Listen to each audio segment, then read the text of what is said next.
The Energy Body Encyclopedia. Mercury Series Volume Number 2, by Phil Rocko Williams. You may notice that not all of the terms listed in the book match the title, or match the goal of creating a follow-up resource for the first book in the series. I assure those of you following the Mercury Series, that all the data presented will be vital to knowing what courses to select when you graduate from life's mystery high school. Nearly all paths have leading to self-mastery in common. There are many capitalist traps on nearly all paths as well. In attempts to contribute to this intellectual evolution that I believe will drive us to the next golden age, the Mercury Series is meant to help enlighten and empower fellow seekers of all varieties, as creating the content is of great value to my own knowledge quest also. I hope my work finds you well on your path.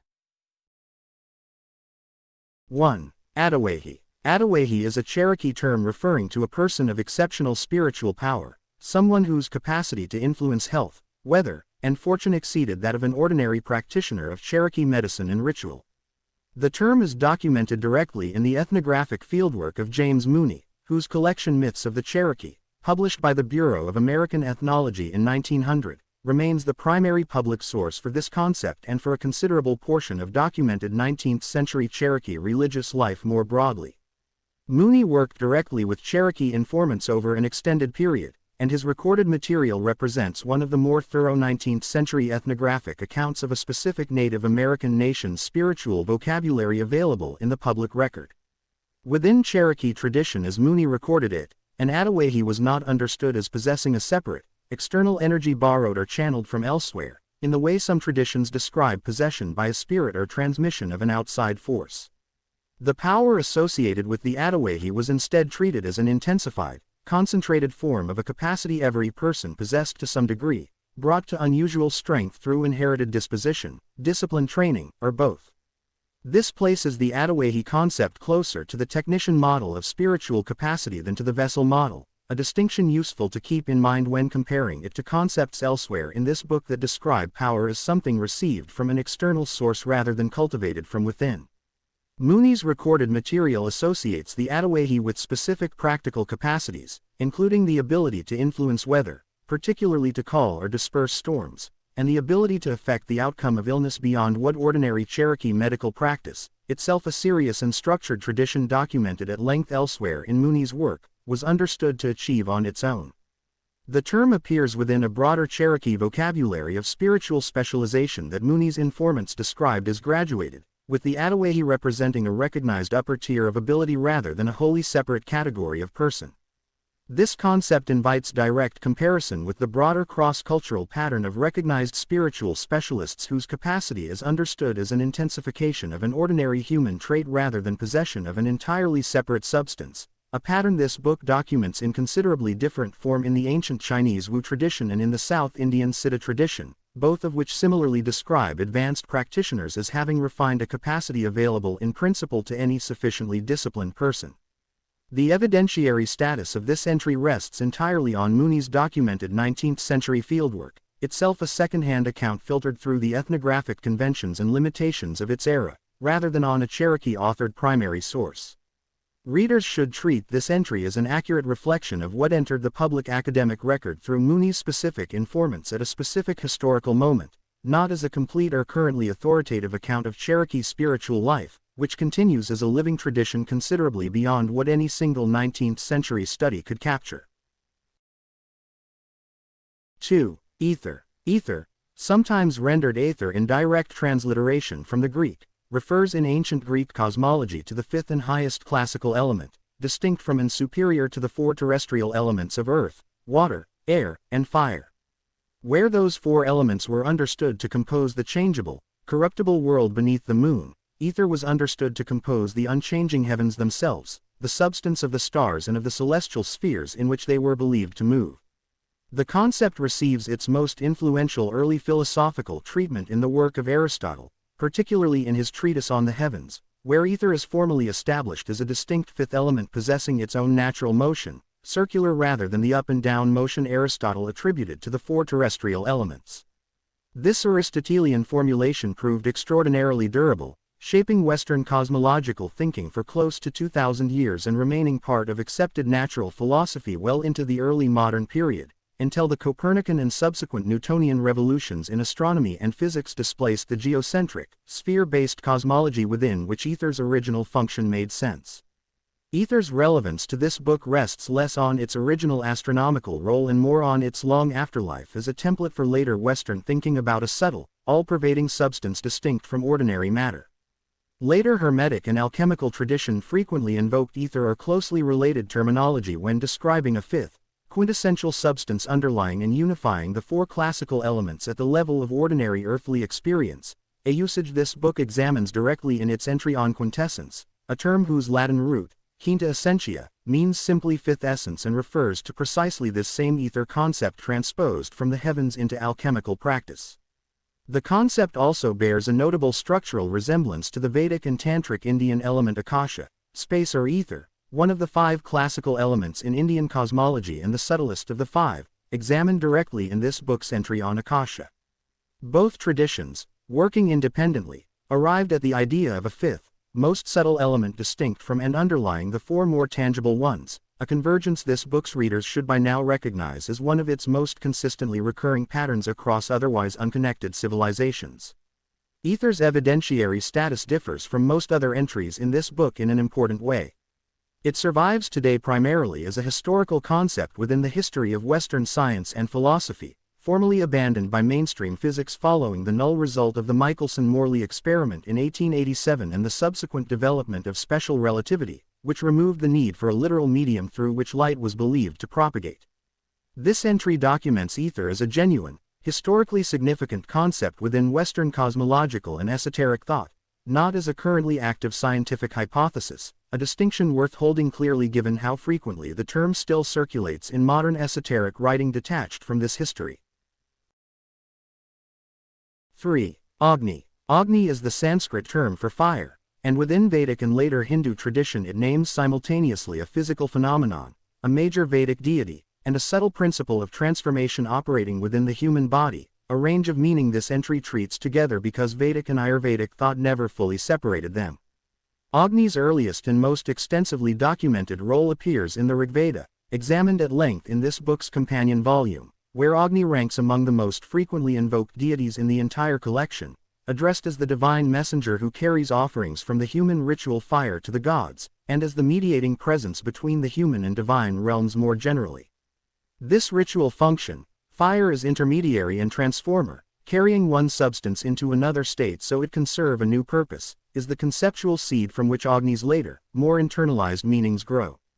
Ayurvedic medical theory, examined in this book's companion volume as one of ancient India's two great systematized bodies of practice alongside classical yoga, adopts Agni as its central principle of bodily transformation, most directly in the form of digestive fire. Ayurvedic texts describe Agni as the specific capacity responsible for transforming ingested food into usable bodily tissue and waste, and by extension as the broader transformative capacity responsible for converting any external input, whether food, sensory experience, or emotional impression, into something the body and mind can actually use or must instead expel. Classical Ayurvedic medicine holds that the strength and balance of a person's Agni, rather than the specific foods consumed, is the single most important determinant of digestive and broader physical health, a position that gives Agni a functional role within Ayurvedic theory considerably broader than the English word digestion alone would suggest. Later yogic and tantric tradition extends Agni further still, describing a specific internal fire associated with disciplined practice and, in some traditions, directly linked to the Kundalini energy examined elsewhere in this book, understood as capable of being deliberately intensified through breath and posture to burn away subtler forms of accumulated impurity, a usage that runs conceptually parallel to the Indian yogic concept of tapas, ascetic heat, examined separately in this book, though Agni and tapas are not identical terms and should not be treated as interchangeable. Agni's cross-cultural parallels are unusually direct and worth naming specifically. The Chinese medical and alchemical traditions own emphasis on digestive and transformative fire, though expressed through an entirely different technical vocabulary built around yang and the spleen-stomach system in traditional Chinese medicine, performs a strikingly similar functional role, and the broader human tendency to treat fire as the natural symbol for bodily and spiritual transformation recurs across nearly every tradition this book documents, from Tibetan tumo to Western alchemical calcination. This entry's evidentiary status is strong at the textual level. Agni's ritual and deity form documentation in the Rigveda is direct and extensive, and its Ayurvedic medical usage is documented in the classical Ayurvedic canon with real clinical specificity. Its more esoteric yogic and tantric applications, by contrast, rest on internal tradition and practitioner report rather than independent verification, a distinction this book asks its readers to hold clearly when moving between Agni's well-documented ritual role and its more experientially described inner applications. 4. Edu. Edu is a term used across several Polynesian languages, most directly documented in Samoan tradition, referring to a spirit or supernatural being distinct from, though related to, the broader Polynesian concept of mana examined elsewhere in this book. Where mana describes an impersonal power or potency that can inhabit a person, object, or place, and Edu is typically described as a distinct personal or quasi-personal entity, capable of independent will and action, and frequently associated with a specific ancestor, a specific natural location, or a specific family lineage's protective or, at times, dangerous supernatural guardian. Early ethnographic documentation of Edu belief comes primarily from missionary and colonial-era ethnographic accounts of Samoan society, including material gathered by figures such as George Turner, whose 19th-century accounts of Samoan religious life remain among the more frequently cited early sources for this concept, alongside later, more methodologically careful 20th-century anthropological work on Samoan cosmology. As with several other entries in this book drawn from oral tradition first recorded by outside observers, readers should hold this documentation with appropriate awareness of its origin, recognizing it as a snapshot filtered through specific historical observers rather than a complete or self-authored account of Samoan belief in its own terms. Edu occupied an ambivalent position within traditional Samoan cosmology as recorded in this literature, capable of both protecting and harming the communities or individuals associated with them, and requiring careful ritual and social observance to maintain a favorable relationship.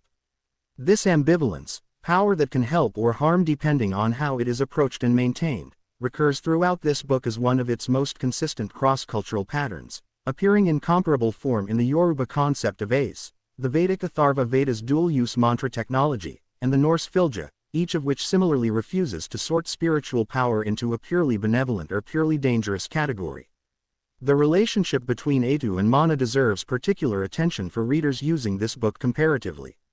Mana names a quality or capacity, closer to a form of charge or potency that can be present in greater or lesser degree. Edu names an entity, something closer to what English speakers might call a spirit or a supernatural being in its own right. A person, object, or place might be described as possessing significant mana without any Edu being involved at all, and conversely an Edu was understood to possess and exercise its own mana as an expression of its personal power. Holding this distinction clearly prevents a common flattening error in popular treatments of Polynesian spirituality, which sometimes treat mana and Edu as loosely interchangeable synonyms for generic spiritual power. This entry's evidentiary status rests on colonial era and subsequent anthropological documentation rather than on a continuous unbroken textual tradition comparable to the Vedic or Chinese material examined elsewhere in this book, a limitation shared by most orally transmitted Pacific Island traditions and one this book states plainly rather than obscuring behind confident-sounding prose. 5. Ajna. Ajna, commonly rendered in English as the third eye or brow chakra, is the sixth of the 7 principal chakras in the classical tantric subtle body system examined at length in this book's companion volume, positioned at the point between and slightly above the 2 physical eyebrows along the body's central channel, the Sushumna. The Sanskrit term ajna translates most directly as command or authority, a translation worth sitting with because it differs meaningfully from the more perception-focused language, third eye, insight, intuition, that dominates popular contemporary discussion of this center. Classical tantric texts associate ajna less with passive visionary experience and more with the capacity to perceive subtle reality with sufficient clarity to exercise genuine authority or command over it, a distinction that matters for readers approaching this system seriously rather than through its more diffuse contemporary popularization. Within the broader chakra system's traditional elemental and symbolic correspondences, ajna is frequently associated with the element of light or with a subtle substance beyond the 5 gross elements entirely, marking it as a transitional center between the 5 lower, more physically and elementally grounded chakras and the 7th center, Sahasrara, which classical texts treat as lying beyond ordinary elemental categorization altogether. Ajna is traditionally visualized with 2 petals, fewer than any other chakra in the standard system, a detail some traditional commentators associate with the 2 channels, Ida and Pingala, converging and dissolving into the central Sushumna at this specific point before the final ascent to the crown. Ajna carries particular significance within Kundalini-focused Tantric and Hatha Yoga practice as a critical threshold center, with several traditional texts describing the activation or piercing of Ajna as marking the decisive transition point after which the remaining ascent to Sahasrara, examined separately in this book, becomes comparatively assured.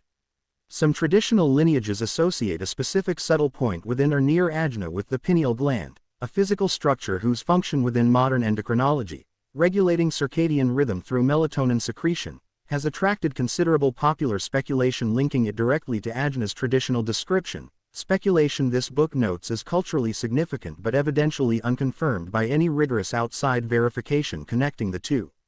Ajna's clearest cross-cultural parallel within this book is the general pattern of a forehead or brow-located subtle center associated with insight or perception beyond ordinary sensory function, a pattern that recurs, in less systematized form, in certain Western esoteric traditions' own use of third eye language, itself substantially borrowed from and popularized through the same 19th and 20th century theosophical transmission of Indian concepts into Western esotericism examined in this book's companion volume. This entry's evidentiary status matches that of the broader chakra system as a whole. Ajna's textual documentation within the classical tantric corpus is genuine and specific, while claims regarding its precise physiological correlate remain traditional description rather than independently confirmed anatomical fact. 6. Akasha. Akasha is the Sanskrit term for space or ether, the 5th and subtlest of the 5 classical elements in Vedic and later Hindu cosmology, alongside earth, water, fire, and air. Its role within this original Indian context, and its considerably later, substantially transformed adoption into Western theosophical and subsequent New Age vocabulary, make it worth treating as 2 related but genuinely distinct chapters of the same term's history. Within its original Vedic and classical Indian setting, Akasha names the element understood to pervade and contain the other 4, the subtle medium within which earth, water, fire, and air exist and interact, roughly analogous in function, though not in specific properties, to the role ether plays within ancient Greek cosmology, examined separately in this book. Classical Indian philosophical schools, including both Samkhya and later Vedantic thought, treat Akasha as the first and subtlest element to emerge in the process of cosmic manifestation, preceding and underlying the emergence of the 4 grosser elements that follow it. Within the Ayurvedic and yogic physiological tradition also examined in this book, Akasha is associated specifically with the throat chakra, Vishuddha, and with the sense of hearing, sound being understood in classical Indian physics as the specific quality or guna uniquely associated with the space element.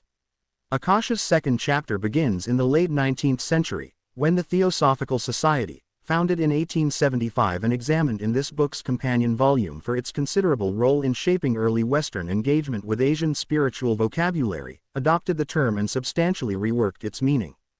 Theosophical writing, particularly the influential work of Helena Blavatsky and subsequent theosophical authors, popularized the concept of the Akashic records, a proposed universal, non-physical archive said to contain a complete record of every event, thought, and soul's history across all of time, accessible to sufficiently trained or gifted individuals through direct clairvoyant perception.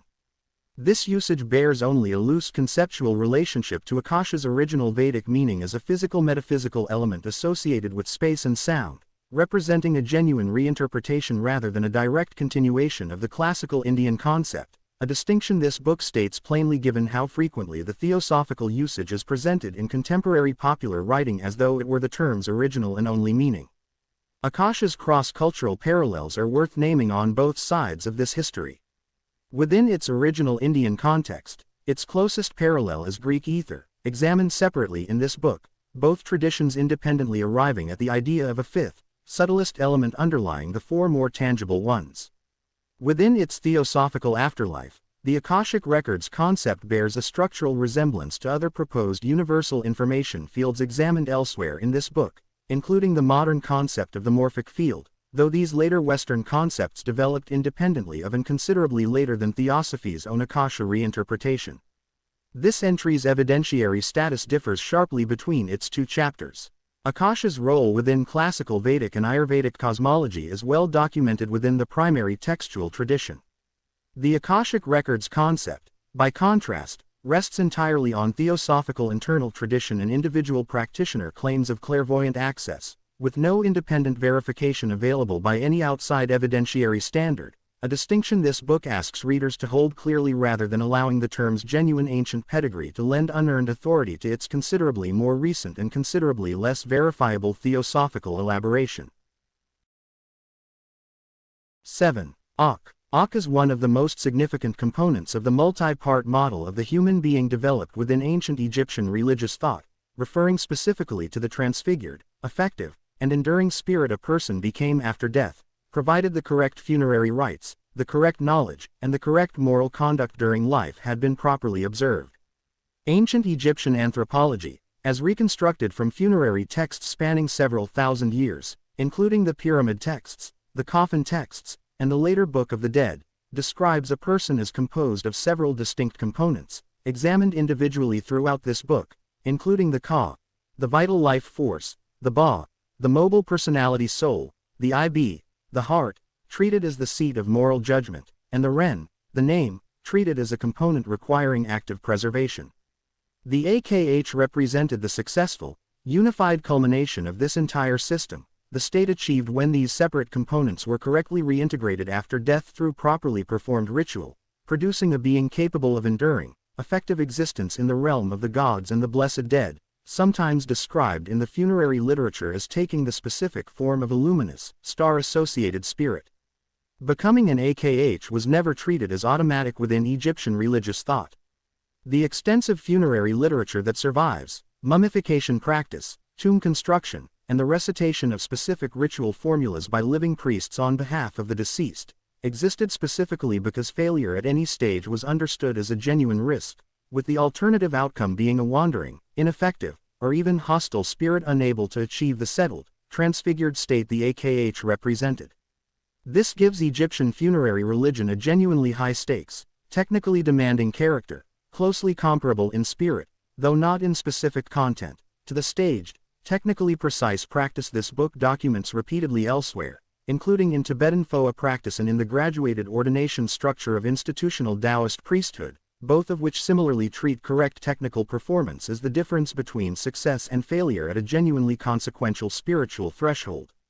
The moral dimension of achieving AKH status deserves specific mention, since Egyptian funerary literature, most famously the judgment scene described in chapter 125 of the Book of the Dead, describes the deceased's heart, the IB, being weighed against the feather of Ma'at, the principle of truth and cosmic order, with a heart found heavier than the feather, weighed down by wrongdoing, resulting in destruction rather than transfiguration into AKH status. This links Egyptian ideas about the afterlife directly to ethical conduct during life in a way that gives the AKH concept a moral dimension not always present in comparable transformation concepts examined elsewhere in this book. Ak's clearest cross-cultural parallel within this book is the general pattern of a culminating, technically achieved post-mortem or advanced practice state of transfiguration, a pattern this book also documents in the Tibetan Vajrayana rainbow body and, in a considerably different register, in the Daoist Nedan tradition's own pursuit of a transformed, subtly perfected body through internal alchemical practice. This entry's evidentiary status is unusually strong by the standards of ancient religious concepts generally, resting on an extensive, well-preserved, and continuously studied textual corpus spanning several thousand years of documented Egyptian religious practice, though the internal, experiential reality the concept claims to describe remains, as with every entry in this book addressing a post-mortem state, beyond any form of outside verification. 8. Amisha. Spenta Amisha Spenta, generally translated as bounteous immortals, refers to a group of 6, and in some formulations 7, divine emanations central to Zoroastrian theology, each representing both an abstract virtue or principle and a specific aspect of the created world, understood collectively as the primary expressions through which Ahura Mazda, the supreme divine principle of Zoroastrian thought, engages with and sustains creation. The concept originates in the Gathas, the oldest portion of Zoroastrian scripture, traditionally attributed to the prophet Zoroaster himself and generally dated by modern scholarship to sometime in the second millennium before the Common Era, though the exact dating remains a genuinely debated question among specialists in ancient Iranian religion.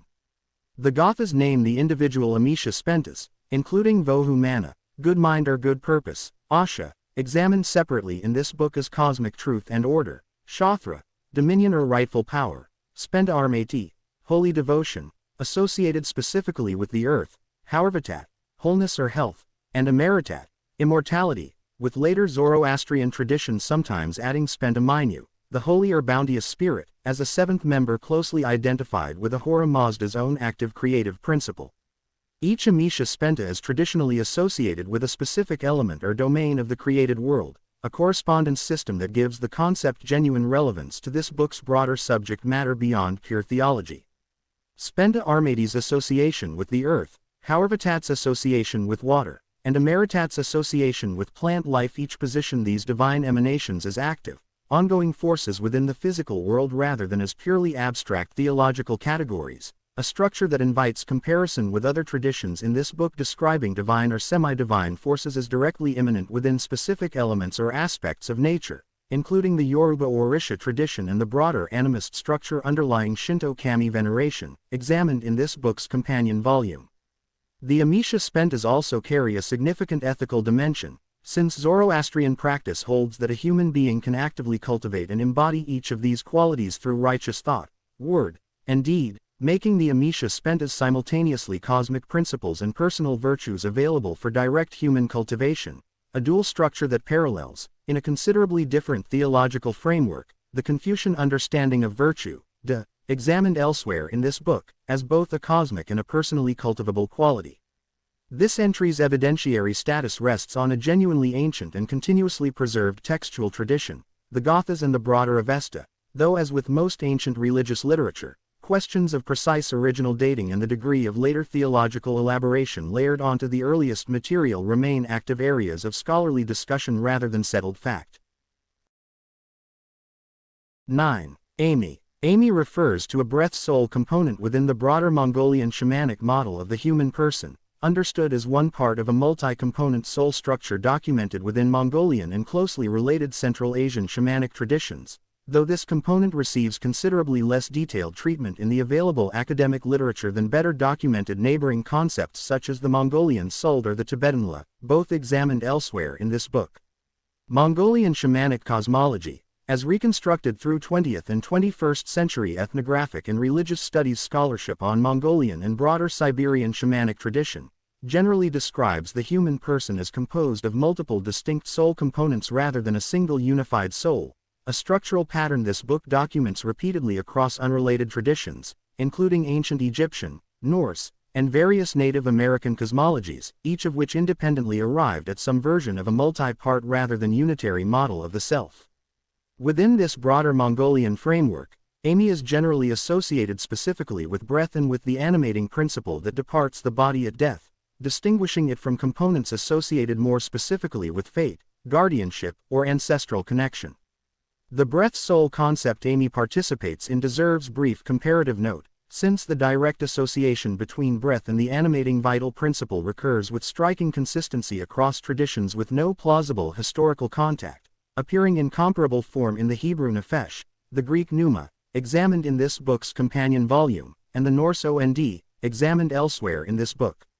This convergence, breath treated as the most immediate and universally observable marker of the boundary between life and death, and therefore a natural conceptual anchor for a culture's vocabulary of vital force, represents one of this book's clearest and most cross-culturally consistent patterns. Readers should approach this specific entry with appropriate awareness of its comparatively thin documentation relative to many other entries in this book. Mongolian shamanic tradition remains, in important respects, a living oral practice whose full internal vocabulary has not been exhaustively documented in academic literature accessible to outside researchers, and this entry reflects the limits of what has currently entered that public record rather than a complete account of Mongolian shamanic anthropology.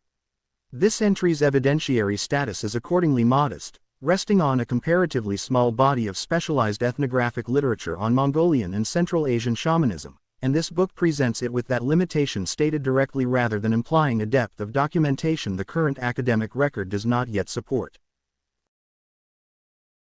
10. Amrita. Amrita, from Sanskrit roots meaning not and marita, death, translates most directly as deathless or immortal, and refers within Indian tradition both to a mythological nectar of immortality churned from the cosmic ocean in classical Puranic mythology and, in the considerably more practically relevant sense this book focuses on, to a subtle substance within Hatha Yoga and Tantric physiology said to be produced within the body itself during advanced practice. The mythological background deserves brief mention because it shapes how later yogic tradition understood the substance's significance. The Samudra Manthana, or churning of the ocean of milk, a major narrative episode found across multiple Puranic texts, describes gods and demons cooperating and then competing to churn the cosmic ocean in order to produce Amrita, with the resulting nectar becoming the object of considerable subsequent conflict due to its power to grant immortality to whoever consumed it. This narrative establishes Amrita within the broader Hindu religious imagination as an extraordinarily potent, contested, and genuinely transformative substance well before Hatha Yoga's more specific physiological application of the term develops.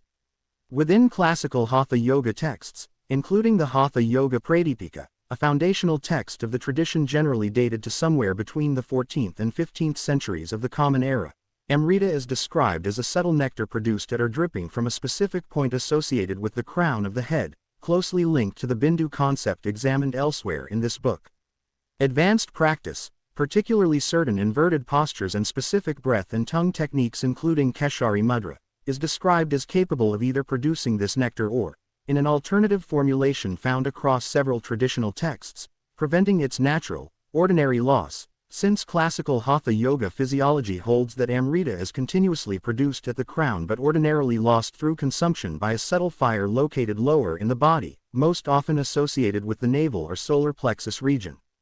Advanced practice, in this framework, is understood as a technology for either increasing production or reducing this ordinary loss, allowing Amrita to accumulate and nourish the practitioner's subtle body rather than being continuously wasted. This physiological model gives Amrita a directly practical role within Hatha Yoga's overall project of bodily transformation and longevity, placing it in close conceptual company with the Chinese Daoist Nidan tradition's own pursuit of an internally cultivated substance of transformation and longevity, examined at length in this book's companion volume. A parallel this book considers one of its more striking and well-documented cross-cultural convergences given how closely the two traditions' specific physiological models, a precious subtle substance produced or preserved through disciplined internal practice, actually match despite their independent development. Amrita's evidentiary status reflects the broader pattern found throughout classical Hatha Yoga physiology. Its textual documentation within the Hatha Yoga Pradipika and related texts is genuine and detailed, describing specific techniques and specific claimed physiological mechanisms. The literal physical existence and production of the described nectar, however, has not been independently confirmed by outside physiological research, and this entry presents the concept as classical Hatha Yoga tradition describes it, clearly distinguished from any claim that its underlying mechanism has been externally verified. 11. Anahata. Anahata, the fourth of the 7 principal chakras in the classical tantric subtle body system, is located at the level of the heart along the body's central channel and is most commonly translated as unstruck, a name referring to the specific class of sound this center is traditionally associated with, an internal, self-generated resonance distinct from any sound produced by external physical contact or collision. Positioned at the physical and structural midpoint of the 7-chakra system, Anahata carries a traditional significance beyond its association with love and emotional balance, the qualities most familiar to contemporary popular treatments of the center. Classical tantric texts describe Anahata as the meeting point between the 3 lower chakras, Muladhara, Svadhisthana, and Manipura, associated respectively with survival, desire, and will, and the 3 upper chakras, Vishuddha, Ajna, and Sahasrara, associated with communication, perception, and transcendence. This structural position gives Anahata a traditional role as the bridge between the body's more physically and worldly oriented lower centers and its more subtle, transcendent upper centers, a symbolic architecture that maps closely onto Anahata's association with love and compassion as the qualities capable of uniting worldly embodied experience with spiritual aspiration rather than treating the two as opposed. The unstruck sound anahata is named for carries its own distinct significance within the broader tradition of nada yoga, the yoga of sound, examined in relation to the entry on nada elsewhere in this book.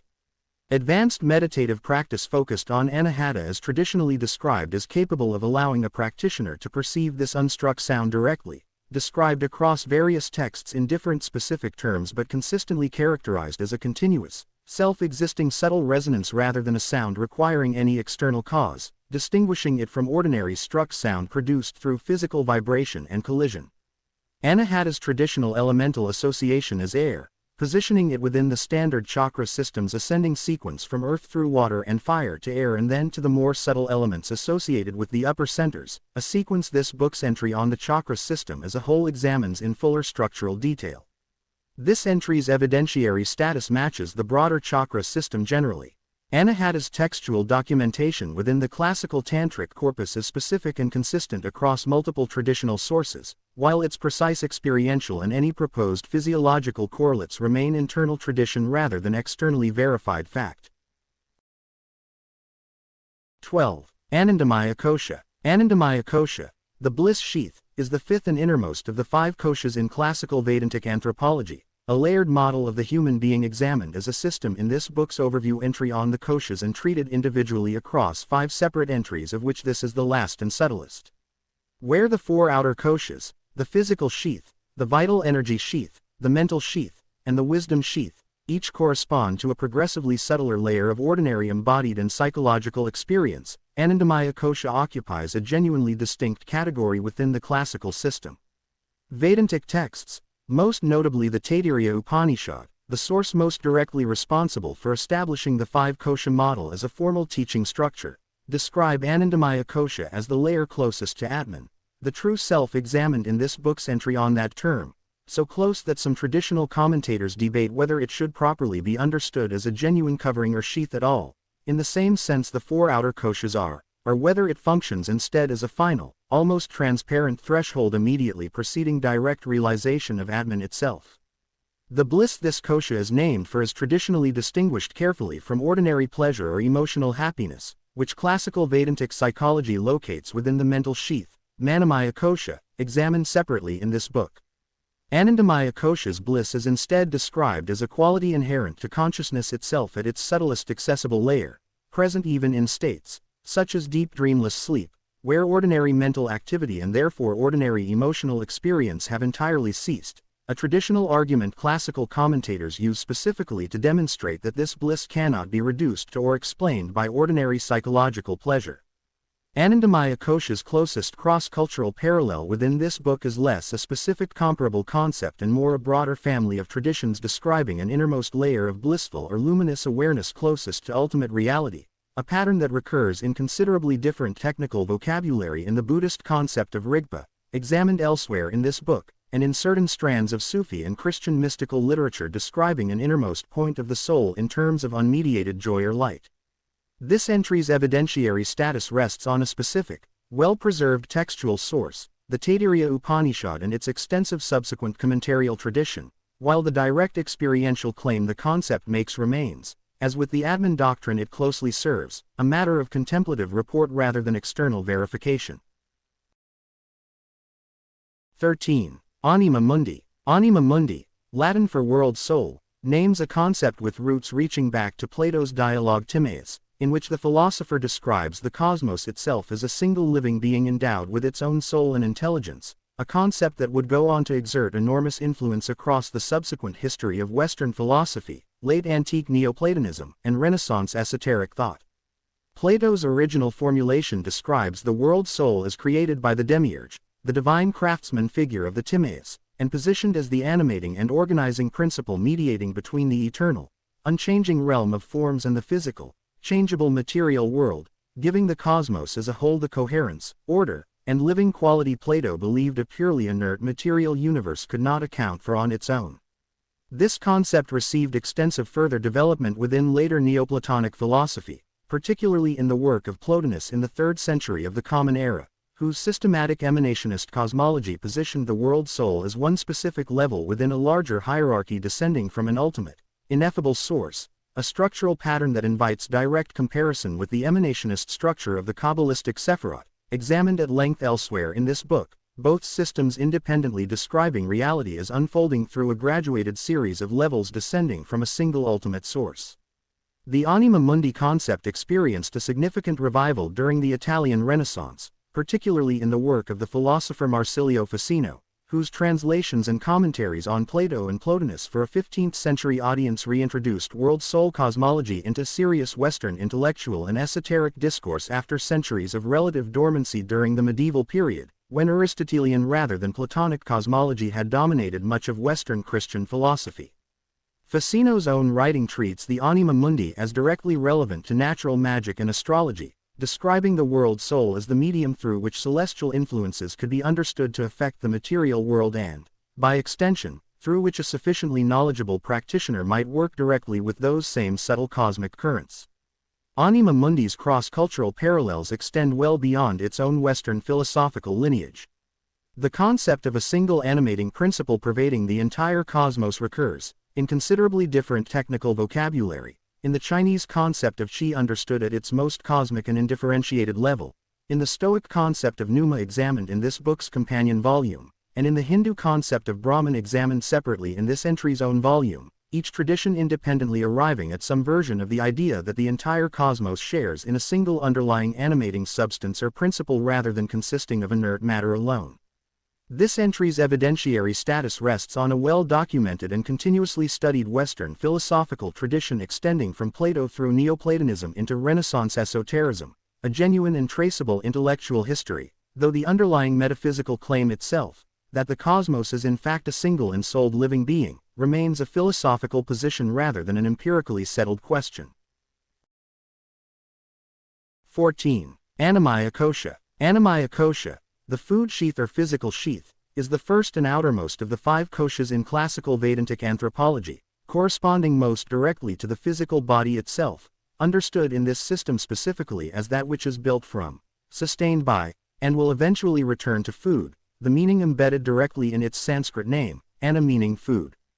The Taittiriya Upanishad, the primary classical source for the 5 kosha model examined as a system in this book's overview entry, describes animaya kosha in terms that emphasize its dependence on external material sustenance for its continued existence, a framing that positions the physical body, from the very outset of the kosha teaching, as the grossest and most obviously impermanent of the 5 layers rather than as the self's true or final identity. This opening move matters for understanding the kosha system's overall pedagogical structure, since the entire 5 kosha teaching functions as a progressive method for helping a practitioner disidentify from each successively subtler layer in turn, beginning with the most obviously non-permanent, food-dependent physical body and moving inward toward Atman, examined elsewhere in this book, the one layer classical Vedanta holds to be genuinely unchanging. Animaya kosha's relationship to the body examined by Ayurvedic medicine, itself covered at length in this book's companion volume, deserves direct clarification. The two systems are not identical in scope, since Ayurvedic physiology, with its detailed dashic, vayu, and marma-based anatomy, describes the same physical body animaya kosha names, but does so with considerably greater medical and functional specificity than the kosha teaching itself provides, since the kosha system's purpose is primarily contemplative and psychological rather than medical, oriented toward supporting meditative disidentification rather than toward clinical diagnosis and treatment. This entry's evidentiary status is straightforward relative to several others in this book. Animaya kosha corresponds to the physical body, a category requiring no separate evidentiary defense of its own existence, though the specific claim that this layer functions as a sheath obscuring a deeper, unchanging self remains a philosophical and contemplative position rather than an empirically demonstrated fact, exactly as with each of the other 4 koshas examined individually elsewhere in this book. 15. Apana. Apana is one of the 5 vayus, or directional vital airs, within Ayurvedic and yogic physiological theory, examined as a system in this book's companion volume and in this book's overview entry on the vayus, specifically governing the downward and outward movement within the body, most directly associated with elimination, including the expulsion of waste, urine, menstrual flow, and, in classical descriptions extending to the reproductive process, the downward movement involved in childbirth. Classical Ayurvedic and yogic texts locate Apana's primary zone of activity in the lower abdomen and pelvic region, positioning it as the Vayu most directly associated with the body's lowest functional zone, a positioning that maps closely onto its close traditional association with Muladhara, the root chakra, examined elsewhere in this book, and with the base of the central channel where Kundalini is traditionally described as lying dormant. Several traditional Hatha Yoga and Pranayama texts describe specific techniques, most notably Mula Bandha, the root lock, a controlled contraction of the pelvic floor musculature, as methods for consciously drawing Apana upward to meet and combine with Prana Vayu, examined separately in this book. A union traditional texts describe as an important preliminary stage in the broader process of awakening Kundalini and initiating its ascent through the central channel. This Apana-Prana union deserves particular attention because it represents one of classical yogic physiology's more specific and technically detailed claimed mechanisms, moving beyond a purely symbolic or metaphorical description of energy movement into an actual prescribed technique with a specific claimed physiological and energetic result. This level of technical specificity, a named technique producing a named, claimed effect through a described mechanism, recurs throughout advanced practice traditions examined in this book, including Tibetan Tummo practice and Chinese Nidan's own staged refinement techniques, each of which similarly moves well beyond vague spiritual description into specific, teachable, technically precise instruction. Apana's disruption or imbalance is traditionally associated within Ayurvedic medicine with a range of downward movement-related conditions, including constipation, certain menstrual difficulties, and disorders of the reproductive and urinary systems, positioning Apana's proper function as clinically significant within Ayurvedic diagnostic practice rather than as a purely abstract or symbolic energetic concept. This entry's evidentiary status matches the broader Vayu system. Apana's role within classical Ayurvedic and yogic textual tradition is specific and well documented, while its precise physiological mechanism, as with prana more generally, remains internal to the tradition's own explanatory framework rather than independently confirmed through outside physiological research.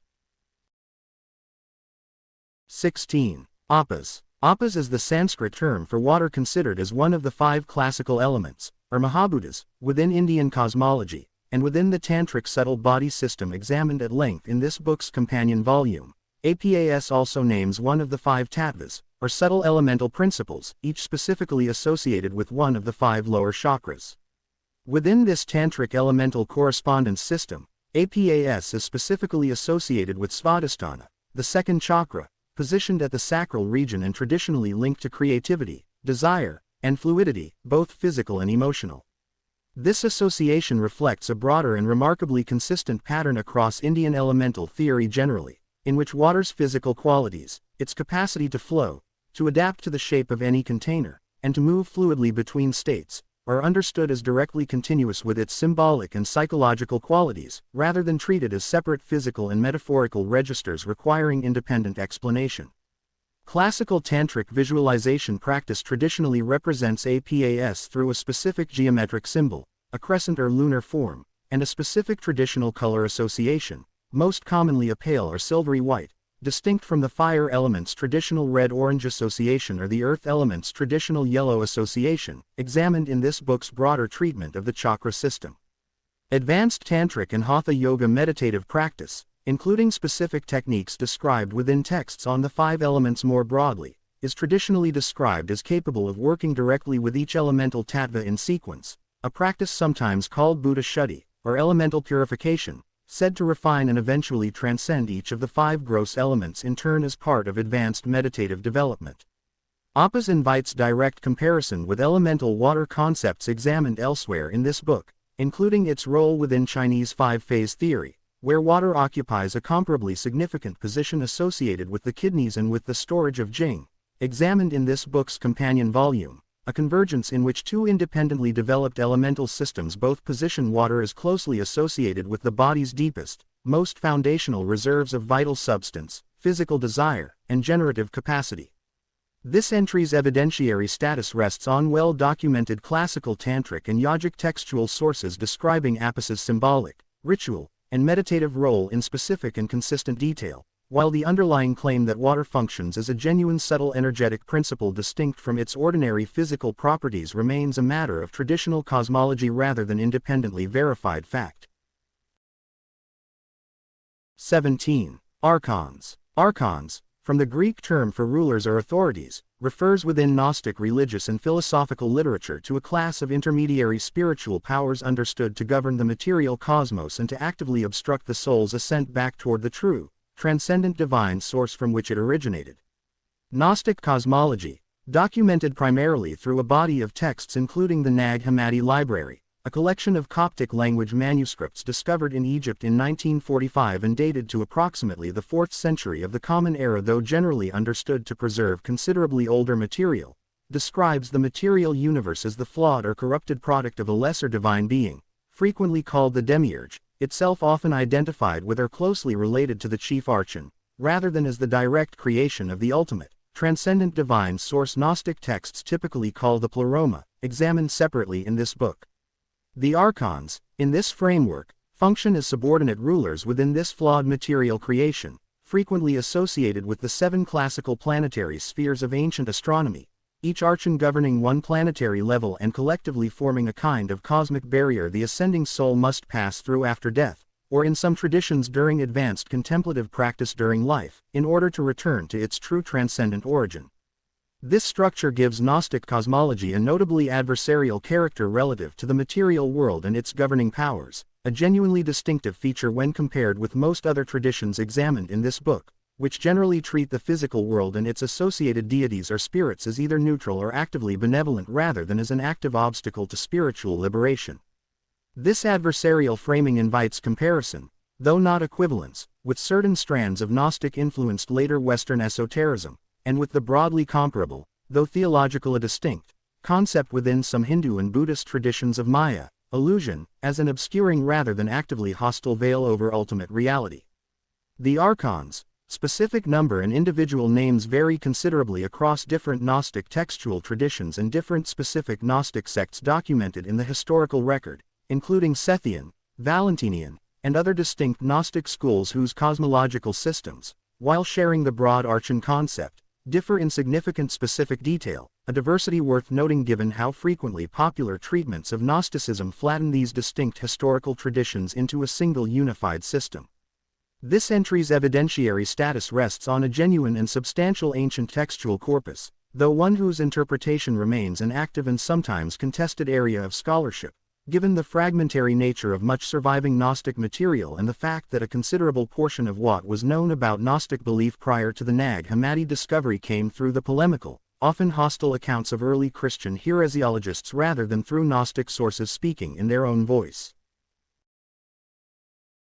18. Ace. Ace, also transliterated ash, and rendered axe in its Brazilian Portuguese form examined separately in this book, is a foundational concept within Yoruba religious and philosophical thought, referring to the life force and creative, generative power present in all things, understood within Yoruba cosmology not as a substance located in some things and absent from others but as the animating power through which anything at all is able to exist, act, or bring about change in the world. Yoruba cosmology, as documented extensively in 20th and 21st century scholarship on West African religious philosophy, including the influential work of scholars such as Wanda Abimbola on Ifa divination literature, describes Ace as originating with Olodumare, the supreme creator deity in Yoruba tradition, and as subsequently distributed throughout creation, present in varying concentration in every element of the natural and spiritual world, including the Orisha, the numerous deities and spiritual forces of Yoruba religion, ancestors, living human beings, plants, animals, and even spoken words themselves, which Yoruba tradition holds carry genuine ace capable of bringing about real effects in the world when spoken with appropriate authority, intention, and correct ritual context. This last point, the ace carried by spoken word, deserves particular attention for readers approaching this book comparatively, since it places ace in direct conceptual company with the Vedic understanding of mantra examined in this book's companion volume, the ancient Egyptian concept of Heka examined elsewhere in this book, and the Norse and broader Germanic tradition's own beliefs regarding the power of correctly spoken ritual formula, each of these independently developed traditions arriving at a closely related conviction that language itself, correctly and authoritatively spoken, carries direct causal power rather than functioning as a merely descriptive or symbolic medium. Ace's transmission across the Atlantic through the historical Yoruba diaspora, resulting from the transatlantic slave trade, produced the Brazilian Candomblé traditions acts and closely related concepts within Cuban Santeria and Haitian Voodoo, examined in relation to this book's entries on Loa and related Afro-diasporic concepts, representing one of this book's clearest documented cases of a specific traditional concept surviving forced migration and continuing to structure a living, actively practiced religious tradition across multiple countries and centuries. Asa's relationship to the broader cross-cultural category of impersonal spiritual power, examined throughout this book in relation to Mana, Wakan, Orenda, Baraka, and Nyama, positions it as one of this book's clearest and most extensively documented examples of this specific convergent pattern, a pattern of independently arising belief in a diffuse, impersonal, unequally distributed spiritual potency present throughout the natural and social world. This entry's evidentiary status is strong, resting on a substantial body of scholarship produced both by outside academic researchers and by Yoruba and Yoruba diaspora scholars and practitioners writing from within the tradition itself, giving this entry a depth and internal perspective not equally available for every entry in this book. 19. Asha. Asha is a foundational concept within Zoroastrian theology, generally translated as truth, righteousness, or cosmic order, though each of these English renderings captures only part of a term Zoroastrian scholarship generally treats as resisting full translation into any single Western concept. Asha appears extensively throughout the Gathas, the oldest portion of Zoroastrian scripture examined in this book's entry on the Amisha Spentas, where it functions simultaneously as an abstract cosmic principle, the underlying order and truth governing the entire universe, and as a personally embodied virtue, the specific human quality of truthfulness and righteous conduct. A devout Zoroastrian is called to actively cultivate and express through thought, word, and deed. This dual function, a single term naming both a cosmic principle and the personal virtue that participates in and expresses that principle, recurs throughout this book in traditions including Confucian Da, examined elsewhere in this entry's volume, and Vedic Rita, examined in this book's companion volume, each representing an independently developed instance of the broader pattern in which a culture's vocabulary for cosmic order and its vocabulary for personal ethical virtue are treated as two expressions of a single underlying reality rather than as separate categories. Asha is traditionally personified as one of the Amisha Spentas, the bounteous immortals examined elsewhere in this book, specifically associated with fire, positioning Asha in close conceptual relationship with Zoroastrianism's broader and well-documented reverence for fire as a symbol of purity, truth, and divine presence, a symbolic association that continues to structure Zoroastrian ritual practice, including the maintenance of sacred fires in Zoroastrian fire temples, into the present day among the religion's continuing Parsi and Iranian Zoroastrian communities. Asha stands in direct theological opposition to drudge, falsehood or deception, within Zoroastrianism's broader dualistic cosmological framework, in which the forces of Asha and truth are understood to be locked in active cosmic struggle against the forces of drudge and deception, a struggle in which human beings, through their own thoughts, words, and deeds, are understood to actively participate and genuinely influence the outcome, rather than serving merely as passive observers of a contest between purely external cosmic forces. This entry's evidentiary status rests on the same well-documented, ancient Gathic textual tradition examined in this book's entry on the Amisha Spentas, a genuine and continuously preserved scriptural source, though the precise historical dating of the earliest layers of this material remains, as noted in that companion entry, an actively debated question within specialist scholarship on ancient Iranian religion. 20. Astral body. The astral body is a concept within Western esoteric tradition referring to a subtle body understood to exist between the physical body and the more purely mental or spiritual dimensions of a person, generally associated with emotion, dream experience, and, in many traditions, with the capacity for consciousness to travel or project beyond the physical body's ordinary spatial location. The term's modern popularization traces most directly to the 19th century Theosophical movement, examined at length in this book's companion volume for its considerable role in shaping Western engagement with Asian spiritual vocabulary, though Theosophical writers themselves drew the term astral from a considerably older Western tradition, including Renaissance and early modern astrological and alchemical usage in which astral referred generally to a subtle, star-associated influence or substance mediating between the purely material and purely spiritual realms, a usage with clear conceptual roots in the ancient ether concept examined elsewhere in this book. Theosophical writing, particularly the systematic body model developed by authors including Charles Webster Leadbeater and Annie Besant in the late 19th and early 20th centuries, positioned the astral body as one specific layer within a larger multi-body system, situated between the etheric body, examined separately in this book, and the more purely mental bodies described in fuller theosophical anthropology.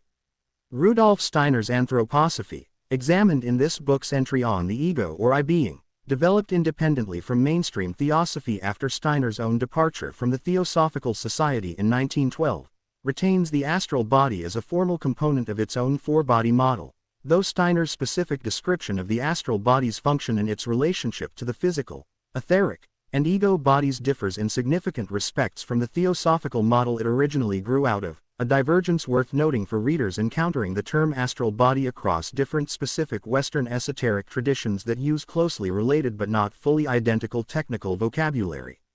The astral body's traditional association with dream experience and with the phenomenon popularly called astral projection or astral travel, the claimed capacity for consciousness to leave the physical body and perceive or travel through the astral realm while the physical body remains at rest, represents this concept's most widely circulated popular application, examined extensively within 20th century Western esoteric and New Age literature though never developed within a single, universally agreed technical framework comparable to, for instance, the considerably more systematized Tibetan dream yoga tradition examined in this book's companion volume, a genuine structural parallel between two independently developed traditions both describing disciplined, non-physical consciousness activity during altered or dream-adjacent states. This entry's evidentiary status rests on a well-documented modern Western esoteric literary and doctrinal tradition, genuinely traceable through named authors and specific texts from the 19th century forward, while the underlying claim of an actual subtle body capable of independent perception and travel remains entirely a matter of internal tradition and individual practitioner report, without independent outside verification.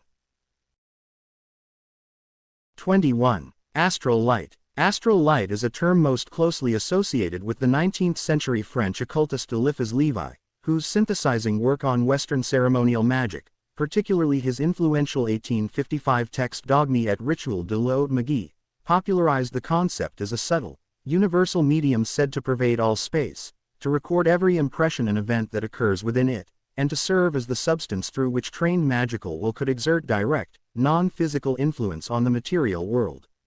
Levi's formulation drew on considerably older Western esoteric and Hermetic vocabulary, including the ether concept examined elsewhere in this book and various alchemical descriptions of a universal subtle medium, synthesizing this older material into a specific, named concept that would go on to exert enormous influence over subsequent Western ceremonial magic, including the work of the Hermetic Order of the Golden Dawn later in the 19th century and, through that lineage, a considerable portion of 20th century Western esoteric and occult practice more broadly.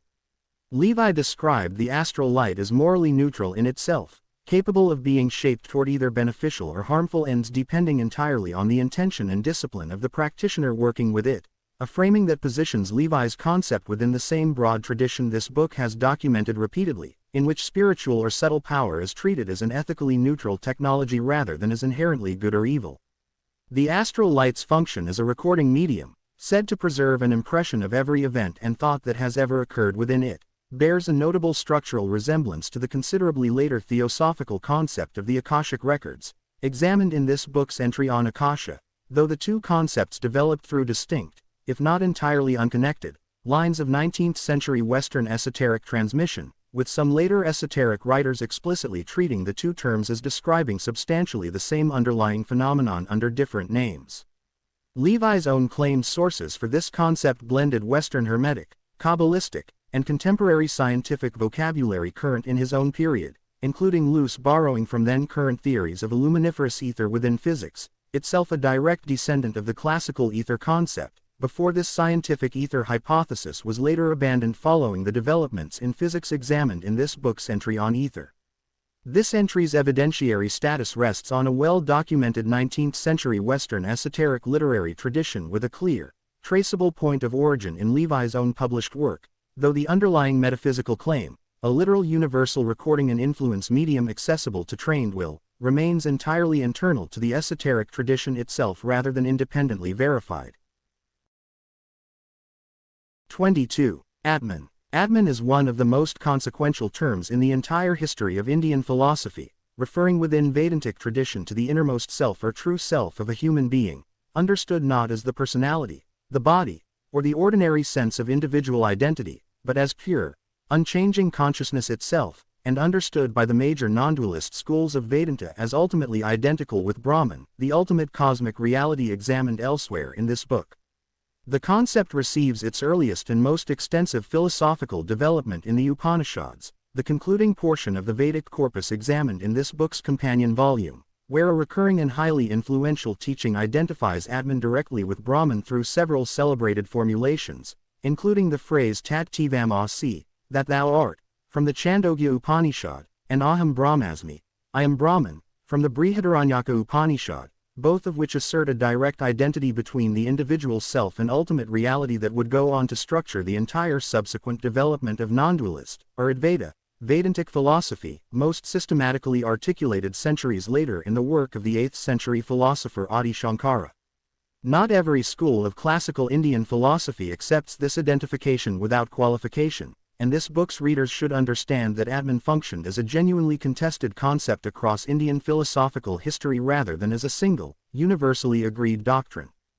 Dualist Vedantic schools, most notably the Veda Vedanta associated with the 13th century philosopher Madhvacharya, maintain a real and permanent distinction between individual Atman and ultimate Brahman even while affirming Atman's divine nature, while Buddhist philosophy, examined in this book's companion volume, rejects the Atman doctrine altogether through its own foundational teaching of anatta, or non-self, holding that no permanent, unchanging self exists at all, making the Atman-anatta disagreement one of the most consequential philosophical fault lines in the entire history of Indian religious thought.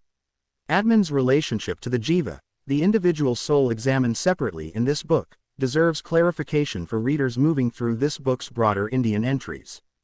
Classical Vedanta generally treats jiva as Atman as it appears to function individually, apparently bound and limited by a specific body and mind, while Atman itself, properly understood, remains genuinely unbound and identical across all apparently separate individual beings, a distinction between apparent individual multiplicity and underlying singular reality central to non-dualist Vedantic teaching. This entry's evidentiary status rests on an extraordinarily well-documented and continuously studied textual and philosophical tradition spanning nearly 3,000 years, though the central metaphysical claim Atman makes, that the individual self is ultimately identical with universal reality, remains a matter of philosophical argument and contemplative realization rather than a claim subject to outside empirical verification. 23. Aumakua. Aumakua is a concept within Hawaiian spiritual tradition referring to a personal or family ancestral guardian spirit, often described as a deified or elevated ancestor who continues to watch over, guide, and protect their living descendants, and, within the specific Hawaiian esoteric system known as Huna, examined in relation to this book's broader treatment of Hawaiian concepts, identified more specifically as the higher self, one component within a tripartite model of the human person. Traditional Hawaiian religious practice, documented through both indigenous Hawaiian sources and considerable 19th and 20th century ethnographic and historical scholarship, describes the Aumakua relationship as a genuinely reciprocal one, in which living family members maintain the relationship through offerings, prayer, and correct conduct, while the Aumakua in turn offers guidance, warning, and protection, frequently understood to appear or communicate through specific animal forms associated with a given family line, including sharks, owls, and various other creatures whose specific identity varies by family and by region across the Hawaiian Islands. The Huna system's specific tripartite model of the self, developed and popularized primarily through the 20th century writing of Max Freedom Long, an American author who drew on his own study of Hawaiian tradition to construct a systematized teaching he called Huna, positions Aumakua as the highest of three selves, alongside Uniapili, a lower or subconscious self associated with memory and emotion, and Uhane, a middle, conscious, ordinary waking self. Readers should understand that Long's specific systematization, while influential in shaping how Aumakua is understood within contemporary Western metaphysical and New Age contexts, represents his own particular interpretive framework rather than a direct, unmediated transmission of traditional Hawaiian religious teaching, a distinction some scholars of Hawaiian religion and some native Hawaiian practitioners have raised directly, arguing that Long's Huna system reflects considerable creative reconstruction alongside genuine traditional elements. This distinction between traditional Hawaiian Aumakua veneration and Long's specific Huna systematization matters for readers using this book comparatively, since the tripartite self-model Huna presents invites comparison with other multi-part models of the self examined throughout this book, including the Egyptian, Norse, and various Native American models, while the underlying traditional Aumakua veneration practice itself more directly parallels ancestor guardian traditions documented elsewhere in this book, including certain strands of Chinese ancestor veneration and specific West African traditions of ancestral guidance.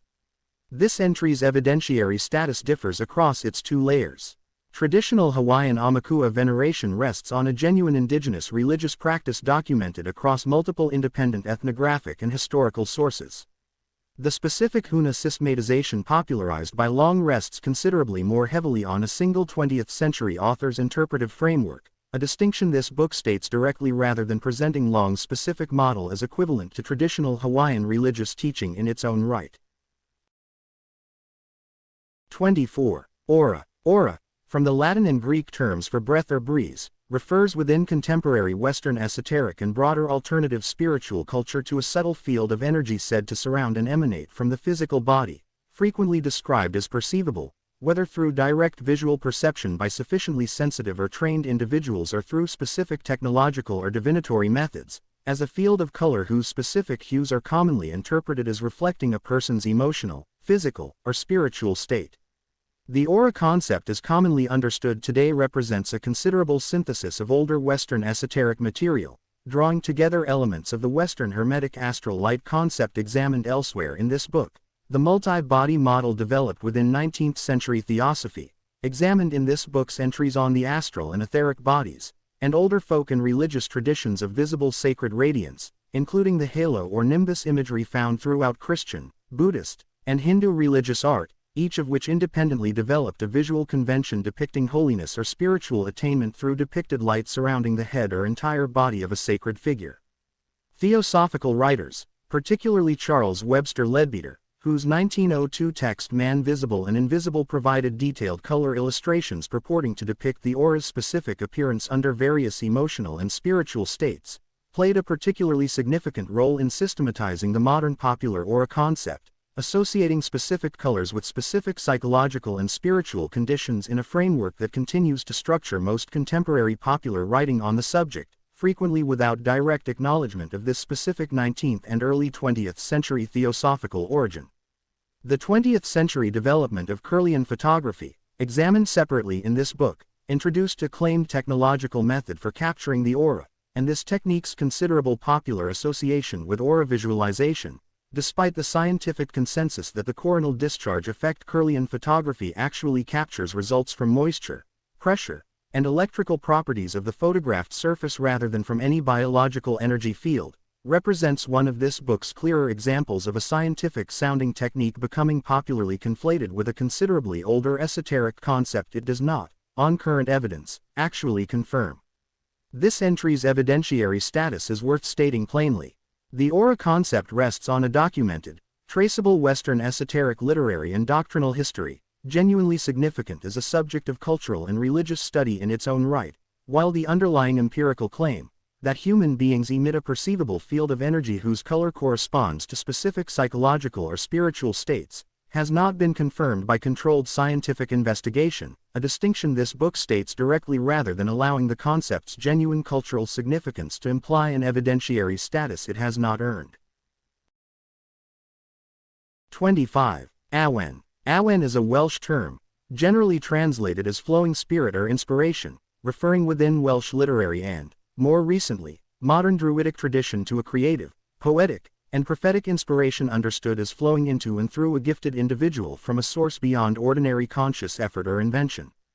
The term's earliest significant documentation appears within medieval Welsh literary tradition, most notably in material associated with the bardic tradition and preserved in texts including the Book of Taliesin, a medieval Welsh manuscript containing poetry attributed to the legendary or semi-legendary 6th century poet Taliesin, whose own poetic persona within this tradition explicitly claims to have received Awen through supernatural means, most famously through the mythological narrative of Taliesin's transformation and rebirth after tasting from the cauldron of the goddess or sorceress Caradwen, a story preserved most fully in later medieval prose sources building on the earlier poetic tradition. Awen's traditional association with poetic and prophetic speech places it in direct conceptual company with other traditions examined throughout this book describing inspired, non-ordinary speech as originating from a source beyond the speaker's own ordinary conscious effort, including the ancient Greek concept of the poetic muse as an external inspiring source, and the broader shamanic pattern, documented in this book's treatment of the ancient Chinese Wu tradition, in which specialized speech and insight are understood to arise through a state of receptivity to forces beyond the practitioner's ordinary self rather than through deliberate personal composition. Modern Druidic revival movements, beginning in the 18th century and continuing through various 20th and 21st century Druidic and neo-pagan organizations, have adopted Awen as a central concept and frequently represent it visually through a specific three-rayed symbol, developed primarily by the 18th century Welsh literary figure Iolo Morgan, whose considerable creative reconstruction and, by his own later admission and subsequent scholarly consensus, outright fabrication of supposedly ancient Druidic material complicates the historical picture readers should hold regarding how much of modern Druidic Awen practice reflects genuine continuous tradition reaching back to the medieval bardic material versus considerably more recent 18th century literary invention presented at the time as ancient revival. This entry's evidentiary status therefore requires careful layering. Awen's documentation within genuine medieval Welsh literary tradition is real and traceable to specific surviving manuscripts. Its considerably more elaborate role within modern Druidic revival practice rests substantially on 18th century reconstruction of uncertain authenticity, a distinction this book states directly given how frequently modern Druidic material is presented in popular sources as more continuously ancient than the documented historical record actually supports.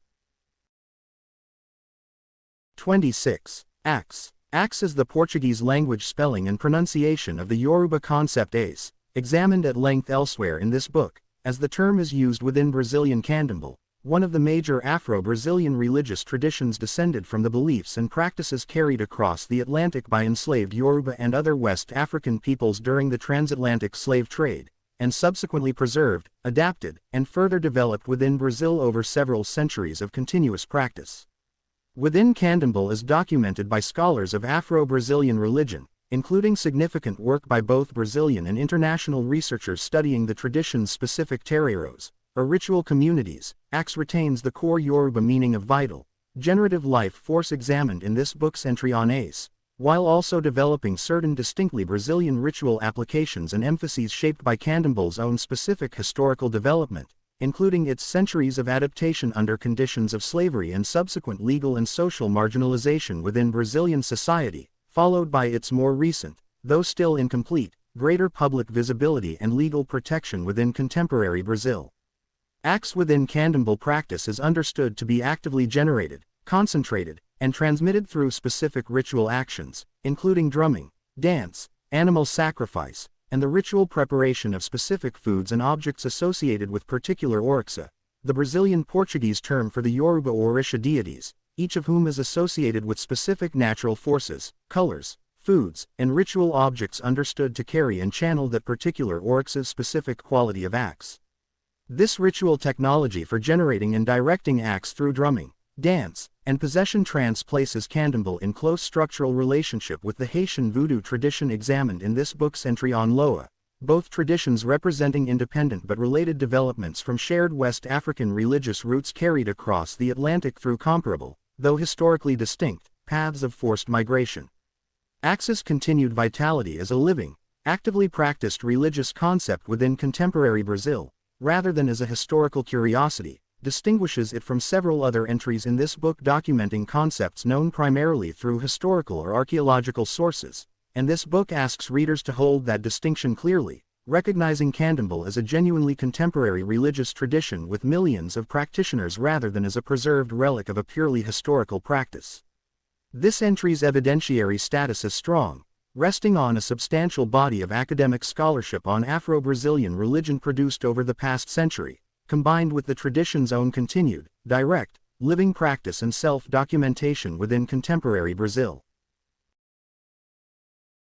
27. Ba. Ba is one of the central components of the ancient Egyptian model of the human person, examined as a broader system in this book's entry on AKH, referring specifically to the aspect of a person most closely associated with individual personality and character, traditionally depicted in Egyptian funerary art as a bird, most often a human-headed bird, capable of independent movement and specifically capable of traveling between the tomb and the world of the living, and between the earthly realm and the realm of the gods, after death. Egyptian funerary texts, spanning the pyramid texts of the Old Kingdom through the considerably later Book of the Dead, consistently describe the Ba as requiring the capacity for movement and independent action after death in a way the Ka, the vital life force examined in relation to this entry, does not, with the Ba specifically responsible for the deceased's ability to leave the tomb, to visit and interact with the world of the living, and to travel to receive offerings and sustenance, a function that made the correct preservation of the body through mummification, and the correct construction of the tomb with appropriate exits and passages, matters of genuine practical concern within Egyptian funerary practice, since a Ba unable to move freely was understood to be a Ba in genuine difficulty. The Ba's eventual reunion with the Ka, understood within Egyptian funerary theology as occurring nightly within the tomb according to some textual traditions, and its ultimate goal of successful reintegration into the transfigured, unified AKH examined elsewhere in this book, positions the Ba as one stage within a larger, staged process of post-mortem transformation rather than as a wholly separate or independent entity pursuing its own separate fate, an important distinction for understanding how the various components of the Egyptian model of the person, examined individually across several entries in this book, were traditionally understood to function together as a coordinated system rather than as isolated, unrelated parts. The Ba concept also carried significance during life, not only after death, with certain Egyptian religious texts describing living individuals, particularly the pharaoh, as possessing a Ba in a functioning sense during life as well, associated with the specific character, charisma, or manifest power an individual displayed while still alive, a usage that extends the Ba concept beyond a purely post-mortem function and into a living person's active, individual presence and character. This entry's evidentiary status is strong, resting on an extensive, well-preserved, and continuously studied textual and iconographic tradition spanning several thousand years of Egyptian religious history, among the more thoroughly documented components of the ancient Egyptian model of the person examined throughout this book. 28. Baraka. Baraka is a concept of central importance within Islamic and particularly Sufi spirituality, referring to a blessing power or spiritual potency understood to flow from Allah and to be carried, concentrated, and transmitted through specific holy people, sacred objects, and sacred places, capable of conferring benefit, protection, and spiritual elevation on those who come into appropriate contact with it. The concept has deep roots within the Quran and Hadith literature, the sayings and actions of the Prophet Muhammad recorded and preserved by his companions and subsequent generations of Islamic scholars, both of which use forms of the term baraka to describe divine blessing in a general sense, while later Sufi tradition, developing over subsequent centuries across the Islamic world, considerably elaborated the concept into a more specific and technically developed doctrine concerning the concentrated presence of baraka in particular individuals, especially recognized saints, or awliya, understood within Sufi tradition as possessing an unusually direct and abundant connection to divine blessing, transmissible to others through physical proximity, through blessed objects associated with the saint, and, most significantly within organized Sufi practice, through initiatory transmission from a living spiritual master to a student within a specific Sufi order or tariqa. This transmission model, in which baraka is understood to pass from a living, spiritually accomplished teacher to a qualified student through direct relationship and initiation, structures the entire traditional organization of Sufi spiritual training, in which lineage, the documented chain of teachers reaching back, ideally, to the Prophet Muhammad himself, functions as a genuine claim to legitimate access to concentrated baraka rather than as a merely honorific historical detail, a structural pattern this book's readers should recognize as closely comparable, though theologically distinct, to the graduated, lineage-dependent transmission structures examined throughout this book in Tibetan Vajrayana Buddhism, institutional Daoist priesthood, and Reiki's own documented modern lineage history. Baraka's association with specific physical locations, particularly the tombs of recognized saints, which remain active sites of pilgrimage and devotional visitation across much of the contemporary Islamic world despite some theological controversy within different strands of Islamic thought regarding the appropriateness of such practice, places Baraka in close structural company with the broader cross-cultural pattern of sacred geography examined throughout this book, including Shinto shrine practice and the specific power-concentrated sites documented within Andean and Hawaiian tradition. This entry's evidentiary status is strong at the doctrinal and historical level, resting on an extensive and continuously developed body of Islamic and Sufi textual and devotional literature spanning well over 1,000 years, while the underlying claim of a literal, transmissible spiritual potency remains, as with comparable concepts examined throughout this book, a matter of religious conviction and practitioner report rather than independently verified fact. 29. Bhava. Bhava is a Sanskrit term with a considerable range of meaning across different contexts within Indian philosophical and religious literature, referring broadly to a state of being, an emotional disposition, or an inner attitude, and within the specific context of bhakti, devotional practice, and certain tantric traditions, referring more specifically to a cultivated devotional or emotional energetic state understood as a genuine vehicle for spiritual realization rather than as a mere psychological byproduct of spiritual practice. Within the Bhakti tradition, examined in relation to this book's companion volume's treatment of Vivekananda's systematization of the four yogic paths, Bhava names the specific quality of devotional feeling a practitioner cultivates toward a chosen deity, with different Bhakti traditions and different individual practitioners traditionally described as relating to the divine through different specific bhavas, including a parental bhava, relating to the divine as a caregiver relates to a beloved child, a servant's bhava, relating to the divine as a devoted servant relates to a master, a friend's bhava, and, in certain traditions, a romantic or consort's bhava, most extensively developed within traditions devoted to Krishna, in which the intense, longing devotional love traditionally attributed to the gopis, the cowherd women of Krishna's mythology, is held up as a particularly powerful model of devotional bhava. Within tantric practice more specifically, bhava carries an additional, related technical significance, referring to the specific inner state or attitude a practitioner must genuinely cultivate, rather than merely perform outwardly, in order for a given ritual or meditative technique to achieve its intended effect, a usage that positions bhava as functioning somewhat like the sincerity or magokoro examined in this book's companion volume's treatment of Japanese Shinto ritual, in which correct inner disposition, not merely correct external technique, is understood as a genuine precondition for spiritual efficacy.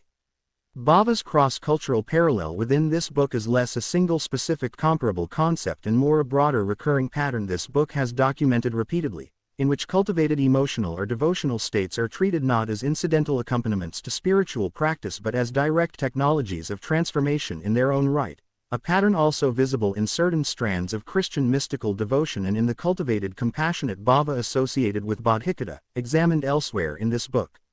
This entry's evidentiary status rests on an extensive classical and continuing devotional and philosophical literature documenting bhava's theological and practical role within Hindu tradition, while the specific claim that a given cultivated bhava produces genuine spiritual transformation or realization remains a matter of internal tradition and practitioner testimony rather than externally verified fact.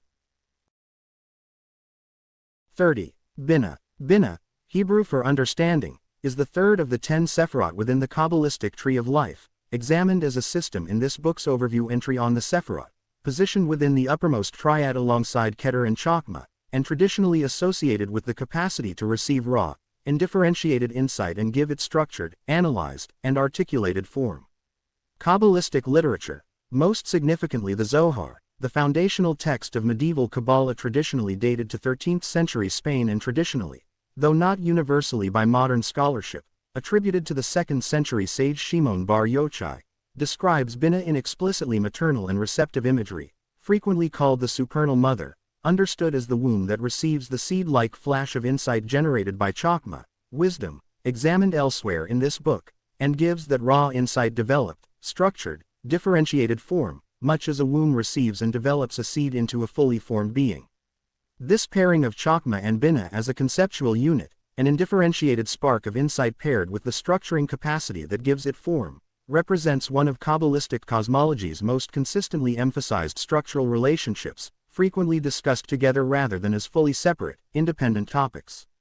Binah's position at the boundary of the uppermost triad of Sephirot, closest to the 7 lower Sephiroth that follow it in the traditional emanation sequence, gives it a traditional significance as the point at which the more purely abstract, indifferentiated divine emanation of Keter and Chakma begins to take on the structured, differentiated character that will eventually produce the fully manifest world represented by Malkuth, examined elsewhere in this book, at the sequence's opposite end. Some Kabbalistic sources associate Binah specifically with the capacity for teshuvah, repentance or genuine return, understanding the capacity to receive difficult truth and restructure one's understanding around it as itself a form of the same receptive, structuring capacity Binah represents at the cosmic level. Binah's cross-cultural parallel within this book is worth naming directly for comparative readers. The pairing of an indifferentiated, spontaneous insight principle with a structuring, form-giving principle that follows and develops it recurs, in a considerably different technical and cosmological vocabulary, in the Chinese pairing of Yang's initiating, active quality with Yin's receptive, form-giving quality, examined in this book's companion volume, a structural parallel between two independently developed systems both describing reality's emergence through a comparable two-stage dynamic. This entry's evidentiary status rests on a substantial and continuously studied Kabbalistic textual tradition extending from the medieval Zohar through many centuries of subsequent commentary, while the underlying cosmological claim, that reality actually emerges through this specific sequence of divine emanations, remains a matter of Kabbalistic doctrine and mystical tradition rather than externally verifiable fact. 31. Bindu. Bindu, Sanskrit for drop, point, or dot, refers within Tantric and Hatha Yoga tradition to a subtle point of concentrated energy, most frequently associated with the crown of the head and closely linked to the Amrita concept examined elsewhere in this book, and, in a broader cosmological sense within Tantric philosophy, to the primordial point of concentrated potential from which the entire manifest universe is understood to have originated. Within the specific physiological context of Hatha Yoga, Bindu names a precise location, traditionally associated with either the crown of the head directly or a point just behind it, understood as the site where Amrita, the nectar of immortality examined elsewhere in this book, is said to be produced and from which it may either be lost through ordinary bodily processes or preserved and directed downward through disciplined practice. This gives Bindu a directly practical role within Hatha Yoga's broader technology of bodily transformation, positioning it as a specific target location for advanced technique rather than as a purely abstract or symbolic concept, a specificity this book has noted as characteristic of Hatha Yoga's physiological claims more broadly. Bindu's cosmological meaning within broader Tantric philosophy extends well beyond this specific bodily application. Tantric cosmological texts frequently describe the entire process of cosmic manifestation as beginning from a single, indifferentiated Bindu, a point of pure potential containing the entirety of subsequent creation in concentrated, unexpressed form, a cosmological role that invites direct comparison with the Kabbalistic Sephira Keter, examined elsewhere in this book, both traditions independently describing cosmic manifestation as beginning from an initial point of concentrated, indifferentiated potential rather than emerging gradually or without a specific point of origin. Tantric visual art and ritual diagram, particularly the yantra, examined in this book's companion volume as a geometric tool for channeling deity-specific energy, frequently places a central Bindu point at the exact center of the diagram's geometric structure, representing the specific point of concentrated divine or cosmic energy the surrounding geometric pattern is designed to focus attention toward, giving Bindu a direct visual and ritual application alongside its physiological and cosmological meanings. This entry's evidentiary status matches the broader pattern found throughout Hatha Yoga's physiological claims examined elsewhere in this book. Bindu's textual and doctrinal documentation within Tantric and Hatha Yoga literature is specific and extensive, while the literal physiological claims associated with its bodily application remain internal to the tradition's own framework rather than externally confirmed.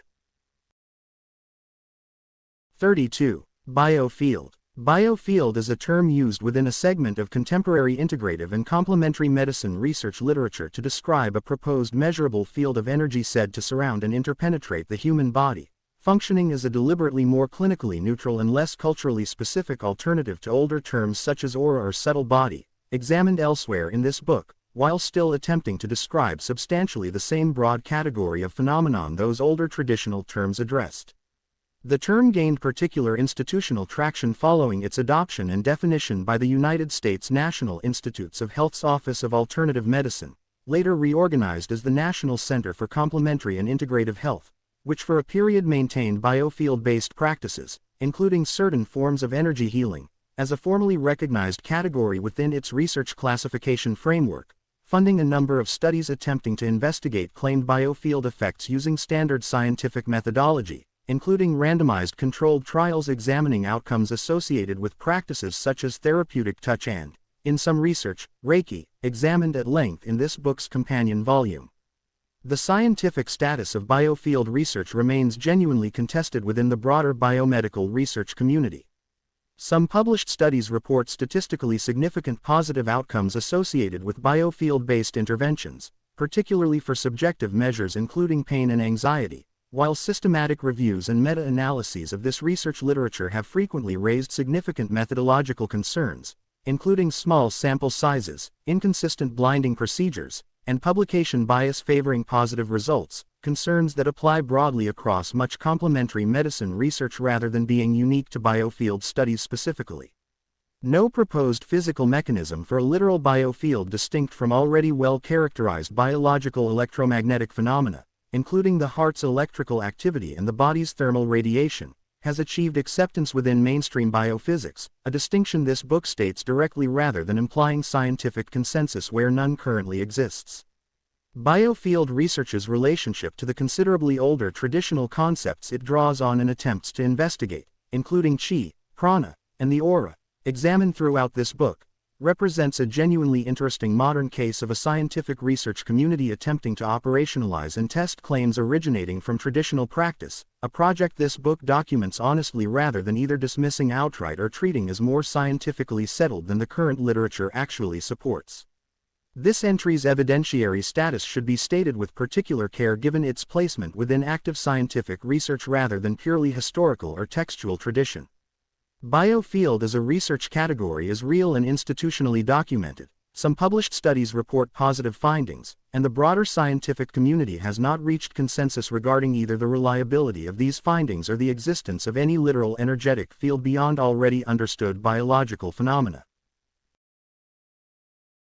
33. Bodhicitta. Bodhicitta, generally translated as the awakened mind or awakened heart, is a central concept within Mahayana and Vajrayana Buddhism, referring to the sincere aspiration to achieve enlightenment specifically for the benefit of all sentient beings rather than for one's own liberation alone, and, within certain tantric systems, additionally described as a subtle physical and energetic substance directly connected to advanced meditative practice. The philosophical dimension of Bodhicitta, examined extensively within Mahayana Buddhist literature including the influential 8th century text the Bodhicaryavatara by the scholar monk Shantideva, positions this altruistic aspiration as the defining feature separating the Mahayana Buddhist path, oriented toward universal liberation, from paths oriented primarily toward individual liberation, examined in this book's companion volume's treatment of earlier Buddhist tradition. Shantideva's text describes the cultivation of bodhicitta through specific systematic contemplative practices, including the deliberate exchange of self and other, a meditative technique for genuinely equalizing one's own welfare with that of all other beings, representing one of Buddhist tradition's most psychologically detailed and technically specific methods for cultivating a transformed ethical and emotional orientation.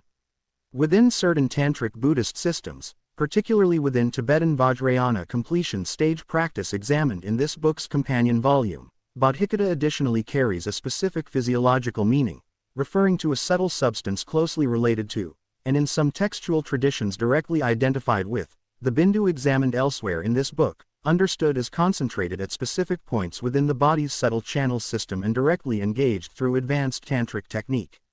This dual usage, bodhicitta as both a purely altruistic ethical aspiration and as a specific subtle physical substance, represents a distinctive feature of tantric Buddhist thought, in which ethical cultivation and physiological subtle body technique are treated as genuinely continuous rather than as separate domains requiring separate practices.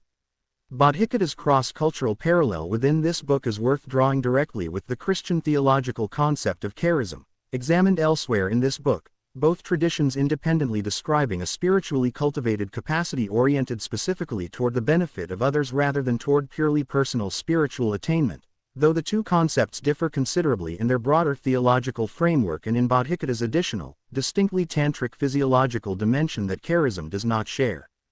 This entry's evidentiary status rests on an extensive and well-documented Mahayana and Vajrayana Buddhist philosophical and contemplative literature, genuine and traceable across many centuries of continuous scholarly and practitioner tradition, while the specific tantric physiological claims associated with bodhicitta as a subtle substance remain internal to that tradition's own advanced technical framework rather than externally verified.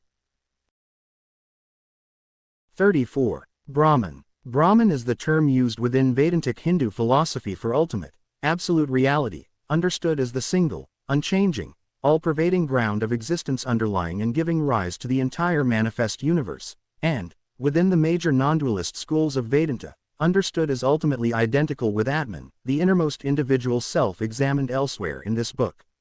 The concept's development traces through the Vedic corpus examined in this book's companion volume, beginning with an earlier, more ritually specific meaning of the term Brahman as the sacred power inherent within correctly performed Vedic ritual speech itself, a usage that connects Brahman's earliest layer of meaning directly to the broader Vedic conviction, examined at length in this book's companion volume, that correctly performed sacred utterance carries genuine causal power. Over the course of the Upanishads, the later, more philosophically oriented portion of the Vedic corpus, this earlier ritual meaning of Brahman gradually expands and deepens into the fully cosmological and metaphysical concept of ultimate reality that would come to dominate later Vedantic philosophy, a genuine and traceable historical development from a specific ritual technical term into one of world philosophy's most significant concepts of absolute reality. Different schools of Vedantic philosophy characterize the precise nature of Brahman and its relationship to the manifest world in genuinely different ways, a diversity this book's readers should hold clearly rather than assuming a single settled Hindu doctrine on the matter. Advaita, or non-dualist, Vedanta, most systematically developed by the 8th century philosopher Adi Shankara, holds that Brahman alone is ultimately real, and that the apparent multiplicity and diversity of the manifest world represents Maya, a form of cosmic illusion or, in more careful translation, a lesser order of reality obscuring Brahman's underlying singular nature. Vishishtadvaita, or qualified non-dualist, Vedanta, associated with the 11th and 12th century philosopher Ramanuja, holds instead that the manifest world and individual souls are genuinely real, existing as Brahman's own body or attributes rather than as mere illusion. Veda, or dualist, Vedanta, associated with the philosopher Madhvacharya examined in this book's entry on Atman, maintains a still more pronounced real distinction between Brahman and individual souls. Brahman's cross-cultural parallel within this book is direct and significant, most closely comparable to the Neoplatonic anima mundi and, at a further remove, to the ultimate, ineffable divine source underlying the entire Kabbalistic emanation sequence beginning with Ein Sof, examined elsewhere in this book, each tradition independently arriving at some version of a single, ultimate, unchanging reality underlying and giving rise to the entire diverse manifest world. This entry's evidentiary status rests on an extraordinarily extensive and continuously developed philosophical and textual tradition spanning close to 3,000 years, representing one of the most thoroughly documented metaphysical concepts examined anywhere in this book, while the central metaphysical claim itself remains, as with every entry in this book addressing ultimate reality, a matter of philosophical argument and contemplative realization rather than externally verifiable fact.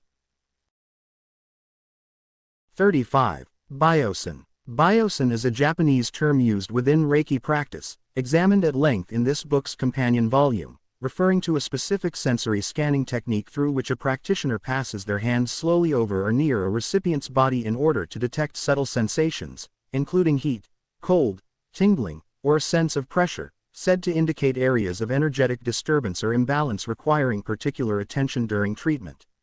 The term combines Japanese characters generally rendered as sick or diseased and wave or vibration, giving biosin a literal meaning close to disease wave or disease vibration, reflecting the technique's traditional purpose of locating specific areas within the body where Reiki energy is understood to be needed most, rather than treating the entire body with uniform and differentiated attention.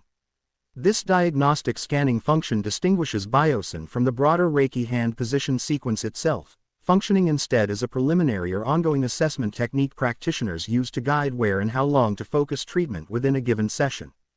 Biosin's documentation within Reiki's own specific historical tradition traces to material associated with Mikao Usui's original teaching and its subsequent transmission through Chujiro Hayashi and Haweo Takata, examined at length in this book's companion volume, Though as with several specific technical elements of Reiki practice, the precise degree to which biosen scanning is currently taught matches Usui's own original technique versus representing later elaboration by subsequent teachers in the transmission chain remains difficult to establish with full historical precision. Given the same layered adaptation history, this book's companion volume documented at length regarding Reiki's broader transmission from Usui through Hayashi and Takata to her 22 direct successors.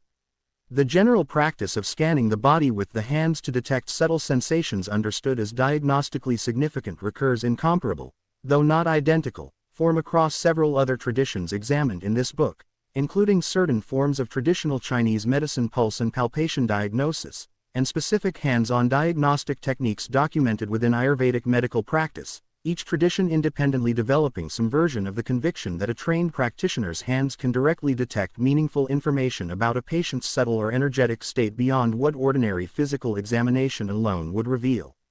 This entry's evidentiary status rests on Reiki's own documented internal teaching tradition, genuine and traceable within that specific practice's historical transmission, while the underlying claim that specific hand sensations reliably correspond to a recipient's actual internal energetic or health state has not been independently confirmed through controlled outside research, a distinction consistent with this book's treatment of Reiki practice more broadly in its companion volume. 36. Chakra Granthi. Chakra Granthi refers within Tantric and Hatha Yoga physiology to a specific class of energetic knots or obstructions said to occur at particular points along the body's central channel, the Sushumna examined elsewhere in this book, understood as blocking or restricting the free ascent of Kundalini energy and therefore requiring specific traditional techniques to loosen or dissolve before advanced practice can proceed further. Classical Hatha Yoga texts, including the Hatha Yoga Pradipika examined in this book's entry on Amrita, describe three principal granthis, traditionally called the Brahma Granthi, located at the level of Muladhara, the root chakra, the Vishnu Granthi, located at the level of Anahata, the heart chakra, and the Rudra Granthi, located at the level of Ajna, the brow chakra, each named for a specific deity associated with a particular cosmic function, creation, preservation, and dissolution respectively, and each traditionally described as representing a specific kind of psychological and energetic attachment a practitioner must work through in sequence. The Brahma Granthi is traditionally associated with attachment to physical and material existence, the Vishnu Granthi with emotional attachment, and the Rudra Granthi with attachment to specific psychic experiences and powers that may arise during advanced practice, a traditional sequence that gives the three granthis a genuinely psychological as well as purely energetic significance, positioning them as much as markers of specific developmental challenges a serious practitioner must work through as they are purely physiological obstructions within the subtle body's channel system. This staged model of specific, named obstacles requiring specific technique to overcome in sequence recurs throughout this book's treatment of advanced contemplative systems, including the staged refinement process of Chinese Nidan practice, examined in this book's companion volume, and the specific ordeal-based training structure of Japanese Shugendo, also examined in that companion volume, each tradition independently arriving at the conviction that advanced spiritual development proceeds through identifiable, sequential stages rather than through undifferentiated general effort. This entry's evidentiary status matches the broader Kundalini and chakra system examined throughout this book. The Granthi concept's textual documentation within classical Hatha Yoga literature is specific and consistent, describing named obstacles with specific traditional locations and specific traditional psychological significance, while the underlying physiological and energetic claims remain internal to the tradition's own framework rather than externally confirmed.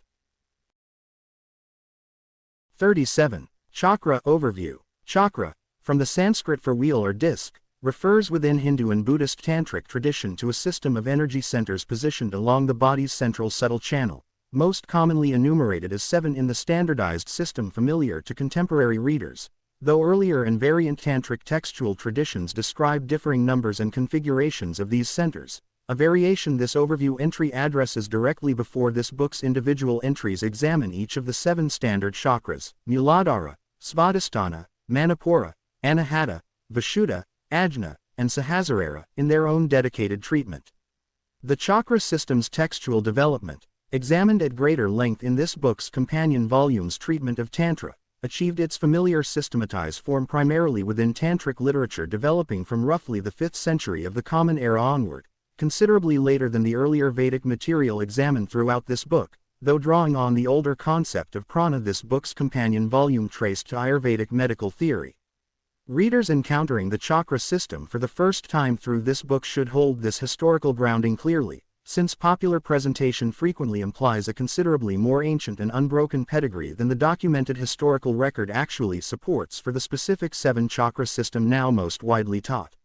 Each chakra within the standard system is traditionally associated with a specific location along the spine, a specific element or tattva, examined individually in this book's entries on the 5 elements, a specific traditional color, a specific number of lotus petals bearing specific Sanskrit seed syllables, a specific presiding deity, and a specific range of psychological and physiological function, together forming an extraordinarily detailed and internally consistent traditional system whose full technical elaboration considerably exceeds the simplified color and keyword associations most familiar to contemporary popular wellness culture.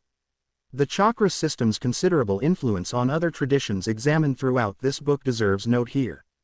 Its structural pattern, a graduated sequence of energy centers along a central axis, invites genuine comparison with the Kabbalistic Sephirot, examined elsewhere in this book, though the two systems developed with no direct historical contact and differ substantially in their specific content and cosmological framework, a distinction this book's readers should hold alongside the genuine structural parallel worth noting between them.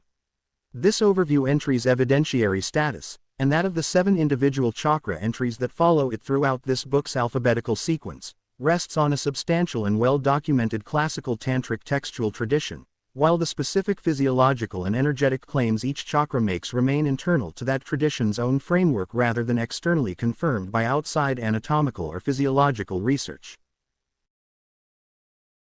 38. Charis. Charis is an ancient Greek term generally translated as grace, favor, or charm, referring within classical Greek religious and literary thought to a radiant, attractive divine quality said to be bestowed upon particular people, objects, or occasions, and personified within Greek mythology as the Charites, commonly known in English as the Graces, a group of goddesses associated with beauty, creativity, and social harmony.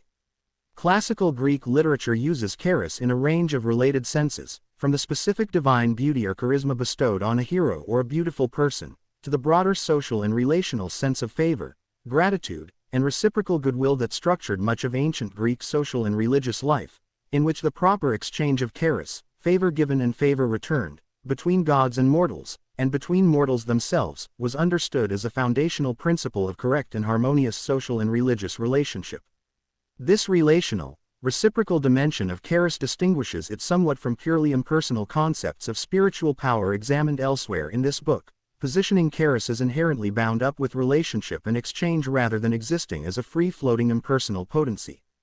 Charis's most consequential later historical development occurs through its adoption into early Christian Greek language theological vocabulary, where the term becomes the standard Greek word for grace in the specifically Christian theological sense, the unearned divine favor and empowering presence of God extended to believers, a usage that directly produces the related term charism, examined elsewhere in this book, referring to a specific spiritual gift understood to flow from this same grace. This linguistic and theological continuity, from charis the pre-Christian Greek goddess personified quality of favor and beauty to charis the foundational Christian theological concept of divine grace, represents one of this book's clearer documented cases of a single term's meaning being carried forward and substantially reworked across a major religious transition, rather than a wholly new concept being introduced under a coincidentally similar name. Charis's cross-cultural parallel within this book is most directly comparable to the Islamic and Sufi concept of baraka, examined elsewhere in this book, both concepts describing a radiant, favor-bearing quality bestowed by the divine on specific favored people or objects, though the two traditions differ considerably in their specific theological framework and historical development.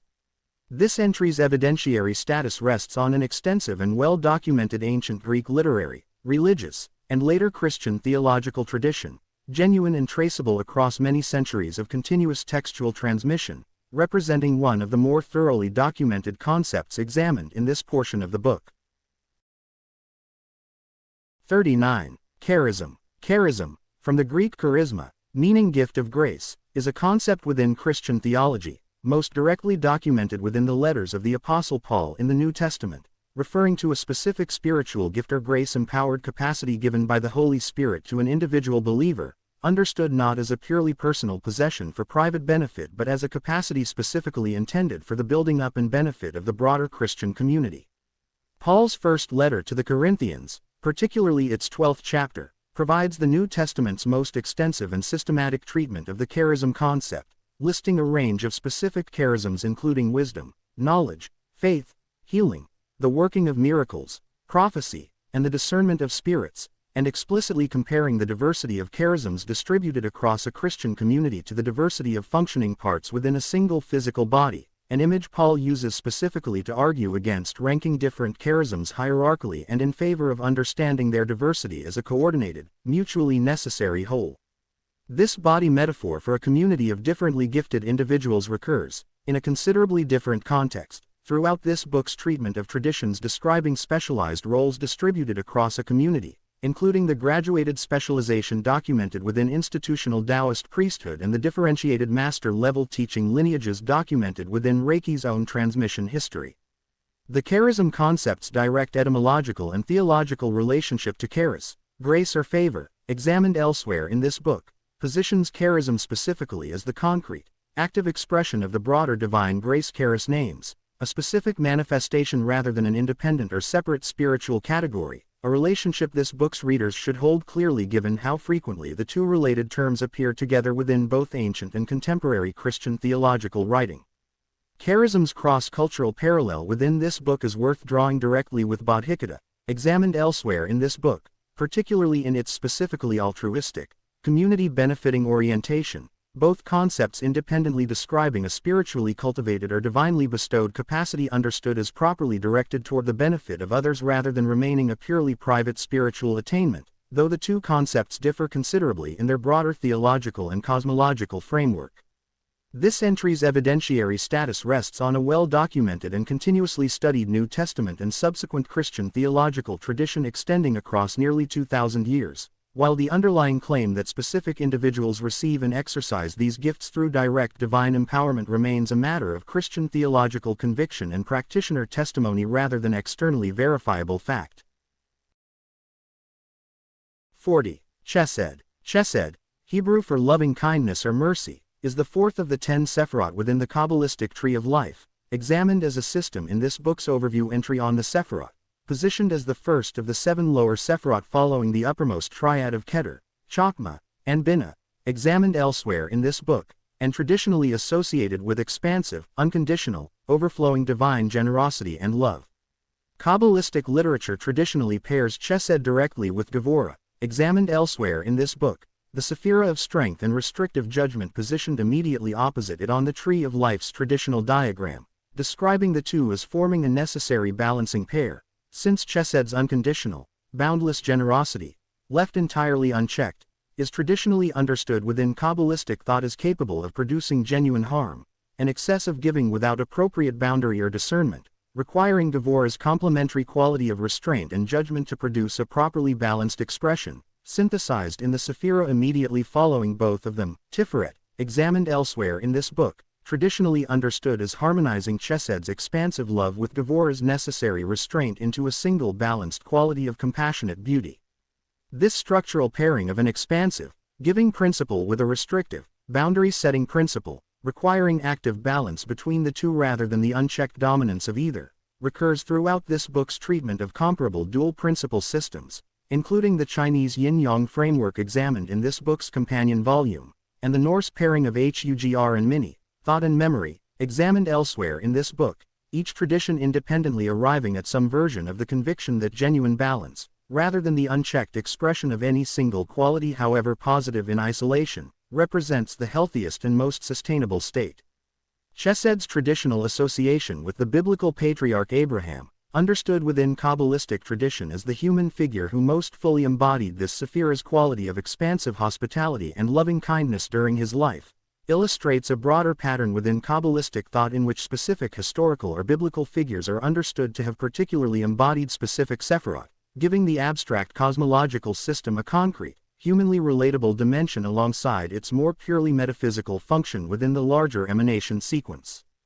This entry's evidentiary status rests on the same substantial and continuously studied Kabbalistic textual tradition examined throughout this book's other Sephirot entries, extending from the medieval Zohar through many centuries of subsequent commentary and elaboration, while the underlying cosmological framework remains a matter of Kabbalistic doctrine and mystical tradition rather than externally verifiable fact. 41. Kai. Kai. In this entry, referring specifically to the Igbo concept and not to be confused with the identically transliterated Chinese term Qi examined elsewhere in this book, is a foundational concept within Igbo religious and philosophical thought, referring to a personal guiding spirit or divine spark understood to be assigned to every individual before birth, functioning as a source of guidance, protection, and, in traditional Igbo understanding, direct personal connection to Chukwu, the supreme creator deity in Igbo cosmology. Igbo tradition, documented extensively through both colonial-era ethnographic study and, more significantly, through 20th and 21st century scholarship produced by Igbo and other Nigerian scholars themselves, describes Kai as functioning somewhat like a personal destiny spirit, understood to negotiate and, in some tellings, to have agreed upon the broad outline of an individual's life path before that individual's birth, giving Kai a close conceptual relationship to fate and personal destiny alongside its more general function as an indwelling guiding presence. This destiny-linked function distinguishes the Igbo Kai in important respects from the more purely guardian-oriented Roman genius examined elsewhere in this book, even though both concepts describe a personal indwelling spirit assigned to an individual. A well-documented and frequently cited Igbo proverb holds that a person's Kai cannot be blamed for misfortune if the person themselves failed to act with appropriate effort and wisdom, a saying that positions Kai within Igbo ethical thought as operating in genuine partnership with individual human agency and effort rather than functioning as a wholly determining external force that removes personal responsibility, an important nuance for readers approaching the concept comparatively. Qi's relationship to Ace and to Ori, examined elsewhere in this book as Yoruba concepts from a related but distinct West African cultural and linguistic tradition, deserves direct clarification for readers moving through this book's West African entries. While Igbo and Yoruba traditions share certain broad structural similarities as neighboring West African cultures with related but historically distinct religious systems, Kai and Ori are not identical concepts despite some superficial resemblance, Kai carrying a more specifically destiny and guidance-oriented function within its own specifically Igbo cosmological framework rather than functioning as a direct equivalent to Ori's role within Yoruba cosmology. This entry's evidentiary status is strengthened by the considerable body of scholarship on Igbo religious thought produced by Igbo scholars writing from within the tradition, including foundational work examining Qi's role within Igbo philosophy and ethics, giving this entry a depth of documented internal perspective comparable to this book's entry on the Yoruba concept of Ace. 42. Chakma. Chakma, Hebrew for wisdom, is the second of the 10 Sephirot within the Kabbalistic tree of life, examined as a system in this book's overview entry on the Sephirot, positioned immediately below Keter within the uppermost triad and traditionally described as the flash of primordial, indifferentiated insight that precedes and gives rise to Binah's structured, developed understanding, examined elsewhere in this book. Kabbalistic literature, most significantly the Zohar examined in this book's entry on Binah, consistently pairs Chakma and Binah as a closely related conceptual unit, frequently using the image of a father and mother, or of a seed in the womb that receives and develops it, to describe their relationship, with Chakma traditionally understood as representing the initial, spontaneous spark of insight arising seemingly from nowhere, prior to any process of conscious reasoning or structured development, and Binah representing the subsequent capacity to receive that raw insight and give it developed, articulable form. This pairing gives Chakma a traditional character distinct from ordinary intellectual effort or reasoned conclusion, positioning it instead as something closer to genuine creative or intuitive insight, the moment of sudden understanding that arrives complete rather than being gradually constructed through deliberate logical steps. Some Kabbalistic sources associate Chakma specifically with the biblical figure of Joseph, understood within this tradition as embodying a form of practical wisdom and insight that allowed him to interpret dreams and anticipate future events with unusual clarity, illustrating the broader Kabbalistic pattern, examined in this book's entry on Chesed, of associating specific Sephirot with specific biblical figures understood to have particularly embodied that Sephira's quality during their lives. Chakma's cross-cultural parallel within this book is worth drawing with the Chinese concept of the Hun soul, examined in this book's companion volume, is the ethereal, heaven-bound aspect of the Chinese two-part soul model, both concepts associated with a form of insight or awareness understood to arise from beyond ordinary embodied, structured cognition, though the two concepts differ considerably in their broader cosmological framework and specific traditional function.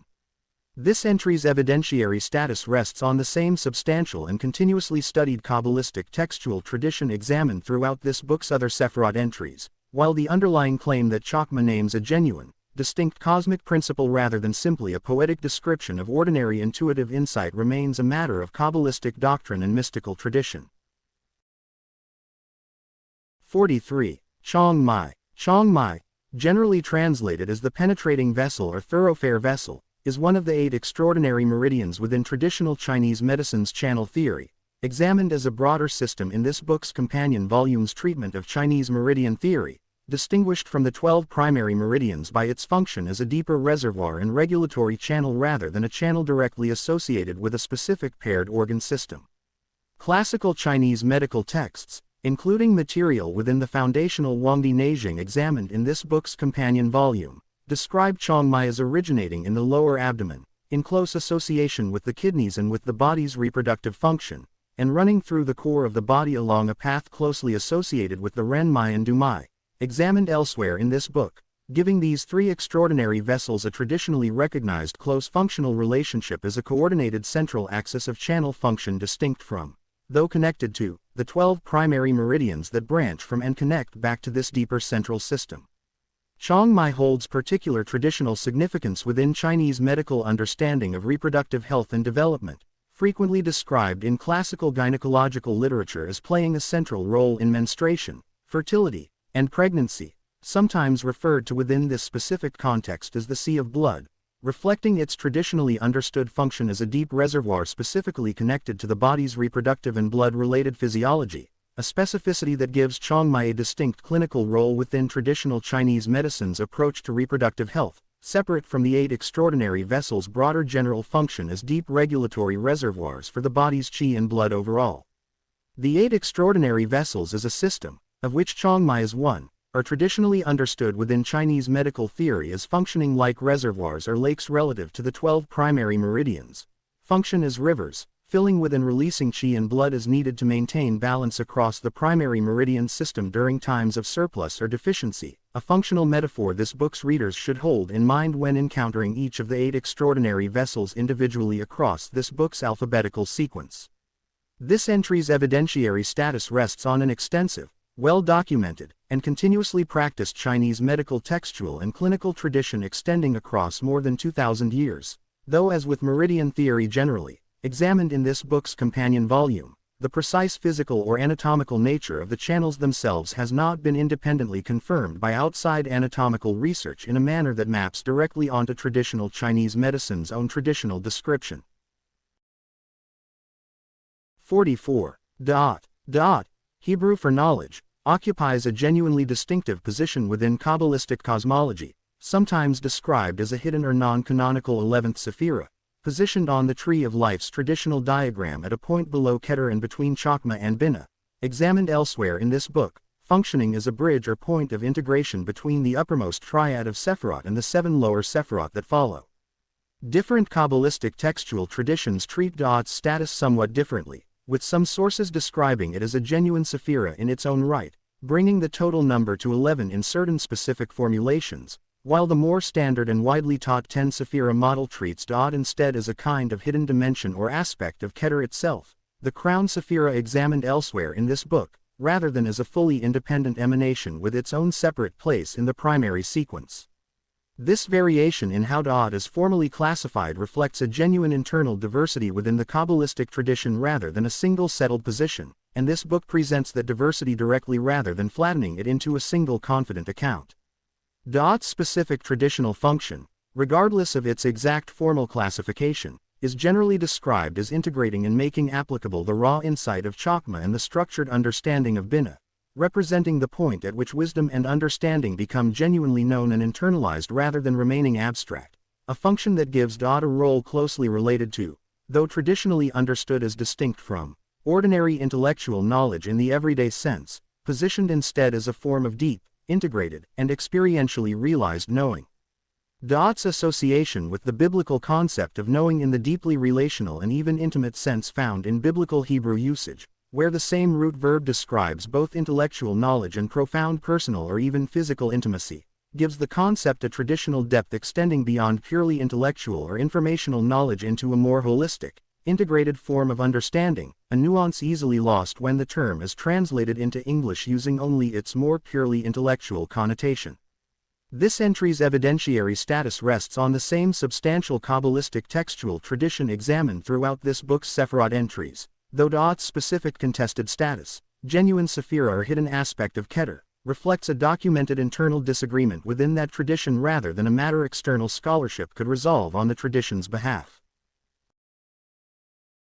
45. Daimai. Daimai, generally translated as the belt vessel or girdle vessel, is one of the 8 extraordinary meridians within traditional Chinese medicine's channel theory, examined as a system in relation to this book's entry on Chongmai, distinguished from every other channel in the entire meridian system, extraordinary or primary, by its uniquely horizontal orientation, encircling the body at the level of the waist rather than running vertically along the trunk and limbs as every other major channel does. Classical Chinese medical texts describe Daimai as functioning specifically to bind and regulate the other channels that pass through the waist and lower abdominal region, traditionally likened to a belt or girdle holding together and providing structural coherence to the vertically running channels it intersects, a function reflected directly in its traditional name. This binding, regulatory function gives Daimai a traditionally recognized role in supporting the lower body's structural stability and in regulating gynecological function, frequently discussed in classical and contemporary traditional Chinese medicine literature in connection with vaginal discharge, menstrual irregularity, and other conditions specifically associated with the lower abdominal and pelvic region Daimai encircles.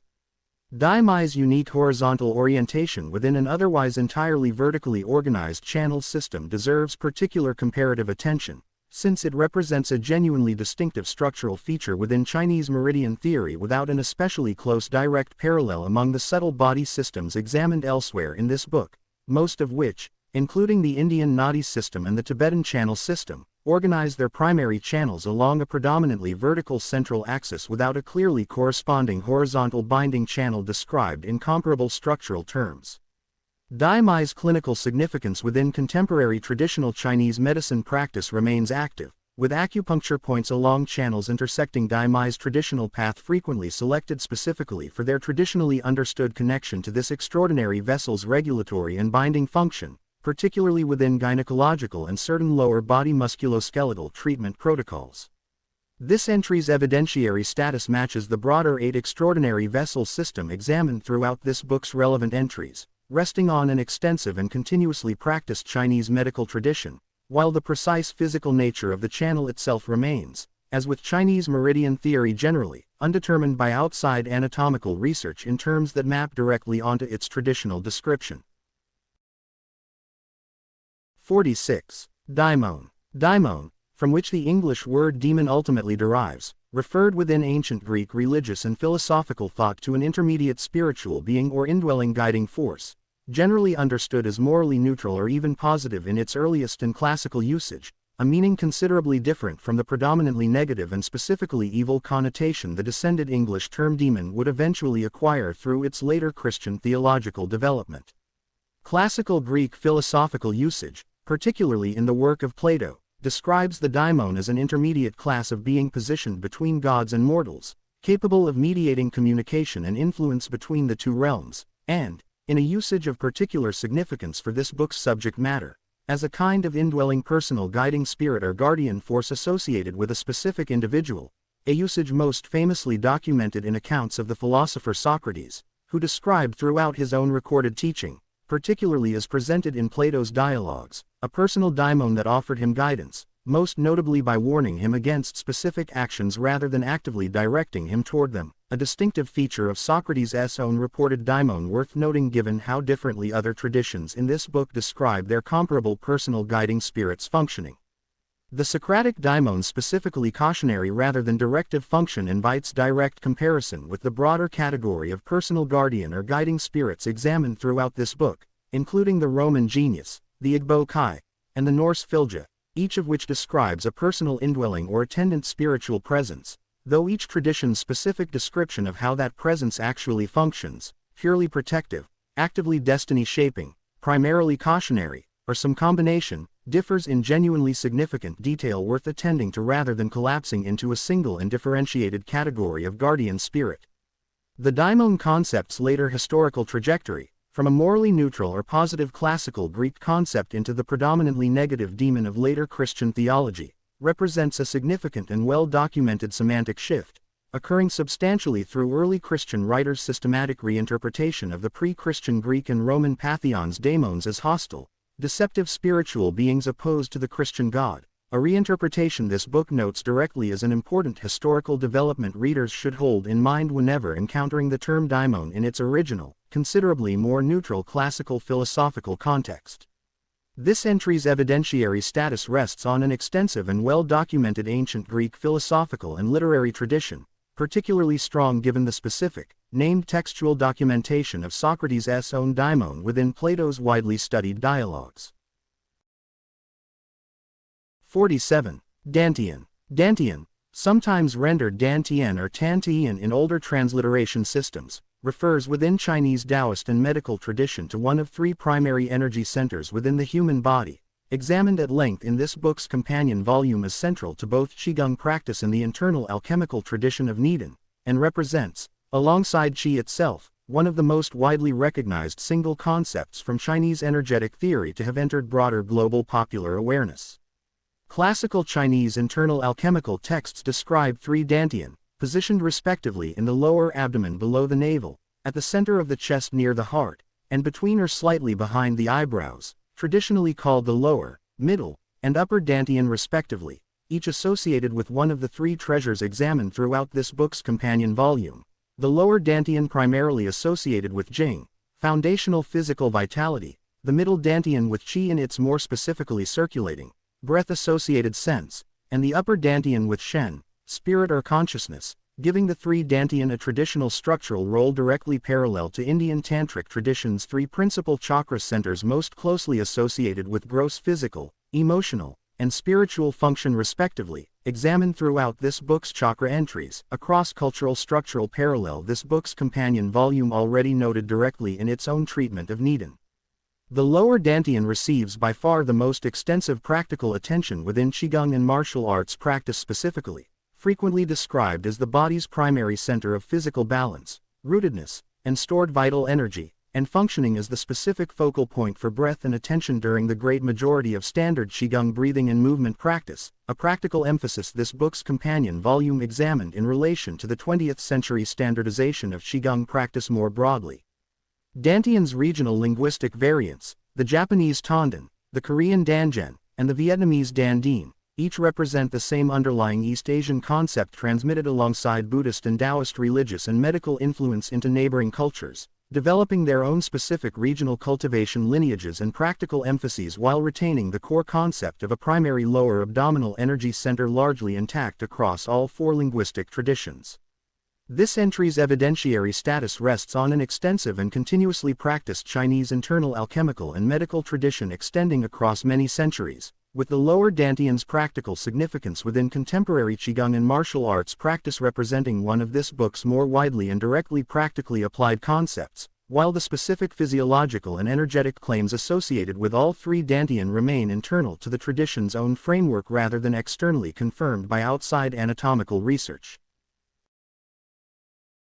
48. De, Chinese for virtue, power, or inner potency, forms the second half of the title of the Tao Te Ching, the foundational Daoist text examined at length in this book's companion volume, and represents one of classical Chinese philosophy's most significant and, for readers of this book's companion volume, most conspicuously under-examined concepts, deserving direct treatment here as a genuinely central rather than secondary piece of Daoist thought.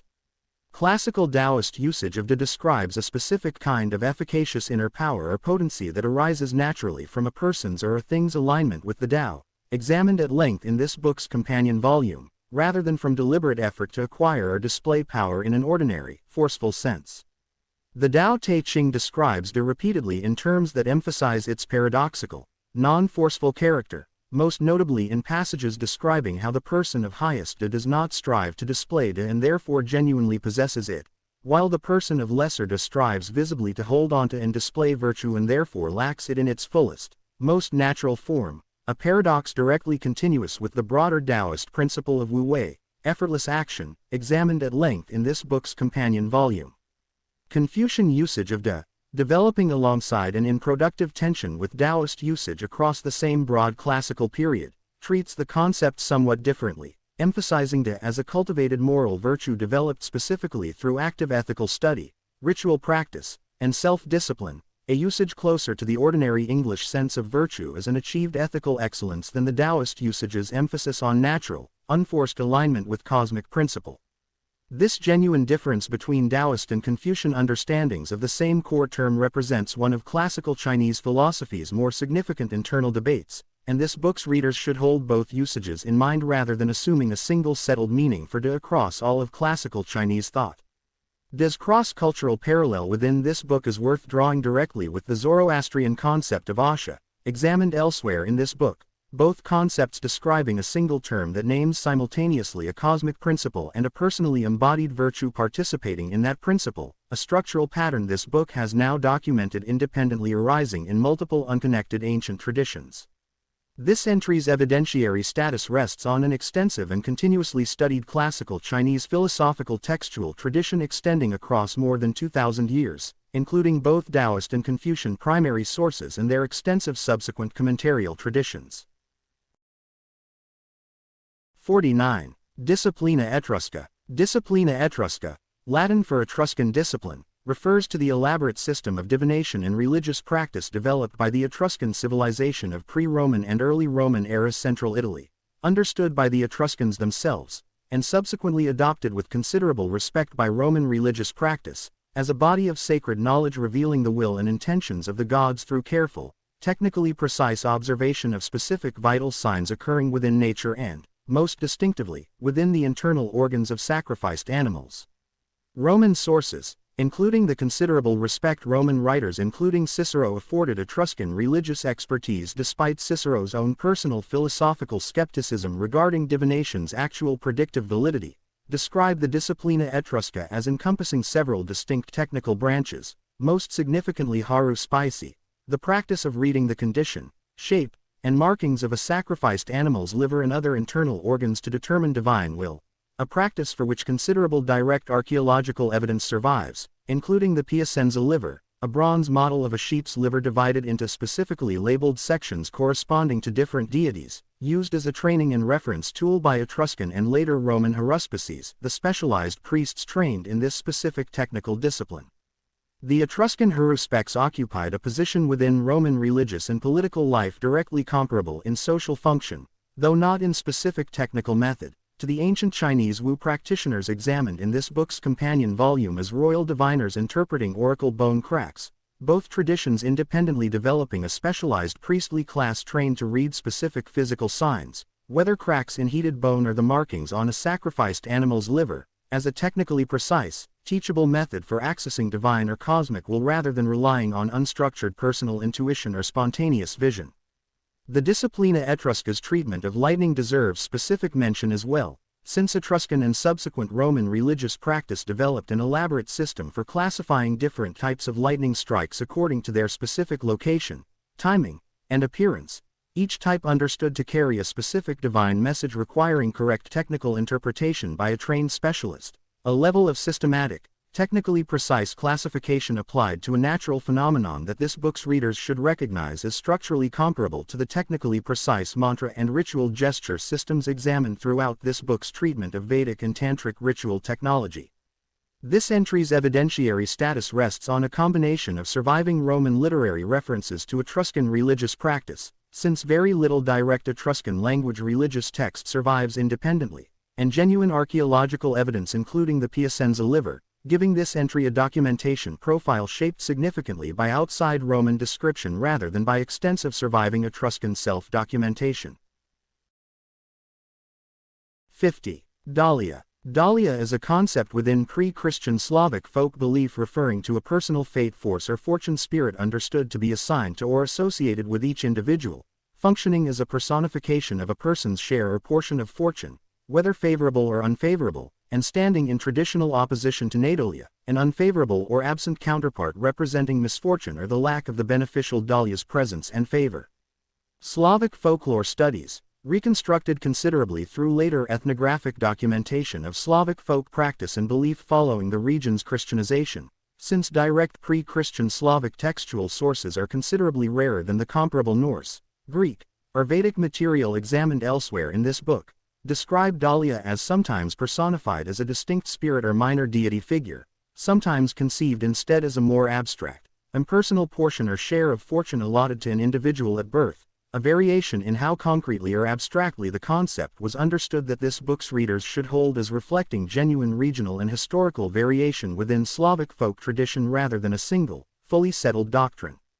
Dalia's association with fate and personal fortune invites direct comparison with the Norse concepts of Wyrd and Orlog, examined elsewhere in this book, and with the Norse Hamingja, also examined elsewhere in this book, all of which independently describe some version of a personal or cosmic fate force shaping an individual's fortune, a pattern this book has now documented recurring across multiple culturally and linguistically related, though historically distinct, Indo-European traditions, including Slavic, Germanic, and Vedic branches, raising a genuinely interesting comparative question this book states directly rather than resolving, whether this specific pattern reflects a shared inherited conceptual structure reaching back to a common Proto-Indo-European source, or whether it represents independent convergent development among related but separated cultures, a question current scholarship has not definitively settled. The considerable disruption of pre-Christian Slavic religious practice following the region's systematic Christianization, beginning most significantly with the Christianization of Kievan Rus in 988 of the Common Era, means that considerably less direct, contemporaneous documentation survives for Dalia and for pre-Christian Slavic religious concepts generally, compared to the more extensively documented Norse and Greco-Roman material examined elsewhere in this book, a limitation this entry states directly rather than presenting a false impression of documentary completeness. This entry's evidentiary status is accordingly more modest than several other entries in this book, resting substantially on later ethnographic and folkloric reconstruction rather than extensive contemporaneous pre-Christian textual sources, a limitation shared broadly across this book's treatment of Slavic material. 51. Dosha. Dosha is the overview term for Ayurveda's foundational theory of three constitutional energies, Vata, Pitta, and Kapha, examined individually elsewhere in this book, understood within classical Ayurvedic medical theory, examined at length in this book's companion volume, as the three fundamental physiological and psychological principles whose specific proportion and balance within a given individual determines that individual's constitutional type, health tendencies, and appropriate approach to diet, lifestyle, and medical treatment. Classical Ayurvedic texts, most significantly the Charaka Samhita and Sushruta Samhita examined in this book's companion volume, describe each dosha as a combination of two of the five classical elements, Vata composed of air and space, Pitta composed of fire and water, and Kapha composed of earth and water, giving the doshic system a direct structural connection to the broader elemental cosmology examined throughout this book's Indian entries rather than functioning as an independent physiological theory disconnected from Ayurveda's broader cosmological framework. Every individual is traditionally understood to possess all three doshas in some proportion, with a person's specific inborn constitutional proportion, called prakriti in this specific Ayurvedic clinical sense, distinct from the Samkhya philosophical term prakriti examined elsewhere in this book, established at conception and remaining relatively fixed throughout life, while a person's current, actively fluctuating doshic state, called vikriti, shifts continuously in response to diet, season, age, emotional state, and environment. This distinction between a fixed constitutional baseline and a fluctuating current state gives Ayurvedic doshic theory a genuinely sophisticated diagnostic framework, in which effective treatment requires understanding both a patient's unchanging baseline constitution and their current state of imbalance relative to that baseline, rather than applying a single and differentiated treatment approach uniformly across all patients regardless of individual constitutional difference, a personalized diagnostic sophistication this book's companion volume noted as a genuinely distinctive feature of Ayurvedic medicine relative to less individually differentiated medical systems. The doshic system's cross-cultural parallel within this book is worth drawing with the ancient Greek humoral theory of medicine, associated with Hippocrates and later systematized by Galen, which similarly proposed a small number of fundamental bodily fluids or qualities, blood, phlegm, yellow bile, and black bile, whose relative balance was understood to determine both physical health and psychological temperament, a structural parallel between two independently developed ancient medical systems. This book notes as a further instance of its broader recurring pattern of convergent medical theorizing across unconnected civilizations. This entry's evidentiary status rests on an extensive, continuously practiced, and clinically detailed Ayurvedic medical tradition extending across more than 2,000 years, with contemporary integrative medicine research showing growing, though still limited and methodologically contested, interest in evaluating specific doshic-based clinical claims using modern research methodology. 52. Dreaming, Jukurpa. The dreaming, rendered Jukurpa in Pitjanjajara and known by other specific terms across the many distinct language groups and nations comprising Aboriginal Australia, names a foundational cosmological framework within Aboriginal Australian religious and philosophical thought, connecting the creative activity of ancestral beings during a formative era to the ongoing structure of land, kinship, law, and spiritual life in the present. This entry follows the sourcing standard stated directly in this book's front matter section addressing sensitive and restricted knowledge, drawing exclusively on material that has already entered the public academic record through properly credentialed scholarship, most significantly the anthropologist and scholar of religion W.E.H. Stanner, whose influential 1963 study on Aboriginal religion remains among the more frequently cited academic treatments of this concept available to outside researchers. Stanner's own writing emphasizes that the dreaming should not be understood, as some earlier and less careful outside accounts suggested, as referring to a purely past mythological era disconnected from the present, but rather as describing an ongoing, ever-present dimension of reality that continues to underlie and structure the visible, everyday world, a distinction Stanner argued was frequently lost in cruder popular translations of the concept into English.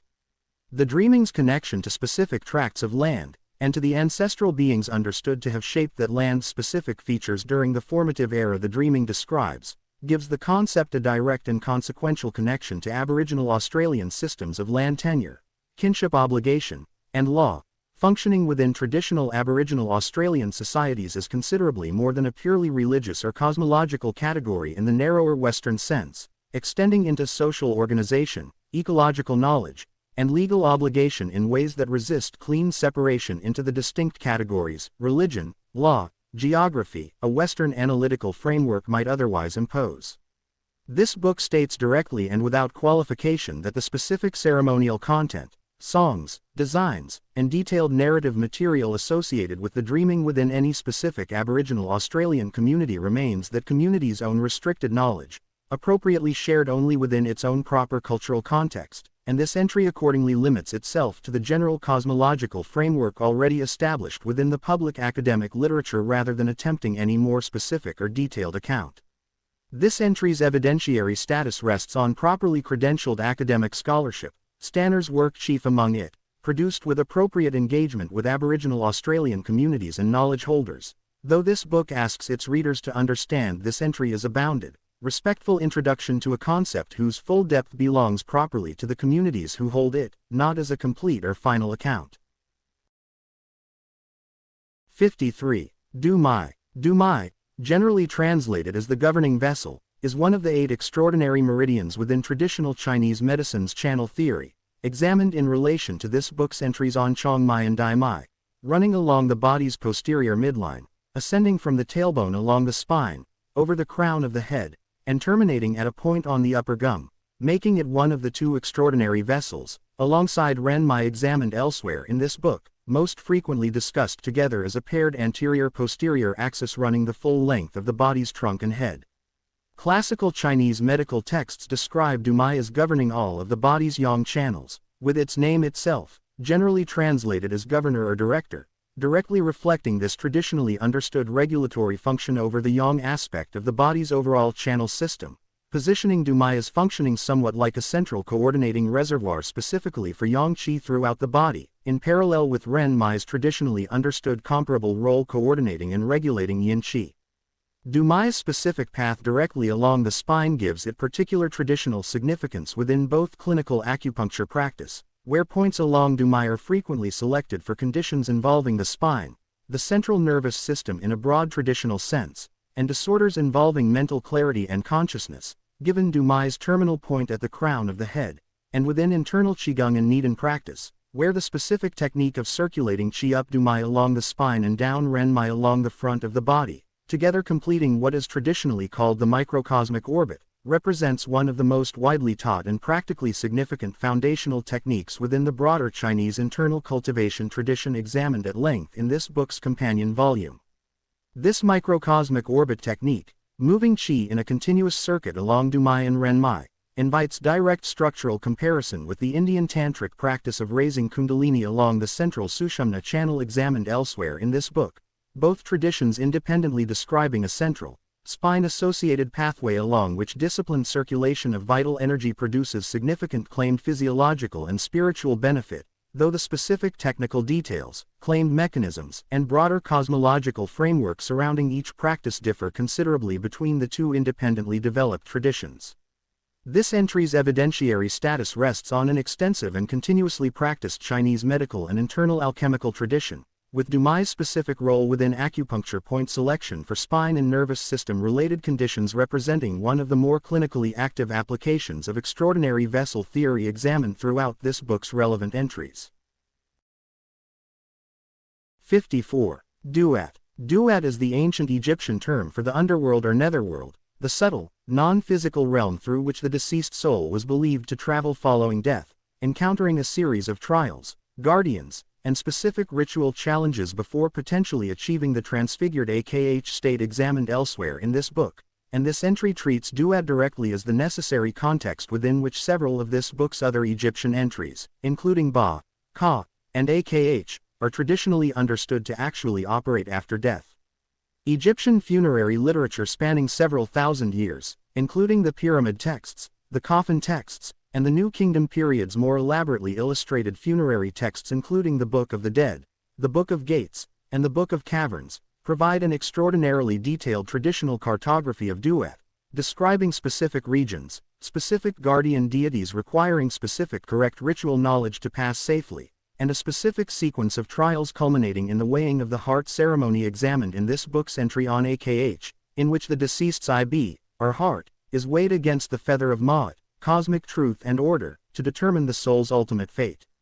This detailed traditional cartography gave rise to an entire genre of Egyptian funerary literature functioning essentially as a practical guidebook for the deceased, providing the specific spells, the specific correct names of guardian entities, and the specific correct responses required to navigate Duat successfully, a genre this book's readers should recognize as bearing genuine structural similarity to the Tibetan Bardo Thadal, commonly known as the Tibetan Book of the Dead and examined in this book's companion volume, both traditions independently producing detailed practical literature intended to guide a soul through a dangerous, trial-filled intermediate post-mortem state using specific, technically precise ritual knowledge rather than relying on generalized piety or hope alone. Duat's association with the night sky and with specific constellations, particularly the god Osiris's traditional association with the constellation Orion, gives the realm an additional astronomical dimension within Egyptian cosmology, positioning the deceased's journey through Duat as connected to and reflected in the visible nightly journey of specific stars and constellations across the sky, a cosmological detail that further illustrates ancient Egyptian religious thought's characteristic tendency to weave together astronomical observation, ritual practice, and beliefs about the afterlife into a single, internally coherent system. This entry's evidentiary status is strong, resting on an extensive, well-preserved, and continuously studied body of Egyptian funerary literature spanning several thousand years, among the most thoroughly documented conceptions of a post-mortem realm examined anywhere in this book. 55. Ectoplasm. Ectoplasm is a term from Western spiritualism, a religious and cultural movement that achieved particular prominence in the United States, Britain, and parts of continental Europe during the mid-19th through early 20th centuries, referring to a claimed physical substance said to be exuded by mediums during seance sessions, understood within spiritualist belief as the material through which spirits of the deceased could manifest a visible or tangible presence in the physical world. The term itself was coined by the French physiologist and psychical researcher Charles Richet in the early 20th century, drawing on Greek roots meaning outside and formed or molded, and gained rapid currency within the broader spiritualist movement and within the contemporaneous field of psychical research, an early attempt by some credentialed scientists and researchers to investigate claimed paranormal phenomena using methods drawn from contemporary scientific practice. Photographs and eyewitness accounts from this period frequently describe ectoplasm as a pale, often cheesecloth-like or gauzy substance, said to emerge from a medium's mouth, nose, or other bodily orifices during trance states, sometimes described as capable of forming into recognizable partial or full figures understood to represent the manifesting spirit. The historical record regarding ectoplasm is considerably more contested and, by current mainstream scientific and historical assessment, considerably less favorable to the phenomenon's genuine paranormal status than the historical record for several other entries examined in this book. Numerous documented cases from the height of the spiritualist movement, including formal investigations conducted by psychical research societies of the period, concluded that specific instances of claimed ectoplasm manifestation involved deliberate fraud, frequently identifying the material in question as ordinary substances including cheesecloth, egg white, or chewed paper, concealed by the medium and released or manipulated during the controlled darkness or dim lighting conditions seances traditionally required. This documented history of exposed fraud does not mean every individual claim or every individual medium associated with this period should be assumed fraudulent without specific evidence, and this book states that distinction directly rather than either uncritically validating the phenomenon or dismissing the entire historical episode without acknowledging its genuine documented complexity, including sincere researchers who approached the investigation with real scientific rigor and reached differing conclusions across different specific cases. This entry's evidentiary status should be stated with particular directness given this history. Ectoplasm as a documented cultural and religious phenomenon within spiritualism is real and extensively documented. The genuine paranormal status of the phenomenon itself has not withstood rigorous investigation in the great majority of specifically documented and formally examined cases. 56. Ego, I-being. The ego, or I-being, is the fourth and, within Rudolf Steiner's specific anthroposophical system, the highest of the four bodies comprising a complete human being, following the physical body, the etheric body, and the astral body, examined elsewhere in this book, and representing within Steiner's framework the individualized, uniquely human spiritual self distinct from and, in Steiner's account, considerably more developed than the corresponding structures found in animal or plant life. Steiner, an Austrian philosopher and esotericist who founded anthroposophy in the early 20th century following his own departure from the Theosophical Society, examined in this book's entry on the astral body, developed his four-body model as part of a considerably larger and highly systematic body of teaching addressing education, agriculture, medicine, and the arts alongside its more purely esoteric and cosmological content, with the ego body specifically understood within Steiner's system as the vehicle through which genuine individual self-awareness, moral freedom, and the capacity for independent thought become possible, distinguishing human beings within Steiner's hierarchy from plants, understood to possess only a physical and etheric body, and from animals, understood to additionally possess an astral body but not yet a fully individualized ego. Steiner's specific description of how the ego body develops and matures across an individual's lifetime, and across what Steiner's broader teaching describes as a sequence of reincarnated lives, positions the ego as the specific vehicle carrying an individual's continuous spiritual identity and accumulated karmic development across successive incarnations, giving Steiner's system a considerably more developed and systematic reincarnation doctrine than mainstream theosophy's own comparable teaching, examined in this book's companion volume's treatment of the broader 19th and 20th century Western reception of Asian reincarnation concepts. The ego body's relationship to ordinary Western psychological usage of the term ego, particularly as developed within Freudian and subsequent psychoanalytic theory, deserves direct clarification, since Steiner's ego names something considerably closer to a genuine spiritual core or higher self than the more limited, often specifically self-interested or defensive psychological structure Freudian theory describes under the same English word, a terminological overlap this book notes directly to prevent readers from conflating two genuinely distinct concepts that happen to share a common English translation.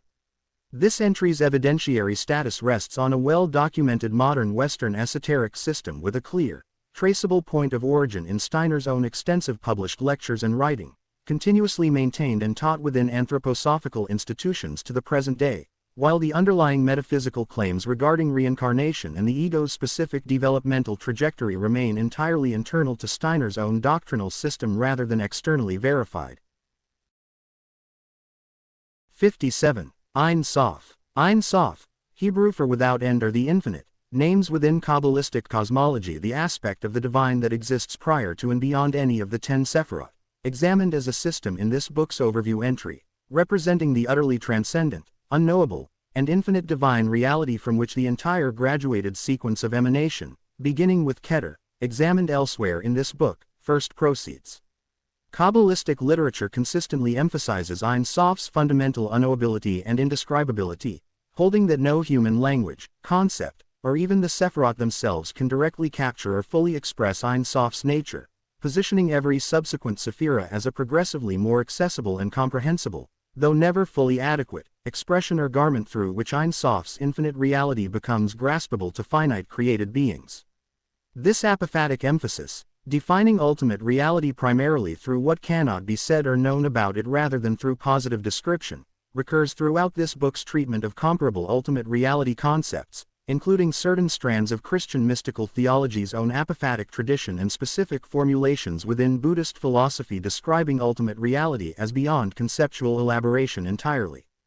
The doctrine of Tzimtzum, examined elsewhere in this book as divine self-contraction, developed most extensively within the 16th century Kabbalistic system associated with Isaac Luria, describes the necessary withdrawal or contraction of Ein Sof's infinite presence as the precondition making any finite creation possible at all, since Ein Sof's full, unconstrained infinite presence would otherwise leave no conceptual or ontological space for anything other than Ein Sof itself to exist. This Tzimtzum doctrine represents one of Kabbalistic cosmology's more philosophically sophisticated and widely discussed contributions, addressing directly a version of the classical philosophical problem of how a genuinely infinite, complete reality could give rise to a finite, apparently separate creation without either diminishing that infinite reality or rendering the finite creation illusory. Ein Sof's cross-cultural parallel within this book is most directly comparable to Brahman as understood within Advaita, or non-dualist, Vedanta, examined elsewhere in this book, both concepts describing an ultimate, unchanging divine reality prior to an underlying all-manifest diversity, though the two traditions differ in the specific mechanism, Tzimtzum versus Maya, each proposes to explain the relationship between that ultimate reality and the apparently diverse manifest world. This entry's evidentiary status rests on an extensive and philosophically sophisticated Kabbalistic textual tradition extending from medieval sources through Luria's influential 16th-century systematization and beyond, representing one of Jewish mysticism's most carefully developed treatments of ultimate divine reality. 58. Emi. Emi is a concept within Yoruba religious and philosophical thought referring to the breath's soul, a specific component within the broader Yoruba model of the human person distinct from both Ace, the generalized creative life force examined elsewhere in this book, and Ori, the personal spirit of the head associated with individual destiny and also examined elsewhere in this book. Yoruba anthropological and religious scholarship, including work by both outside academic researchers and scholars writing from within the Yoruba tradition itself, describes Emi as the specific animating breath that enters the body and constitutes the difference between a living person and a corpse, understood within traditional Yoruba thought as originating directly from Olodumare, the supreme creator deity, and as returning to that same divine source upon death, distinguishing Emi's specific trajectory from Ori's own distinct traditional fate and function within Yoruba eschatology and from Asa's more diffuse, impersonal quality of creative power present throughout all of creation rather than uniquely tied to a single individual's specific animating breath. This specific association between breath and the animating vital principle recurs, as this book's entry on the Mongolian concept of Emi already noted directly, with striking consistency across numerous unconnected traditions worldwide, and Emi's specific place within this broader cross-cultural pattern deserves emphasis here as one of the clearer and more extensively documented African instances of this same widely convergent conceptual structure, joining the Hebrew nephesh, the Greek pneuma, and the Norse ond, each examined in this book's relevant entries, as independently developed traditions treating breath as the natural and immediate marker of the boundary between life and death. Emi's relationship to the broader tripartite or multi-part Yoruba model of the human person, in which Emi, Ori, and the physical body, Era, are traditionally understood as distinct though interrelated components of a complete living person, invites direct comparison with the multi-part models of the self examined throughout this book, including the ancient Egyptian, Norse, and various Native American systems, each independently arriving at some version of the conviction that a complete human being consists of multiple distinct components rather than a single undifferentiated soul or self. This entry's evidentiary status benefits from the same substantial body of both outside academic and Yoruba-authored scholarship on Yoruba religious philosophy examined in this book's entry on ACE, giving this entry a documented depth and internal perspective consistent with this book's broader treatment of Yoruba tradition. 59. Energeia. Energeia is a Greek philosophical and theological term of considerable historical importance, developing from its original, more general Aristotelian meaning of actuality or active operation into a specifically and highly consequential technical meaning within Eastern Orthodox Christian theology, where it names the uncreated divine energies through which God, while remaining utterly transcendent and unknowable in his essence, or ousia, nonetheless becomes genuinely, directly, and personally accessible to human beings. This specifically theological development of energeia achieves its most systematic and historically consequential articulation in the work of the 14th-century Byzantine theologian Gregory Palamas, whose defense of hesychast contemplative practice, examined in this book's companion volume in relation to the taboric light concept, required a rigorous theological framework capable of explaining how monks engaged in hesychast prayer could claim genuine, direct experiential contact with God's own uncreated light and presence without this claim collapsing into either the heretical position that human beings could directly know God's utterly transcendent essence, or the alternative position that any experience monks reported must therefore be merely created, and therefore lesser, spiritual phenomena rather than authentic contact with God himself. Palamas's solution, formally affirmed by a series of Orthodox Church councils in the 14th century and remaining authoritative Eastern Orthodox doctrine to the present day, distinguishes God's essence, forever unknowable and inaccessible to any created being, from God's energies, genuinely and fully divine, uncreated, and yet capable of being directly experienced and participated in by human beings through appropriate ascetic and contemplative practice. This essence-energies distinction gives Eastern Orthodox theology a technical vocabulary for divine immanence and human participation in divine reality considerably more developed and precisely articulated than comparable concepts within Western Christian theology, which historically tended to rely more heavily on the vocabulary of created grace to describe divine-human interaction, a genuine and historically significant theological divergence between Eastern and Western Christian tradition worth noting for readers approaching Christian mystical concepts examined throughout this book. Energeia's cross-cultural parallel within this book is worth drawing directly with the Hindu concept of Shakti, examined elsewhere in this book, both concepts describing a form of divine active power or energy understood as genuinely accessible to human practitioners through appropriate practice, distinct from yet inseparable from an underlying, more purely transcendent divine reality, though the two traditions differ considerably in their broader theological framework. This entry's evidentiary status rests on an extensive, rigorous, and continuously studied Eastern Orthodox theological tradition, with Palamas's specific formulation representing one of the more philosophically sophisticated and historically well-documented treatments of divine immanence examined anywhere in this book. 60. Energy Body, General. Energy body, used here as a deliberately general, cross-cultural umbrella term rather than as a direct translation of any single culture's specific technical vocabulary, names the broad category of concept this entire book is organized around, a proposed subtle, non-ordinary dimension of the human person, distinct from yet intimately connected to the physical body, through which vital force, consciousness, and spiritual capacity are understood to operate and develop.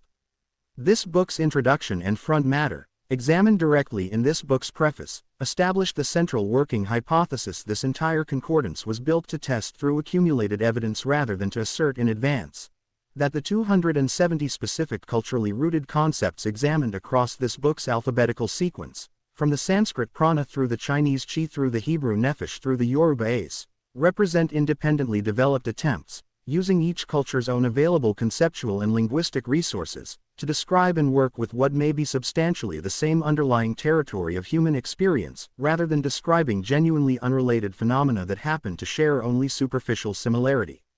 This entry exists specifically to name that broader category directly and to state plainly what this book does and does not claim about it. This book does not claim that every entry within it describes literally identical phenomena, a position this book's earlier volume and this book's own trim and review process explicitly rejected wherever genuine distinction existed between concepts.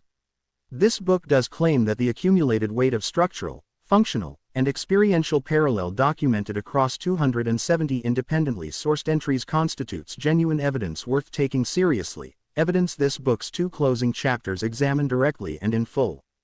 The term energy body itself, as a specific English phrase, carries no single ancient pedigree of its own, emerging instead from the broader 20th and 21st century convergence of Western esoteric vocabulary, examined throughout this book's entries on the astral and etheric bodies, biofield research terminology, and the considerably older Asian vocabulary this entire project draws most extensively upon, a genuinely modern synthesizing term this book uses deliberately and self-consciously as a working label rather than presenting it as itself an ancient or traditional concept in its own right.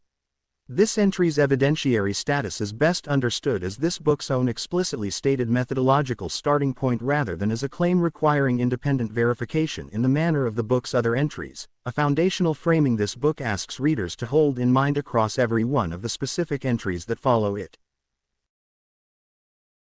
61. Etheric body. The etheric body is a subtle body concept developed most extensively within 19th and early 20th century theosophical literature, examined throughout this book's entries on the astral body and anthroposophy's ego body, positioned as the subtle energetic layer most closely interpenetrating and directly connected to the physical body itself, distinct from the more emotionally and dream-associated astral body that lies beyond it in the standard theosophical multi-body model.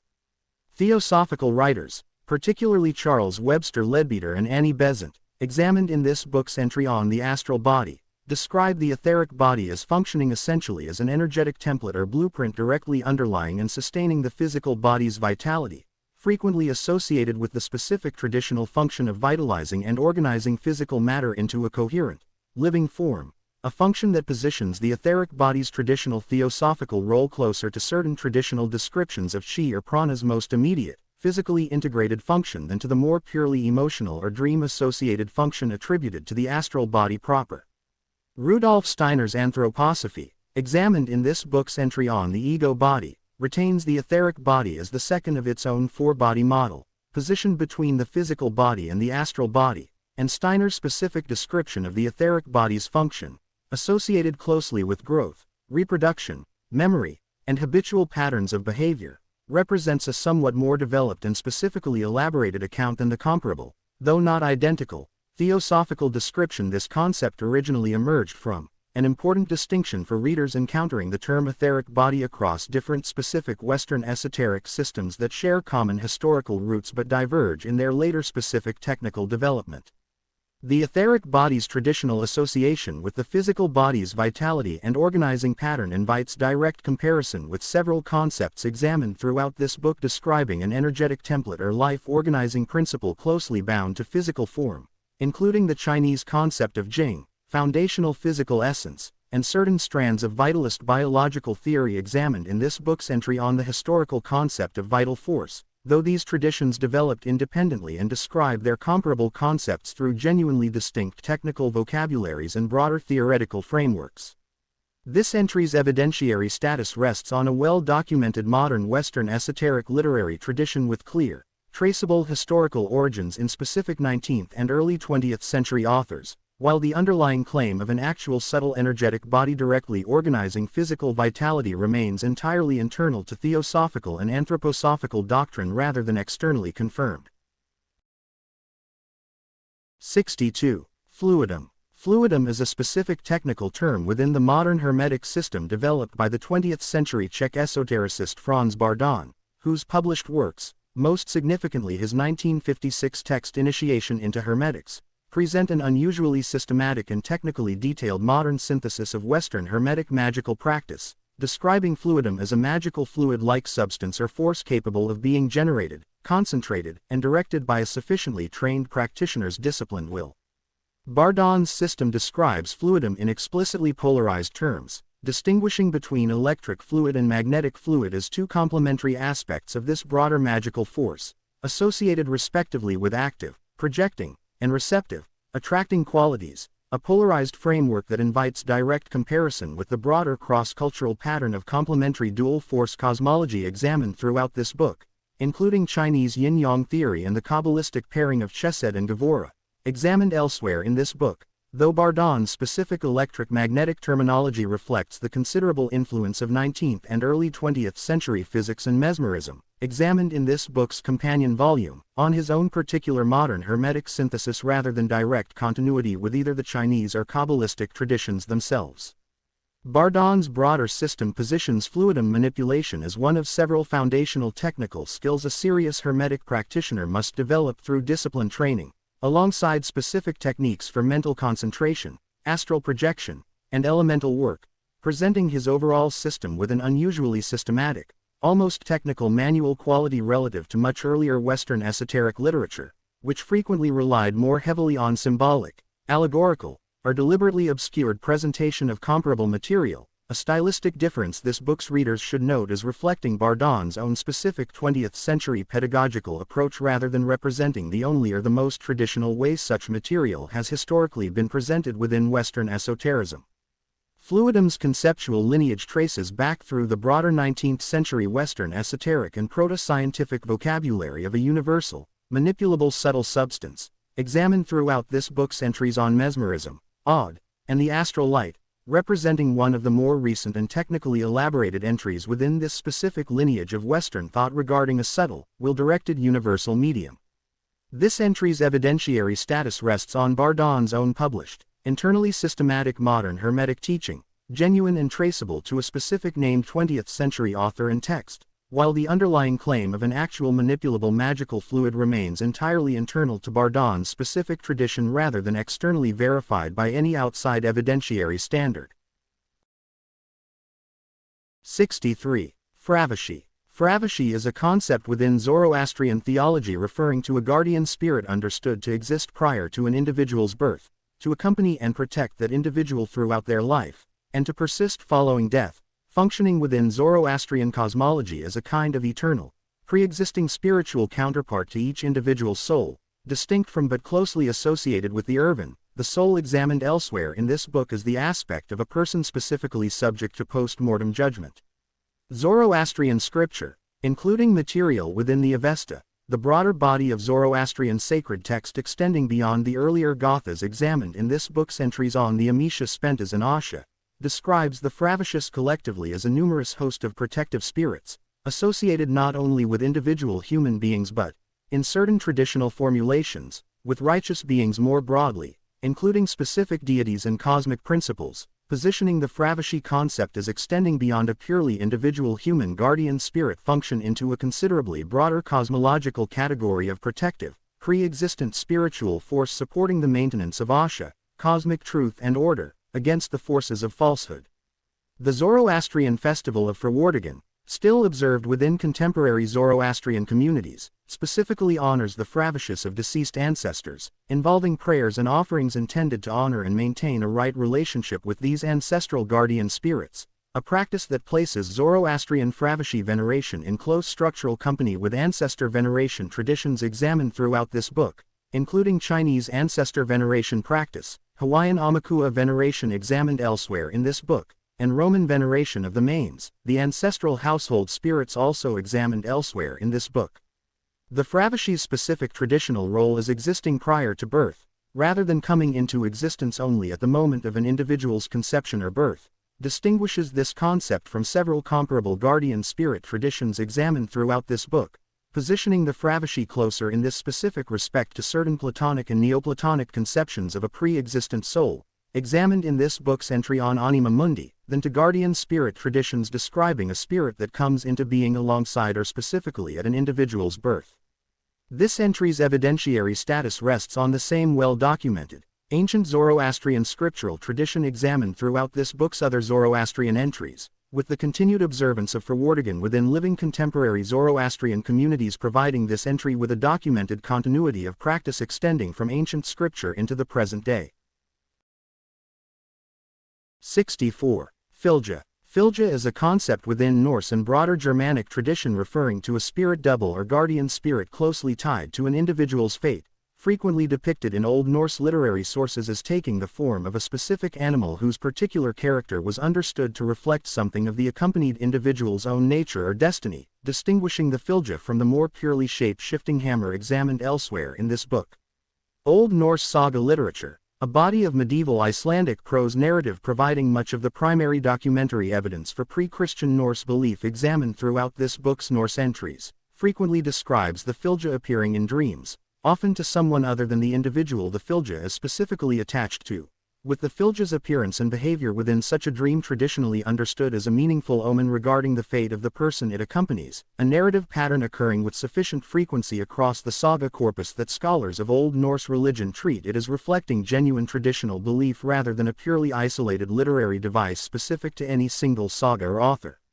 The fylgja's specific animal form, varying by individual and traditionally understood to reflect something of that individual's own character or social standing, with more powerful or significant individuals frequently associated with more formidable animal fylgjur in the saga literature, invites comparison with animal guide and totem concepts examined across several traditions in this book, though readers should hold that comparison carefully rather than assuming direct equivalence, since each specific tradition's own theological and cosmological framework for understanding the relationship between a person and an associated animal spirit differs in genuinely significant respects that a loose, generalized comparison risks flattening.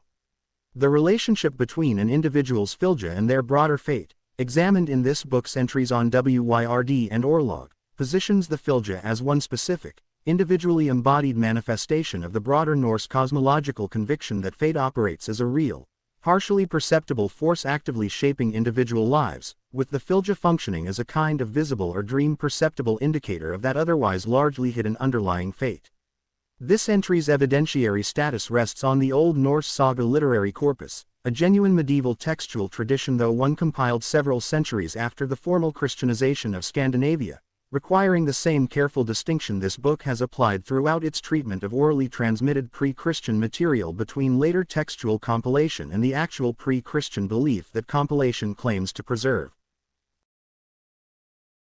65. Genius Juno. Genius, for male individuals, and Juno, for female individuals, name within ancient Roman religion a personal guardian spirit understood to be assigned to every individual person, and, in a broader traditional Roman usage, to every place, and to certain significant objects and institutions as well, functioning as a protective indwelling divine presence closely tied to that person, place, or thing's particular identity, vitality, and continued flourishing. Roman religious practice, documented extensively through surviving Roman literature, inscriptions, and considerable archaeological evidence including dedicated altars and shrines, treated the genius as deserving genuine religious observance, particularly on an individual's birthday, understood as the day specifically sacred to that individual's own genius, with birthday celebrations in Roman practice traditionally including offerings made directly to one's genius rather than functioning as a purely secular personal celebration in the manner more familiar to contemporary Western practice. The genius of the reigning emperor received particularly significant formal religious veneration during the Roman imperial period, with swearing an oath by the emperor's genius functioning as a serious and legally significant act of loyalty, giving the genius concept genuine political as well as personal religious significance within Roman society. The genius loci, or spirit of a place, represents this concept's extension beyond individual human beings into the broader Roman religious landscape, with specific locations, buildings, and natural features each understood to possess their own protective genius requiring appropriate religious observance, a concept that has experienced a notable afterlife within later Western landscape architecture and literary criticism, where the phrase genius loci continues to be used, in a considerably secularized sense, to describe a location's distinctive character or atmosphere.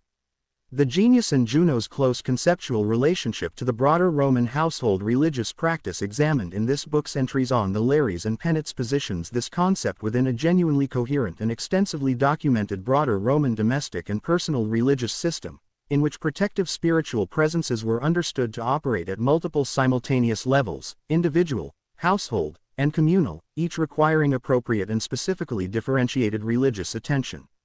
This entry's evidentiary status is strong, resting on an extensive body of surviving Roman literary, epigraphic, and archaeological evidence spanning many centuries of continuous, well-documented Roman religious practice.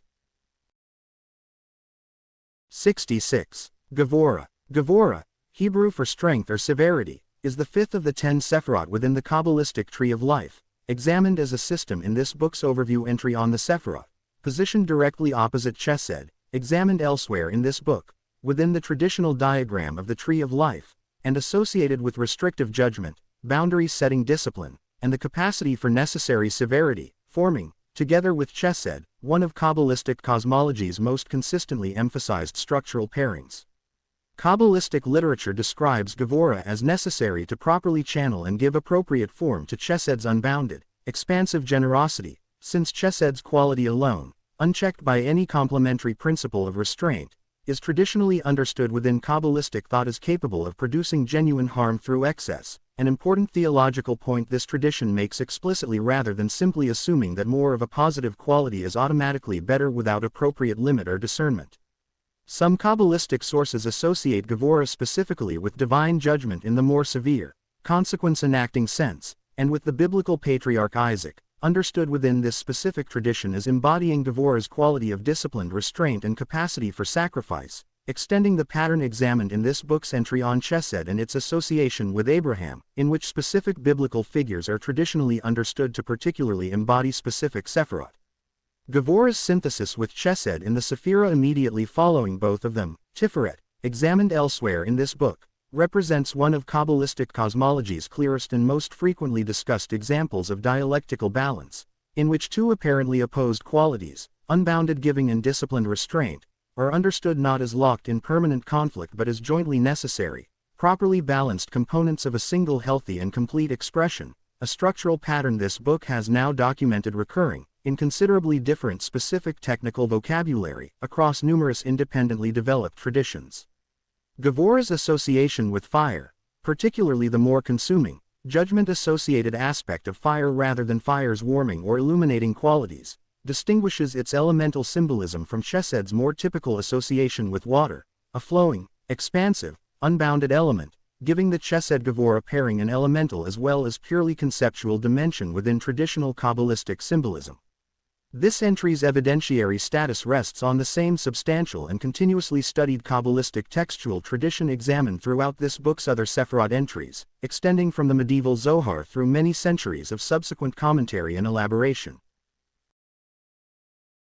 67. Ginhawa. Ginhawa is a concept within Filipino, specifically Tagalog, folk belief and philosophy referring to breath and well-being treated as a genuinely unified concept rather than as two separate categories, one purely physiological and one purely evaluative, reflecting a broader pattern within Filipino psychological and philosophical vocabulary in which bodily and holistic well-being are treated as inherently continuous rather than requiring separate technical vocabularies. Scholarship on Filipino psychology and philosophy, including work developed within the specifically Filipino academic discipline of Psikolohiyang Pilipino, indigenous Filipino psychology, developed substantially by Filipino scholars beginning in the latter 20th century specifically to develop psychological and philosophical vocabulary rooted in Filipino language and lived experience rather than relying exclusively on imported Western psychological frameworks, treats Ginhawa as naming a state of genuine ease, relief, and well-being experienced simultaneously at the physical, emotional, and social levels, with the term's root association with breath reflecting the same widely convergent cross-cultural pattern this book has documented repeatedly, in which breath functions as the natural conceptual anchor for a culture's vocabulary of vital well-being. Ginhawa's specifically holistic character, refusing a clean separation between physical comfort and broader emotional or social well-being, distinguishes it somewhat from concepts examined elsewhere in this book that more explicitly separate a purely physiological vital breath concept from a separate emotional or evaluative well-being vocabulary, positioning Ginhawa closer in spirit to certain holistic conceptions of health found within Ayurvedic and traditional Chinese medical theory, both examined at length in this book's companion volume, which similarly resist a clean separation between physical and psychological health within their own respective diagnostic frameworks. The concept's continued active use within contemporary Filipino language and everyday cultural life, rather than functioning as a purely historical or specialized technical term, distinguishes Ginhawa from several other entries in this book documenting concepts known primarily through historical, textual, or specialized ethnographic sources, and this book notes that living, ordinary linguistic continuity directly, since it provides a form of evidentiary grounding, continued natural use by fluent speakers within a living culture, distinct from and in some respects more direct than purely textual or archaeological documentation. This entry's evidentiary status benefits from this continued living linguistic and cultural use, combined with the growing body of academic scholarship specifically developed within Psikologiyang Pilipino addressing ginhawa and related concepts directly and rigorously from within a specifically Filipino scholarly framework. 68. Guna. Guna is a foundational concept within Samkhya, one of the 6 classical schools of Indian philosophy and the specific philosophical framework underlying Patanjali's Yoga Sutras examined at length in this book's companion volume, referring to 3 fundamental qualities or strands, sattva, rajas, and tamas, understood as constituting the entirety of prakriti, manifest nature, examined elsewhere in this book, in every possible combination and proportion. Classical Samkhya philosophy describes sattva as the quality of clarity, lightness, harmony, and illumination, rajas as the quality of activity, passion, and dynamic movement, and tamas as the quality of inertia, heaviness, and obscuration, with every object, thought, emotional state, and indeed every aspect of manifest reality without exception understood as constituted by some specific proportion of these 3 gunas rather than existing as a pure, single-quality substance. This tripartite framework gives Samkhya philosophy, and the broader Hindu philosophical and psychological tradition built substantially upon it, a remarkably comprehensive descriptive vocabulary for characterizing and distinguishing between different mental, emotional, and even dietary and environmental states according to their specific balance of these 3 fundamental qualities. The gunas, practical application extends well beyond purely abstract philosophical description into direct practical guidance within both classical yoga and Ayurvedic medical theory, examined at length in this book's companion volume, with specific foods, activities, environments, and even specific times of day traditionally classified according to their predominant gunic quality, and with spiritual and psychological development within both traditions frequently described in terms of a gradual shift from tamas-dominated states, through increasingly rajas-influenced activity and effort, toward an eventual predominance of sattva, clarity and harmony, understood as the necessary psychological precondition for the deepest states of meditative absorption examined in this book's companion volume's treatment of Patanjali's 8-limbed system.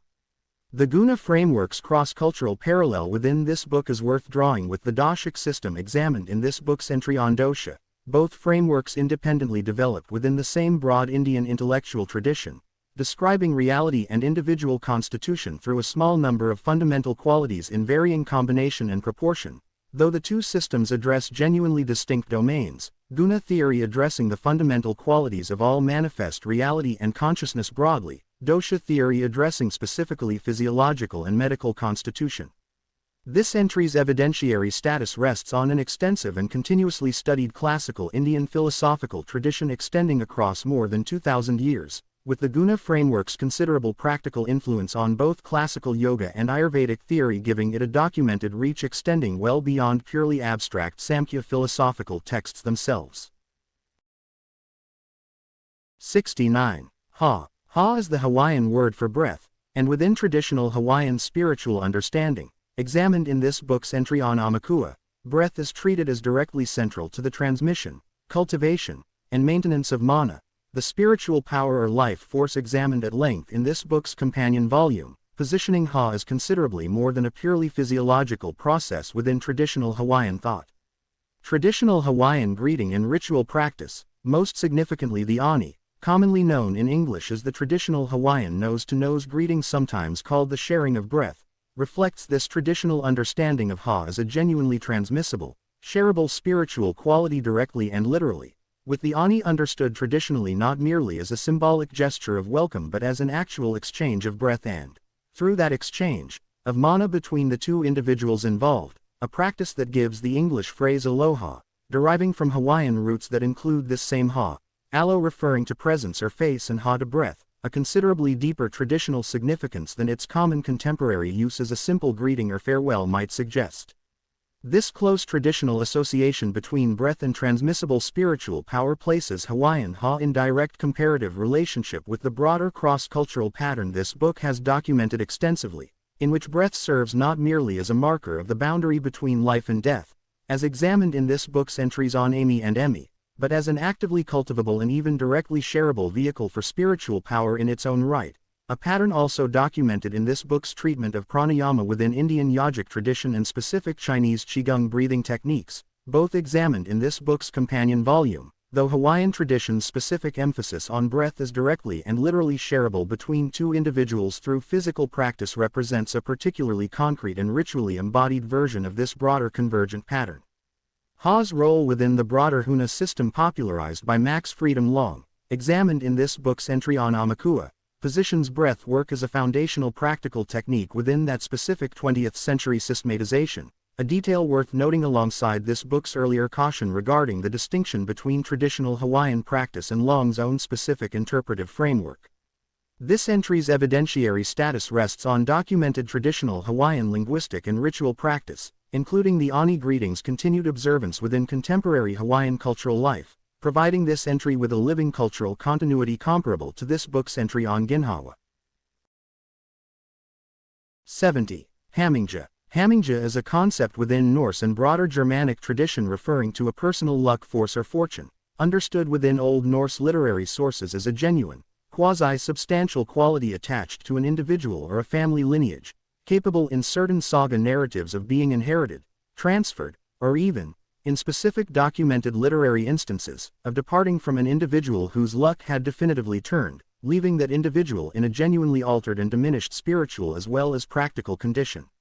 Old Norse saga literature, examined throughout this book's Norse entries as the primary documentary source for reconstructing pre-Christian Norse belief, describes Hamingja in terms that treat luck as considerably more than the purely random, impersonal chance modern English usage typically implies, positioning Hamingja instead as a genuine, quasi-personal spiritual quality bound up with an individual's or family's honor, capability, and standing, closely enough tied to family lineage that certain saga narratives describe a Hamingja specifically passing from an elder family member to a younger one, frequently at or near the elder's death, functioning almost as an inheritable spiritual endowment rather than as a purely individual, non-transferable personal quality.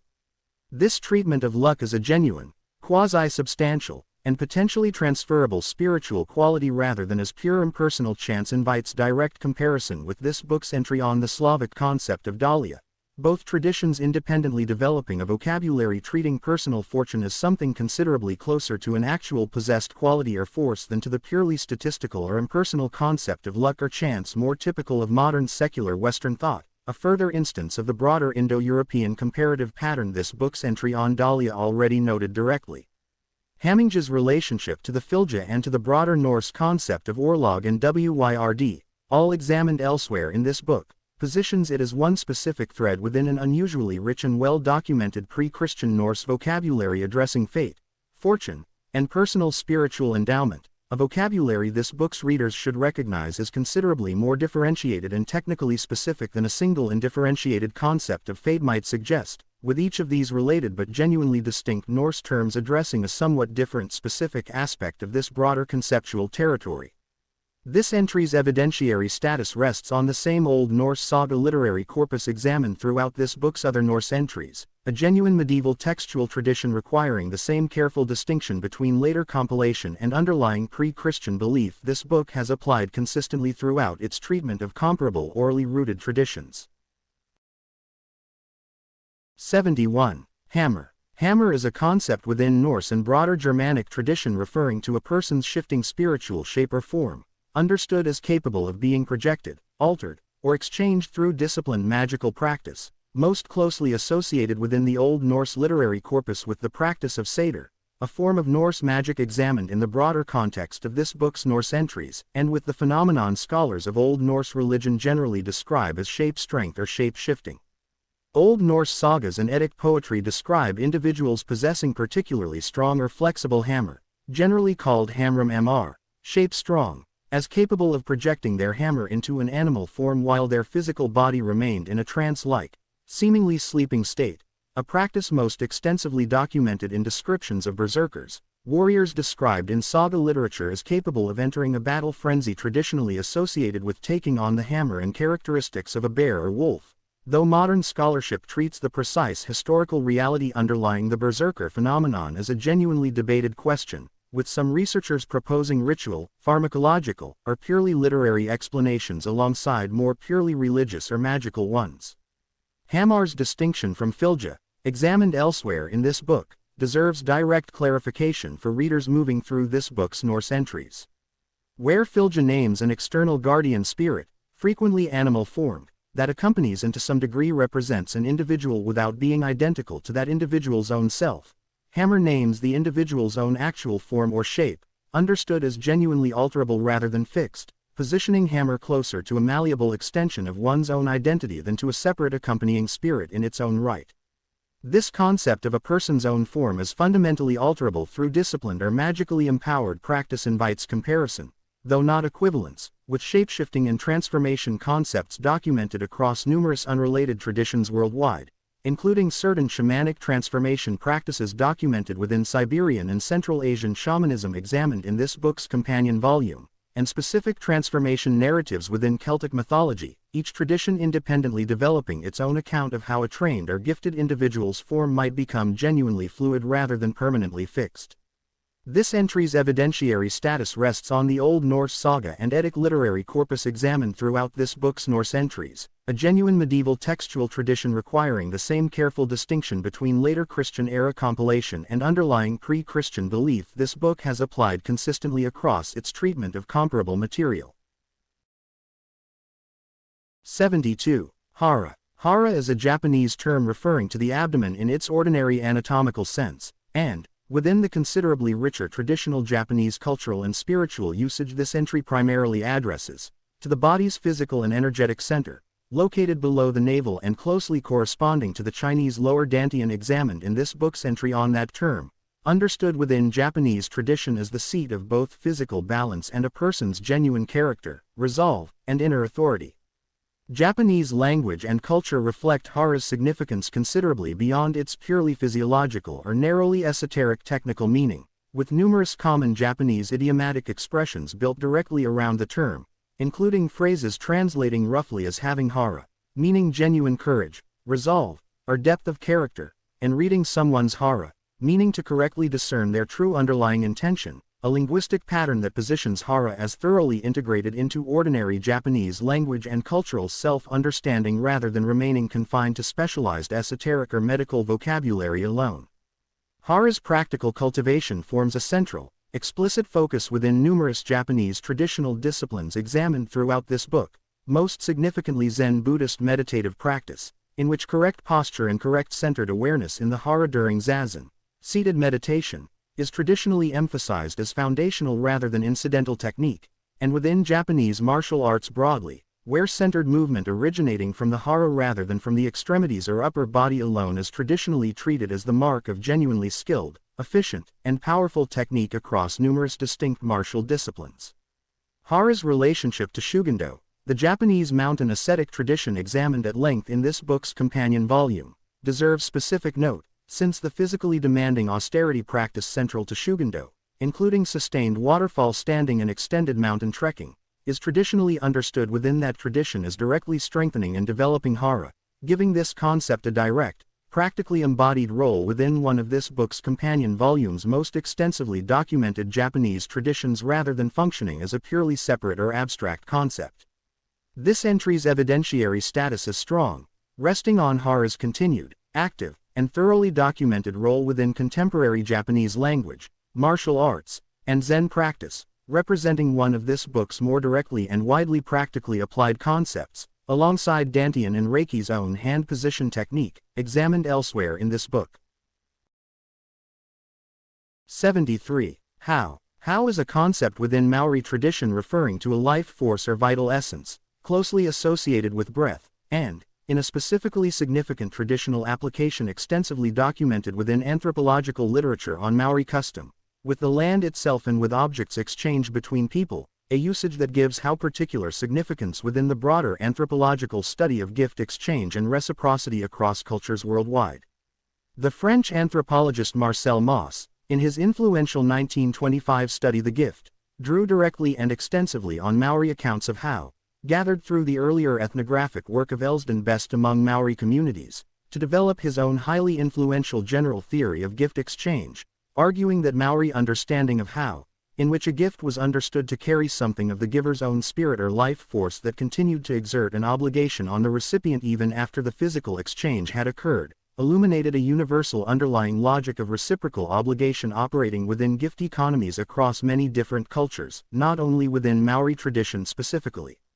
This makes how one of the relatively few concepts examined in this book to have exerted direct, substantial, and widely acknowledged influence on the development of an entire subsequent field of academic social theory, anthropological gift theory, well beyond its own original specific cultural context. Traditional Maori understanding of how extends beyond this specific gift exchange application into a broader traditional ecological and spiritual framework, in which land itself is understood to possess its own how, requiring appropriate respect and reciprocal care from the people who live upon and draw sustenance from it, a traditional ecological principle that continues to inform contemporary Maori environmental and resource management advocacy within New Zealand. How's relationship to mana and to Wairua, both examined elsewhere in this book as related but genuinely distinct concepts within the broader Maori model of spiritual reality, positions how specifically within the domain of vital, exchangeable life force closely tied to breath and to reciprocal relationship, distinct from mana's more purely potency and authority-oriented meaning and from Wairua's more purely soul or spirit-oriented meaning, a three-part distinction this book's readers should hold clearly when encountering these related Maori terms across this book's alphabetical sequence. This entry's evidentiary status is unusually strong given Howe's direct and extensively documented influence on major subsequent academic anthropological theory, combined with its continued significance within contemporary Maori cultural and environmental thought. 74. Heka. Heka is the ancient Egyptian personification and foundational principle of magical power itself, understood within Egyptian religious thought not merely as one deity or force among many but as the underlying creative and causative power through which the gods themselves, and by extension the entire created world, were understood to have come into being and to continue operating, giving Heka a genuinely foundational status within Egyptian cosmology comparable in its structural centrality to the Vedic concept of Brahman examined elsewhere in this book, though the two concepts differ considerably in their specific theological content. Egyptian religious and magical texts, spanning the full breadth of documented Egyptian religious history from the pyramid texts through the considerably later magical papyri of the Greco-Roman period, describe Heka as having been present before the rest of creation, deployed by the creator deity to bring the ordered world into being from primordial chaos, and subsequently made available to human beings, particularly to correctly trained priests and ritual specialists, as a genuine and practically usable technology for achieving specific desired effects, including healing, protection, and, in the considerably darker tradition of Egyptian execration texts and hostile magic, harm directed at specific named enemies. This positioning of Heka as both the fundamental creative force underlying the entire cosmos and as a practically deployable technology available to trained human specialists gives ancient Egyptian magical practice a theoretical sophistication this book's readers should recognize as directly comparable to, though independently developed from, the Vedic understanding of mantra examined in this book's companion volume, both traditions treating correctly performed ritual speech and action as tapping directly into the same fundamental creative power that brought the universe itself into being, rather than as a separate, lesser category of merely human technique. Heka's personification as a specific deity, frequently depicted in Egyptian religious art accompanying the sun god Ra on his daily journey, and closely associated with Sia and Hu, examined elsewhere in this book as the personified faculties of divine perception and authoritative creative utterance respectively, positions this trio of deities as together representing the complete traditional Egyptian theory of how effective, world-shaping ritual power actually operates, correct perception of the situation, correct authoritative speech, and the underlying magical power that gives that speech its genuine causative force. This entry's evidentiary status is strong, resting on an extensive body of Egyptian religious, magical, and medical papyri spanning several thousand years, representing one of the most thoroughly documented and theoretically foundational magical concepts examined anywhere in this book. 75. Hibiki. Hibiki is a Japanese term meaning echo, resonance, or reverberation, used within contemporary Reiki practice, examined at length in this book's companion volume, alongside biosin, examined elsewhere in this book, as part of a specific technical vocabulary practitioners use to describe the range of subtle sensations felt in their own hands and body while performing hands-on treatment.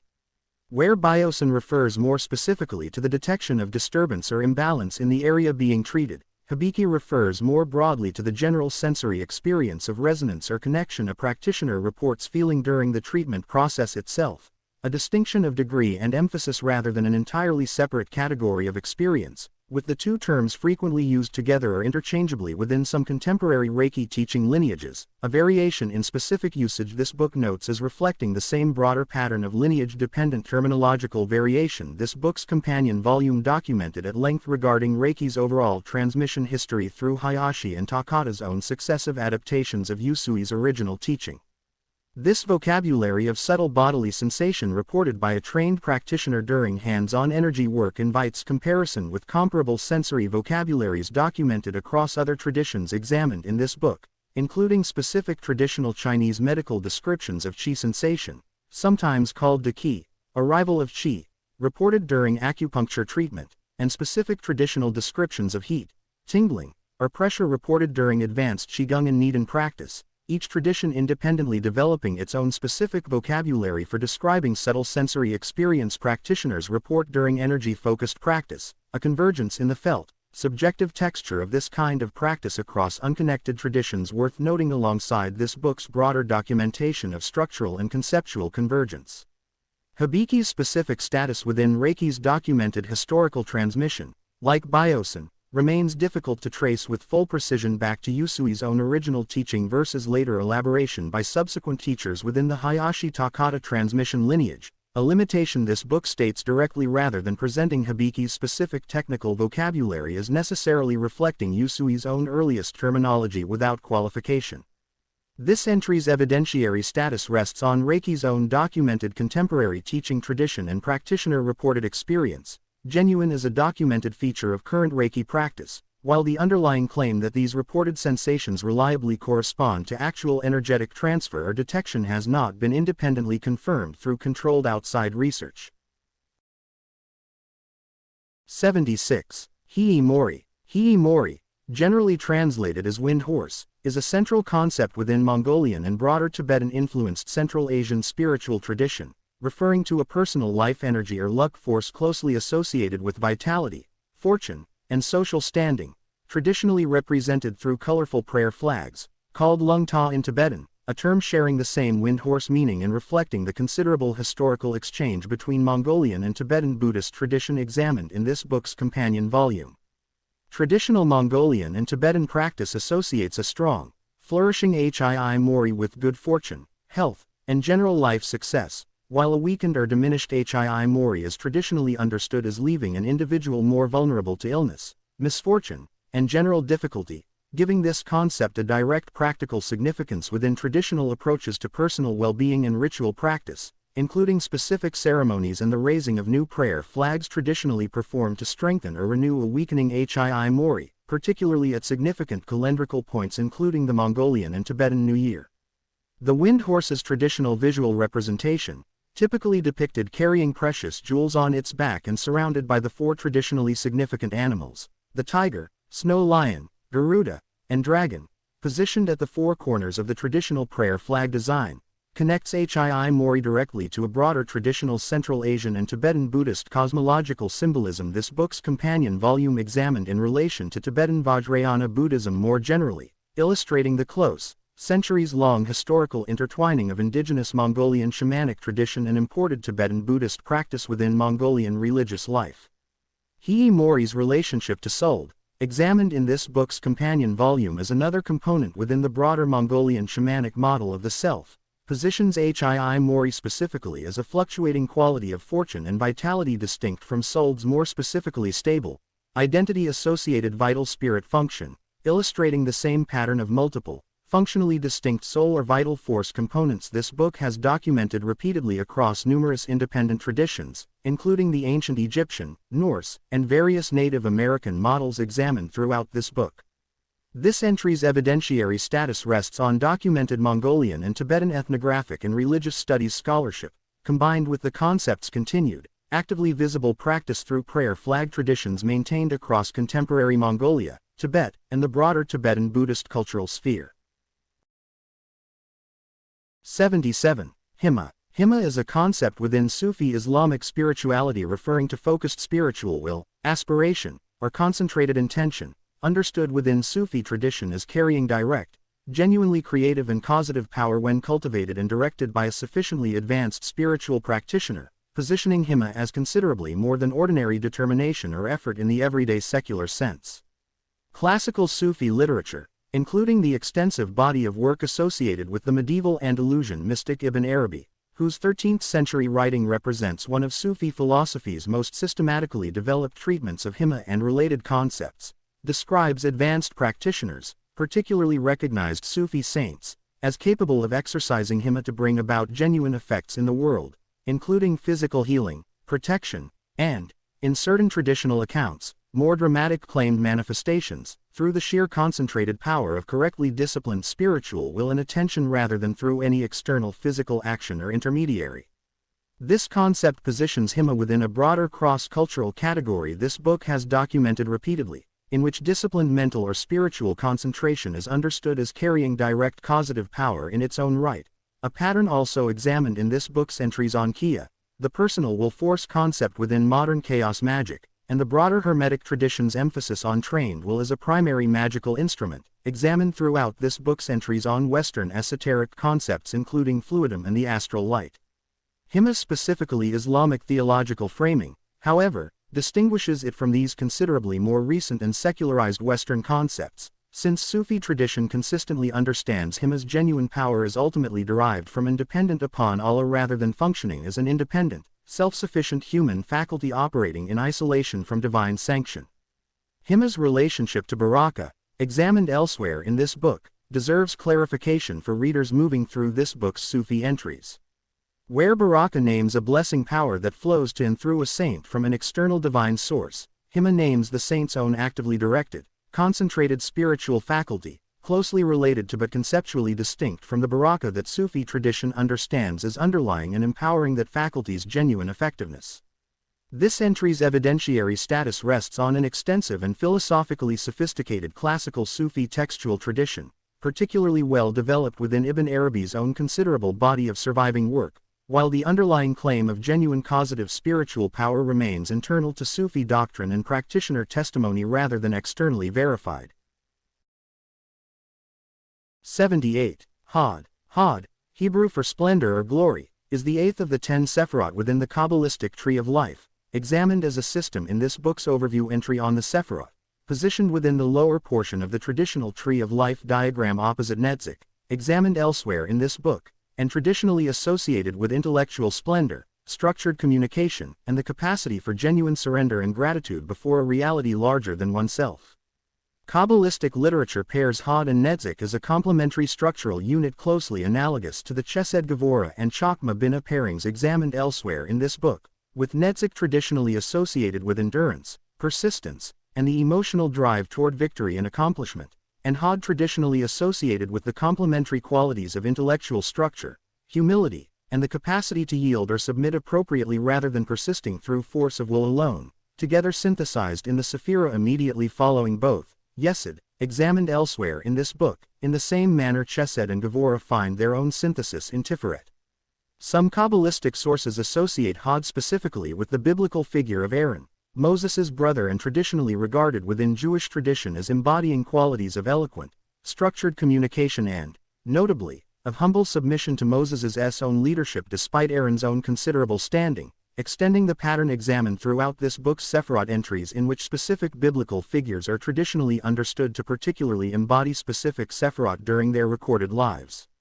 Hod's traditional association with prophecy and structured, articulate divine communication, distinct from Netzik's more purely emotional and driving quality, positions Hod within a broader pattern this book has documented across multiple traditions, in which the capacity for structured, correctly formed communication is treated as a genuine spiritual faculty in its own right rather than as a merely secondary vehicle for separately existing spiritual content, a pattern also examined in this book's entries on Vak, the Vedic principle of sacred speech, and Hu, the ancient Egyptian principle of authoritative creative utterance. This entry's evidentiary status rests on the same substantial and continuously studied Kabbalistic textual tradition examined throughout this book's other Sephirot entries, extending from the medieval Zohar through many centuries of subsequent commentary and elaboration.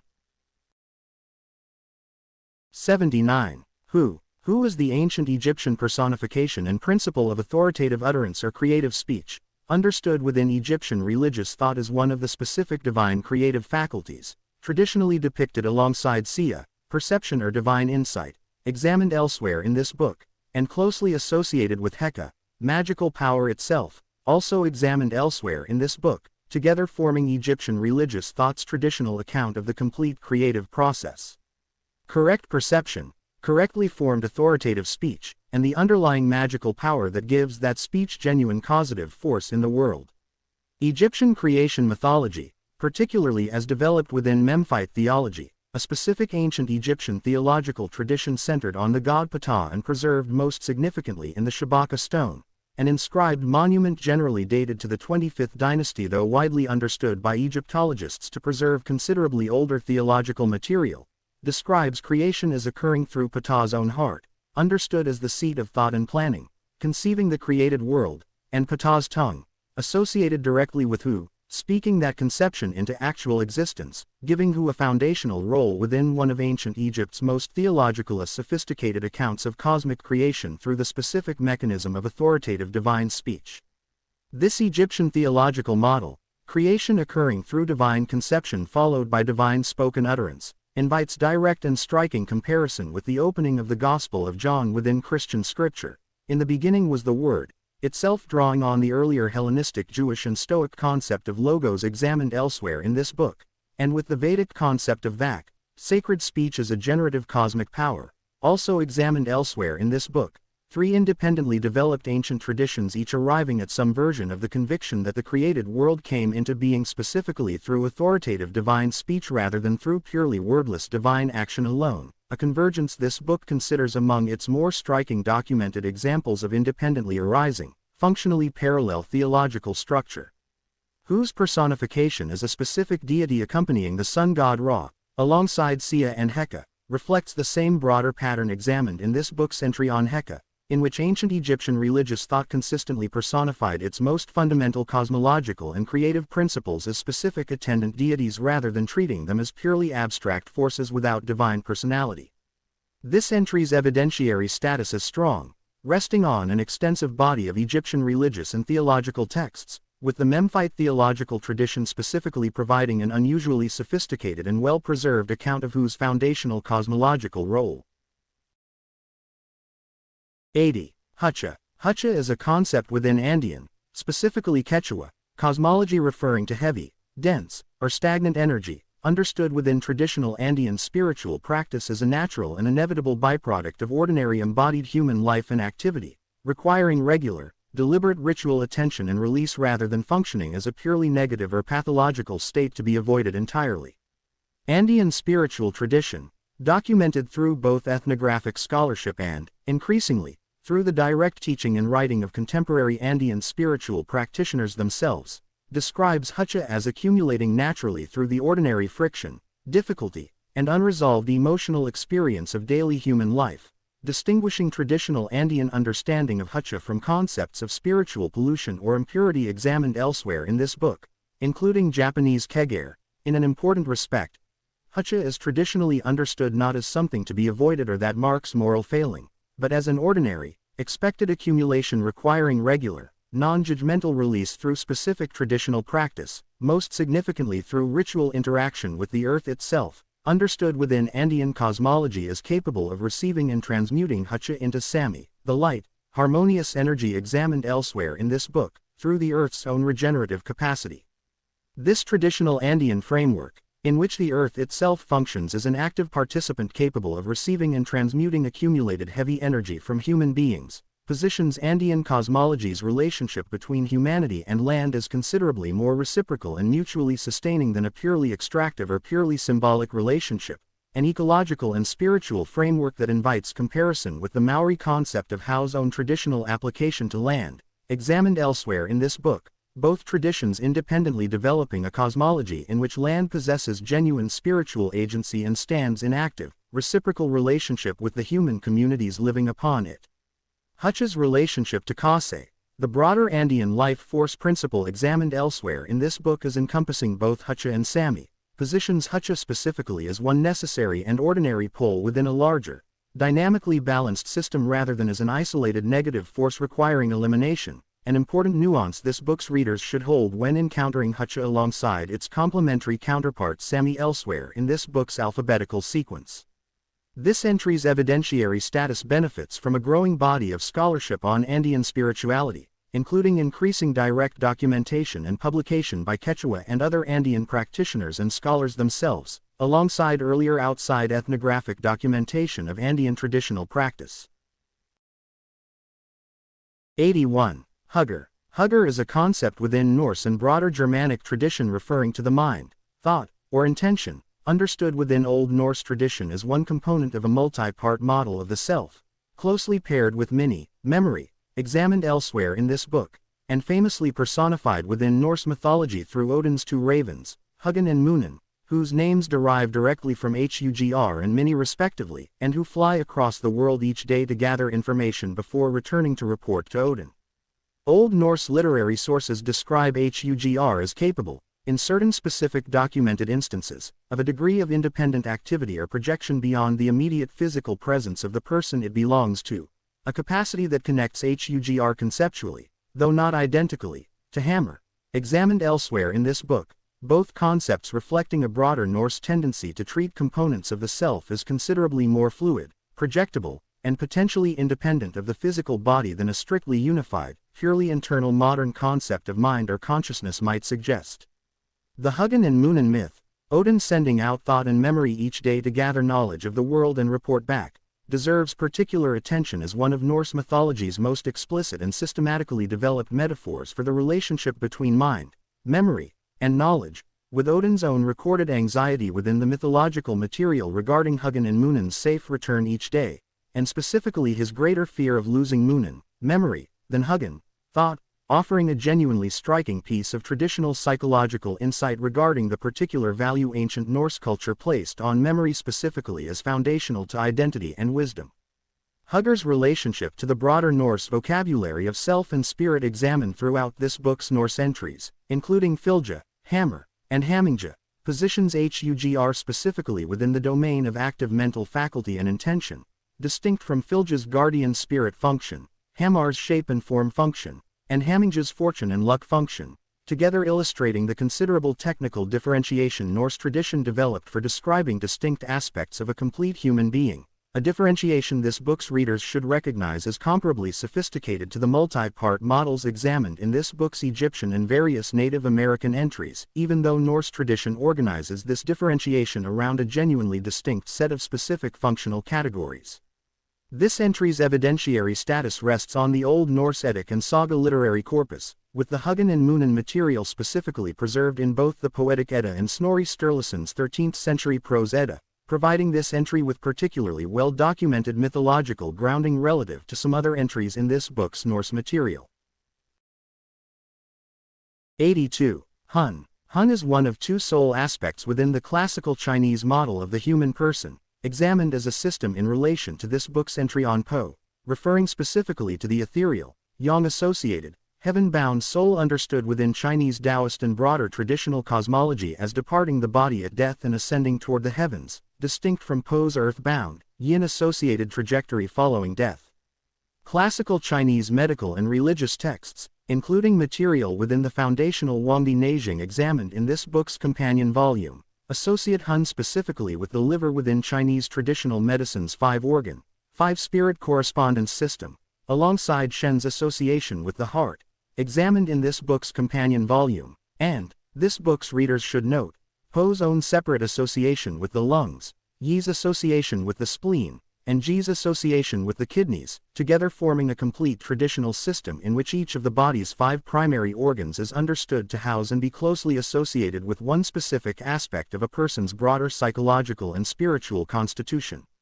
Hun's traditional association with dreaming deserves particular note, Since classical Chinese medical theory describes Hun as capable of a degree of independent nocturnal wandering during sleep, with disturbed or excessive dreaming traditionally understood within traditional Chinese medicine as potentially reflecting an unsettled or imbalanced Hun requiring specific therapeutic attention, frequently addressed through treatment targeting the liver, given Hun's close traditional organ association.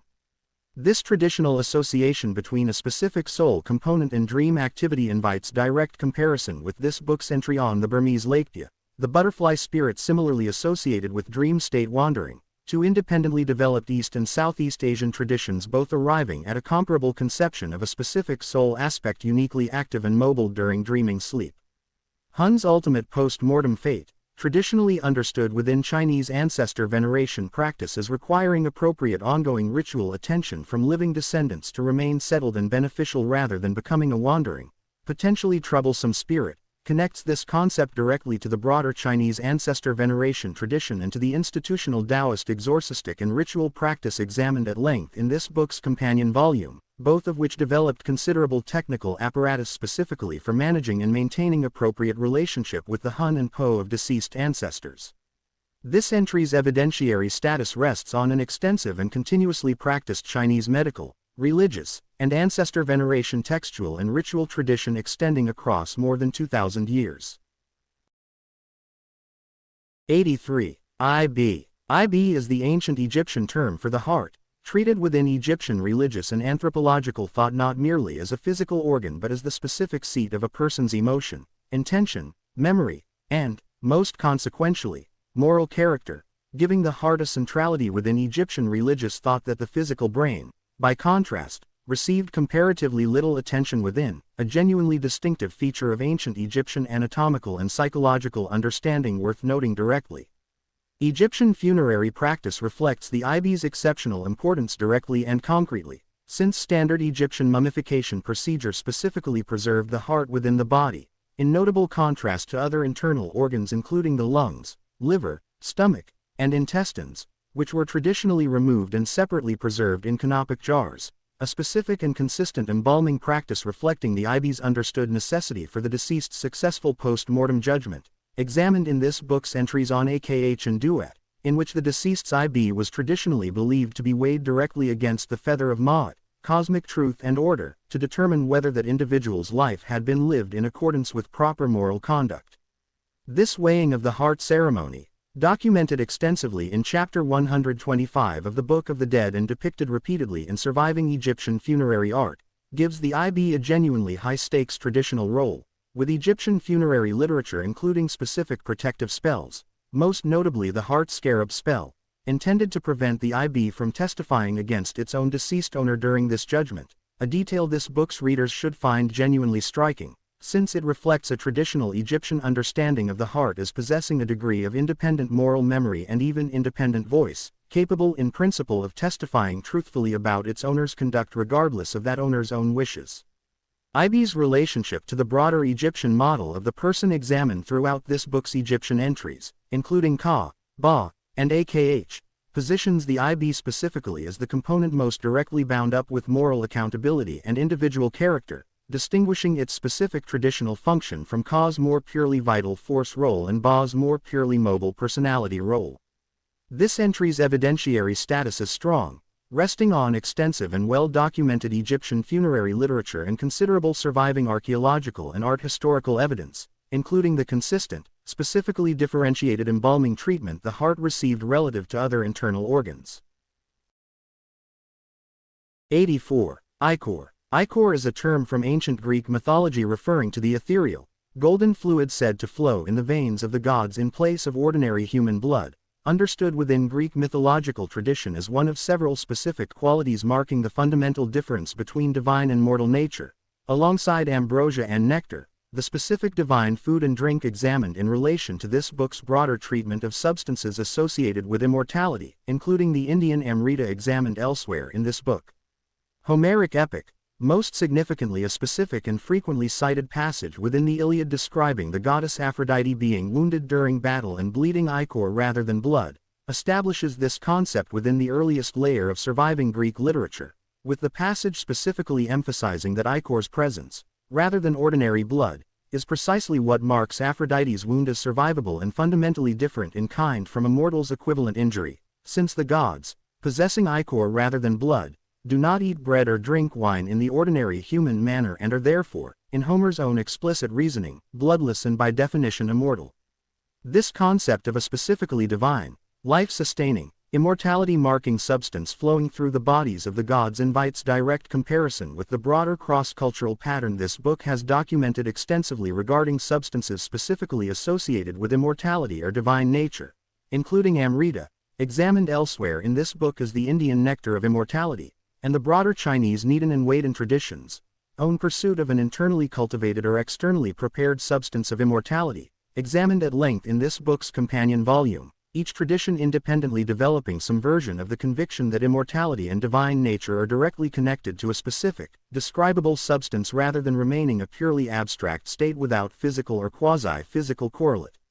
Ichor's specific function within Greek mythological narrative, distinguishing divine from mortal nature at the level of literal bodily substance, differs somewhat from several other entries in this book in that it functions primarily as a mythological and literary device explaining and marking divine status, rather than as a substance human practitioners were traditionally understood to be capable of cultivating or accessing through their own disciplined practice, a distinction worth holding for readers comparing ichor to the more practically applied concepts examined throughout much of the rest of this book.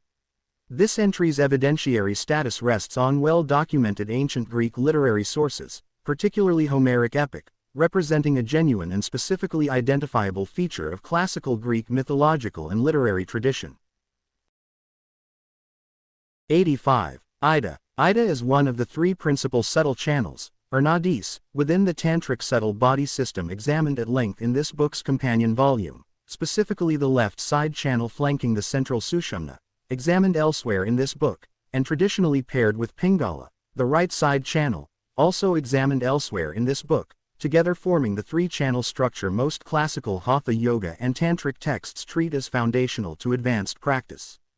Classical Tantric and Hatha Yoga texts consistently associate Ida with lunar, cooling, and traditionally feminine qualities, in contrast to Pingala's traditionally associated solar, heating, and masculine qualities, positioning the two channels as a complementary polarized pair directly comparable in structural function, though not in specific content, to the Chinese yin-yang framework examined in this book's companion volume, both traditions independently developing a bodily or cosmological model organized around two complementary, polarized principles requiring balanced integration rather than the dominance of either one alone.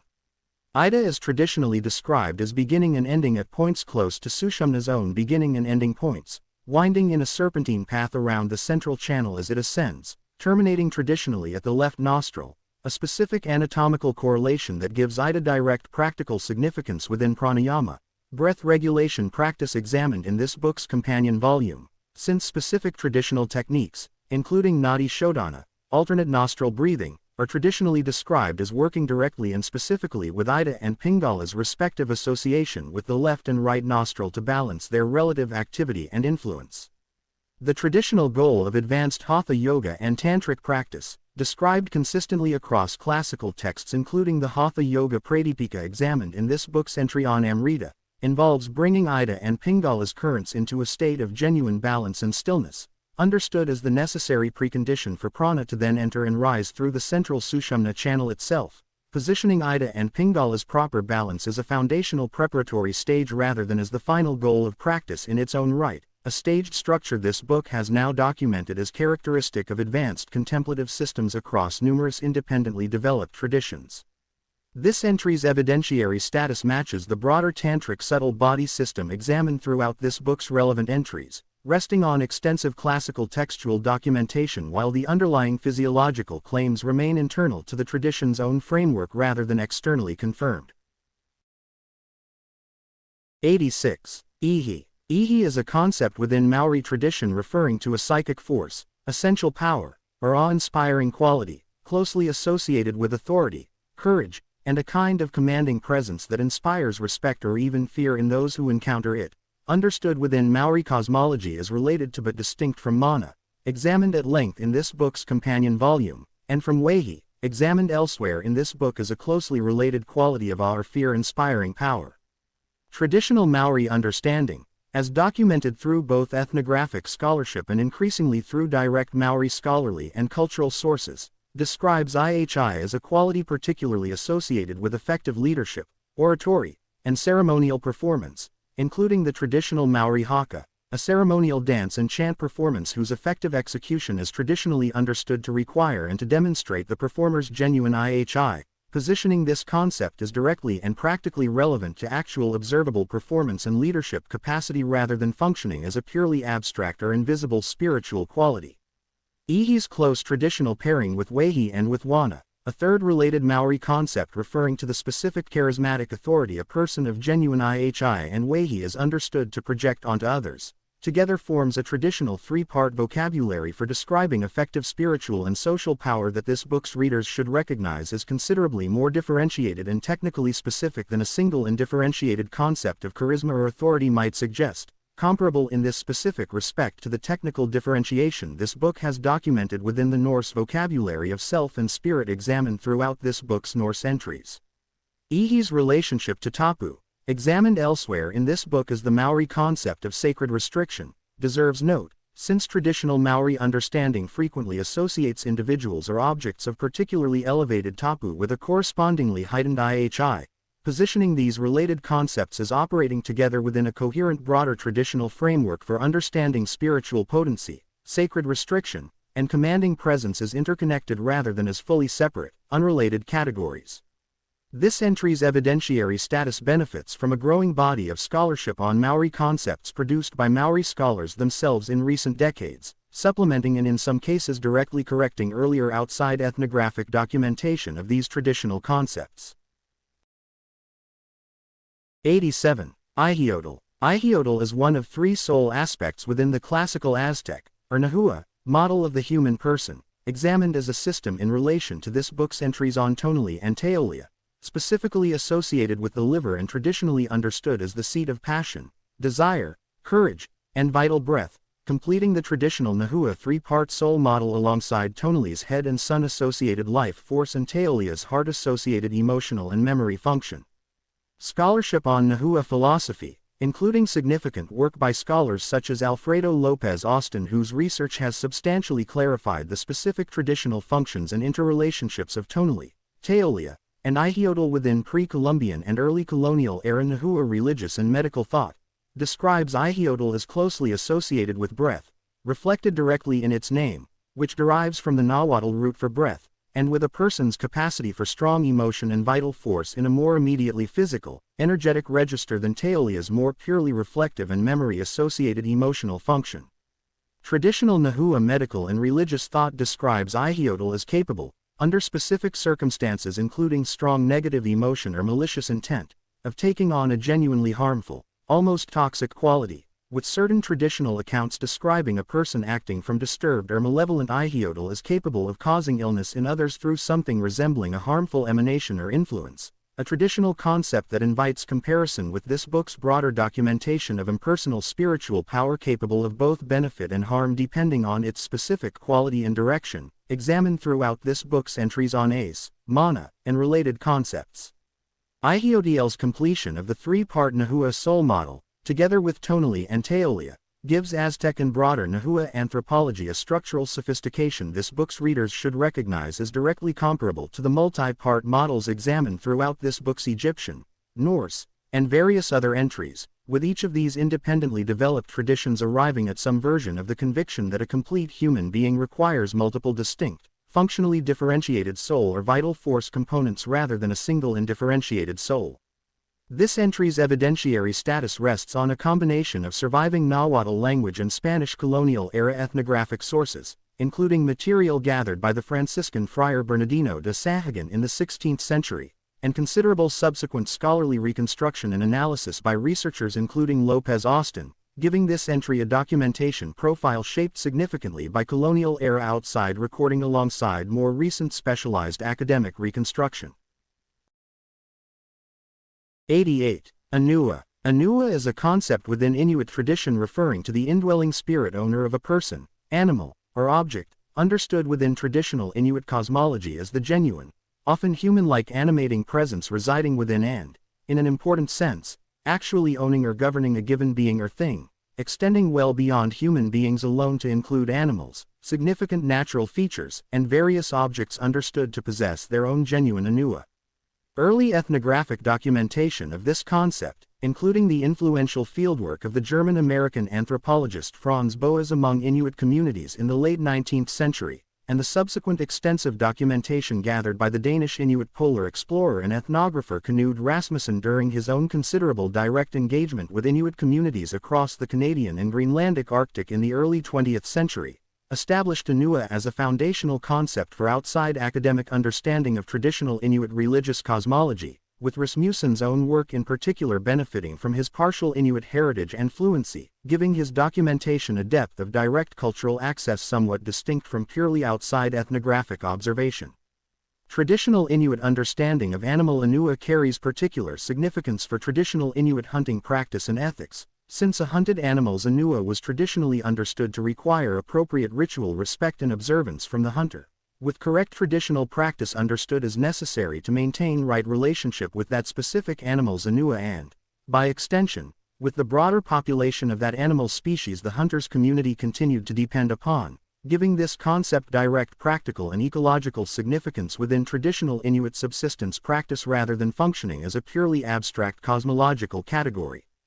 Anua's close conceptual relationship to Sila, examined in this book's companion volume as the broader Inuit concept uniting breath, weather, and consciousness into a single animating force, positions Anua as the specific, individuated expression of that broader animating principle within any given particular being or object, a relationship between a general animating principle and its specific individuated expressions this book has documented in comparable, though not identical, form across several other traditions, including the relationship between Brahman and Atman examined elsewhere in this book. This entry's evidentiary status rests on substantial early 20th century ethnographic documentation by credentialed researchers with direct, extended engagement with Inuit communities, providing a genuine though historically situated foundation for this entry's account. 89. Jing. Jing is one of the three treasures within Chinese Daoist and medical theory, examined at length in this book's companion volume as foundational to both Nedan, internal alchemy, and traditional Chinese medicine more broadly, referring to a foundational physical vitality or essence, understood as the densest and most physically grounded of the three treasures, Jing, Qi, and Shen, and traditionally associated closely with reproductive essence, inherited constitutional vitality, and the physical body's basic capacity for growth, development, and eventual decline. Classical Chinese medical texts, including the foundational Huangdi Neijing examined throughout this book's companion volume, distinguish between prenatal Jing, inherited from one's parents at conception and understood as a fixed, non-renewable constitutional endowment broadly analogous in this specific respect to the fixed constitutional dosha proportion examined in this book's entry on that Ayurvedic concept, and postnatal Jing, continuously generated and replenished throughout life through proper diet, breath, and lifestyle, giving Chinese medical theory a genuinely sophisticated distinction between an individual's fixed baseline constitutional endowment and their ongoing, actively maintainable vital reserves.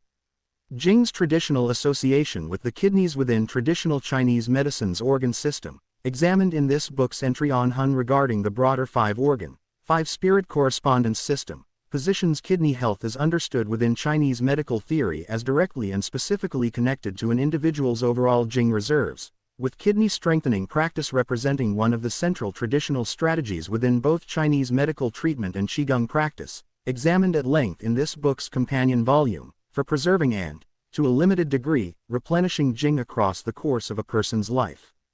Jing's role as the foundational substance from which Qi and eventually Shen are traditionally understood to be refined through Nedan's staged internal alchemical process, examined at length in this book's companion volume, positions Jing at the very beginning of Chinese internal cultivation's entire traditional developmental sequence, giving this concept a foundational significance within the broader Chinese energetic and spiritual system this book's companion volume has already examined as directly comparable in its staged structure to Patanjali's 8 limbs and to the South Indian Siddha tradition's own comparable staged internal alchemical process.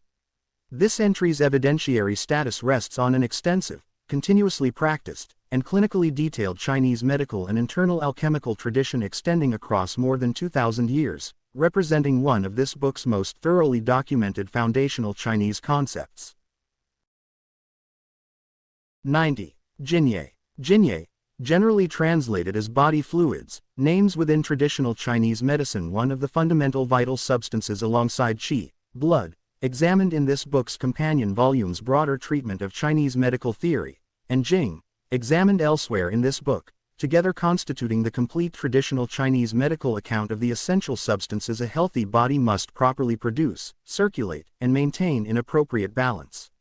Classical Chinese medical theory further subdivides Jinye into two related but distinct categories: Jin, thinner, more mobile, yang-associated fluids including sweat, tears, and saliva, which circulate more superficially and are more readily lost or depleted, and Yi, thicker, more viscous, yin-associated fluids including joint fluid, cerebrospinal fluid, and other deeper bodily fluids, which circulate more internally and are traditionally understood as more difficult to replenish once depleted, giving traditional Chinese medicine's fluid theory a specific internal differentiation directly paralleling the broader yin-yang polarity examined throughout this book's treatment of Chinese cosmological theory.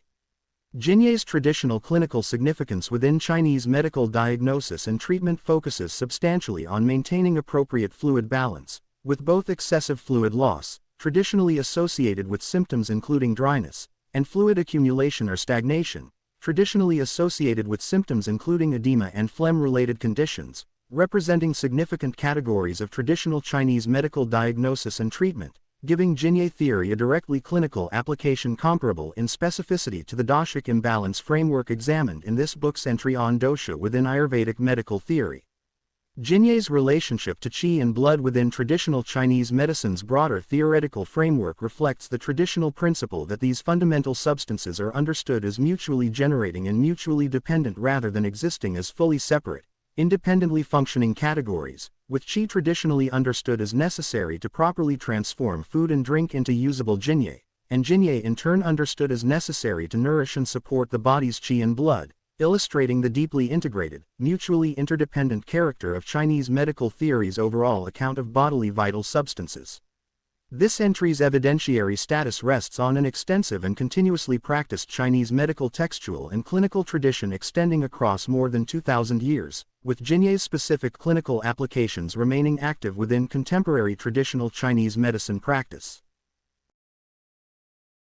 91. Jiva. Jiva, within Jain philosophy, refers to the soul, understood as an eternal, conscious, individual entity fundamentally distinct from a jiva, non-soul or non-conscious matter, and, in the specific technical sense central to Jain metaphysics, understood as naturally pure and luminous but bound and obscured, across countless lifetimes, by subtle karmic matter, called pudgala, examined elsewhere in this book, which Jain practice is specifically oriented toward progressively shedding. Jain philosophy, one of India's oldest continuously practiced religious and philosophical traditions, treats the jiva-ajiva distinction as absolutely fundamental to its entire metaphysical system, differing significantly in this respect from the Vedantic understanding of jiva examined elsewhere in this book, since Jain philosophy maintains a genuinely and permanently real plurality of individual jivas, each remaining eternally distinct even after achieving liberation, rather than describing individual souls as ultimately identical with or reabsorbed into a single universal reality in the manner non-dualist Vedanta describes the relationship between individual jiva and universal Atman or Brahman, examined in this book's companion volume. Jain metaphysics describes karma in a manner genuinely distinctive among major Indian philosophical traditions, treating karma not as a purely abstract moral principle or law of cause and effect but as an actual, subtle form of physical matter, pudgala, that literally adheres to and accumulates upon the jiva as a direct result of actions, particularly actions involving harm to other living beings, giving Jain ethical practice, most centrally its rigorous commitment to ahimsa, non-harm, a directly metaphysical as well as purely ethical foundation, since every harmful action is understood to produce actual, literal karmic matter binding and obscuring the jiva's natural purity. This materially conceived model of karma directly informs the Jain concept of leshya, examined elsewhere in this book, a color-coded classification system describing the jiva's current karmic and psychic state, giving Jain practitioners a traditionally described diagnostic framework for assessing their own spiritual progress considerably more concrete and visually specific than many comparable frameworks examined elsewhere in this book. This entry's evidentiary status rests on an extensive and continuously practiced Jain philosophical and scriptural tradition extending across roughly 2,500 years, representing one of the more systematically developed and internally rigorous metaphysical treatments of the soul-matter relationship examined anywhere in this book. 92. Jiva. Jiva, within the Vedantic philosophical tradition examined at length in this book's entries on Atman and Brahman, refers to the individual soul or life monad, understood as Atman, universal consciousness, as it appears to function individually, apparently bound and limited by association with a specific body, mind, and set of accumulated karmic tendencies, distinguishing the Vedantic usage of this term directly from the genuinely and permanently distinct plurality of souls described within Jain philosophy's own separate use of the identical term, examined elsewhere in this book. Classical Vedantic philosophy, particularly the non-dualist Advaita tradition associated with the 8th century philosopher Adi Shankara and examined in this book's entry on Atman, treats the jiva's apparent individuality and separation from universal Brahman as a function of avidya, ignorance, and apati, limiting adjuncts including the physical body and mind, rather than reflecting any genuine, ultimate ontological separation, holding that liberation, moksha, consists precisely in the jiva's direct realization of its own true, never actually separate identity with Brahman, a realization Advaita Vedanta describes as removing ignorance rather than as producing any actual change in the jiva's own already existing true nature. Other schools of Vedantic philosophy treat the jiva-Brahman relationship differently, as examined in this book's entry on Atman regarding the genuine ongoing distinction dualist Advaita Vedanta maintains between individual jiva and Brahman even after liberation, and the intermediate position of Vishishtadvaita Vedanta, which treats individual jivas as genuinely real and distinct while nonetheless existing as Brahman's own body or mode, illustrating the same significant internal philosophical diversity within Hindu Vedantic tradition. This book's entry on Brahman already documented directly rather than presenting a single settled Hindu doctrine on this question. Jiva's traditional association with the specific individual pattern of karma, memory, and personality that appears to persist and evolve across successive reincarnations positions this concept as functioning, within Vedantic reincarnation theory, as the specific vehicle carrying an individual's continuous identity and karmic development from one life to the next, a function this book's readers should compare directly with Steiner's anthroposophical ego body, examined elsewhere in this book, which performs a structurally comparable function within that considerably more recent and independently developed Western esoteric system. This entry's evidentiary status rests on the same extensive and continuously studied Vedantic philosophical tradition examined throughout this book's related entries on Atman and Brahman, spanning close to 3,000 years of continuous textual and philosophical development. 93. Kaya. Kaya is a foundational concept within Maya cosmology and religious thought referring to sacredness or divine essence, understood within classic and post-classic Maya religious understanding as inherent within people, objects, and features of the natural world in varying degree, functioning as a broadly comparable category to mana, ace, and related concepts of impersonal or variably concentrated spiritual potency examined throughout this book, though developed entirely independently within the specific context of Mesoamerican civilization.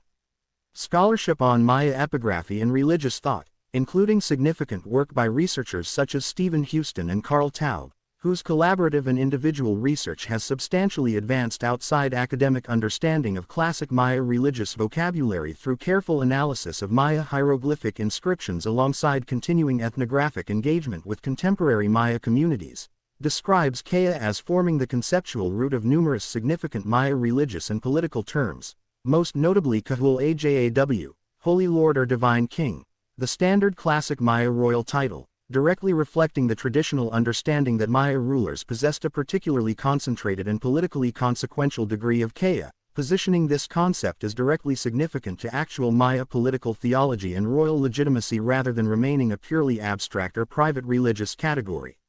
Maya cosmology's broader understanding of Kaya as varying in concentration and requiring appropriate ritual maintenance and renewal, including through royal bloodletting ritual documented extensively in both Maya art and hieroglyphic text, in which rulers ritually drew their own blood as an offering understood to nourish and maintain cosmic order and the continued flow of Kaya through the world, positions Maya religious practice within the same broader cross-cultural pattern this book has documented repeatedly, in which spiritual potency is understood as requiring active ritual maintenance and periodic renewal rather than functioning as a permanently fixed, self-sustaining quality. Ka's relationship to the broader Maya cosmological framework, including the Maya conception of time, cyclical renewal, and the specific ritual calendar systems Maya civilization developed to unusually sophisticated technical precision, positions this concept as embedded within one of the ancient world's most technically elaborate and independently developed cosmological systems, a system this book's readers should recognize as representing one of the more historically significant, though comparatively under-examined in most popular treatments of world religion, contributions to this book's overall comparative project. This entry's evidentiary status rests on a combination of Maya hieroglyphic textual evidence, directly deciphered and increasingly well understood through several decades of significant advances in Maya epigraphic decipherment, and continuing ethnographic engagement with contemporary Maya communities, giving this entry a documentation profile grounded in both ancient textual and living cultural sources. 94. Ka. Ka is one of the central components of the ancient Egyptian model of the human person, examined as a broader system in this book's entries on Akh, Ba, and Ib, referring to the vital life force or double, understood within Egyptian religious thought as coming into existence alongside a person at birth, traditionally depicted in Egyptian art through a specific hieroglyphic symbol of two raised arms, and requiring ongoing sustenance through food and drink offerings, including after death, to remain properly nourished and active. Egyptian funerary practice reflects the Ka's continuing post-mortem need for sustenance directly and concretely, with tomb offerings of food and drink, and the specific tomb architecture including designated offering chapels found within many Egyptian tombs, existing specifically to provide the deceased's Ka with ongoing nourishment, a practical necessity Egyptian religious thought took seriously enough to develop an entire secondary system of magical substitution, including offering formulas and depicted images of food within tomb decoration, understood as capable of magically sustaining the Ka indefinitely even after a tomb's living descendants eventually ceased bringing physical offerings, a practical solution to the genuine long-term challenge of sustaining every deceased individual's Ka across potentially unlimited future generations. The Ka's traditional association with a person's specific vital force and generative capacity, distinct from Ba's more purely mobile personality function examined elsewhere in this book, positions Ka within a close comparative relationship to concepts examined throughout this book describing a foundational, sustaining vital force requiring ongoing nourishment or maintenance, including Chinese Jing, examined elsewhere in this book, and the broader category of ancestor veneration practice requiring continued ritual attention from living descendants, examined in this book's entries on Roman Manes and Hawaiian Aumakua. Egyptian royal ideology developed the Ka concept with particular theological elaboration, with the reigning pharaoh traditionally understood to possess a specifically royal Ka connecting each successive pharaoh to the divine Ka of kingship itself, transmitted through the royal succession and understood as directly connecting the living pharaoh's own rule to the divine order first established by the gods, giving Ka genuine political as well as purely personal religious significance within ancient Egyptian civilization, comparable in this specific respect to the political significance the Roman genius held during the Roman imperial period, examined in this book's entry on that term. This entry's evidentiary status is strong, resting on an extensive, well-preserved, and continuously studied textual, art historical, and archaeological tradition spanning several thousand years of documented Egyptian religious and political history.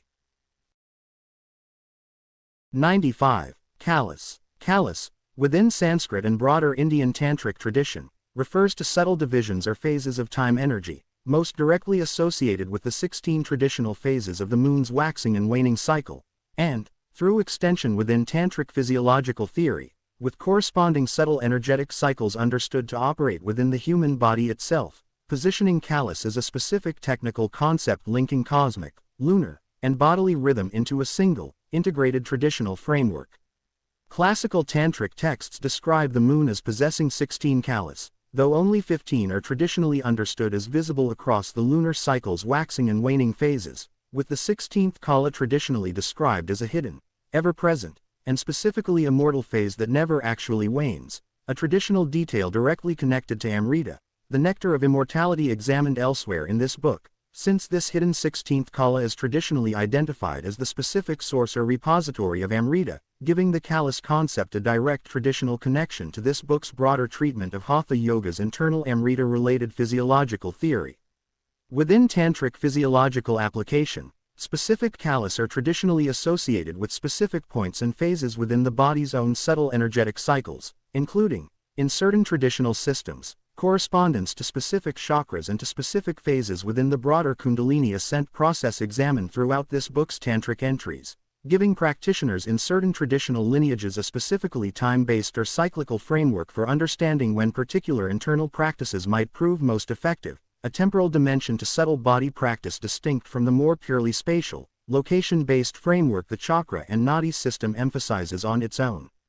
This traditional linking of lunar cycle, bodily rhythm, and subtle energetic phase invites comparison with other traditions examined throughout this book that similarly connect celestial and bodily rhythm, including Chinese five-phase theory's own traditional correspondence between seasonal cycle and organ function examined in this book's companion volume, and the broader traditional astrological frameworks developed independently within numerous cultures worldwide, each tradition arriving at some version of the conviction that cosmic and bodily rhythm operate according to shared, correlated underlying patterns rather than existing as fully separate, unrelated domains.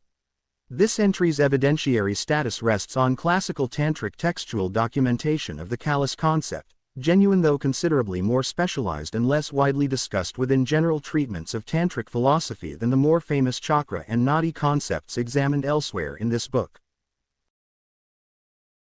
96. Kaluluwa. Kaluluwa is a concept within Filipino, specifically Tagalog, folk belief referring to the soul, understood within traditional Filipino cosmology as distinct from ginhawa, the unified breath and well-being concept examined elsewhere in this book, and functioning within pre-colonial and syncretic post-colonial Filipino religious understanding as the specific component of a person capable of surviving physical death and continuing an independent existence. Traditional Filipino belief, documented through both Spanish colonial-era ethnographic accounts, which readers should approach with appropriate awareness of their outside, frequently missionary-influenced perspective, and increasingly through direct scholarship produced within the specifically Filipino academic discipline of Psikolohiyang Pilipino examined in this book's entry on ginhawa, describes Kaluluwa as capable, in certain traditional accounts, of temporarily leaving the body during sleep or serious illness, a traditional understanding connecting Kaluluwa to the broader cross-cultural pattern this book has documented extensively regarding a soul or spirit component understood as capable of independent movement or travel distinct from the body's own physical location, examined comparably in this book's entries on the Chinese Hun, the Burmese Laikpia, and the Norse Hammer.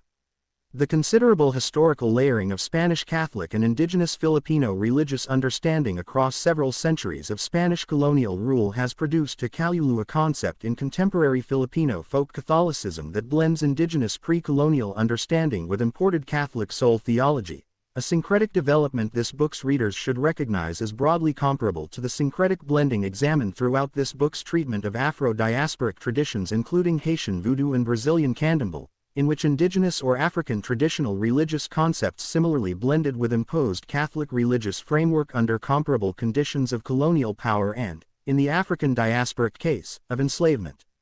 Kaluluwa's continued significance within contemporary Filipino folk practice, including traditional beliefs and practices surrounding death, mourning, and the proper ritual treatment of a deceased person's kaluluwa during the period immediately following death, reflects this concept's continued living cultural relevance rather than its status as a purely historical curiosity, comparable in this respect to this book's entry on ginhawa's own continued active use within contemporary Filipino life. This entry's evidentiary status rests on a combination of colonial-era ethnographic documentation, requiring the careful critical approach this book has applied consistently to comparable colonial-era sources throughout its relevant entries, and growing contemporary Filipino scholarship offering a more directly authoritative internal perspective. 97. Kalunga. Kalunga is a concept within Ba-Congo, or Congo, cosmology, the traditional religious system of the Congo people of Central Africa, referring to the threshold or boundary force separating and connecting the world of the living and the world of the dead, sometimes described within Congo cosmological thought as a great unifying cosmic force or ocean-like boundary that souls must cross in their journey between these two realms. Scholarship on Congo cosmology, including significant work by the Congolese scholar and cultural authority K. Hia Bunseki Fu Kiao, whose writing has substantially advanced outside academic understanding of traditional Congo cosmological concepts through direct documentation grounded in his own cultural authority and training, and the American art historian Robert Ferris Thompson, whose influential scholarship on Congo-derived artistic and cosmological concepts across both Africa and the African diaspora has traced Kalunga's considerable ongoing influence within Afro-diasporic religious and artistic traditions in the Americas, describes Kalunga as central to the broader Congo cosmogram, a traditional Congo cosmological diagram depicting the continuous cycle of life, death, and rebirth as a circle divided by a horizontal line representing Kalunga, the boundary between the living world and the world of the dead, or ancestors, with the sun's own daily rising and setting traditionally understood as a visible, continuously repeating enactment of this same fundamental cosmic crossing. Kalunga's considerable documented influence within African diasporic religious and artistic tradition in the Americas, examined by Thompson and subsequent researchers in relation to artistic and cosmological patterns found within Haitian voodoo, examined elsewhere in this book, Cuban Palo Monte, a specifically Congo-derived Afro-Cuban religious tradition distinct from those sometimes practiced alongside the Yoruba-derived Santeria tradition also examined in this book, and various other African diasporic traditions across the Americas, positions Kalunga as one of this book's clearer documented examples of a specific African cosmological concept surviving the transatlantic slave trade and continuing to structure living religious and artistic practice across multiple countries and centuries, joining ACE and its diasporic descendants, examined elsewhere in this book, as a further significant thread within this broader pattern. This entry's evidentiary status is strengthened considerably by the direct scholarly contribution of Fu Kiao, a recognized Congo cultural authority writing from within his own tradition, combined with substantial outside academic documentation of Kalunga's traceable influence across the African diaspora. 98. Kapha. Kapha is one of the three doshas within Ayurvedic constitutional theory, examined as a system in this book's entry on dosha, composed primarily of the earth and water elements and traditionally associated with the physiological and psychological qualities of structure, stability, lubrication, and steady, grounded endurance, positioned as the doshic principle most directly responsible for the body's physical substance, mass, and cohesion. Classical Ayurvedic texts describe individuals with a predominant Kapha constitution as typically possessing a naturally sturdy physical build, strong stamina and physical endurance, calm and steady emotional temperament, and a natural tendency toward loyalty and patience, while also describing Kapha imbalance, whether through excess or through the specific pattern of aggravation classical Ayurvedic diagnosis identifies through detailed patient assessment, as associated with conditions including congestion, lethargy, excess weight gain, and a tendency toward emotional attachment or resistance to necessary change, giving Kapha theory the same direct clinical specificity this book's entry on dosha already noted as characteristic of Ayurvedic constitutional theory generally. Kapha's traditional association with mucus and other bodily fluids possessing lubricating and protective qualities positions this dosha in an interesting comparative relationship with Jianye, examined elsewhere in this book as traditional Chinese medicine's own category of essential bodily fluids, both traditions independently developing a specific theoretical category addressing the body's fluid, lubricating, and protective substances, though the two systems' broader theoretical frameworks and specific clinical applications differ considerably. Kapha's traditional predominance during specific life stages, particularly childhood and early life, and during specific seasons, particularly late winter and early spring, within Ayurvedic theory's broader framework connecting doshic balance to both individual life cycle stage and seasonal cycle, positions Kapha within the same integrated cosmological and physiological framework examined throughout this book's Ayurvedic entries, in which bodily constitution is never treated as separate from broader cosmic and seasonal pattern.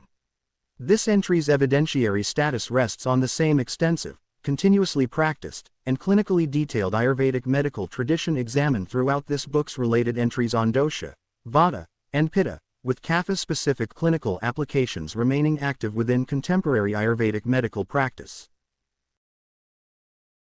99. Kase. Kase, sometimes rendered Kause, is a foundational concept within Andean, specifically Quechua, cosmology referring to the general principle of living energy or life force underlying the entire Andean cosmological system, understood as the broader, encompassing category within which both Sami, light and harmonious energy, and Hutcha, heavy and stagnant energy, both examined elsewhere in this book, represent complementary, dynamically balanced expressions rather than fully separate or opposed categories. Andean spiritual tradition, documented through both academic ethnographic scholarship and, increasingly, through direct teaching and writing by contemporary Andean spiritual practitioners and scholars, describes Kase as pervading the entire Andean cosmos, understood traditionally through the framework of Ailu, a Quechua concept of extended community and reciprocal relationship encompassing not only human kinship but the entire web of relationship connecting people, land, ancestors, and the broader natural and spiritual world, positioning Kase as inseparable from this broader relational cosmological framework rather than functioning as an isolated energetic concept considered independently of Andean social and ecological thought. The concept of Sumak Kase, generally translated as good living or living well, deriving directly from Kase and representing a specifically Andean indigenous philosophical framework for understanding genuine well-being and flourishing, has achieved significant contemporary political and constitutional recognition within several South American nations, most notably incorporated directly into Ecuador's 2008 constitution and Bolivia's 2009 constitution as a foundational governing principle, representing one of this book's clearer documented examples of a traditional indigenous cosmological concept achieving direct, formal contemporary political and legal significance well beyond its own original specifically religious or spiritual context. Kase's cross-cultural parallel within this book is worth drawing with the broader category of vital force concepts examined throughout this book, including chi and prana, though Kase's specifically relational framing, inseparable from Ailu and from a broader ecological and communal cosmology, distinguishes its particular emphasis from vital force concepts examined elsewhere in this book that focus more specifically on an individual body's own internal energetic constitution considered somewhat more independently of its immediate social and ecological relationships. This entry's evidentiary status benefits considerably from Kase's direct, documented contemporary political and constitutional significance, combined with a growing body of scholarship and direct Andean indigenous scholarly and practitioner documentation of the concept's traditional religious and philosophical meaning. 100. Keter. Keter, Hebrew for crown, is the first and highest of the 10 Sephirot within the Kabbalistic tree of life, examined as a system in this book's overview entry on the Sephirot, representing the initial point of divine emanation proceeding from Ein Sof, the infinite, examined elsewhere in this book, and traditionally understood as the closest possible approach to Ein Sof's own utterly transcendent nature that any describable sephira can represent.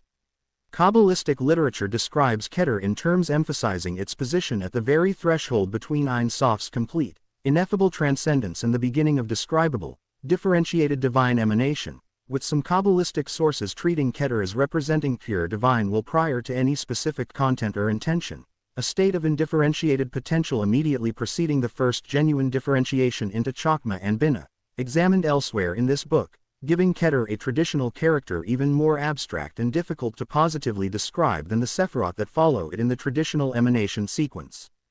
Keter's close traditional relationship to Daoist, examined elsewhere in this book as either a genuine 11th Sephira or a hidden aspect of Keter itself depending on the specific Kabbalistic textual tradition consulted, reflects the same documented internal diversity this book's entry on Daoist already noted directly, with Keter's own precise nature and its exact relationship to Ein Sof above it and to Chakma and Binah below it representing one of Kabbalistic cosmology's more subtle and extensively debated points of internal theological discussion across many centuries of continuous commentary and elaboration. Keter's structural position at the absolute origin point of a graduated cosmic emanation sequence invites direct comparison with Bindu, examined elsewhere in this book as the tantric concept of a primordial point of concentrated potential from which cosmic manifestation is traditionally understood to unfold, both traditions independently arriving at the image of an initial, indifferentiated point of origin preceding and giving rise to the entire subsequent, differentiated structure of manifest reality, a structural parallel this book's entry on Bindu already noted directly when first introducing that comparison. This entry's evidentiary status rests on the same substantial and continuously studied Kabbalistic textual tradition examined throughout this book's other Sephirot entries, extending from the medieval Zohar through many centuries of subsequent commentary, with Keter's own particularly abstract and philosophically subtle traditional treatment representing one of Kabbalistic cosmology's more sophisticated points of theological development. 101. Kybit. Kybit is one of the components of the ancient Egyptian model of the human person, examined throughout this book's Egyptian entries including Ka, Ba, Ib, and Akh, referring to the shadow, understood within Egyptian religious thought not as a purely optical phenomenon but as a genuine, distinct subtle component of a person, closely associated with the Ba examined elsewhere in this book and understood as sharing in that mobile, personality-associated aspect's own capacity for independent existence and movement after death. Egyptian funerary texts treat the Kybit with somewhat less extensive independent documentation than several of the other components examined throughout this book's Egyptian entries, frequently mentioning it alongside the Ba in a manner suggesting a close functional or even near overlapping relationship between the two. Though Egyptological scholarship generally maintains Kybit as a formally distinct traditional category rather than treating it as simply another name for the Ba itself, a scholarly distinction this entry maintains while noting directly that the precise functional difference between Kybit and Ba remains less thoroughly documented and less confidently reconstructed than the distinctions between several of this book's other, more extensively documented Egyptian soul components. The shadow's traditional treatment is a genuine, independently significant component of the person, rather than as a mere optical byproduct without its own spiritual reality, reflects a broader pattern this book has documented across multiple unrelated traditions, in which phenomena a modern secular framework might dismiss as purely physical or incidental or instead treated as carrying genuine spiritual significance in their own right, a pattern also examined in this book's treatment of breath across numerous traditions, where breath similarly receives treatment as spiritually significant substance rather than merely incidental physiological process.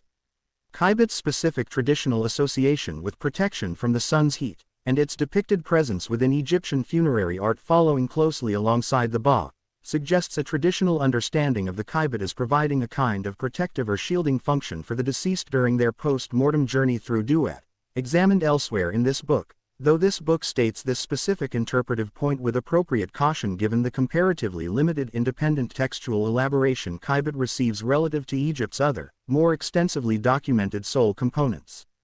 This entry's evidentiary status is more modest than several of this book's other Egyptian entries, reflecting Kybit's genuinely thinner documentation within the surviving Egyptian textual corpus relative to components including Ka, Ba, and Akh, a limitation this book states directly rather than overstating the concept's documented specificity.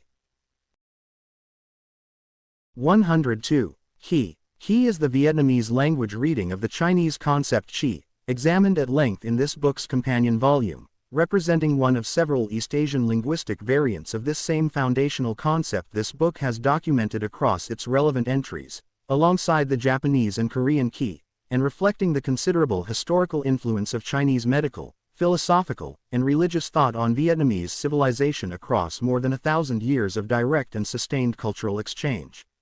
Vietnamese traditional medicine, developed through this long historical relationship with Chinese medical theory while also incorporating genuinely distinct Vietnamese indigenous medical knowledge and practice, retains Qi as a foundational diagnostic and therapeutic concept directly comparable to Qi's own central role within traditional Chinese medicine examined throughout this book's companion volume, with Vietnamese traditional medical practice, sometimes called Thuc Nam, Southern medicine, to distinguish it from Thuc Bac, Northern or Chinese medicine, maintaining its own specific herbal and therapeutic traditions alongside its substantially Chinese-derived theoretical framework built around Qi, blood, and organ theory closely paralleling traditional Chinese medicine's own comparable categories. Vietnamese martial arts and internal cultivation practice similarly retain Qi cultivation as a foundational practical concept, with specific Vietnamese martial traditions developing their own particular emphasis and technique for Qi cultivation alongside the broader shared East Asian internal cultivation framework examined throughout this book's companion volume's treatment of Qigong and Niden, giving Vietnamese practice a genuine independent development within the broader shared conceptual framework rather than representing simply an unmodified importation of Chinese practice without any distinct Vietnamese contribution or adaptation. Qi's relationship to Dan Dien, examined in this book's companion volume as the Vietnamese term corresponding to the Chinese Dantian, positions these two closely related concepts as functioning together within Vietnamese internal cultivation practice in a manner directly parallel to Qi and Dantian's own close functional relationship within Chinese practice, a relationship this book's readers should recognize as consistent across each of the East Asian linguistic and cultural variants of this shared broader conceptual framework examined throughout this book's relevant entries. This entry's evidentiary status rests on Vietnam's own extensive traditional medical and martial arts textual and practical tradition, developed over more than 1,000 years of sustained engagement with an independent adaptation of Chinese medical and philosophical concepts. 103. Kavarena. Kavarena is a concept within Zoroastrian and broader ancient Persian tradition referring to a divine glory, fortune, or radiance understood as attaching specifically to legitimate rulers and to holy or spiritually accomplished figures, functioning within ancient Persian political and religious theology as a genuinely consequential marker of legitimate authority, whose presence or absence was understood to carry direct, observable political and even military consequence. Ancient Persian textual and iconographic sources, including material within the Avesta, the broader Zoroastrian scriptural corpus examined throughout this book's Zoroastrian entries, and considerable surviving Achaemenid and Sasanian-era royal inscriptional and artistic evidence, describe Kavarena as capable of both attaching to and, significantly, departing from a ruler whose conduct or legitimacy had become compromised, with several documented ancient Persian royal narratives specifically describing Kavarena's departure from an unworthy or defeated ruler as directly explaining and legitimizing that ruler's subsequent political or military downfall, giving this concept genuine, practically consequential political theological function within ancient Persian statecraft rather than remaining a purely abstract theological category. This traditional understanding of divine favor as a genuine, quasi-substantial quality capable of attaching to and departing from specific rulers according to their conduct and legitimacy invites direct comparison with the Roman concept of the imperial genius, examined elsewhere in this book, and with the Chinese concept of the mandate of heaven, a closely related though independently developed Chinese political theological concept holding that legitimate rulership depends on and can be lost through failure to maintain heaven's continued favor. Three independently developed ancient civilizations each arriving at a structurally comparable theological framework linking legitimate political authority directly to a genuine, potentially transferable or losable form of divine favor or cosmic sanction. Kavarena's relationship to Asha, cosmic truth and order examined elsewhere in this book, positions Kavarena specifically as Asha's visible, radiant manifestation in the specific context of legitimate rulership and spiritual accomplishment, connecting this concept directly to the broader Zoroastrian theological framework examined throughout this book's Zoroastrian entries rather than functioning as a fully separate or independent theological category. This entry's evidentiary status rests on a combination of Avestan scriptural material and substantial surviving Achaemenid and Sasanian-era Persian royal inscriptional and artistic evidence, giving this entry documentation grounded in both religious text and considerable independent archaeological and art historical material. 104. Quan. Quan is a concept within Tian Lao folk belief referring to one of 32 traditional spirit components said to inhabit and protect various parts of the body, understood within traditional Tian Lao cosmology as requiring active ritual maintenance and periodic ceremonial renewal to remain properly settled and protective, since Quan is traditionally understood as capable of becoming frightened, disturbed, or even temporarily lost, particularly during illness, significant life transitions, or frightening experience. Traditional Thai and Lao ritual practice addresses Quan's potential instability directly through the Su Quan or Basi ceremony, a widely practiced traditional ritual, still actively performed across contemporary Thailand and Laos for occasions including illness, marriage, childbirth, and significant life transitions, involving the ritual binding of white strings around a participant's wrists, traditionally understood as helping to secure and stabilize the 32 Quan and to call back any Quan that might have wandered or become lost, giving this concept a genuinely living, actively and widely practiced ritual application rather than functioning as a purely historical or specialized textual concept. This traditional concern with a soul component's potential loss or wandering, and the corresponding development of specific ritual technology for calling it back and securing it, invites direct comparison with the Tibetan concept of La, examined elsewhere in this book, both traditions independently developing the conviction that a vital soul component can become lost or displaced, particularly through fright or illness, and that specific ritual technique exists to retrieve and resecure it, a structural parallel between two geographically proximate but historically and linguistically distinct Southeast and Central Asian traditions worth noting directly.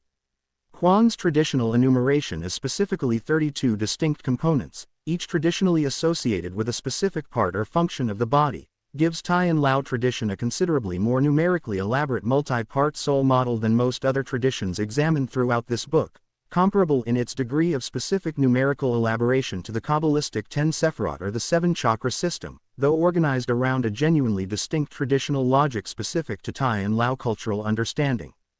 This entry's evidentiary status is strong, resting on extensive ethnographic documentation combined with the concept's continued, actively and widely observed contemporary ritual practice across Thailand and Laos, representing one of this book's more directly and visibly living traditional practices. 105. Kia. Kia is a term used within chaos magic, a distinctively modern and self-consciously eclectic Western esoteric movement developing primarily from the 1970s onward, most significantly associated with the English artist and occultist Austin Osman Spare, whose earlier 20th century work, though preceding chaos magic's formal emergence as a named movement, laid substantial conceptual groundwork subsequent chaos magic practitioners would directly draw upon, referring to a term for personal life force or fundamental will energy underlying and enabling all magical practice. Chaos magic is a broader movement, developing significantly through the later 20th century work of practitioners and writers including Peter Carroll, whose influential publications helped establish chaos magic as a distinct, self-aware modern tradition, distinguishes itself from most earlier and more traditionally structured Western esoteric systems, including the ceremonial magic tradition examined throughout this book's entries on Eliphaz Levi's astral light and Franz Bardon's fluidum, through its explicit, self-conscious eclecticism, treating specific traditional symbol systems, deity forms, and ritual structures as interchangeable, effective tools to be adopted and discarded according to their practical results rather than as fixed, inherently true cosmological frameworks requiring exclusive doctrinal commitment. Within this deliberately eclectic framework, Kia functions as chaos magic's own relatively minimal, deliberately non-doctrinally specific term for the underlying personal power a practitioner directs through whatever specific symbolic or ritual system that practitioner has chosen to adopt for a given working, giving Kia a functional role within chaos magic broadly comparable to the underlying will force concepts examined throughout this book's other Western esoteric entries, including Levi's astral light and Bardon's fluidum, though Kia's specifically minimal, non-cosmologically elaborate character reflects chaos magic's own distinctive, deliberately streamlined and results-oriented approach to magical theory. Kia's relationship to the broader modern Western esoteric lineage of will-focused magical practice traces conceptually, though not through any single direct unbroken transmission, back through the ceremonial magic tradition this book has examined across multiple entries, ultimately sharing common root concerns with considerably older traditions examined throughout this book describing focused will or intention as carrying genuine magical or spiritual efficacy, including Sufi Himma and the broader Hermetic tradition of trained will as primary magical instrument. This entry's evidentiary status rests on a well-documented modern Western esoteric literary tradition with clear, traceable origins in specifically named 20th century authors and practitioners, considerably more recent than the great majority of traditions examined throughout this book. 106. Kirlian aura. Kirlian aura refers to the electrical coronal discharge phenomenon captured through Kirlian photography, a specific photographic technique developed by the Soviet inventor Semyon Kirlian and his wife Valentina Kirlian in 1939, involving photographing an object placed directly on a photographic plate while subjected to a high-voltage electrical field, producing distinctive, colorful, corona-like images that gained considerable popular association, particularly from the 1970s onward, with the aura concept examined elsewhere in this book. Kirlian's own original research and considerable subsequent Soviet scientific investigation into the technique explored various potential applications, including possible medical diagnostic uses, though this research occurred substantially within the specific institutional and scientific context of the Soviet Union during a period of considerable state interest in parapsychological and biophysical research more broadly, a context worth noting for readers seeking to understand the technique's specific historical origin and early development.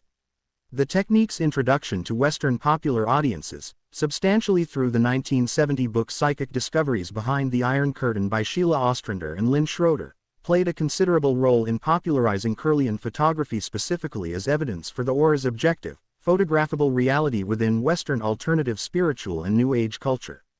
Subsequent controlled scientific investigation into the Kirlian effect, conducted by researchers including physicist William Tiller and, more decisively, by later researchers specifically designed to test the biological energy hypothesis against simpler physical explanations, has generally concluded that the coronal discharge effect Kirlian photography captures results primarily from the moisture content, surface conductivity, and physical pressure of the photographed object against the photographic plate, rather than from any distinct biological energy field, with controlled experiments demonstrating that the specific coronal pattern produced can be substantially altered simply by varying the object's moisture level or the pressure applied, findings that mainstream biophysics has generally treated as adequately explaining the phenomenon through already understood physical principles without requiring a novel biological energy field hypothesis.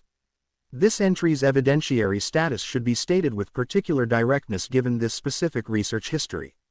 The Kirlian effect itself is real, reproducible, and well documented as a photographic and electrical phenomenon. The specific claim that it demonstrates or photographs a human aura or biological energy field distinct from already understood physical processes has not withstood controlled scientific investigation, a distinction this book states plainly rather than allowing the technique's genuine, real photographic phenomenon to imply an evidentiary status its more specific paranormal interpretation has not earned. 107. Kosha Overview. Kosha, Sanskrit for sheath or covering, refers within classical Vedantic anthropology to one of 5 layers said to progressively cover an obscure Atman, the true self examined elsewhere in this book, arranged from the grossest and most obviously impermanent layer to the subtlest and most nearly identical with Atman itself, and examined individually across this book's 5 dedicated Kosha entries, Annamaya, Pranamaya, Manamaya, Vijnanamaya, and Anandamaya Kosha. The Taittiriya Upanishad, examined throughout this book's individual Kosha entries as the primary classical source establishing this 5 Kosha model as a formal teaching structure, presents the Koshas as a progressive teaching method, guiding a student through successive stages of disidentification from increasingly subtle layers of apparent selfhood, beginning with the physical, food-dependent body, examined in this book's entry on Annamaya Kosha, and proceeding inward through the vital energy layer, the mental layer, and the wisdom or intellect layer, before arriving at the innermost bliss layer immediately preceding direct realization of Atman itself, examined in this book's entry on Anandamaya Kosha. This progressive, layered teaching structure gives the Kosha model a genuinely pedagogical rather than purely descriptive character, functioning within classical Vedantic instruction as a structured contemplative method rather than merely as a static anatomical or psychological map, a distinction this book's readers should hold when comparing the Kosha system to more purely structural or locational subtle body systems examined elsewhere in this book, including the Chakra system, which, while also arranged in a meaningful sequence, describes bodily locations more directly than the Kosha system's own more purely psychological and contemplative layers. The Kosha system's cross-cultural parallel within this book is worth drawing with Steiner's 4-body anthroposophical model, examined in this book's entries on the astral body and the ego body, both systems independently describing a human being as composed of multiple layered bodies or sheaths of progressively subtler nature, though the 2 systems differ considerably in their specific number of layers, their broader cosmological framework, and their historical origin, one reaching back nearly 3,000 years into classical Vedantic tradition, the other developed within a specifically early 20th century Western esoteric context. This overview entry's evidentiary status, and that of the 5 individual Kosha entries examined throughout this book's alphabetical sequence, rests on the same well-preserved Taittiriya Upanishad textual source and its extensive subsequent Vedantic commentarial tradition, while the underlying contemplative claim each Kosha makes remains a matter of philosophical argument and contemplative realization rather than externally verifiable fact. 108. Kotottama. Kotottama, sometimes rendered Kotodama, is a concept within Japanese Shinto tradition referring to the belief that specific sounds, particularly the sounds comprising the Japanese language itself, carry direct, genuine spiritual power, capable of influencing reality through correct utterance in a manner considerably beyond ordinary communicative or descriptive function, positioning Kotottama within the broader cross-cultural pattern this book has documented extensively regarding sacred, causally efficacious speech. Japanese linguistic and religious tradition traces Kotottama's roots into considerable antiquity, with early Japanese poetry collections including the Manyoshu, Japan's oldest surviving major poetry anthology compiled in the 8th century of the Common Era, containing passages explicitly describing Japan as a land where Kodotama brings blessing, reflecting a traditional Japanese self-understanding in which the Japanese language itself was understood to possess a particular spiritual potency and significance beyond its purely communicative function, a traditional linguistic nationalism this book's readers should recognize as a genuine historical feature of the concept's traditional presentation rather than a purely modern development. Kodotama's considerable systematic elaboration within specific 20th-century Japanese esoteric and martial arts contexts deserves particular note, most significantly its detailed treatment within the teaching of Morihei Ueshiba, founder of the martial art Aikido, whose own spiritual and philosophical framework incorporated an elaborate Kodotama theory treating specific Japanese sounds as directly connected to cosmic principles and to specific martial and spiritual techniques, giving this ancient concept a directly documented and specifically named 20th-century systematic elaboration within a still widely practiced contemporary martial art, comparable in this respect to the way this book's companion volume examined Kuji-Kiri's own historical layering between ancient roots and specific later systematic elaboration. Kodotama's cross-cultural parallel within this book connects directly to the Vedic understanding of mantra, the ancient Egyptian principle of hu, authoritative creative utterance, and the Yoruba understanding of spoken ace, each examined elsewhere in this book, representing yet another independently developed instance of this book's most consistently documented convergent pattern. The widespread human conviction that correctly formed and delivered speech carries genuine causative power beyond mere description or communication. This entry's evidentiary status rests on a combination of ancient Japanese literary and religious textual sources and considerable subsequent traditional and specifically 20th-century systematic elaboration, including Ueshiba's own well-documented Aikido-specific teaching. 109. Kundalini. Kundalini is a concept within Tantric tradition, examined at length in this book's companion volume, referring to a latent, coiled form of spiritual energy said to lie dormant at the base of the spine near Muladhara, the root chakra examined elsewhere in this book, awaiting activation through disciplined tantric or yogic practice, understood traditionally as capable, once awakened, of rising through the central Sushumna channel, examined elsewhere in this book, piercing successive chakras and granthis, or energetic knots examined elsewhere in this book, and ultimately producing profound states of expanded awareness upon reaching Sahasrara, the crown chakra. Classical Tantric and Hatha Yoga texts describe Kundalini's traditional serpent imagery directly, with the term itself deriving from a Sanskrit root associated with coiling, and traditional visualization consistently depicting this dormant energy as a coiled serpent, an image this book's companion volume noted as bearing structural resemblance, though not direct historical connection, to serpent and dragon imagery associated with concentrated spiritual power across numerous unrelated traditions worldwide, a pattern worth holding in mind alongside Kundalini's own specific and extensively developed traditional technical elaboration. Kundalini awakening, whether occurring gradually through sustained disciplined practice or, as some traditional and some contemporary accounts describe, suddenly and sometimes without clear intentional cultivation, is traditionally associated with a wide range of reported physical and psychological phenomena, including intense heat, spontaneous movement, altered states of consciousness, and, in some traditional and contemporary accounts, genuinely destabilizing psychological difficulty when this process occurs without adequate preparation or qualified guidance, a caution this book's companion volume raised directly in its own treatment of Kundalini and repeats here. Readers experiencing anything resembling unwanted or distressing altered states in connection with Kundalini-related practice should treat this as a matter warranting professional support rather than as raw material for further spiritual experimentation. Kundalini's cross-cultural parallel within this book extends beyond the serpent imagery convergence already noted to a more functionally direct comparison with Chinese Nidan's own staged internal alchemical ascent through the three Dantian, examined elsewhere in this book, and with the Sufi Lataf system's own staged activation of successive subtle centers, examined elsewhere in this book, three independently developed traditions each describing a staged, ascending activation of successive subtle centers within the body as central to advanced spiritual development. This entry's evidentiary status rests on extensive classical tantric and hatha yoga textual documentation, combined with considerable contemporary practitioner report, while the underlying physiological mechanism remains internal to the tradition's own framework rather than externally confirmed by outside physiological research. 110. La. La is a concept within Tibetan tradition referring to a soul-like vital principle understood as capable of wandering from the body, particularly during sleep, illness, or frightening experience, and, in more serious cases, of becoming genuinely lost, a condition traditional Tibetan practice treats as a significant health concern requiring specific ritual retrieval technique rather than as a purely metaphorical or symbolic description of illness.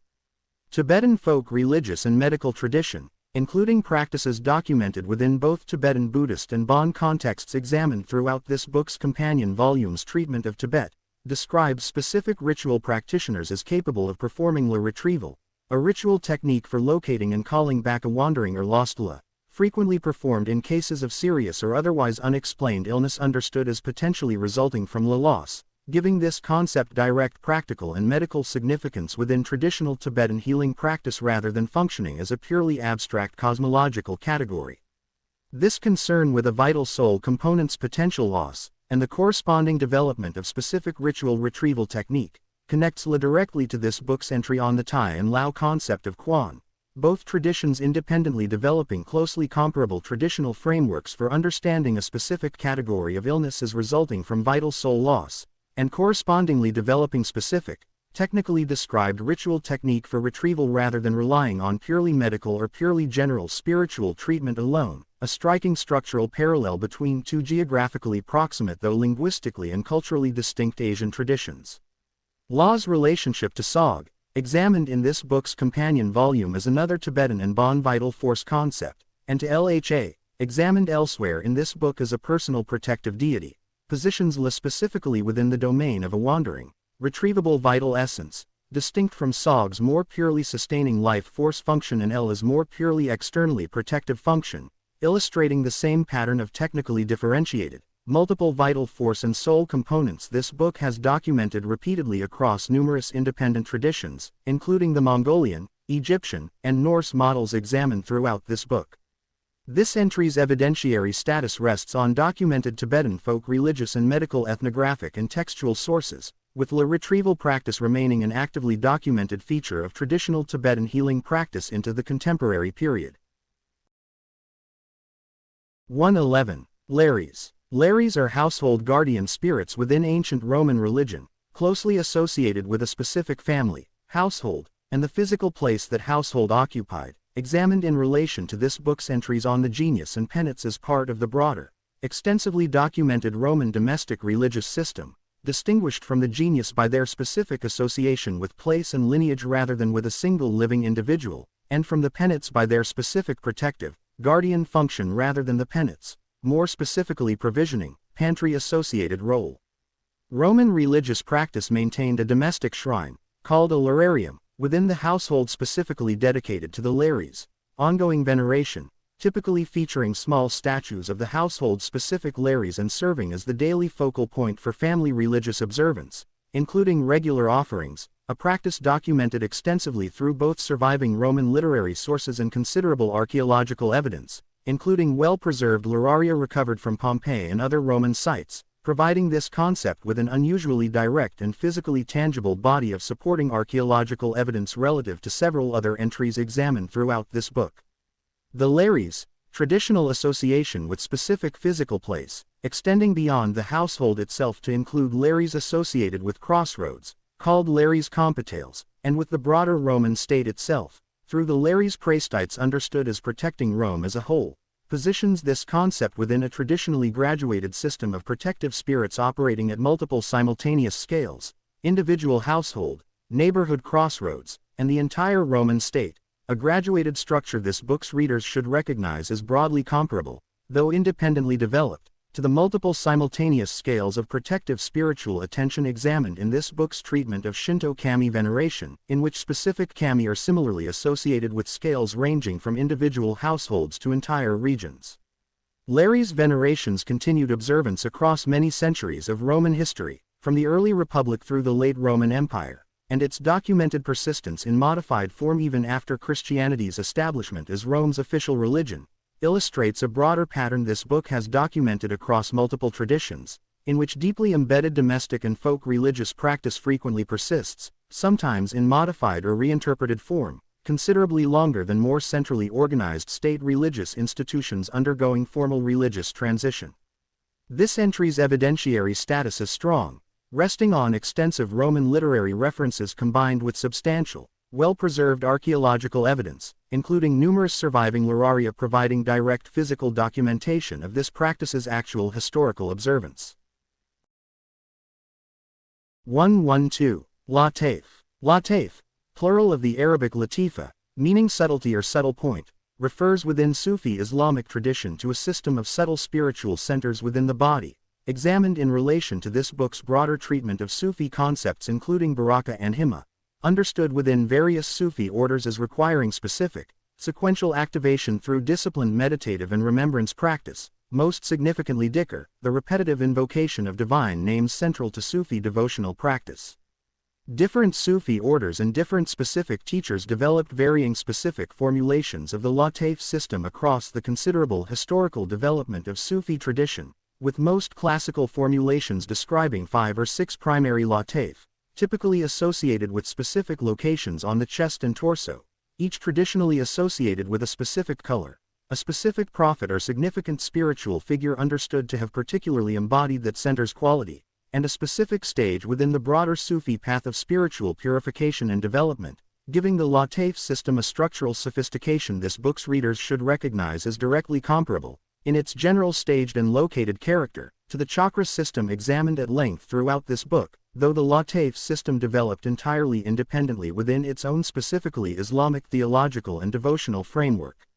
The Naqshbandi Sufi order, one of the major historical Sufi orders with continued significant contemporary practice, developed a particularly detailed and systematically elaborated Latif teaching, with specific dhikr practice traditionally directed toward each latifa in a prescribed sequence understood as necessary for properly ordered spiritual development, a staged, sequential practical structure this book has now documented as characteristic of advanced contemplative systems across numerous independently developed traditions, including Patanjali's 8 limbs, Chinese Nidan's 3-stage refinement, and the Tantric Chakra and Granthi system examined elsewhere in this book.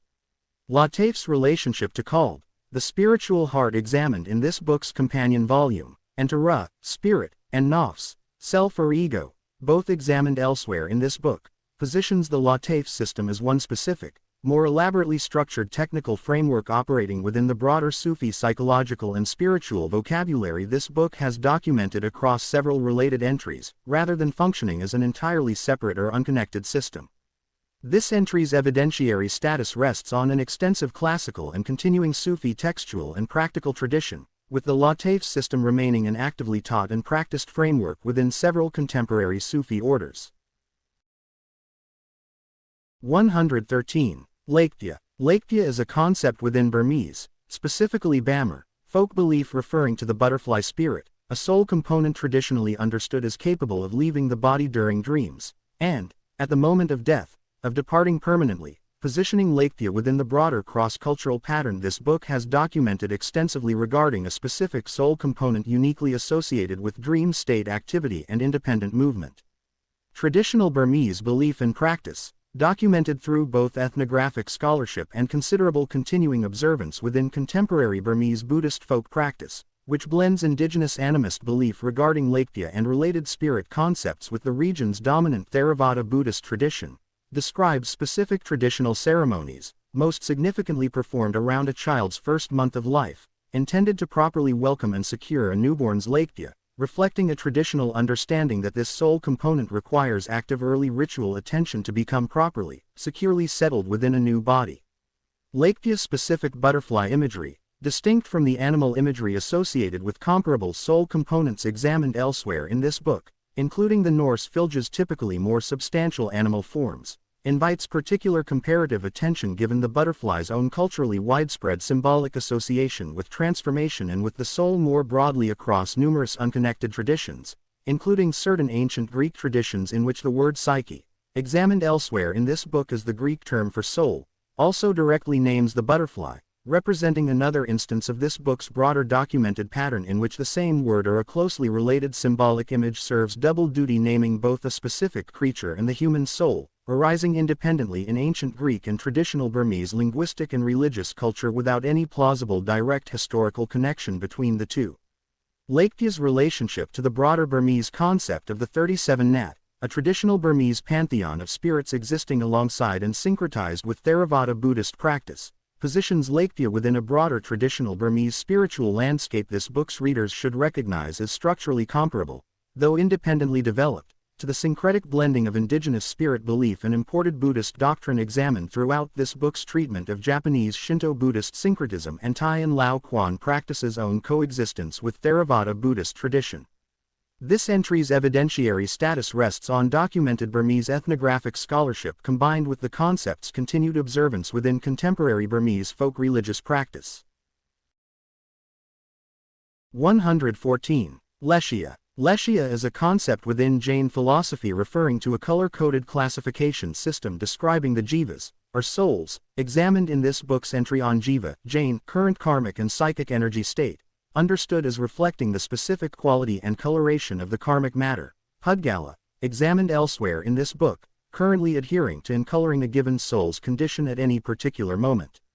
Classical Jain texts describe 6 traditional leshyas, arranged in a specific sequence from the most spiritually degraded to the most spiritually elevated, black, blue, and gray representing progressively less severe but still spiritually unwholesome states, associated with qualities including cruelty, negligence, and dishonesty, and yellow, pink or lotus-colored, and white representing progressively more spiritually wholesome states, associated with qualities including compassion, self-control, and genuine detachment, giving Jain practitioners a traditionally described diagnostic framework considerably more concrete and visually specific than many comparable psychological or spiritual assessment frameworks examined elsewhere in this book. This concrete, color-based framework for assessing one's own current spiritual and psychological state invites direct comparison with the guna system examined elsewhere in this book, both frameworks developing within the broader Indian philosophical tradition a systematic, small-number classification scheme for describing an individual's current psychological and spiritual quality, though the two systems developed within distinct philosophical traditions. Samkhya's guna theory and Jain philosophy's own genuinely distinct metaphysical framework built around jiva and Pudgala examined elsewhere in this book, and readers should not treat leshya and guna as directly interchangeable despite their structural similarity. Leshya's traditional function within Jain spiritual practice extends beyond purely descriptive classification into active practical guidance, with Jain ethical and meditative practice traditionally oriented toward progressively shifting one's predominant leshya from the darker, more spiritually degraded colors toward the lighter, more spiritually elevated ones, giving this framework direct practical application within the broader Jain project of shedding accumulated karmic matter and progressing toward liberation, examined in this book's entry on jiva, Jain. This entry's evidentiary status rests on an extensive and continuously practiced Jain philosophical and scriptural tradition, representing one of Jain philosophy's more distinctively concrete and systematically detailed psychological and spiritual assessment frameworks. 115. Law. Law is a concept within Tibetan and Bon tradition referring to a personal protective deity or life force spirit, examined in relation to this book's companion volume's treatment of Tibetan Vajrayana Buddhism and its fusion with the indigenous Bon religion, understood within traditional Tibetan cosmology as a category of deity closely associated with an individual's own personal well-being and protection, distinct from the broader pantheon of Buddhist deities examined at length in this book's companion volume. Traditional Tibetan and Bon cosmology describes a specific category of personal LHA, sometimes called the Go LHA or personal deities, traditionally understood as residing at specific points on or near an individual's body and requiring appropriate ritual maintenance to remain properly protective, a traditional understanding this book's readers should recognize as structurally comparable to the broader category of personal guardian spirits examined throughout this book, including the Roman genius, the Igbo Kai, and the Norse Filja, though Tibetan LHA developed within its own specifically Central Asian and Tibetan Buddhist and Bon theological framework rather than through any direct historical connection to these other traditions. Ella's broader traditional application beyond purely personal protective deities extends into the wider Tibetan cosmological landscape, with mountain deities, local territorial deities, and various other categories of protective spirit examined throughout this book's companion volume's treatment of how Vajrayana Buddhism absorbed and reclassified Tibet's pre-Buddhist indigenous spiritual landscape, also frequently referred to using this same broad term, positioning LHA as a genuinely broad category term within Tibetan religious vocabulary rather than referring exclusively to the narrower personal protective deity sense this entry primarily addresses. L's relationship to Sog and La, both examined elsewhere in this book as related Tibetan and Bon vital force and soul concepts, positions LHA specifically within the domain of externally protective divine presence, distinct from Sog's more purely internal sustaining life force function and La's more purely wandering, retrievable soul essence function, completing this book's documentation of the technically differentiated Tibetan and Bon vocabulary for describing distinct aspects of vital and protective spiritual reality. This entry's evidentiary status rests on documented Tibetan and Bon religious studies scholarship, examined throughout this book's companion volume's more extensive treatment of Tibetan Vajrayana Buddhism and Bon cosmology.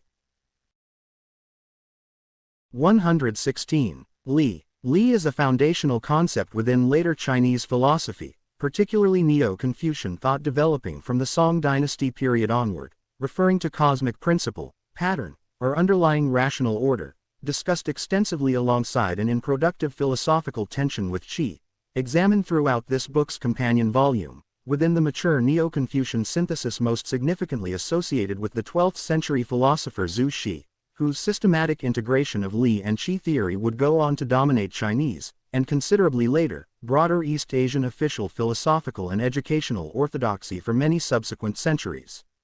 Zhu Xi's philosophical system describes Li as the underlying, unchanging principle or pattern according to which each specific kind of thing in the universe properly exists and functions, understood as logically, though not temporally, prior to Qi, the material, energetic substance that gives Li's abstract pattern actual concrete physical existence and form, a distinction this book's readers should recognize as structurally comparable, though independently developed, to the Aristotelian distinction between form and matter examined in relation to this book's entry on ether, both traditions independently arriving at some version of the conviction that concrete physical reality requires both an underlying organizing principle and a material substance that principle organizes and gives actual existence.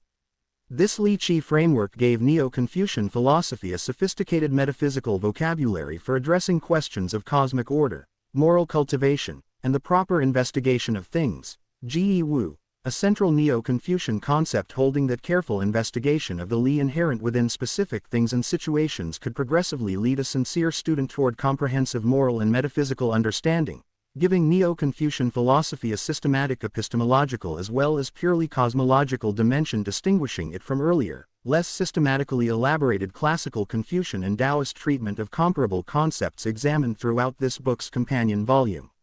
Li's relationship to Da, virtue or power examined elsewhere in this book, deserves note, since Neo-Confucian moral philosophy treats genuine virtue as arising specifically from a person's correct alignment with Li, giving Da a directly dependent relationship to Li within this specific later philosophical framework, distinct from though not contradicting the somewhat more independent treatment Da receives within earlier classical Daoist and Confucian sources examined in this book's companion volume. This entry's evidentiary status rests on an extensive and historically dominant Chinese Neo-Confucian philosophical tradition, systematically developed and textually well documented from the Song dynasty forward across many subsequent centuries of East Asian intellectual history. 117. Ling. Ling is a concept within Chinese religious and folk tradition referring to spirit efficacy, numinous power, or genuine spiritual responsiveness, attributed to deities, spirits, sacred objects, and sacred sites understood as genuinely, actively potent rather than merely nominally or symbolically sacred, functioning within Chinese popular religious practice as a practically significant marker distinguishing a temple, deity, or practice understood as genuinely effective from one regarded as spiritually inert or no longer active. Chinese popular religious practice, examined throughout this book's companion volume's treatment of institutional Taoism and folk religious practice, treats Ling as something empirically demonstrated through results rather than simply assumed or doctrinally asserted, with a specific temple or deity's reputation for Ling traditionally understood to grow or diminish based on worshippers, actual reported experience of answered prayers, successful healing, or other tangibly beneficial outcomes, giving Chinese folk religious practice a genuinely pragmatic, results-oriented quality this book's readers should recognize as broadly comparable to the pragmatic, efficacy-tested approach chaos magic, examined in this book's entry on Kia, brings to its own considerably more recent and culturally distinct Western esoteric framework.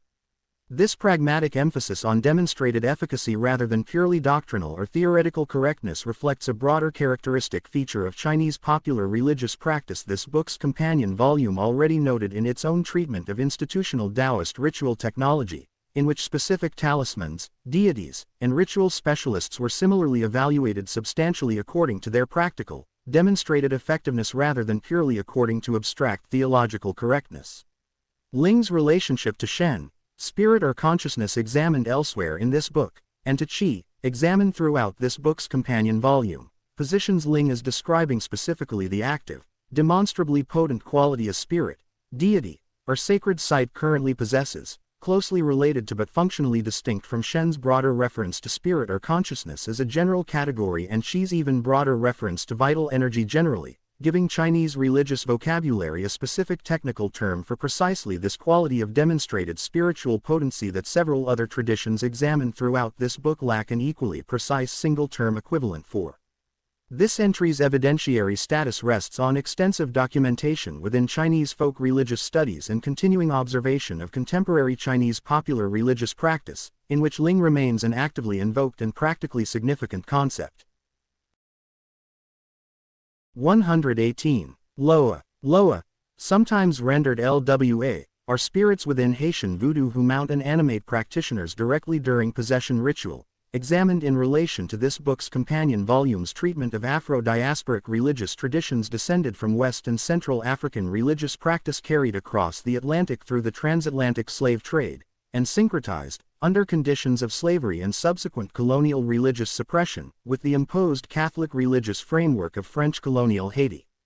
Haitian voodoo, documented through both considerable outside academic and ethnographic scholarship and, increasingly, through direct documentation and teaching from Haitian voodoo practitioners and scholars themselves, describes the Loa as organized into distinct families or nations, most significantly the Rata Loa, generally understood as more measured and traditionally associated with the specific West African, particularly Dahomean, roots of Haitian voodoo practice, and the Petro Loa, generally understood as more forceful and specifically associated with the harsh historical conditions of slavery under which Haitian voodoo itself developed, giving voodoo's Loa system a historically specific character directly reflecting the tradition's own particular formation under conditions of extreme historical hardship, distinguishing it in this specific respect from several other African diasporic traditions examined throughout this book. Possession by a specific Loa, called being mounted or ridden by that Loa, represents voodoo's central ritual technology for direct divine-human interaction, structurally comparable to the possession and channeling practices examined at length throughout this book's companion volume regarding the ancient Chinese Wu tradition, Japanese Miko mediumship, and Tantric deity yoga, with the mounted individual, called the horse in voodoo's own traditional vocabulary, traditionally understood as temporarily displaced by the possessing Loa's own consciousness and personality, which then speaks, moves, and interacts directly with the assembled community through the possessed individual's body. Loa's continued vitality is an actively practiced, living religious tradition, with millions of practitioners across Haiti and the broader Haitian diaspora including in the United States, distinguishes this entry from several others in this book documenting concepts known primarily through historical sources, positioning Haitian voodoo alongside Brazilian candomblé, examined elsewhere in this book, as a further significant contemporary living tradition within this book's broader documentation of African diasporic religious continuity. This entry's evidentiary status is strong, resting on substantial academic scholarship combined with the tradition's own continued, direct, living practice and increasing self-documentation. 119. Logos. Logos is a term of exceptional significance within the history of Western philosophy and theology, developing from its earlier, more general ancient Greek meaning of word, reason, or account, through its considerable philosophical elaboration within Stoic philosophy, into its ultimately most historically consequential role as a central Christian theological concept, referring to the rational divine principle or generative word understood as underlying and structuring the entire cosmos. Pre-Christian Greek philosophical usage, most significantly within the work of the pre-Socratic philosopher Heraclitus, treats logos as the underlying rational principle or pattern governing cosmic change and order, a usage subsequently developed with considerable systematic elaboration within Stoic philosophy, which described logos as the active, rational, material principle pervading and organizing the entire cosmos, closely related in this specific respect to the Stoic concept of pneuma examined in this book's companion volume, both concepts within Stoic philosophy describing an active, materially conceived rational and animating cosmic principle rather than a purely abstract, immaterial idea. The concept's most historically consequential development occurs within the opening of the Gospel of John within Christian scripture. In the beginning was the Word, drawing directly on both this Greek philosophical tradition and on Hellenistic Jewish theological development, particularly the work of the first-century Jewish philosopher Philo of Alexandria, whose own considerable philosophical synthesis of Greek logos philosophy with Jewish theological tradition provided crucial intellectual groundwork for the Gospel of John's own subsequent Christian theological identification of logos directly with Christ himself, understood within developing Christian theology as the eternal, divine word or reason through whom the entire created cosmos came into being. This concept's cross-cultural parallel within this book connects directly to Hu, the ancient Egyptian principle of authoritative creative utterance examined elsewhere in this book, and to Vak, the Vedic principle of sacred generative speech also examined elsewhere in this book, three independently developed ancient traditions each arriving at some structurally comparable version of the conviction that the created world came into being through divine speech or word rather than through purely wordless divine action, a convergence this book's entry on Hu already identified directly as among its more striking documented examples of independently arising, functionally parallel theological structure. This entry's evidentiary status rests on an extraordinarily extensive and continuously studied philosophical and theological tradition spanning ancient Greek philosophy, Hellenistic Jewish thought, and nearly 2,000 years of subsequent Christian theological development, representing one of the most thoroughly documented concepts examined anywhere in this book. 120. Lung, lung, sometimes transliterated lung to preserve the Tibetan spelling's initial silent consonant, is a concept within Tibetan medicine and Vajrayana Buddhist physiology referring to wind or subtle air, closely related to and clearly influenced by the Indian prana and Chinese qi concepts examined throughout this book, while developing its own distinct Tibetan medical and yogic technical elaboration, examined in relation to this book's companion volume's treatment of Tibetan Tummo practice and this book's entry on Tsa lung, the Tibetan channel and wind system. Traditional Tibetan medicine, documented most significantly through the Gyushi, or Four Tantras, Tibetan medicine's foundational classical text, describes lung as one of three fundamental humors alongside tripa, bile, and bekkan, phlegm, together forming Tibetan medicine's own tripartite constitutional theory directly comparable in its basic three-part structure, though not in specific content, to the Ayurvedic Tridoshic system examined throughout this book's Ayurvedic entries, both traditions independently developing a three-humor constitutional framework for understanding individual health, temperament, and appropriate treatment, a structural parallel this book's readers should recognize as reflecting the considerable historical exchange between Indian Ayurvedic and Tibetan medical tradition alongside genuinely distinct independent Tibetan medical development. Within Vajrayana Buddhist tantric physiology specifically, lung is understood as the specific subtle substance that must be properly regulated and directed through the body's channel system, examined in this book's entry on Tsa lung, for advanced completion stage practices including Tummo, examined in this book's companion volume, to achieve their intended effect, giving lung a directly practical technical role within Tibetan Buddhism's advanced meditative technology comparable to prana's own technical role within Indian Hatha yoga and pranayama practice examined throughout this book. Lung imbalance within traditional Tibetan medical diagnosis is traditionally associated with a wide range of conditions, including anxiety, insomnia, and various nervous system-related complaints, giving lung theory the same direct clinical specificity this book has documented throughout its treatment of comparable humoral and constitutional medical systems, including Ayurvedic dosha theory and traditional Chinese medicine's own qi-based diagnostic framework. This entry's evidentiary status rests on the Gyushi and its extensive subsequent commentarial tradition, an extensive and continuously practiced Tibetan medical textual tradition, alongside lungs. 121. Luonto. Luonto is a concept within pre-Christian Finnish and broader Uralic folk belief referring to a personal guardian spirit or nature force closely tied to an individual, understood within traditional Finnish cosmology as a kind of inherent personal nature or spirit essence requiring proper maintenance and respect, functioning within the broader Finnish traditional vocabulary of impersonal and personal spiritual power examined in relation to this book's entry on Vaki, the Finnish concept of impersonal power inherent in people, animals, and natural phenomena. Finnish folklore studies, substantially reconstructed through 19th and 20th century ethnographic and folkloric documentation, most significantly the considerable fieldwork underlying Elias Lönnrot's compilation of the Kalevala, Finland's national epic assembled from traditional oral poetry in the 19th century, describe Luonto as closely bound to an individual's own well-being and effectiveness, with traditional Finnish folk magic and healing practice frequently addressing Luonto directly, understood as capable of being weakened or disturbed and therefore requiring specific traditional ritual or magical intervention to restore.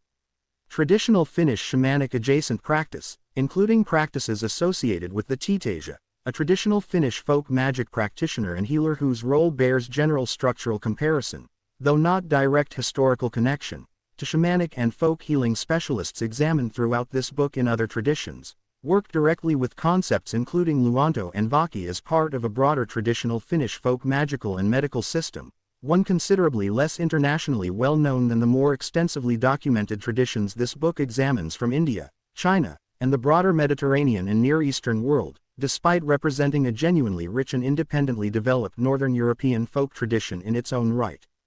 Luonto's relationship to the broader Indo-European and, in Finland's specific case, Uralic linguistic and cultural context deserves brief note, since Finnish and the broader Finno-Ugric language family to which it belongs are linguistically distinct from the Indo-European languages spoken across most of the rest of Europe, including the Norse, Slavic, and Baltic traditions examined elsewhere in this book, making genuine independent development, rather than shared inherited Indo-European conceptual structure, the more likely explanation for any structural parallels between Finnish concepts like Luonto and comparable concepts examined in this book's Indo-European entries. This entry's evidentiary status is more modest than several other entries in this book, resting substantially on 19th and 20th century folkloric reconstruction rather than extensive earlier textual documentation, a limitation reflecting the same general pattern this book has noted regarding Slavic material examined in this book's entry on Dalia. 122. Mabon. Mabon, sometimes rendered Mabarn depending on the specific Aboriginal Australian language and region, refers to a psychic or magical potency associated with traditional healers and, in the specific terminology of the foundational academic source for this concept, men of high degree within specific Aboriginal Australian communities, documented directly in the anthropologist A.P.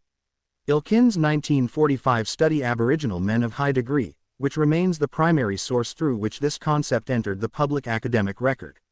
This entry follows the sourcing standard stated directly in this book's front matter section addressing sensitive and restricted knowledge, presenting only what Ilkin's own published, publicly available academic research documented, gathered through his direct engagement with Aboriginal Australian communities and informants across several decades of ethnographic fieldwork conducted with the methodological standards and the specific historical limitations of his own mid-20th century academic period, limitations this book states directly rather than presenting Ilkin's account as either a complete or an entirely unmediated record of the traditional knowledge it describes.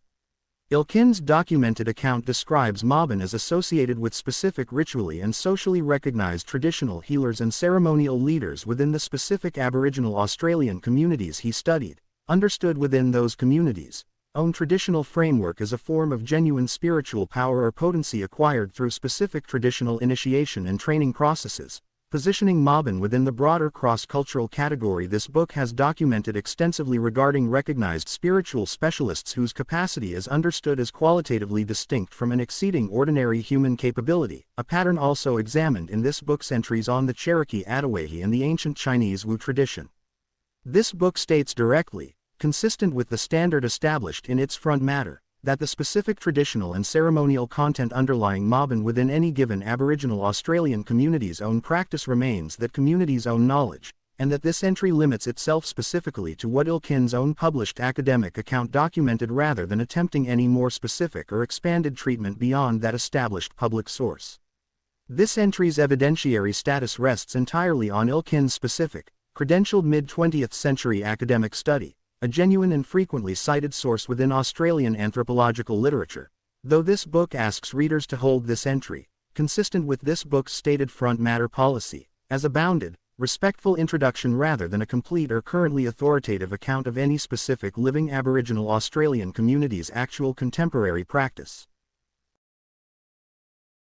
123. Malkuth. Malkuth, Hebrew for kingdom, is the 10th and final sephira within the Kabbalistic tree of life, examined as a system in this book's overview entry on the Sephirot, positioned at the very base of the traditional emanation sequence beginning with Keter, examined elsewhere in this book, and representing the fully manifest, receptive culmination of the entire emanation process, traditionally understood as the sephira most directly corresponding to the physical world and to ordinary embodied human experience. Kabbalistic literature describes Malkuth as possessing no light of its own, functioning instead as a purely receptive vessel gathering and manifesting the combined influence of all 9 sephirot preceding it in the traditional emanation sequence, an important traditional characterization positioning Malkuth not as a lesser or lower status emanation but as the specific point at which the divine's otherwise abstract, upper emanations become genuinely concrete, actionable, and present within lived reality, giving Malkuth a traditional significance closely comparable in this specific structural respect to Annamaya Kosha's own traditional role, examined elsewhere in this book, as the outermost, most physically concrete layer within the Vedantic Kosha system. Malkuth's close traditional association with the Shekhinah, examined elsewhere in this book as the indwelling divine presence, positions this sephira as the specific locus through which God's presence is traditionally understood to dwell directly within the physical world and within the Jewish community's own lived religious experience, a theological association giving Malkuth particular devotional significance within Kabbalistic and broader Jewish mystical practice beyond its more purely structural position at the base of the emanation sequence. Malkuth's traditional association with the biblical figure of King David, and its close symbolic connection to the traditional image of the Sabbath bride within Jewish liturgical and mystical tradition, particularly within the traditional Kabbalistic Sabbath welcoming liturgy, illustrates the same pattern examined throughout this book's Sephirot entries in which specific Sephirot receive rich, multi-layered traditional symbolic and devotional elaboration extending well beyond their purely structural cosmological function. This entry's evidentiary status rests on the same substantial and continuously studied Kabbalistic textual tradition examined throughout this book's other Sephirot entries, with Malkuth's close association with the Shekhinah giving this sephira particular devotional and liturgical significance documented extensively within continuing Jewish mystical practice.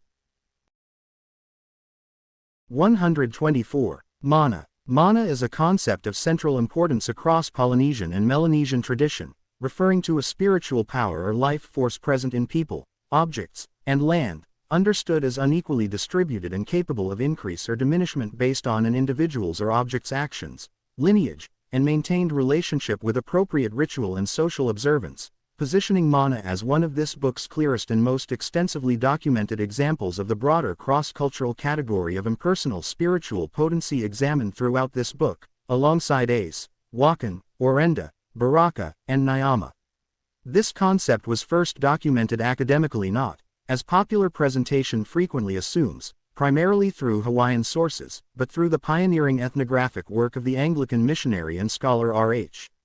Codrington, whose 1891 study The Melanesians, based on his own extended direct engagement with Melanesian communities, provided the foundational academic account through which mana entered broader international scholarly and subsequently popular Western awareness. An important historical correction: this entry states directly given how frequently the concept's Melanesian academic origin is omitted from popular treatments, emphasizing its considerably later and more widely popularized Hawaiian and broader Polynesian application. Codrington's own documented account, and subsequent scholarship building on and refining his initial work across the considerable range of distinct Melanesian and Polynesian societies in which comparable concepts have been documented, describes mana as functioning not as a substance possessed uniformly or automatically but as a quality requiring active demonstration through genuine effectiveness, success, and appropriate maintained relationship with ancestral and spiritual sources, an evidentiary, results-oriented character. This book's entry on the Chinese concept of Ling already noted as a broadly comparable pattern within an entirely independently developed East Asian tradition. Mana's influential role within the subsequent development of comparative religious studies and anthropological theory more broadly, with the concept becoming, particularly through the influential later work of scholars including Marcel Mauss, examined in this book's entry on how, a foundational reference point for broader academic theorizing about impersonal sacred power is a cross-culturally significant category in its own right, gives Mana a documented influence on subsequent academic scholarship comparable to Howe's own significant influence on gift exchange theory. This entry's evidentiary status is strong, resting on an extensive body of scholarship beginning with Codrington's foundational 19th-century work and continuing through more than a century of subsequent anthropological research across numerous specific Pacific Island societies. 125. Manes. Manes are spirits of deceased ancestors within ancient Roman religion, venerated as household protective forces, examined in relation to this book's entries on the Lares and Genius as part of the broader, extensively documented Roman domestic religious system, and understood traditionally as requiring ongoing ritual attention and appropriate veneration from living descendants to remain benevolent and properly settled rather than becoming troublesome or malevolent. Roman religious practice maintained specific formal occasions for Manes veneration, most significantly the Parentalia, an annual 9-day festival held in February specifically dedicated to honoring deceased family ancestors through offerings and visits to family tombs, and the Lemuria, a separate and notably more apprehensive May festival specifically addressing the possibility of restless or malevolent ancestral spirits, called Lemures in this specific negative context, requiring particular ritual appeasement to prevent them from causing harm to the living, giving Roman ancestor veneration a genuinely two-sided traditional character, addressing both the generally benevolent Manes through the more purely honorific Parentalia and the potentially troublesome Lemures through the Lemuria's more explicitly protective and apprehensive ritual technology. This traditional distinction between generally benevolent, properly settled ancestral spirits requiring honorific veneration and potentially troublesome, improperly settled spirits requiring more explicitly protective ritual technology invites direct comparison with the Chinese distinction between properly venerated ancestral Hun and Po, examined elsewhere in this book, and improperly settled, wandering ghosts requiring exorcistic rather than purely honorific ritual attention, examined in this book's companion volume's treatment of institutional Daoist exorcistic practice, two independently developed ancient traditions both arriving at a comparable bifurcated ritual technology addressing both benevolent, properly maintained ancestral relationship and the distinct, more troubling possibility of improperly settled or malevolent ancestral spirits. The Latin phrase dis manibus, to the spirits of the dead, appears with considerable frequency on surviving Roman funerary inscriptions, often abbreviated DM, providing this book's readers with direct, extensive, and easily verifiable epigraphic evidence for Manes veneration's genuine, widespread historical practice across the Roman world, comparable in this specific respect to the direct archaeological evidence provided by surviving Luraria examined in this book's entry on the Lares. This entry's evidentiary status is strong, resting on extensive surviving Roman literary, ritual calendar, and particularly epigraphic evidence, including the very widely attested dis manibus funerary formula found across the Roman world. 126. Manipura. Manipura, the third of the 7 principal chakras in the classical tantric subtle body system examined at length in this book's companion volume, is located at the solar plexus and traditionally associated with willpower, personal power, and the process of transformation, particularly digestive transformation, positioning this center as tantric physiology's traditional counterpart to the more purely medically framed Agni concept examined elsewhere in this book. The Sanskrit name Manipura translates most directly as City of Jewels or Lustrous Gem, a name traditional commentators associate with this center's traditional fire element association and its correspondingly bright, radiant traditional symbolic character, distinguishing Manipura's elemental association directly from the water element associated with Svadhisthana, examined in this book's companion volume, and the earth element associated with Muladhara, the 2 lower chakras preceding it in the standard ascending sequence. Manipura's traditional association with personal will, confidence, and the capacity for decisive action positions this center within contemporary popular chakra literature as the seat of personal power in a specifically psychological and motivational sense, a popular emphasis this book's readers should recognize as broadly consistent with, though considerably more psychologically elaborated than, the center's classical traditional association with fire and transformation more generally, since classical tantric texts frame Manipura's transformative function primarily in terms of digestive and broader physiological transformation before later interpretive traditions extended this transformative function into the more purely psychological and motivational domain most familiar to contemporary readers.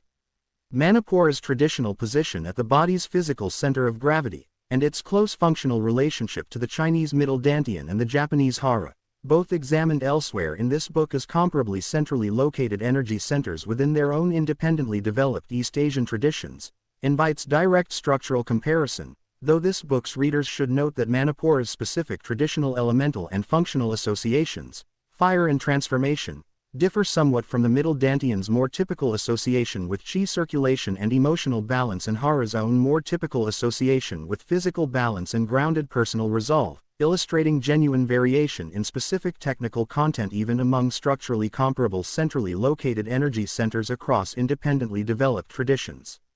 This entry's evidentiary status matches the broader chakra system examined throughout this book's relevant entries, resting on specific and consistent classical tantric textual documentation while the underlying physiological and energetic claims remain internal to the tradition's own framework.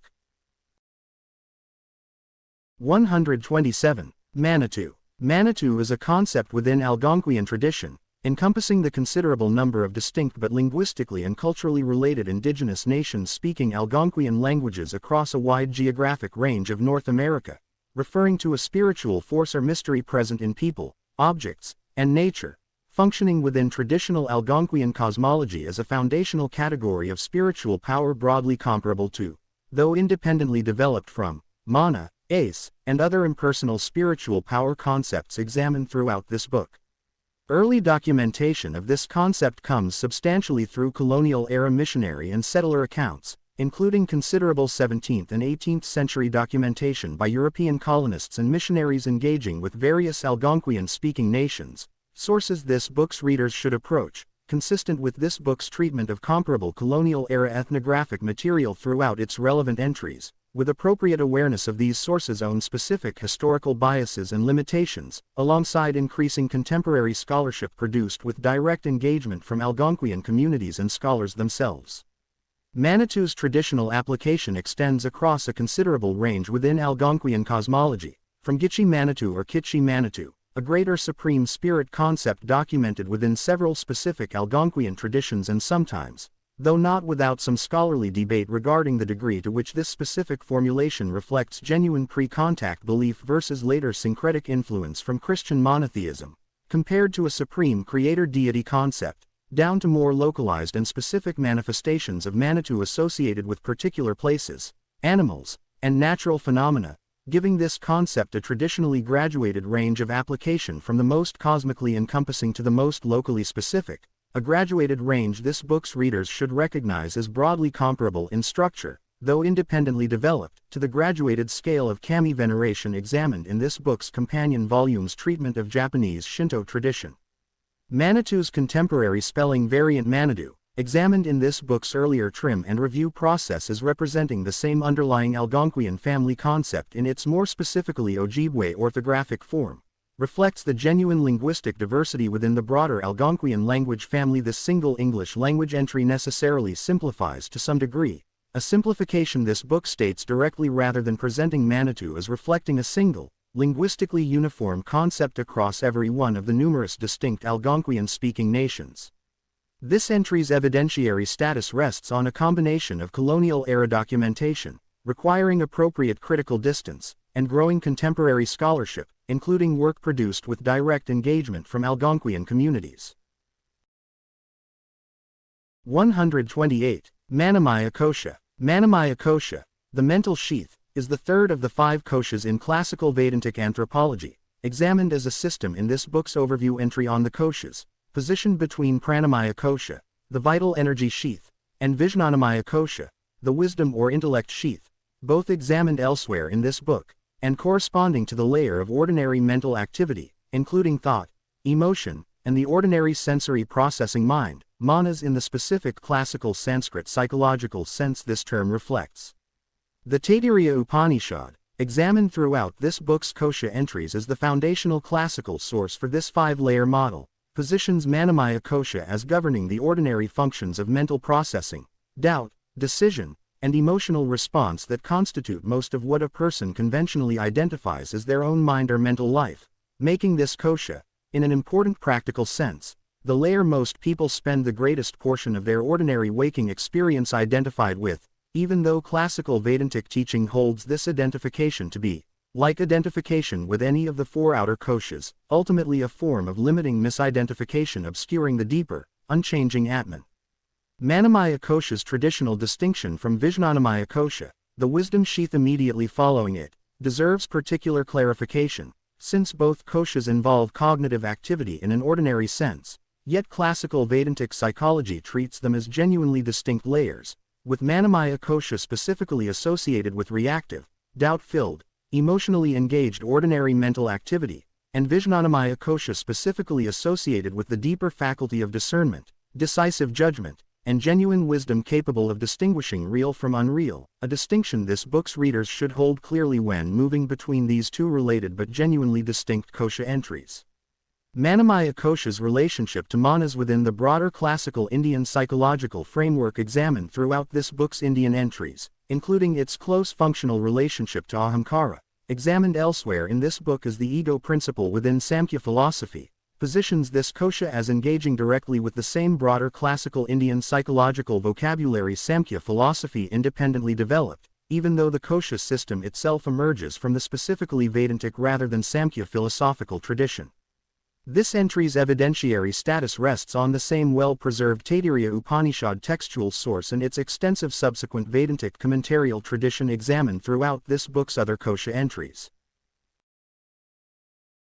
129. Mantra. Mantra is a Sanskrit term, examined at length in this book's companion volume's treatment of Vedic ritual technology, referring to a sound formula understood to carry direct causal power when correctly formed and delivered, functioning across Indian religious tradition, and, through subsequent transmission, across Buddhist and broader Asian religious practice, as one of history's most extensively developed and technically sophisticated traditions of sacred, efficacious speech. This book's companion volume traced mantra's earliest documented roots to Vedic ritual practice, in which correct pronunciation, rhythm, and ritual context were all understood as necessary components of a mantra's genuine efficacy, a technical precision this book's companion volume identified as one of Vedic tradition's most distinctive and enduring contributions to the broader history of Eastern mysticism, differing notably from traditions emphasizing sincere inner intention over precise external technical correctness. This entry extends that earlier treatment by situating mantra directly alongside this book's broader documentation of the cross-cultural convergent pattern regarding sacred, causally efficacious speech, joining hu, heka, vak, kodotama, and logos, all examined elsewhere in this book, as independently developed instances of this same widely convergent human conviction. Tantric elaboration of mantra practice, examined throughout this book's tantric entries, developed the bija mantra, or seed syllable, tradition, associating specific single-syllable sounds with specific deities, chakras, and cosmic principles, giving later tantric mantra practice a considerably more technically differentiated and systematically integrated character than earlier Vedic mantra practice alone, closely connected to the broader tantric ritual technology of mudra and yantra, examined elsewhere in this book, with mantra, mudra, and yantra together forming tantric practice's own integrated three-part technology of sound, gesture, and visual form. This book's companion volume already identified as characteristic of advanced tantric ritual practice. Mantra's considerable global contemporary popularity, extending well beyond its original Indian religious context into widespread secular meditation and wellness practice, represents one of this book's clearer examples of a specific traditional technology achieving broad contemporary cross-cultural adoption, a pattern this book's companion volume examined at length in its treatment of Vivekananda's own pioneering introduction of Indian meditative technique to Western audiences beginning in the 1890s. This entry's evidentiary status rests on an extraordinarily extensive and continuously practiced Indian religious and, through subsequent transmission, broader Asian religious tradition extending across more than 3,000 years, representing one of the most thoroughly documented sacred technologies examined anywhere across this book and its companion volume. 130. Marma. Marma refers within Ayurvedic anatomy and medical theory, examined at length in this book's companion volume, to one of 107 vital points on the body where physical tissue, energy, and vulnerability converge, documented most significantly in the ancient surgical text the Sushruta Samhita, and understood traditionally as sites carrying both genuine therapeutic potential and genuine physical vulnerability depending on how they are engaged. This book's companion volume already examined marma points in some detail, establishing their classification by predominant tissue type and by the severity of injury associated with each specific point, and noting the striking, independently developed structural parallel between marma points and Chinese acupuncture and martial arts striking points, a convergence between two entirely unconnected ancient medical and martial traditions. This book's companion volume identified as among its strongest pieces of evidence for genuine independent convergence in ancient body mapping across separate civilizations, evidence this book's own two closing chapters will draw upon directly as part of its broader accumulated case. Marma points' traditional application within Ayurvedic bodywork and massage practice, distinct from their more clinically consequential traditional surgical and martial application, positions marma theory within a directly practical, continuing contemporary wellness application, with marma point-focused massage and therapeutic touch remaining an actively practiced component of contemporary Ayurvedic therapeutic tradition, giving this concept the kind of continued living practical application this book has noted as a valuable evidentiary feature distinguishing certain entries from those documenting purely historical or textual concepts alone. Marma's relationship to the broader Ayurvedic energetic framework examined throughout this book's Ayurvedic entries, including its connection to srotas, the channels through which bodily substances including prana are said to flow, examined elsewhere in this book, positions marma points specifically as the locations where these traveling substances and channels are traditionally understood to concentrate and converge, giving Ayurvedic anatomy a coherent, internally integrated traditional system linking channel, substance, and specific vulnerable and therapeutic point into a single unified traditional framework, directly comparable in this integrated structural respect to the relationship between meridian, qi, and acupuncture point within traditional Chinese medicine examined throughout this book's companion volume. This entry's evidentiary status rests on the same extensive, continuously practiced, and clinically detailed Ayurvedic medical and surgical textual tradition examined throughout this book's Ayurvedic entries, extending across more than 2,000 years of documented practice. 131. Me. Me is a foundational concept within ancient Sumerian religious and political thought, referring to divine decrees or essences understood as governing the proper functioning of civilization and cosmic order, encompassing an extraordinarily wide range of specific me governing everything from kingship and priesthood to specific crafts, social institutions, and even particular emotional states, positioned within Sumerian cosmology as the underlying, unchangeable divine ordinances upon which all proper civilized life depends. Sumerian mythological literature, including the considerable body of surviving Sumerian text addressing the goddess Inanna, most significantly the myth of Inanna's journey to Eridu specifically to obtain the me from the god Enki, who traditionally possessed and guarded them, describes the me as genuinely transferable and even, within this specific mythological narrative, capable of being taken through cunning or through the influence of alcohol, with Enki's own subsequent regret and unsuccessful attempt to recover the me after Inanna's departure providing one of Sumerian literature's more vivid narrative treatments of divine power as a genuinely concrete, transferable, and even in this specific instance somewhat vulnerable possession rather than an entirely fixed and inviolable cosmic constant. This traditional understanding of civilization's foundational principles as literally embodied divine decrees, existing prior to and independent of human invention, distributed to specific deities and cities, and, in principle, transferable between them, reflects a genuinely distinctive ancient Mesopotamian theological framework this book's readers should recognize as differing meaningfully from comparable concepts examined elsewhere in this book, including Chinese Li, cosmic principle, and Zoroastrian Asha, cosmic order, both of which describe underlying cosmic principle in terms considerably less concretely personified and considerably less specifically transferable between particular divine or human possessors than the Sumerian me concept. The me's specific association with named Sumerian cities, particularly Eridu as the primary traditional source and repository of the me before their transfer to Uruk in the Inanna narrative, connects this concept directly to ancient Mesopotamian civilization's own particular understanding of specific cities as possessing genuine cosmological and religious significance, an understanding that shaped Sumerian political theology in ways broadly comparable to, though independently developed from, the sacred city and sacred kingship traditions examined throughout this book in ancient Egyptian and Maya political theology. This entry's evidentiary status rests on a substantial corpus of surviving Sumerian cuneiform literary and religious text, among the very oldest written religious material examined anywhere in this book, though the precise, complete traditional enumeration of every specific me remains only partially reconstructed from the surviving textual fragments available to modern Assyriological scholarship.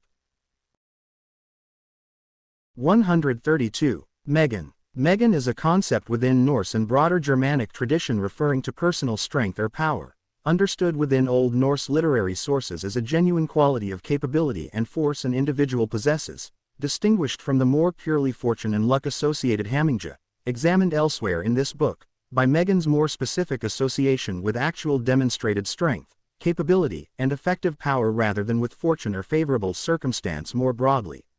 Old Norse mythological literature associates Megan particularly closely with the god Thor, whose own considerable physical strength is traditionally described using this specific term, and with the Megingjerd, Thor's traditional belt of strength, described in the Prose Edda as doubling Thor's already considerable divine strength when worn, giving Megan a directly narrativized, concretely embodied traditional treatment within Norse mythological literature rather than remaining a purely abstract descriptive category.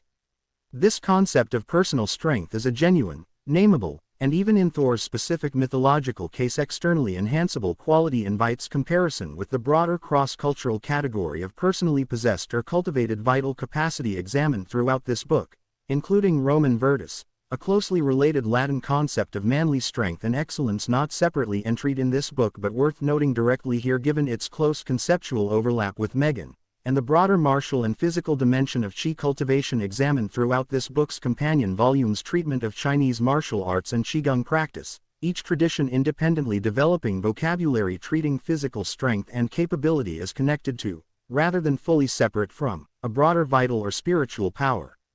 Megan's relationship to the broader Norse vocabulary of self and capability examined throughout this book's Norse entries, including Hugr, hammer, and hamingja, positions Megan specifically within the domain of demonstrated physical and active capability, distinct from Hugr's more purely mental and intentional function, Hamar's shape and form function, and Hamingja's fortune and luck function, completing this book's documentation of Norse traditions' considerably differentiated technical vocabulary for describing distinct aspects of a complete, capable person.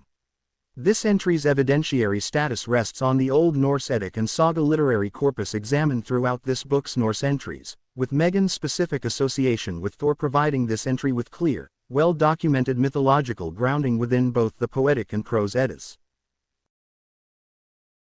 133. Melam. Melam is a concept within Sumerian and Akkadian, or broader ancient Mesopotamian, religious thought referring to a radiant, terrifying divine splendor said to surround gods and, by extension, legitimate kings, functioning within ancient Mesopotamian political theology as a visible, awe-inspiring marker of genuine divine favor and legitimate authority, examined in relation to this book's entry on Me, the broader Sumerian concept of divine decree and cosmic order. Melam's specific radiant quality helps visibly manifest and confirm. Ancient Mesopotamian royal inscriptions and literary texts consistently describe Melam in terms emphasizing its overwhelming, fear-inducing quality, frequently describing enemies as becoming paralyzed with terror or fleeing outright simply upon encountering a king or deity's manifest Melam, giving this concept genuine practical political and even, within the traditional literary framing of Mesopotamian royal inscriptions, military significance, since a ruler's visible possession of Melam was traditionally understood as itself contributing directly to that ruler's capacity to overawe and subdue potential enemies without requiring purely physical force alone. This traditional understanding of divine and royal splendor as a genuine, terrifying, and politically consequential visible quality invites direct comparison with the Persian concept of Kavarena, examined elsewhere in this book, both ancient Near Eastern and Iranian traditions independently developing closely related concepts of a visible, radiant divine quality specifically attaching to legitimate rulers, though Mesopotamian Melam's specific emphasis on terror and overwhelming awe, rather than Kavarena's somewhat more purely legitimizing and fortune-associated emphasis, reflects genuine differences in specific traditional emphasis between these two related but independently developed ancient Near Eastern political theological frameworks. Melam's relationship to the ancient Mesopotamian understanding of divine images and cult statues, traditionally understood within Mesopotamian religious practice as capable of actually housing and radiating a deity's genuine Melam once properly consecrated through specific ritual procedure, connects this concept directly to the broader ancient Near Eastern understanding of cult images as genuinely, rather than merely symbolically, inhabited by divine presence, a traditional understanding this book's readers should recognize as broadly comparable to Hindu and Buddhist traditions' own understanding of properly consecrated deity images and icons. This entry's evidentiary status rests on an extensive corpus of surviving Sumerian and Akkadian cuneiform royal inscriptions and literary texts, providing substantial and specific documentation of this concept's traditional political and religious application across many centuries of ancient Mesopotamian civilization. 134. Meridian. Meridian refers within traditional Chinese medicine, examined at length in this book's companion volume, to a channel through which qi circulates throughout the body, forming, alongside the 8 extraordinary vessels examined throughout this book's relevant entries including Renmai, Dumai, Chongmai, and Daimai, the complete traditional Chinese medical map of the body's channel system, and representing one of this book's most extensively clinically applied and internationally recognized traditional energetic concepts. Classical Chinese medical texts describe 12 primary meridians, each traditionally associated with and named for a specific paired organ system, including the lung, large intestine, stomach, spleen, heart, small intestine, bladder, kidney, pericardium, triple burner, gallbladder, and liver meridians, together forming a continuous, traditionally described circuit through which qi is understood to flow in a specific sequence across a full daily cycle, with each meridian traditionally understood to reach peak activity during a specific 2-hour period, giving traditional Chinese medicine's meridian theory a directly temporal as well as purely spatial dimension, closely comparable in this specific respect to the temporal dimension examined in this book's entry on callus within Indian tantric physiological theory. Acupuncture, the clinical practice of inserting fine needles at specific points along these meridians to influence qi flow and restore balance, represents traditional Chinese medicine's most internationally recognized and, relative to most other traditions examined throughout this book, most extensively scientifically studied clinical application of meridian theory, with a considerable body of published clinical research examining acupuncture's effectiveness for various conditions, particularly pain management, though this research literature remains genuinely contested within mainstream biomedical research regarding the specific mechanism involved, with some researchers proposing that observed clinical benefits result from mechanisms including local nerve stimulation and placebo response rather than from literal qi flow through anatomically distinct meridian channels as traditionally described. Meridian theories continued, actively practiced clinical application across licensed acupuncture and traditional Chinese medicine practice throughout much of the contemporary world, including formal integration within various national healthcare systems and licensing frameworks, distinguishes this concept from several others in this book documenting concepts known primarily through historical or purely traditional textual sources rather than through continued, formally regulated contemporary clinical practice. This entry's evidentiary status should be stated with particular care given meridian theory's placement within active contemporary clinical practice and research. Meridian theory's traditional documentation is extensive and well established. Acupuncture's clinical effectiveness for specific conditions has received genuine, mixed, and actively continuing scientific investigation, while the precise underlying mechanism, and whether meridians exist as literally described anatomically distinct structures, remains scientifically unresolved. 135. Mesmerism. Mesmerism, also called animal magnetism, is a concept and associated therapeutic practice developed by the 18th-century German physician Franz Anton Mesmer, proposing a subtle magnetic fluid understood to pervade the universe and to be directly transmissible between living bodies, capable of being deliberately manipulated by a trained practitioner to produce therapeutic effects, and examined in this book's companion volume as representing a direct historical precursor to modern hands-on energy healing practice, including, though not through any direct documented historical transmission, practices such as Reiki examined throughout this book's companion volume. Mesmer's own theory, developed and publicly demonstrated in Vienna and subsequently Paris during the latter 18th century, proposed that illness resulted from blockages or imbalances in this universal magnetic fluid's proper flow through the body, and that a trained mesmerist, through specific hand passes, touch, and sustained eye contact, could redirect and rebalance this flow to produce healing. A theoretical and practical framework this book's readers should recognize as bearing genuine structural similarity, despite entirely independent historical development, to the broader cross-cultural category of hands-on energy healing practice examined throughout this book, including Reiki's own specifically Japanese 20th-century development. Mesmerism's considerable contemporary controversy culminated in a formal French Royal Scientific Commission established in 1784, including the American statesman and scientist Benjamin Franklin among its members, which conducted controlled experiments and concluded that mesmerism's observed effects resulted from imagination and suggestion rather than from any genuine physical magnetic fluid, representing one of the earliest documented instances of a formal scientific commission specifically investigating and reaching a skeptical conclusion regarding a claimed subtle energy healing practice, a historical episode this book's readers should recognize as establishing a template for subsequent scientific investigation of comparable claims, including the considerably later scientific investigation of biofield research and Kirlian photography, both examined elsewhere in this book. Mesmerism's own subsequent historical trajectory, despite this early skeptical scientific verdict, proved considerably influential nonetheless, contributing directly to the subsequent development of hypnosis as a legitimate clinical and psychological technique, and feeding into the broader 19th-century Western esoteric and spiritualist movement examined throughout this book's entries on ectoplasm and the astral light, illustrating a pattern this book has noted before, in which a specific historical claim's scientific rejection does not necessarily prevent its considerable ongoing cultural and even genuine subsequent clinical influence through other channels. This entry's evidentiary status should be stated plainly. Mesmerism is a documented historical movement and practice is extensively documented. Its core specific claim, a literal transmissible magnetic healing fluid, was formally investigated and rejected by contemporary scientific commission, a verdict subsequent scientific consensus has not overturned. 136. Ming. Ming is a concept within Chinese Daoist and broader classical Chinese philosophical thought referring to allotted destiny, fate, or lifespan, traditionally paired within Needham internal alchemical theory, examined at length in this book's companion volume, with Xing, examined elsewhere in this book as inner nature or spiritual essence, together forming one of Chinese internal cultivation practices' most significant and frequently discussed conceptual pairings.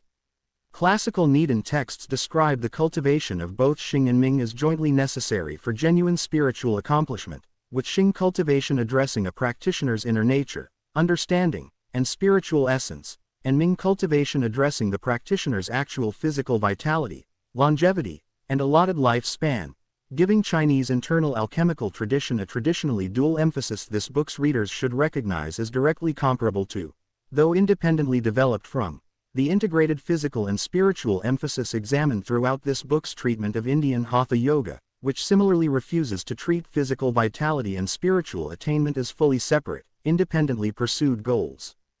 Different specific Needham lineages and different specific historical periods placed varying relative emphasis on Xing versus Ming cultivation, with some traditional schools, particularly those more closely associated with Buddhist influence, emphasizing Xing cultivation, inner spiritual nature, as primary, and other schools, particularly those more closely associated with the older Vedic and external alchemical traditions own considerable practical emphasis on physical longevity examined at length in this book's companion volume, emphasizing Ming cultivation, physical vitality and lifespan extension, as equally or even more centrally important, giving this Xing-Ming pairing genuine documented historical and doctrinal variation across Chinese internal alchemical traditions own considerable internal diversity, comparable to the doctrinal diversity this book has documented within Vedantic Hindu philosophy's own varying treatment of the Atman-Brahman relationship.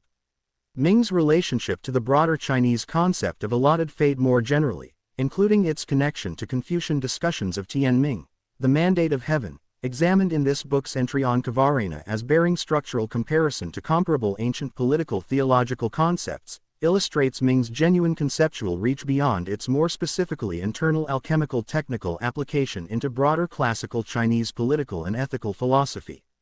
This entry's evidentiary status rests on an extensive and continuously practiced Chinese internal alchemical and philosophical textual tradition, with the Xing-Ming pairing representing one of Needham theory's most consistently emphasized and doctrinally significant conceptual structures.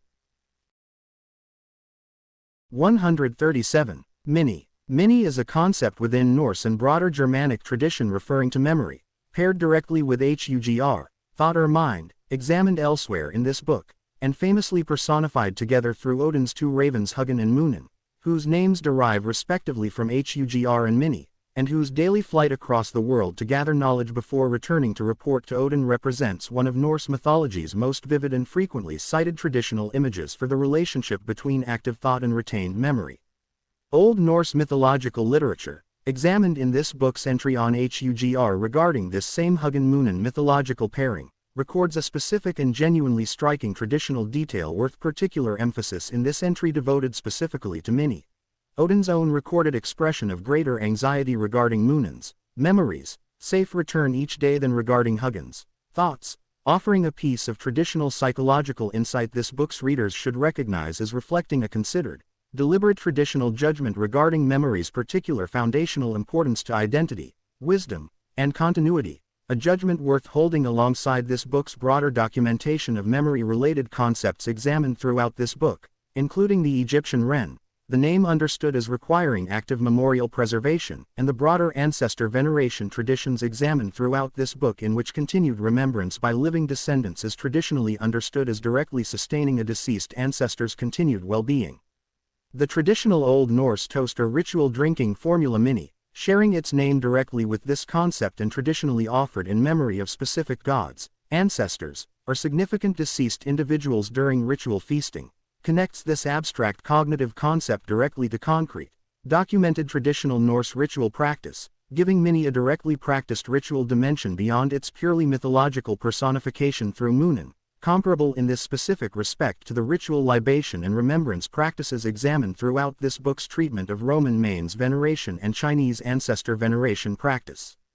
Mini's relationship to the broader Norse vocabulary of self and mind examined throughout this book's Norse entries positions this concept specifically within the domain of retained knowledge and continuity, distinct from Hugger's more purely active, present-oriented thought function. Completing the specific paired unit these two closely related Norse concepts form together within Norse tradition's own considerably differentiated technical vocabulary for describing distinct cognitive faculties. This entry's evidentiary status rests on the same Old Norse Eddic and saga literary corpus examined throughout this book's Norse entries, with the Hugin-Munin material and the documented Mini-Toast tradition together providing this entry with both mythological and directly ritual practical documentation. 138. Matama. Matama is a concept within Japanese Shinto tradition referring to the honorific form of Tama, spirit or soul essence, specifically used when referring to an enshrined spirit's soul, most significantly the soul of a deceased ancestor or significant historical figure who has been formally enshrined and venerated as a kami within Shinto religious practice, examined at length in this book's companion volume. Shinto tradition, examined throughout this book's companion volume's treatment of Japanese kami veneration, describes the process through which a deceased individual's spirit, particularly individuals of significant historical accomplishment or, in specific documented cases, individuals who died under tragic or unresolved circumstances requiring particular ritual appeasement, can be formally enshrined and venerated as a matama, receiving ongoing ritual attention and veneration comparable in its general structure, though independently developed, to the ancestor veneration traditions examined throughout this book in Roman, Chinese, and Hawaiian tradition, with specific historically documented examples including the enshrinement of significant historical and political figures at specific named Shinto shrines across Japan. The traditional Japanese concept of Ikaire Shikan, one spirit four souls, developed within later Shinto theological elaboration, describes a matama as traditionally understood to possess four distinct aspects or qualities: aramitama, a rough, active, and assertive aspect; nijamitama, a gentle, harmonious aspect; sakimitama, a fortune-bringing, blessing aspect; and kushimitama, a mysterious, wondrous aspect, giving Shinto's understanding of enshrined spirits a considerably more internally differentiated traditional structure than a single and differentiated concept of spirit or soul might suggest, comparable in this specific respect to the multi-part soul models examined throughout this book's treatment of Egyptian, Norse, and various other traditions' own considerably differentiated vocabulary for describing distinct aspects of a complete spiritual entity.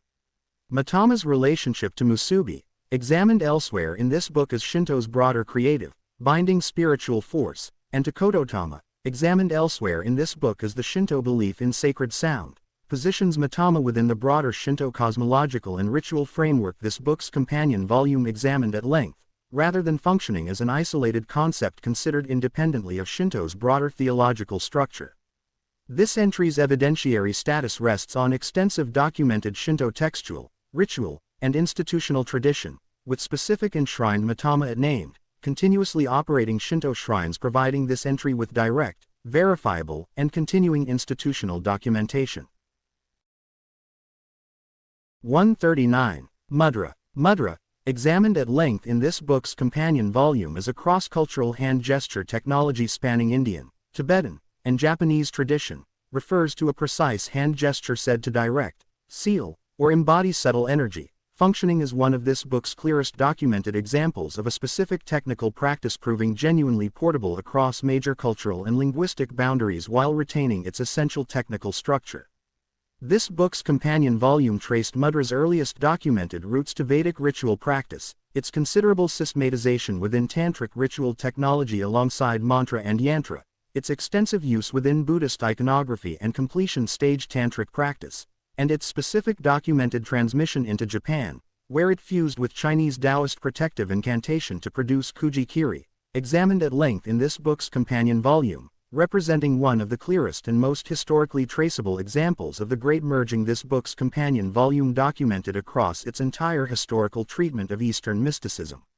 This entry extends that earlier treatment by situating mudra directly within this book's broader comparative framework, noting mudra's particular value as evidence for this book's central working hypothesis, specifically because gesture, unlike spoken mantra, requires no shared spoken language to transmit, allowing teachers and students separated by linguistic difference to pass technique through direct physical demonstration and imitation, a practical portability this book's companion volume already identified as likely explaining mudra's remarkably consistent presence across so many otherwise unrelated or only loosely connected traditions. Mudra's specific technical vocabulary varies considerably across the different traditions examined throughout this book and its companion volume, from the Bhumi Sparsha and Dhyana mudras of Buddhist iconography to the elaborate mudra vocabulary of Hindu tantric ritual and classical Indian dance to the specific mudra sequences employed within Japanese Mikyo Buddhist ritual and Kuji-kiri practice, giving mudra genuine internal technical diversity even while sharing the same underlying cross-cultural conviction that precisely formed hand gesture carries genuine, non-arbitrary spiritual efficacy. This entry's evidentiary status rests on the extensive, well-documented, and continuously practiced ritual, artistic, and meditative textual tradition examined at length throughout this book's companion volume, spanning multiple major Asian civilizations and many centuries of continuous documented practice. 140. Muladhara. Muladhara, the root chakra and first of the 7 principal chakras in the classical tantric subtle body system examined at length in this book's companion volume, is located at the base of the spine and traditionally associated with grounding, survival, physical security, and the dormant kundalini energy examined elsewhere in this book, said to lie coiled specifically at or near this foundational center awaiting activation. The Sanskrit name Muladhara translates directly as root support or root foundation, a name reflecting this center's traditional position as the literal and symbolic foundation of the entire 7-chakra system, with classical tantric texts describing Muladhara as governing the most basic, physically grounded aspects of embodied human existence, including physical survival instinct, basic security, and connection to the physical earth and body, before the ascending sequence of chakras progresses through increasingly subtle domains of experience toward Sahasrara, the crown chakra, at the sequence's opposite end. Muladhara's traditional elemental association is earth, the densest and most physically concrete of the 5 classical elements examined throughout this book's treatment of Indian elemental theory, positioning this chakra's elemental association directly at the beginning of the standard ascending elemental sequence: earth, water, fire, air, and the subtler elements associated with the upper centers, that this book's overview entry on the chakra system already outlined as structuring the 7-chakra system's overall traditional architecture. Muladhara's traditional association with the body's excretory and reproductive functions, and its close traditional connection to Apana Vayu, the downward-moving vital air examined elsewhere in this book, positions this chakra within a directly integrated traditional physiological framework linking subtle energetic theory to concrete bodily function, rather than describing Muladhara as a purely abstract or disembodied energetic concept, a physiological integration this book's readers should recognize as characteristic of the broader tantric and hatha yoga subtle body system's consistent traditional grounding in specific, described bodily process and location rather than remaining at the level of purely abstract symbolic description alone. This entry's evidentiary status matches the broader chakra system examined throughout this book's relevant entries, resting on extensive and consistent classical tantric textual documentation, while the underlying physiological and energetic claims remain internal to the tradition's own framework rather than externally confirmed by outside anatomical research. 141. Muntu. Muntu is a foundational concept within Bantu philosophical thought, spanning the considerable range of Central and Southern African societies speaking Bantu languages, referring to a vital force philosophy of life energy as the animating principle underlying all being, most significantly systematized for outside academic audiences through the Belgian missionary Placide Tempels' influential 1945 study Bantu Philosophy, a text that, despite its own outside missionary origin and the subsequent scholarly critique that origin has attracted, remains a foundational reference point for academic discussion of this broader philosophical framework. Tempels' own account, and the considerable subsequent African philosophical scholarship building on, refining, and in some cases directly challenging his specific interpretive framework, including significant work by African philosophers writing from within the Bantu philosophical tradition itself, describes Muntu as naming both the human being specifically and, in its broader philosophical application, the underlying vital force principle understood to constitute and connect all beings, human, animal, plant, and even certain objects and ancestral spirits, within a single, hierarchically graduated but fundamentally continuous field of vital force, positioning Bantu philosophy's Muntu concept within the broader cross-cultural category of vital force philosophy examined throughout this book, alongside Ace, Mana, and related concepts. Bantu philosophical tradition's traditional emphasis on vital force is capable of increase or diminishment through relationship, correct conduct, and maintained connection to ancestors and community, rather than existing as a fixed, unchanging quantity, connects Muntu directly to this book's broader documentation of comparable dynamic, relationally maintained vital force concepts, including Hao's own traditional emphasis on maintained reciprocal relationship examined elsewhere in this book, and Congo cosmology's own Kalunga-centered understanding of continuous exchange between the living and ancestral worlds, also examined elsewhere in this book, reflecting a broader pattern of relationally conceived vital force this book has documented with particular consistency across multiple African and African diasporic traditions specifically. This entry's readers should hold directly in mind the important scholarly caution that Tempels' own specific systematization, while historically significant and foundational to subsequent academic discussion, reflects his own particular missionary-era interpretive framework, and that subsequent African philosophers have both built upon and substantially critiqued his specific formulation, a scholarly conversation this book's readers should understand as ongoing rather than fully settled by any single foundational text. This entry's evidentiary status rests on Tempels' foundational, though contested, mid-20th century study, combined with substantial subsequent African philosophical scholarship offering both refinement and direct critique of that foundational account. 142. Musubi. Musubi is a concept within Japanese Shinto tradition referring to a creative, binding spiritual force said to generate and connect all things, examined at length in this book's companion volume as one of Shinto's foundational cosmological principles, understood traditionally as the specific generative and connective power through which the kami, examined throughout this book's companion volume, brought the world into being and through which all things remain fundamentally interconnected.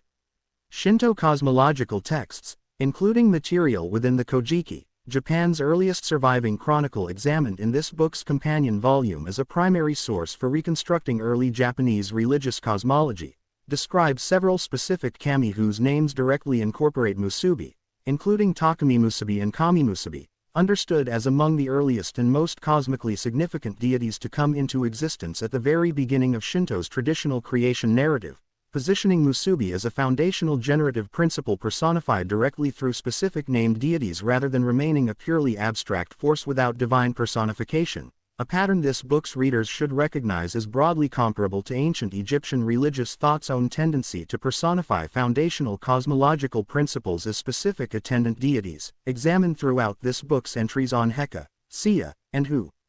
Musubi's traditional significance extends into contemporary Japanese cultural practice beyond its purely cosmological function, including its close etymological and conceptual connection to the practice of tying, binding, or knotting, reflected in everyday Japanese vocabulary including the word for the traditional Shinto sacred rope, shimenawa, and even, some scholars of Japanese folk custom have noted, connecting conceptually to the everyday practice of tying omusubi, rice balls, reflecting a broader traditional Japanese cultural intuition connecting physical binding and tying to genuine spiritual connection and blessing.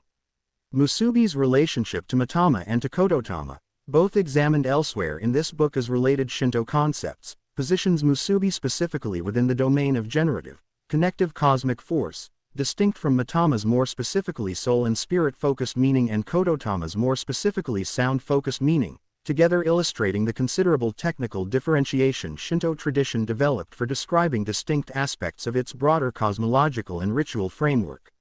This entry's evidentiary status rests on extensive documented Shinto textual and cosmological tradition, including the Kojiki's own foundational treatment, combined with Musubi's continued significance within contemporary Japanese Shinto practice and broader cultural life.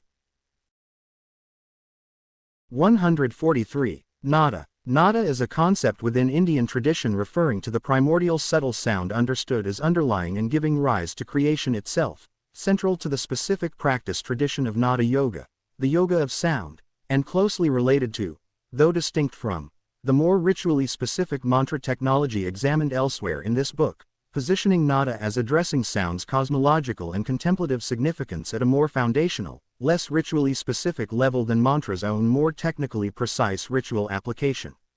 Classical Indian musical and yogic theory describes two broad categories of nada: ahata nada, struck sound, referring to ordinary sound produced through physical contact, vibration, or collision, and anahata nada, unstruck sound, referring to a subtler, self-existing sound understood as perceivable only through advanced meditative practice, directly connecting this concept to anahata, the heart chakra examined elsewhere in this book, whose very name reflects this specific traditional association with unstruck sound, and whose traditional practice includes specific techniques for perceiving this inner subtle resonance directly. Nada Yoga's traditional practice involves progressive, staged attention to increasingly subtle categories of sound, beginning with ordinary external sound and progressing through several traditionally described stages toward the direct perception of anahata nada itself, a staged contemplative structure this book has now documented as characteristic of advanced practice traditions across numerous independently developed systems, including Patanjali's 8 limbs and Sufi Lataf activation, both examined elsewhere in this book. Nada's cosmological significance within broader Hindu philosophical tradition, particularly within certain Tantric and Kashmir Shaivite philosophical frameworks describing creation itself as unfolding from an initial primordial sound vibration, connects this concept directly to Bindu, examined elsewhere in this book as a comparable primordial point of concentrated cosmic potential, with several traditional Tantric cosmological accounts describing Nada and Bindu together as the two foundational principles from which the entire subsequent process of cosmic manifestation unfolds, giving these two related concepts a close traditional cosmological partnership this book's readers should hold in mind when encountering either concept independently. This entry's evidentiary status rests on an extensive classical Indian musical, yogic, and philosophical textual tradition, with Nada Yoga remaining an actively taught and practiced contemplative tradition within contemporary Indian classical music pedagogy and yogic practice alike. 144. Nadi. Nadi refers within Tantric subtle body theory, examined at length in this book's companion volume, to a subtle channel through which prana flows, forming, alongside the chakras examined throughout this book, the complete traditional Tantric map of the body's subtle energetic architecture, with classical texts most commonly enumerating 72,000 nadis total, though the three principal channels, Sushumna, Ida, and Pingala, all examined elsewhere in this book, receive by far the most extensive traditional technical elaboration and practical attention.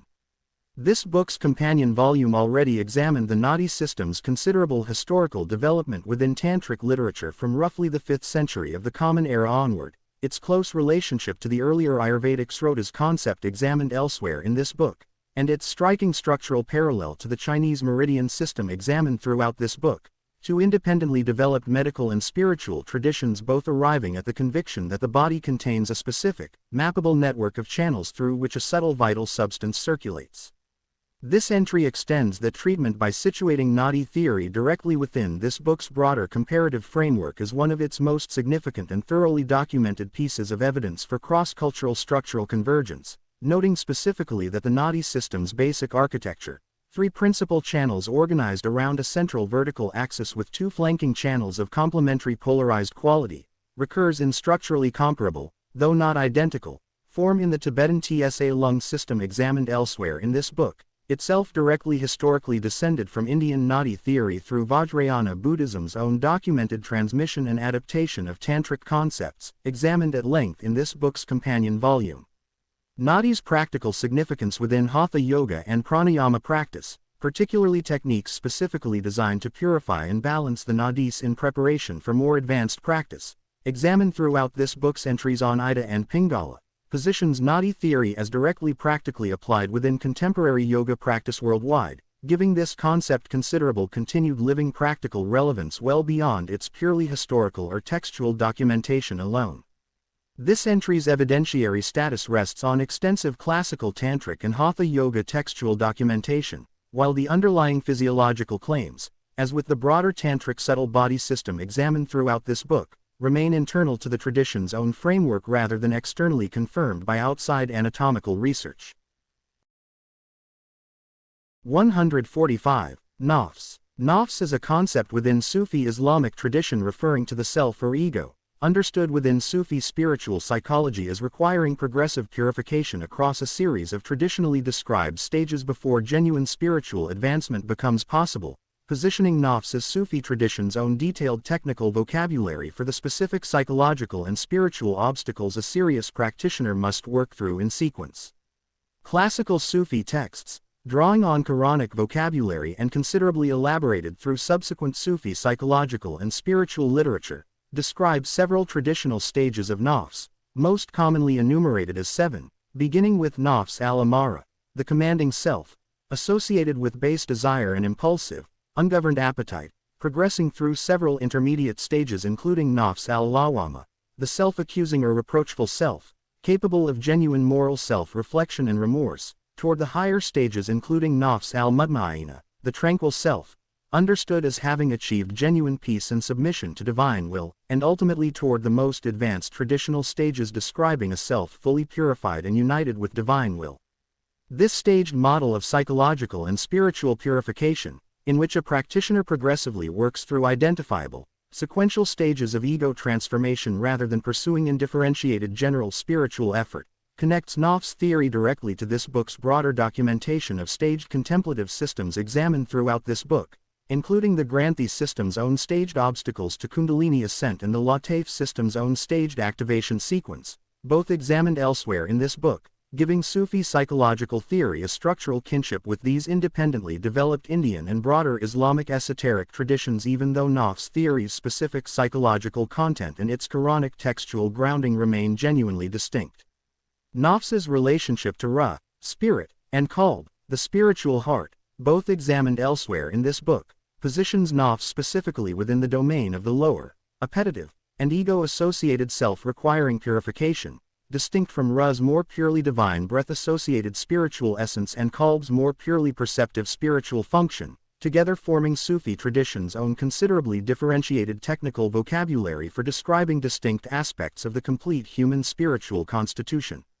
This entry's evidentiary status rests on an extensive and continuously studied classical Sufi psychological and spiritual textual tradition, with the 7-stage nafs model remaining an actively taught framework within contemporary Sufi spiritual instruction. 146. Nagi. Nagi is a concept within Lakota tradition referring to a spirit or soul aspect distinct from the physical body, documented directly in the ethnographer James R. Walker's early 20th century fieldwork among Lakota communities, published as Lakota Belief and Ritual, a study that, alongside comparable work by Walker addressing Lakota mythology and religion more broadly, remains a primary academic source for understanding traditional Lakota religious vocabulary and cosmology. Walker's documented account, gathered through direct engagement with Lakota informants including recognized traditional religious authorities within the specific communities he studied, describes Nagi as one component within a broader traditional Lakota model of the human person, understood as capable of a degree of independent existence and, in certain traditional contexts, of departure from the body during specific circumstances, positioning Nagi within the broader cross-cultural category of soul components capable of independent activity examined throughout this book, including the Chinese Hun and the Norse Hugr, both examined elsewhere in this book. Nagi's relationship to Wakan, examined at length in this book's companion volume as the broader Lakota concept of sacredness or spiritual power, deserves clarification for readers moving through this book's Lakota-related entries, since Wakan names a quality of sacred power that can characterize many different beings, objects, and phenomena, while Nagi names a specific component of the human person's own spiritual constitution, a distinction this book's readers should hold clearly rather than treating these two related but genuinely distinct Lakota concepts as interchangeable. This book's readers should hold this entry's documentation with the same care this book has applied consistently throughout its treatment of comparable material gathered through early 20th century ethnographic fieldwork, recognizing Walker's account as a valuable but historically situated record of what specific Lakota informants shared with him during his own particular period and context of engagement, rather than as a complete or currently authoritative account of Lakota religious understanding, which continues as a living tradition considerably beyond what any single historical ethnographic study could capture. This entry's evidentiary status rests on Walker's specific, credentialed, and frequently cited early 20th century ethnographic fieldwork, conducted with direct engagement from recognized Lakota religious authorities of his period. 147. Nawal. Nawal is a concept within Toltec and broader Mesoamerican tradition referring to the hidden, unknowable aspect of self and reality, traditionally paired with tonal, examined elsewhere in this book as the ordinary, structured self, together forming a foundational dual framework within Mesoamerican philosophical and shamanic tradition for understanding the relationship between ordinary, structured consciousness and a deeper, less directly graspable dimension of reality and identity. Traditional Mesoamerican understanding, documented through both considerable ethnographic and anthropological scholarship on surviving indigenous Mesoamerican shamanic tradition and through the concept's own particular and historically significant popularization within 20th century Western esoteric culture through the widely read though academically contested writing of Carlos Castaneda, describes Nawal as associated with transformation, with the capacity for shape-shifting or perceptual transformation in certain traditional shamanic contexts, and with the genuinely unstructured, unbounded dimension of reality lying beneath or beyond the tonal's more ordinary, socially structured mode of perception and identity.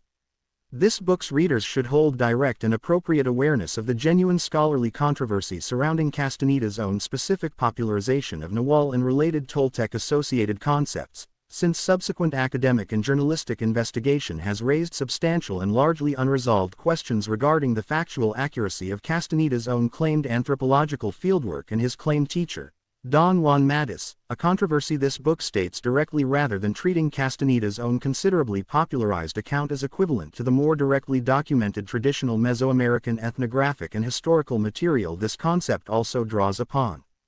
Nawal's relationship to tonal invites direct comparison with other dual self models examined throughout this book, including the Norse pairing of hammer, one's own alterable form, and filja, an external guardian double, both examined elsewhere in this book, though the specific traditional content and function of the tonal Nawal pairing, addressing ordinary structured identity against a hidden, transformative, less bounded dimension of self and reality, reflects its own genuinely distinct Mesoamerican traditional framework rather than functioning as a direct equivalent to these other independently developed dual self traditions. This entry's evidentiary status requires particular care given the specific controversy noted above. Traditional Mesoamerican shamanic use of Nawal-related concepts is documented through legitimate ethnographic and historical scholarship. Castaneda's own specific, highly influential popularization remains academically contested regarding its factual and ethnographic accuracy. 148. Namka. Namka is a concept within Tibetan and Bon tradition referring to the sky or space element as it relates specifically to a person's vital fortune, traditionally represented through elaborate thread cross ritual diagrams, also called namka, constructed from colored threads wound around a wooden cross frame in specific traditional patterns understood to capture, stabilize, and protect an individual's or a household's vital fortune and to ward off specific categories of misfortune or hostile influence. Traditional Tibetan and Bon ritual practice describes specific Namka constructions as tailored to an individual's specific astrological circumstances and current ritual needs, with particular color combinations, thread patterns, and accompanying ritual procedure varying according to traditional astrological calculation and the specific protective or fortune-securing purpose a given Namka construction is intended to serve, giving this practice a directly individualized ritual technology comparable in this specific respect to the individualized traditional astrological and ritual calculation examined throughout this book's treatment of Japanese in Myodo practice. This traditional practice connects Namka directly to Hii Mori, examined elsewhere in this book as the closely related Mongolian and Tibetan wind horse concept of personal fortune, with both concepts reflecting the broader traditional Central Asian and Tibetan Buddhist conviction that personal fortune is a genuine, concrete quality requiring active ritual maintenance and periodic renewal rather than existing as a purely fixed, unchangeable given, a conviction this book has documented in comparable form across numerous traditions worldwide, including the Norse Hamingja and the Slavic Dahlia, both examined elsewhere in this book. Namka's specific construction technique, involving the physical weaving and binding of colored thread in prescribed patterns, connects this Tibetan and Bon practice to a broader cross-cultural pattern this book has documented regarding physical binding, knotting, and weaving as a ritual technology for capturing, securing, or representing spiritual power and connection, examined in relation to this book's entry on Shinto musubi and its own etymological connection to tying and binding, though Namka's specific technical construction and traditional application developed entirely independently within its own Central Asian and Tibetan cultural context. This entry's evidentiary status rests on documented Tibetan and Bon ethnographic and religious studies scholarship, with Namka construction remaining an actively practiced traditional ritual technology within contemporary Tibetan and Bon communities. 149. Namsh. Namsh is a concept within Tibetan Buddhist philosophy referring to the consciousness principle, one of the 5 aggregates, or skandhas, that classical Buddhist philosophy, examined throughout this book's companion volume, describes as jointly constituting what conventional experience mistakenly perceives as a fixed, permanent self, and discussed with particular energetic and experiential specificity within Tibetan Vajrayana Buddhist death and Bardo teachings, examined at length in this book's companion volume's treatment of the Bardo Thadal. Tibetan Buddhist philosophical and contemplative literature describes Namsh as the specific aggregate responsible for basic sensory and mental awareness, functioning within the traditional 5 aggregate model alongside form, sensation, perception, and mental formations, as the final end, in certain traditional interpretive frameworks, foundational aggregate upon which the other 4 in some sense depend for their own coherent function, though classical Buddhist philosophy consistently emphasizes, consistent with the broader Anatta doctrine examined in this book's companion volume, that Namsh itself represents merely one further conditioned, impermanent aggregate rather than constituting a genuine, permanent self in its own right. Namshi's particular significance within Bardo teaching, examined in this book's companion volume's treatment of Tibetan Vajrayana death practice, centers on the traditional description of Namshi's specific trajectory following physical death, traditionally described as passing through a series of increasingly subtle states before eventually taking rebirth, with specific advanced practices, most significantly FOA, the consciousness transference practice examined at length in this book's companion volume, understood as working directly with Namsh to direct this post-mortem trajectory toward a favorable outcome rather than leaving the process to unfold without deliberate practitioner guidance. This traditional treatment of consciousness as a specific, describable, and even in advanced practice deliberately directable principle capable of surviving physical death in some transformed state invites comparison with this book's broader documentation of comparable post-mortem consciousness or soul trajectory concepts, including the Egyptian Ba's own traditional post-mortem mobility examined elsewhere in this book, though Namshi's specific Buddhist philosophical framework, emphasizing ultimate impermanence even of consciousness itself, distinguishes its underlying metaphysical commitment from traditions describing a more straightforwardly permanent soul. This entry's evidentiary status rests on an extensive and philosophically sophisticated Tibetan Buddhist textual and contemplative tradition, examined at greater length in this book's companion volume's treatment of Vajrayana Buddhism and Bardo teaching specifically. 150. Napashtu. Napashtu is a concept within Akkadian and broader ancient Mesopotamian tradition referring to breath and the life soul, closely related etymologically and conceptually to the Hebrew nephesh examined elsewhere in this book, both terms deriving from Semitic linguistic roots associated with breath and throat, reflecting the close linguistic relationship between Akkadian and Hebrew as related Semitic languages and suggesting a shared inherited conceptual and linguistic framework underlying both traditions' treatment of breath as directly constitutive of vital life. Ancient Mesopotamian literature, including material within the Epic of Gilgamesh, one of the oldest surviving major literary works in human history and a primary source for reconstructing ancient Mesopotamian religious and philosophical understanding of mortality and the soul, uses Napishtu in contexts directly addressing questions of life, death, and the specific vital breath distinguishing a living being from a corpse, with the epic's own central narrative concern, Gilgamesh's own extended quest for immortality following his close companion Enkidu's death, providing ancient Mesopotamian literature's most extensive surviving literary meditation on mortality and the vital principle Napishtu specifically names. This close etymological and conceptual relationship between Napishtu and Nefesh, examined together in this book's broader treatment of the Semitic linguistic family's shared vocabulary for breath and vital soul, positions this specific convergence as different in kind from the independent, unconnected convergence this book has documented across most of its other entries. Since Akkadian and Hebrew's shared Semitic linguistic ancestry means this particular parallel likely reflects genuine shared inherited linguistic and conceptual structure rather than independent parallel development, a distinction this book's readers should hold clearly when comparing this specific case to the many genuinely independent convergences documented throughout the rest of this book. Napishtu's relationship to the broader ancient Mesopotamian religious and cosmological framework examined in this book's entries on Me and Melam positions this concept within one of the world's oldest continuously documented religious and philosophical traditions, with cuneiform textual evidence for Mesopotamian religious vocabulary reaching back several thousand years before the Common Era, representing some of the very earliest written religious material examined anywhere in this book or its companion volume. This entry's evidentiary status rests on an extensive corpus of surviving Akkadian cuneiform literary and religious text, including the Epic of Gilgamesh, among the oldest and most thoroughly studied literary sources examined anywhere in this book. 151. Nefesh, Ruach, Neshama. Nefesh, Ruach, and Neshama together name the three ascending layers of the soul within Jewish, and particularly Kabbalistic, tradition, examined in relation to this book's entries on Ruach HaKodesh and Ein Sof, forming a graduated model of the soul this book's readers should recognize as structurally comparable, though independently developed, to the five kosha model examined throughout this book's Vedantic entries, both traditions describing the soul or self as composed of multiple layers of progressively subtler nature rather than as a single and differentiated entity.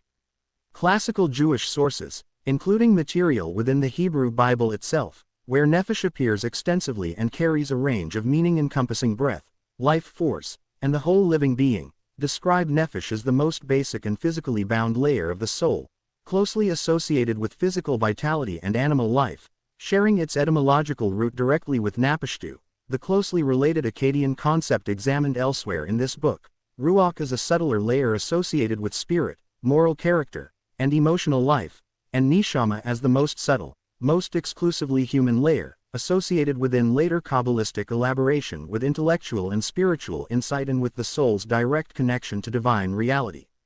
Kabbalistic literature, particularly the Zohar examined throughout this book's Sephirot entries, considerably elaborates this three-part model, in some traditional formulations adding two further, even subtler layers, Chaya and Yechida, to produce a five-part total soul model, though Nefesh, Ruach, and Neshama remain the three most consistently discussed and foundational layers across the broader Jewish mystical tradition, with different layers traditionally understood as becoming active or accessible only at different stages of a person's own spiritual development and practice, giving this model a genuinely developmental as well as purely structural character.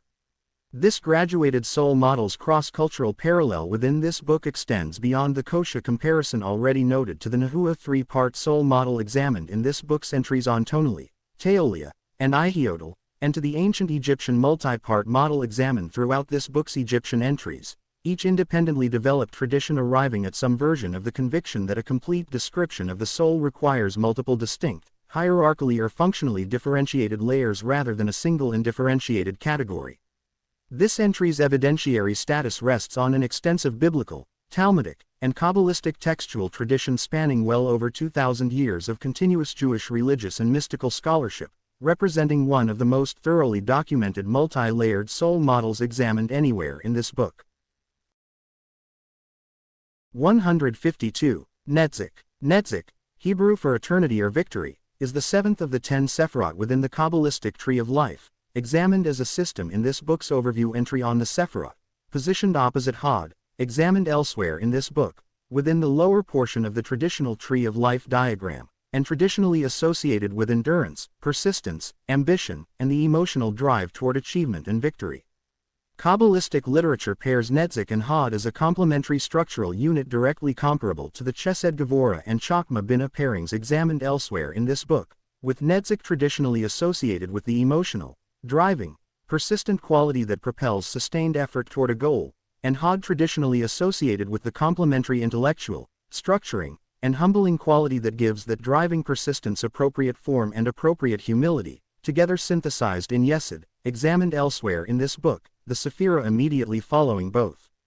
Some Kabbalistic sources associate Netzik specifically with the biblical figure of Moses, understood within this specific traditional association as embodying sustained, victorious leadership and persistent devotion across decades of considerable hardship and challenge during the Exodus narrative, extending the pattern examined throughout this book's Sephirot entries in which specific biblical figures are traditionally understood to particularly embody specific Sephirot during their recorded lives.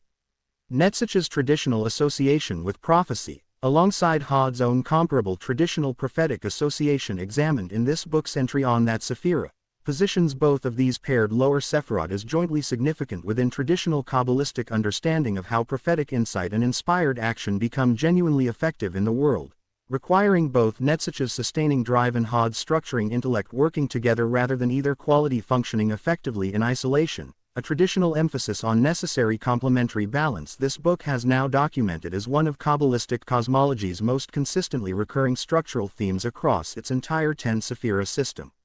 This entry's evidentiary status rests on the same substantial and continuously studied Kabbalistic textual tradition examined throughout this book's other Sephirot entries, extending from the medieval Zohar through many centuries of subsequent commentary and elaboration.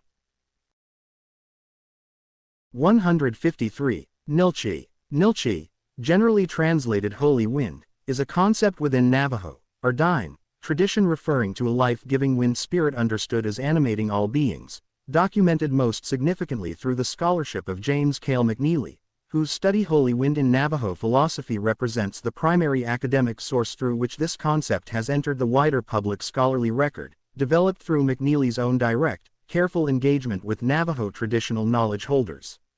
McNeely's documented account describes Nilchi as central to traditional Navajo cosmology and philosophy, understood not merely as ordinary wind or breath in ambient environmental terms but as a genuine, pervasive animating spirit present within and connecting all living beings, with human breath itself traditionally understood within this framework as a direct, intimate connection to an expression of this same broader cosmic holy wind, giving Navajo tradition a philosophically sophisticated framework directly connecting individual human vitality to a genuinely cosmic, pervasive spiritual principle, comparable in this specific integrative structure, though independently developed, to the Stoic pneuma concept examined in this book's companion volume and to the broader Chinese Qi concept examined throughout this book.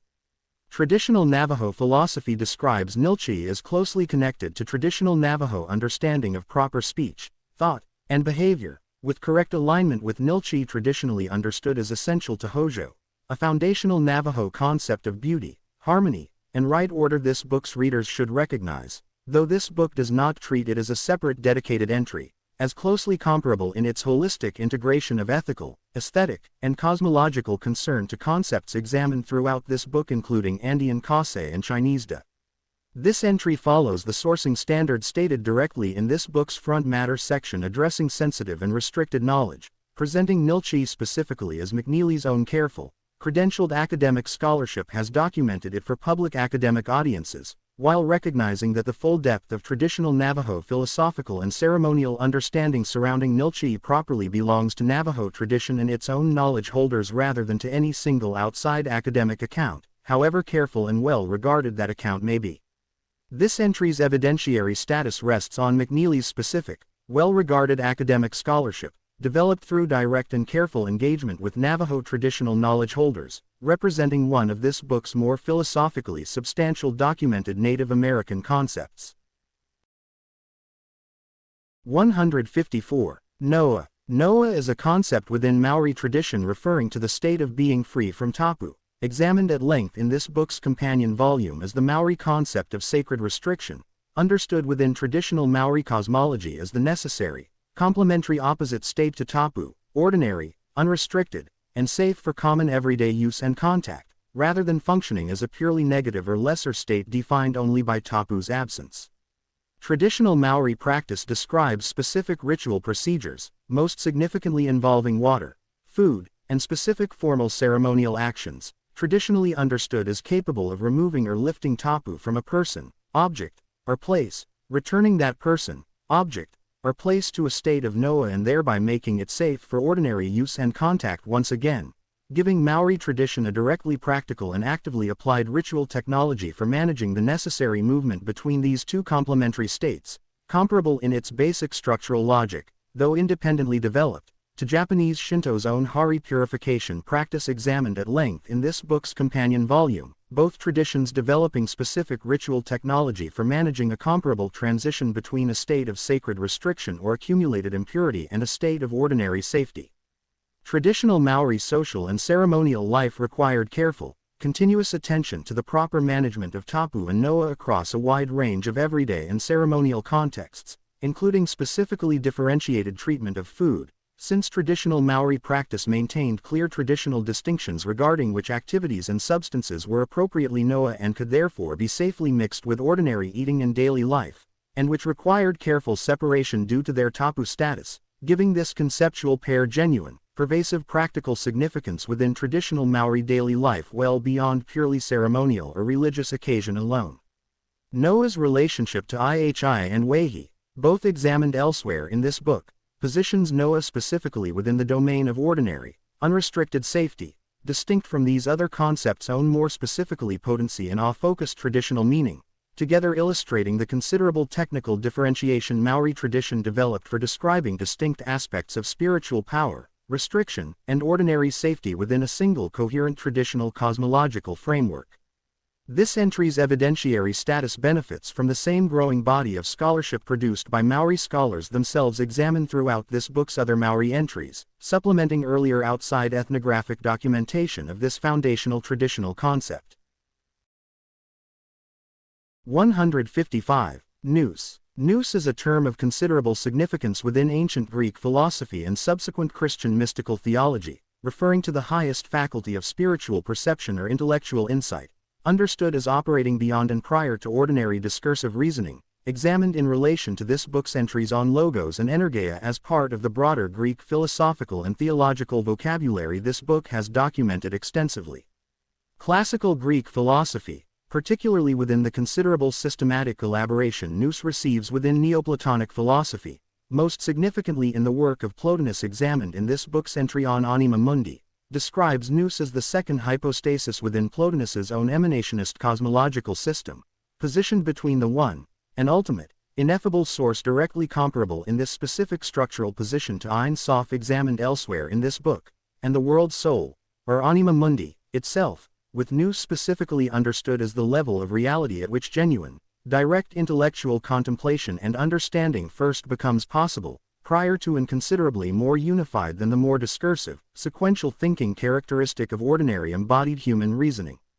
This Neoplatonic treatment of nous as an intermediate cosmic level between ultimate transcendent source and manifest world invites direct structural comparison with Chakma's traditional position within Kabbalistic cosmology, examined elsewhere in this book, both traditions independently describing a level of pure, unified, non-discursive insight positioned close to but genuinely distinct from an even more transcendent, ineffable ultimate source, a structural parallel between independently developed Hellenistic and Jewish mystical traditions worth noting alongside the other Neoplatonic Kabbalistic parallels this book has documented throughout its relevant entries.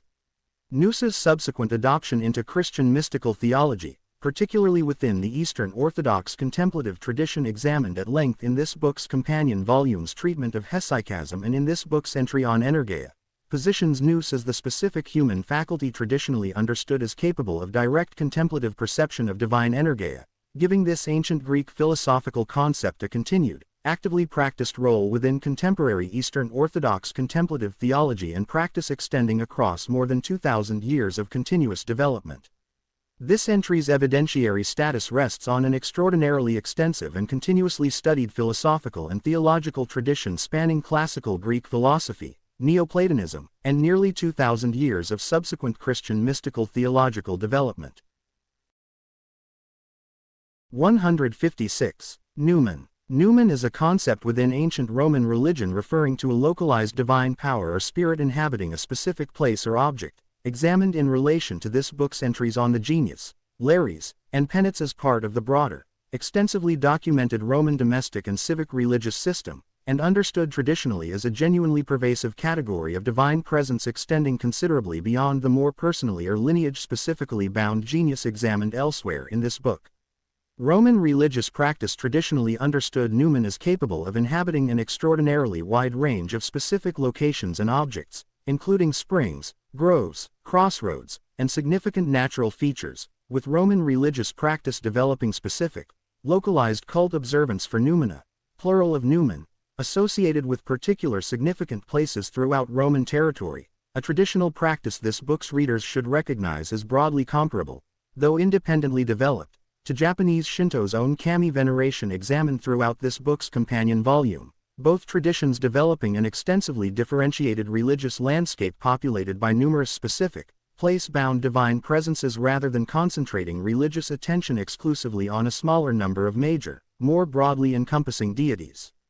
The concept's later historical trajectory within Western intellectual history deserves particular note, since the German theologian and philosopher Rudolf Otto's influential 1917 study The Idea of the Wholly adopted and adapted noumen directly to coin the term numinous, examined in this book's companion volume as a modern comparative religion analytical term describing the felt quality of encountering the sacred, giving this specific ancient Roman religious term a documented and directly traceable influence on the entire subsequent field of 20th century comparative religious studies, comparable in this specific respect to Howe's own documented influence on anthropological gift theory examined elsewhere in this book. Noumen's grammatical and conceptual relationship to the Latin verb nuo, to nod, reflects a traditional etymological understanding of noumen as connected to divine will or divine assent, expressed through the traditional image of a nod, positioning noumen as naming not merely divine presence in a general sense but specifically divine will or intention made locally, tangibly present and effective within a specific place or object. This entry's evidentiary status is strong, resting on extensive surviving Roman literary and religious source material, with the concept's documented and directly traceable influence on Otto's subsequent, highly influential 20th century scholarship providing this entry with an unusually clear line of continued intellectual impact well beyond its own original ancient Roman religious context. 157. Nur. Nur is the Arabic term for light, carrying within Islamic and particularly Sufi mystical tradition a specifically foundational theological and philosophical significance referring to divine light, understood as a central concept of illumination and direct spiritual insight, most systematically and philosophically elaborated within the 12th century Illuminationist, or Ishraqi, philosophy developed by the Persian philosopher Shihab al-Din Suhrawardi, whose systematic philosophical framework treats light itself, rather than substance or matter, as the fundamental constituent of reality. Suhrawardi's philosophical system, examined by subsequent scholars of Islamic philosophy as representing a genuinely distinctive synthesis of pre-Islamic Persian, particularly Zoroastrian, light-centered cosmology examined throughout this book's Zoroastrian entries, with Neoplatonic philosophy and specifically Islamic theological and mystical concern, describes reality as fundamentally composed of gradations of light and darkness, with divine reality itself understood as the light of lights, Nur al-Anwar, from which all lesser, created lights, including human souls, ultimately emanate and to which advanced mystical practice can achieve genuine, direct illuminative return. This light-centered cosmological framework connects Nur directly to this book's broader documentation of light and radiance as a recurring cross-cultural metaphor for ultimate spiritual reality and direct spiritual attainment, examined throughout this book's entries on the Taboric light of Eastern Orthodox hesychasm and the Tibetan Vajrayana rainbow body, three independently developed traditions, Islamic, Christian, and Buddhist, each arriving at some version of the conviction that direct, advanced spiritual realization manifests specifically as or through literal light, a convergence this book's readers should recognize as among its more striking documented examples of cross-cultural convergent religious symbolism connecting advanced attainment directly to luminous phenomenon. Noor's broader Quranic and general Islamic theological usage, extending well beyond Suhrawardi's own specific philosophical systematization into everyday Islamic religious vocabulary describing divine guidance, revelation, and the Prophet Muhammad's own traditionally described spiritual radiance, positions Noor as a foundational concept across the entire breadth of Islamic religious and mystical tradition rather than remaining confined to Suhrawardi's own specific philosophical school alone. This entry's evidentiary status rests on an extensive Quranic, broader Islamic theological, and specifically illuminationist philosophical textual tradition, with Suhrawardi's own systematic philosophical treatment representing one of the more rigorously developed light-centered metaphysical systems examined anywhere in this book. 158. Nuifre. Nuifre is a concept within Celtic and, most directly, modern Druidic revival tradition referring to a life force concept used extensively within contemporary Druidic practice, examined in relation to this book's entry on Awen as part of the broader modern Druidic revival's own considerable, and considerably complex, relationship to genuine ancient Celtic religious tradition versus more recent reconstruction and creative elaboration. Contemporary Druidic organizations and teachers, particularly influential in the development and popularization of modern Druidic practice from the 20th century forward, describe Nuifre as a pervasive life force or vital energy present throughout nature, understood as directly accessible and cultivable through Druidic ritual and meditative practice, positioning Nuifre within the broader cross-cultural category of vital force concepts examined throughout this book. Though readers should hold particular awareness regarding this specific concept's documentation given the same significant historical complexity already noted in this book's entry on Awen regarding modern Druidic revival's considerable 18th century creative reconstruction, associated particularly with the historically significant though factually unreliable work of Iolo Morgan. The historical evidence for Nuifre's genuine ancient Celtic pedigree, as distinct from its considerably more directly documented role within modern Druidic revival practice specifically, remains considerably thinner and less independently verifiable than the evidence available for many other ancient European concepts examined throughout this book, including the Norse and Roman material this book has documented through direct medieval literary sources and extensive surviving Roman epigraphic and archaeological evidence respectively, a limitation this entry states directly rather than presenting Nuifre as possessing a documented ancient pedigree the available historical evidence does not actually clearly support. This entry's inclusion within this book reflects a deliberate editorial choice consistent with this book's broader project, to document genuinely significant contemporary spiritual concepts honestly, including clear statement of their actual historical documentation and its limits, rather than to exclude modern or contested traditions simply because their historical pedigree proves more difficult to establish than that of more anciently documented traditions, provided this book states that evidentiary limitation directly and does not present contested modern reconstruction as though it carried the same historical weight as extensively documented ancient material. This entry's evidentiary status is accordingly modest and should be held with particular care, resting substantially on modern Druidic revival's own documented contemporary teaching and practice rather than on well-established ancient Celtic textual or archaeological evidence. 159. Nyama. Nyama is a concept within Mande tradition, the broader West African cultural and linguistic family centered particularly in the Mali region and encompassing several related peoples including the Bamana, Malinke, and other Mande-speaking groups, referring to an occult energy or life force closely associated with action and consequence, documented most significantly through the scholarship of Patrick McNaughton, whose influential study of Mande blacksmiths and their traditional ritual and social role has substantially advanced outside academic understanding of this concept and its considerable social and cosmological significance. McNaughton's documented research describes Nyama as understood within traditional Mande cosmology as a genuinely potent and potentially dangerous force released through significant action, particularly actions involving transformation of matter or the taking of life, with blacksmiths, who transform raw ore into worked metal through fire and force, and hunters, who take animal life, traditionally understood within Mande society as occupying a specifically significant, ritually powerful, and correspondingly ritually dangerous social position specifically because their work releases and requires them to manage considerable niyama, a traditional understanding giving specific craft and social roles a directly cosmological as well as purely economic and practical significance.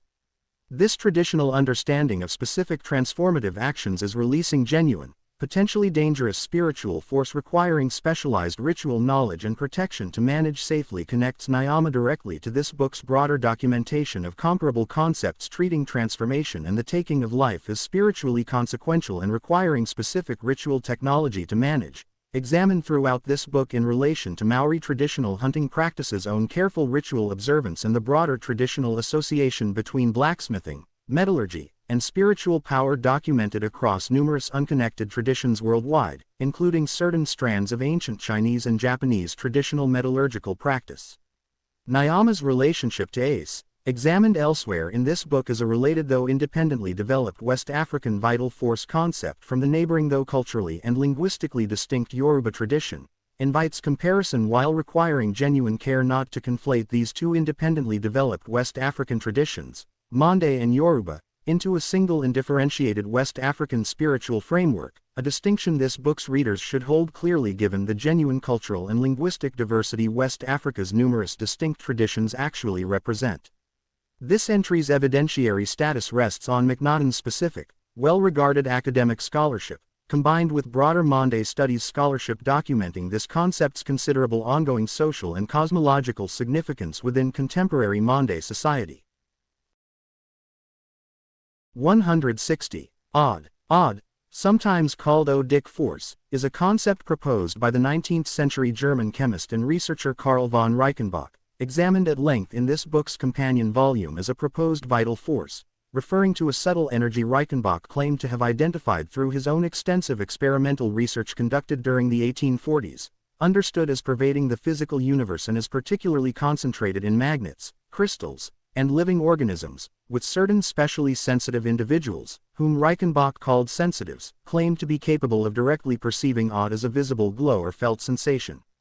Reichenbach's own considerable published research, based substantially on his own laboratory experiments conducted with these claimed sensitive individuals under conditions Reichenbach himself considered rigorously controlled, positioned odd as a genuine scientific discovery rather than as a purely esoteric or purely traditional religious claim, reflecting odd's specific historical position within the broader 19th-century Western scientific and philosophical movement of vitalism, examined in this book's companion volume as the general conviction that living organisms possess a genuine, scientifically real vital force distinct from purely mechanical or chemical processes, a broader scientific philosophical position considerably more widely held within respectable 19th-century scientific circles than its subsequent complete abandonment by mainstream 20th and 21st century biology might suggest to contemporary readers.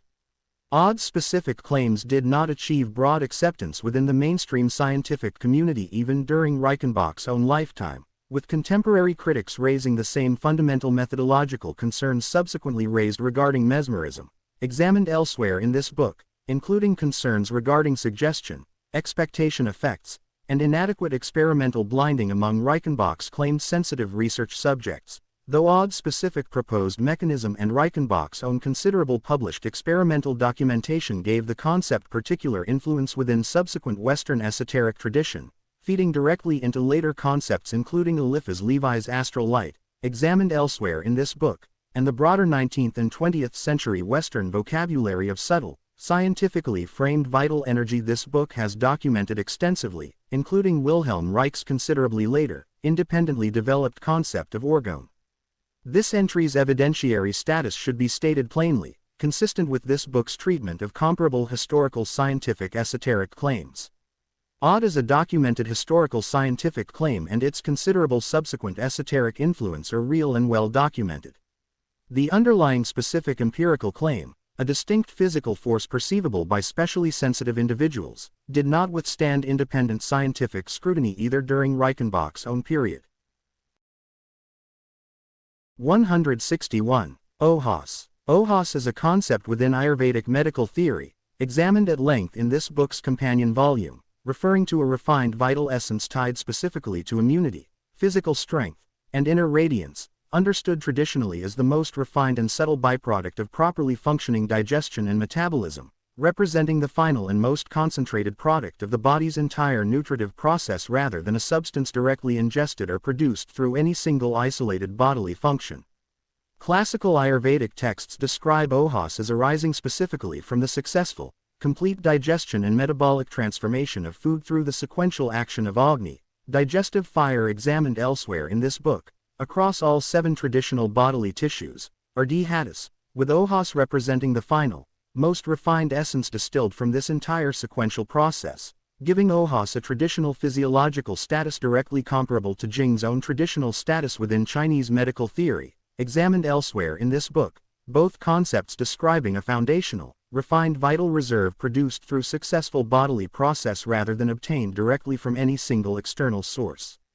OHAS's traditional clinical significance within Ayurvedic diagnosis and treatment centers substantially on immunity and resistance to disease, with diminished OHAS traditionally understood as directly correlating with increased vulnerability to illness, fatigue, and diminished vitality, positioning OHAS theory as Ayurvedic medicine's own traditional framework for understanding what a contemporary reader might recognize as immune function and general resilience, though this book's readers should hold this comparison as suggestive rather than as claiming direct equivalence between OHAS and any specific mechanism identified within modern immunology. OHAS's relationship to Tejas, examined in this book's companion volume as inner fire or radiance, and to prana, examined elsewhere in this book, positions these 3 refined substances together within Ayurvedic theory's own traditional framework of the body's most subtle and essential products, sometimes discussed together as a triad representing the body's ultimate vital reserves, comparable in this specific triadic structure, though independently developed, to the Chinese 3 treasures, Jing, Qi, and Shen, examined throughout this book's companion volume. This entry's evidentiary status rests on an extensive, continuously practiced, and clinically detailed Ayurvedic medical tradition extending across more than 2,000 years, with OHAS remaining an actively discussed concept within contemporary Ayurvedic clinical practice and diagnosis. 162. OND. OND is a concept within Norse mythology referring to the breath or spirit given to the first humans, Ask and Embla, by the god Odin, according to the creation narrative preserved most significantly within the Voluspa, a foundational poem within the Poetic Edda examined throughout this book's Norse entries, in which Odin and 2 other gods, traditionally identified as Honir and Ladur, each bestow a specific distinct gift upon the first humans, with Odin's own specific contribution being OND, breath and spirit. This specific creation narrative, in which the animating breath of life is understood as a direct divine gift bestowed by name at humanity's very origin, invites direct comparison with the considerable range of comparable creation narratives examined throughout this book in which breath specifically, rather than some other quality, marks the decisive moment of a created being's animation, including the biblical narrative of divine breath animating the first human, closely connected to the Hebrew nefesh and ruach examined elsewhere in this book, and Egyptian creation narratives involving the Ka's own bestowal at the moment of creation, 3 independently developed ancient traditions each treating breath as the specific, nominal gift marking the transition from inert matter to living being. On's relationship to the other 2 gifts Ask and Embla receive in this same creation narrative, traditionally understood as including form or appearance and reason or intellect from the other 2 gods involved, gives Norse creation mythology a traditionally differentiated, multi-part account of what specifically constitutes a complete human being from the very moment of creation, directly paralleling this book's broader documentation of multi-part models of the human person examined throughout this book's Egyptian, Norse, and various Native American entries, though in this specific case the differentiation applies to the founding gifts received at creation rather than to components identified within an already existing person. On's specific etymological and conceptual relationship to Ond, the modern Icelandic word for breath and, by extension, spirit or soul, reflects this concept's direct linguistic continuity into the contemporary Icelandic language, a living linguistic continuity this book's readers should recognize as comparable, though occurring within a very different specific cultural context, to the continued living linguistic use this book has documented regarding concepts including Filipino Ginhawa and Hawaiian Ha. This entry's evidentiary status rests on the Poetic Edda, specifically the Voluspa, a genuine medieval textual source requiring the same careful distinction between later Christian-era compilation and underlying pre-Christian belief this book has applied consistently throughout its treatment of comparable Norse material. 163. Ongan. Ongan is a concept within Siberian and Mongolian shamanic tradition referring to a spirit vessel or ancestral helper spirit object, understood within traditional shamanic practice across this broad Central and North Asian cultural region as a physical object, frequently a specially prepared figure or effigy, understood to house or provide a dwelling place for a specific helper spirit or ancestral spirit a shaman works with directly during ritual practice.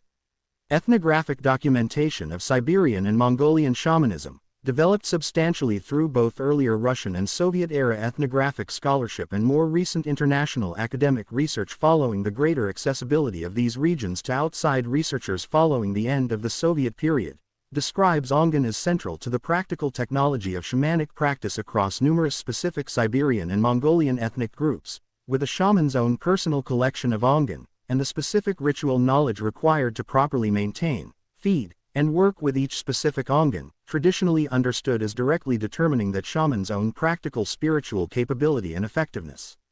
This traditional understanding of a specially prepared physical object is capable of genuinely housing and providing a dwelling place for a spirit, rather than functioning merely as a symbolic representation of that spirit, connects Ongan directly to this book's broader documentation of comparable traditions treating specific consecrated objects as genuinely inhabited by spiritual presence, examined throughout this book in relation to ancient Mesopotamian cult statues understood to house genuine melam, and Hindu and Buddhist traditions' own understanding of properly consecrated deity images, both examined elsewhere in this book. A cross-cultural pattern this book has now documented across several genuinely independent traditions worldwide.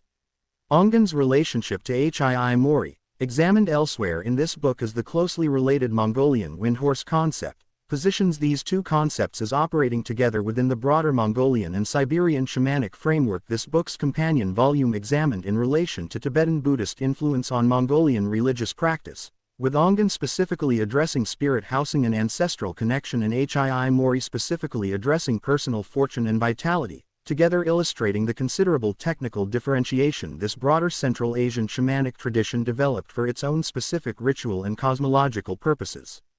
This entry's evidentiary status rests on a substantial body of Russian, Soviet-era, and more recent international ethnographic scholarship on Siberian and Mongolian shamanism, with Ongan practice remaining documented within continuing traditional shamanic practice across this broad region. 164. Or, sometimes transliterated or to better reflect its Hebrew pronunciation, is the Hebrew word for light, carrying within Kabbalistic cosmology, examined throughout this book's Sephirot entries, a specifically foundational theological significance as a central and recurring energetic metaphor for divine emanation and presence, closely paralleling Nuer's own comparably foundational role within Islamic and Sufi mystical tradition, examined elsewhere in this book. Kabbalistic literature, particularly the Zohar examined throughout this book's Sephirot entries, describes the entire process of divine emanation, from Ein Sof through Keter and down through each successive Sephira to Malkut, all examined elsewhere in this book, in terms substantially structured around the metaphor of light, with each Sephira traditionally understood as a specific vessel or garment through which Ein Sof's own infinite light becomes progressively more constrained, differentiated, and accessible to finite created beings, giving Kabbalistic cosmology's entire structural framework a fundamentally light-centered character this book's readers should hold in mind when approaching the Sephirot system as a whole. The Kabbalistic doctrine of Shavirat HaKelim, the breaking of the vessels, developed most extensively within the 16th century Lurianic Kabbalistic system examined in this book's entry on Ein Sof regarding Isaac Luria's own considerable theological systematization, describes a primordial catastrophe in which certain vessels intended to contain and channel Ein Sof's emanated divine light proved unable to hold its full intensity and shattered, scattering sparks of divine light throughout the material creation, a doctrine giving her a directly consequential role within Lurianic Kabbalah's broader account of why the created world contains genuine imperfection and evil despite originating entirely from a perfectly good divine source, and establishing Tikkun Olam, the repair of the world through gathering and elevating these scattered divine light sparks, as a central practical and ethical goal of Jewish mystical practice. Or's relationship to the astral light examined elsewhere in this book deserves brief note, since Eliphas Levi's own 19th-century Western esoteric synthesis drew directly and explicitly on Kabbalistic light symbolism, including material connected to ore, in developing his own considerably later and more purely magically oriented concept, representing a documented historical instance of Kabbalistic light theology directly influencing subsequent Western ceremonial magical tradition. This entry's evidentiary status rests on the same substantial and continuously studied Kabbalistic textual tradition examined throughout this book's other Sephirot and Kabbalistic entries, with the Lurianic Shavuot HaKelim doctrine representing one of Jewish mysticism's most historically influential and theological consequential specific teachings. 165. Orenda. Orenda is a concept within Iroquois, or Haudenosaunee, tradition referring to a spiritual force present in people and nature, documented significantly through the ethnographic work of the anthropologist J.N.B. Hewitt, himself of partial Tuscarora heritage, whose early 20th century scholarship for the Bureau of American Ethnology provided one of the more academically rigorous and culturally informed early documentations of this concept, distinguishing his work in this respect from some comparable ethnographic documentation of the period produced by researchers without direct indigenous heritage or community connection.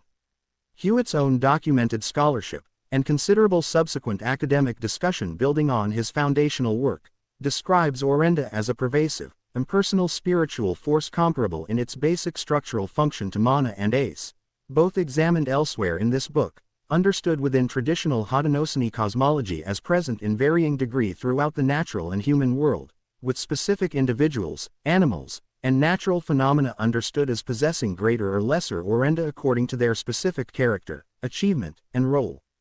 Orenda achieved particular significance within the early 20th century development of comparative religious studies and anthropological theory, specifically because Hewitt's own documentation of the concept directly informed and, in some respects, complicated the broader theoretical framework scholars including R.R.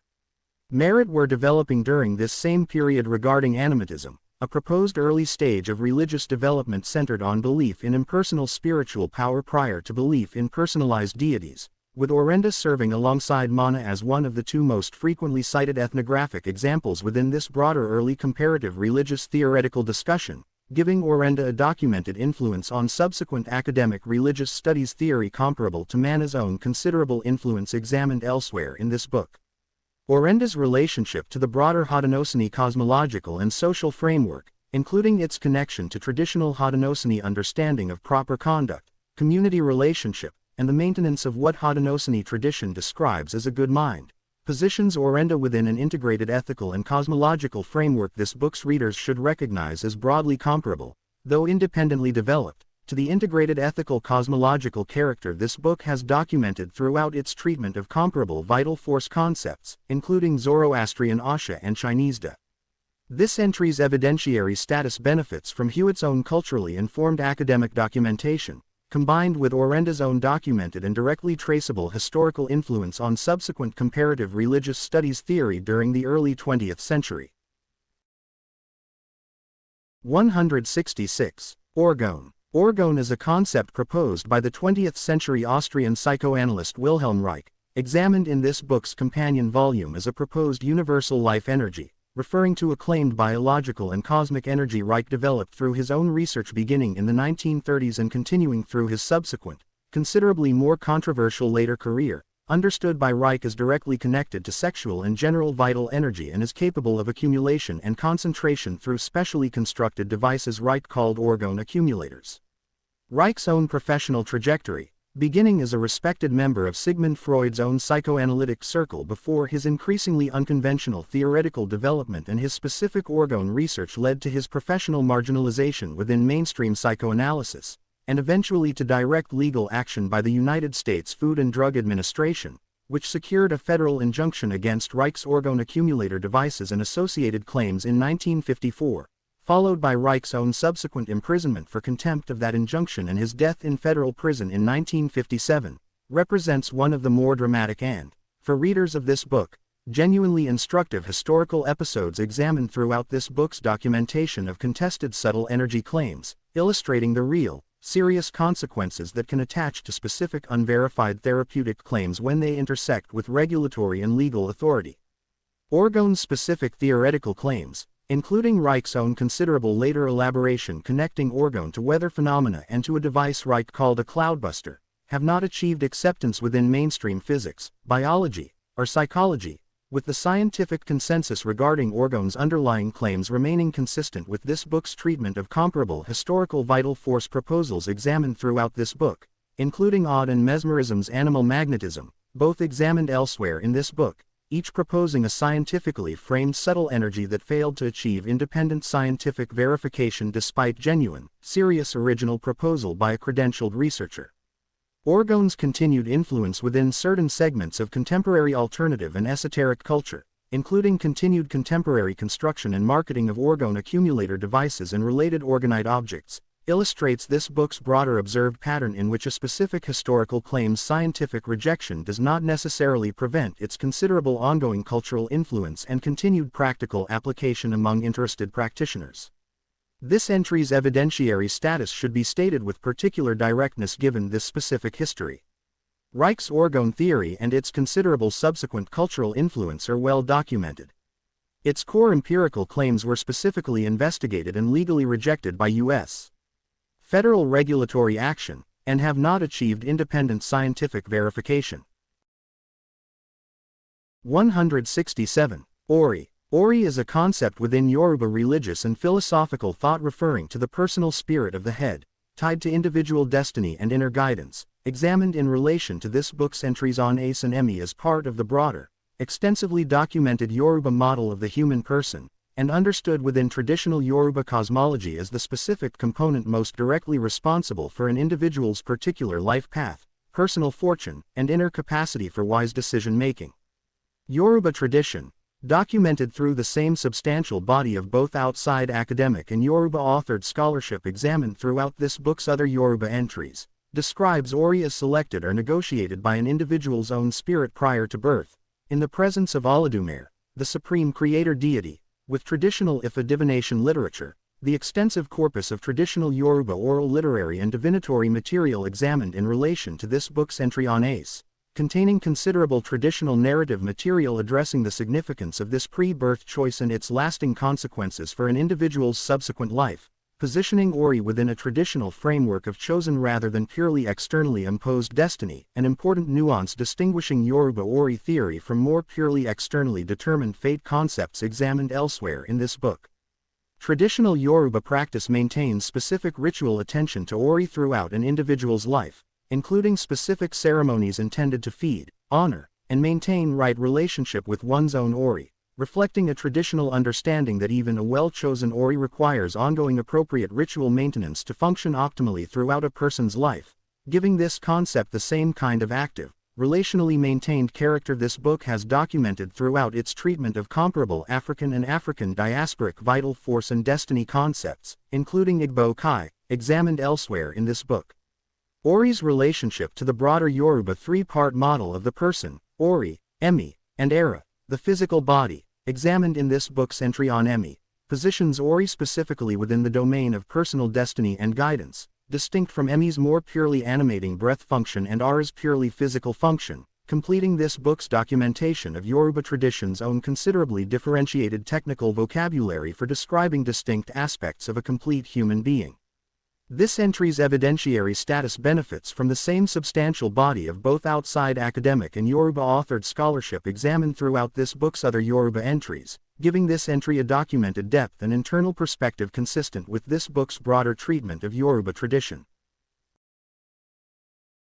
168. Orlog. Orlog is a concept within Norse and broader Germanic tradition referring to a primal layer of fate or law laid down before Wyrd, examined in this book's companion volume as the more actively unfolding web of fate and destiny, with Orlog understood within Norse cosmology as the deeper, foundational, and essentially unchangeable layer of cosmic law and precedent from which Word's own more dynamic, continuously unfolding pattern of fate proceeds. Old Norse literary and mythological sources associate Orlog closely with the Norns, the three fate goddesses of Norse mythology, traditionally named Erd, Verdandi, and Skuld, understood as tending the roots of Yggdrasil, the world tree central to Norse cosmology, and as directly responsible for laying down Orlog, the foundational law governing the fates of gods and mortals alike, with the Norns, own names themselves traditionally understood as directly connected to past, present, and becoming or future respectively, giving Norse cosmology's treatment of fate a genuinely sophisticated temporal structure distinguishing an unchangeable foundational layer, orlog, from the continuously unfolding, temporally structured pattern, WYRD, that proceeds from it. This distinction between a foundational, unchangeable layer of cosmic law and a more dynamically unfolding pattern of fate proceeding from that foundation invites comparison with this book's broader documentation of comparable layered fate concepts, including the Greek Moirai, the three fate goddesses of classical Greek mythology performing a structurally comparable function to the Norse Norns. Though this book treats the specific Greek material as falling outside its own primary entries, and the broader Vedic concept of Rita, cosmic order, examined in this book's companion volume, which similarly describes an underlying cosmic law considerably more fixed and foundational than the more dynamically unfolding karma any specific individual experiences within that broader cosmic framework. Orlog's relationship to WYRD and to Hamingja, both examined elsewhere in this book, positions Orlog specifically within the domain of foundational, unchangeable cosmic law, distinct from Word's more dynamically unfolding pattern and Hamingja's more specifically individual and even inheritable quality of personal fortune, together illustrating the considerable technical differentiation Norse tradition developed for describing distinct aspects of fate, destiny, and fortune within a single, coherently structured cosmological framework. This entry's evidentiary status rests on the Old Norse Eddaic literary corpus, particularly material addressing the Norns and Yggdrasil, a genuine medieval textual tradition requiring the same careful distinction between later compilation and underlying pre-Christian belief this book has applied consistently throughout its treatment of comparable Norse material. 169. Penates. Penates are household gods within ancient Roman religion, tied specifically to the pantry and to domestic provision, examined in relation to this book's entries on the Lares and Genius as part of the broader, extensively documented Roman domestic religious system, and understood traditionally as specifically responsible for protecting and ensuring a household's ongoing material provision and sustenance, distinguishing their specific traditional function from the Lares, more general protective function, and the Genius's more specifically individual, personal guardian function. Roman religious and literary sources, including Virgil's Aeneid, which describes the legendary Trojan hero Aeneas carrying his household's own penates with him during his flight from the destruction of Troy and their eventual establishment in Italy, understood within traditional Roman mythology as directly connecting the founding of Rome itself to the proper, continuous ritual veneration of these specific household deities, giving the penates a genuinely foundational significance within Roman national mythology extending well beyond their more purely domestic, household-level religious function alone. This traditional narrative, in which the survival and proper transport of specific household deities across a foundational, civilization-establishing journey carries direct mythological and political significance, invites comparison with this book's broader documentation of sacred objects and their traditional transport or preservation carrying significant cosmological or political weight, examined throughout this book in relation to Sumerian myth and their own traditional transfer between cities, and ancient Mesopotamian cult statues traditionally understood to house genuine divine presence, both examined elsewhere in this book. Penates veneration's traditional integration with the broader Roman domestic religious system, including its close traditional association with the Lararium, the household shrine examined in this book's entry on the Lares, where penates were traditionally venerated alongside the household's own Lares, illustrates the genuinely integrated, coordinated character of Roman domestic religious practice this book has documented throughout its treatment of Roman concepts, in which multiple distinct categories of protective and providing household spirits were traditionally understood to require coordinated, ongoing ritual attention rather than functioning as fully separate, independently addressed religious categories. This entry's evidentiary status is strong, resting on extensive Roman literary sources, including Virgil's historically influential foundational narrative, combined with considerable surviving archaeological evidence for penates veneration's genuine, widespread historical practice across Roman households. 170. Philosopher's Stone. The Philosopher's Stone is a concept within Western alchemy referring to a legendary substance said to transmute base metal into gold and to grant bodily perfection, longevity, or outright immortality to whoever possessed and correctly used it, representing Western alchemical tradition's own central, most sought-after goal across many centuries of continuous alchemical practice and theoretical development. examined in relation to this book's entries on prima materia and quintessence as part of the broader Western alchemical technical vocabulary this book has documented. Western alchemical texts, spanning a considerable historical range from late antique Hellenistic Egyptian alchemy through medieval Islamic alchemical tradition, which preserved, developed, and transmitted considerable Hellenistic alchemical knowledge into medieval Europe, and into the European alchemical tradition of the medieval and early modern periods, describe the philosopher's stone's preparation through the magnum opus, or great work, a staged alchemical process traditionally described through a sequence of specific symbolic stages, commonly including negredo, blackening, albedo, whitening, and rubedo, reddening, understood by different alchemical traditions and different individual alchemists as referring variously to genuine laboratory chemical processes, to purely symbolic spiritual and psychological transformation, or, in the understanding most historians of alchemy now consider most representative of how many practicing alchemists themselves actually understood their own work, to some genuinely integrated combination of both simultaneously. This staged process directly parallels this book's extensive documentation of comparable staged transformation systems examined throughout this book and its companion volume, including Chinese Needon's own three-stage refinement of Jing, Qi, and Shen, examined at length in this book's companion volume, and the Indian Siddha tradition's comparable staged internal alchemical practice, also examined in this book's companion volume. Three independently developed alchemical traditions, Western, Chinese, and South Indian, each arriving at a staged, sequential model of substance transformation understood as directly paralleling or even identical with personal spiritual transformation. The Philosopher's Stone's considerable influence on the subsequent historical development of chemistry as a modern scientific discipline, with numerous foundational figures in early modern chemistry, including Isaac Newton himself, who conducted extensive personal alchemical research alongside his more famous physics and mathematics, having taken alchemical practice and the pursuit of the Philosopher's Stone with genuine scientific seriousness, illustrates this book's broader documented pattern connecting mystical or alchemical ambition directly to genuine subsequent practical and scientific achievement, examined throughout this book's companion volume's treatment of Western alchemy's own documented contribution to Chinese proto-chemistry and metallurgy. This entry's evidentiary status rests on an extensive Western alchemical textual tradition spanning many centuries, with the specific claimed substance itself never having been independently verified as producing its claimed transmutative or immortality-granting effects. 171. Pingala. Pingala is one of the three principal subtle channels, or nadis, within Tantric subtle body theory examined at length in this book's companion volume, specifically the right side channel flanking the central sushumna, examined elsewhere in this book, and traditionally paired with Ida, the left side channel also examined elsewhere in this book, together forming the three-channel structure classical Hatha Yoga and Tantric texts treat as foundational to advanced practice.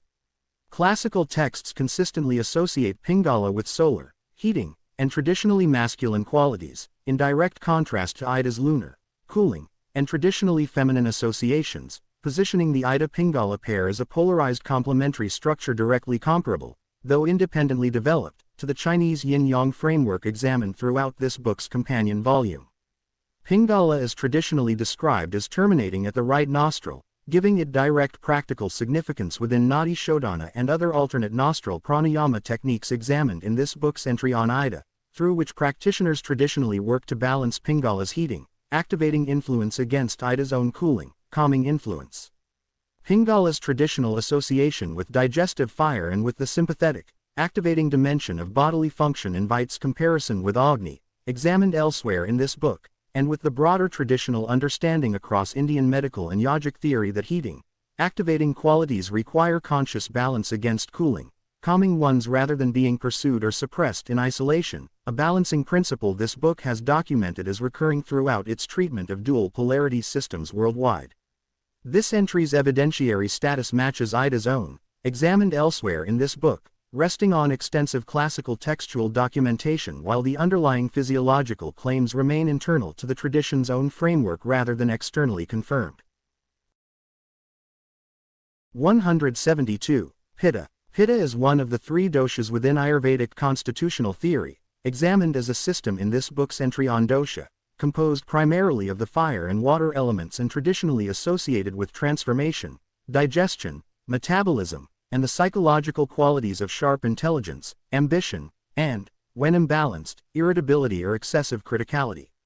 Classical Ayurvedic texts describe individuals with a predominant Pitta constitution as typically possessing a moderate, well-proportioned physical build, strong digestive capacity, sharp intellect, and natural leadership tendency, while Pitta imbalance is traditionally associated with conditions including inflammation, excessive heat, skin conditions, and heightened irritability or anger, giving Pitta theory the same direct clinical specificity this book has documented throughout its treatment of Ayurvedic constitutional theory in the entries on Vata and Kapha.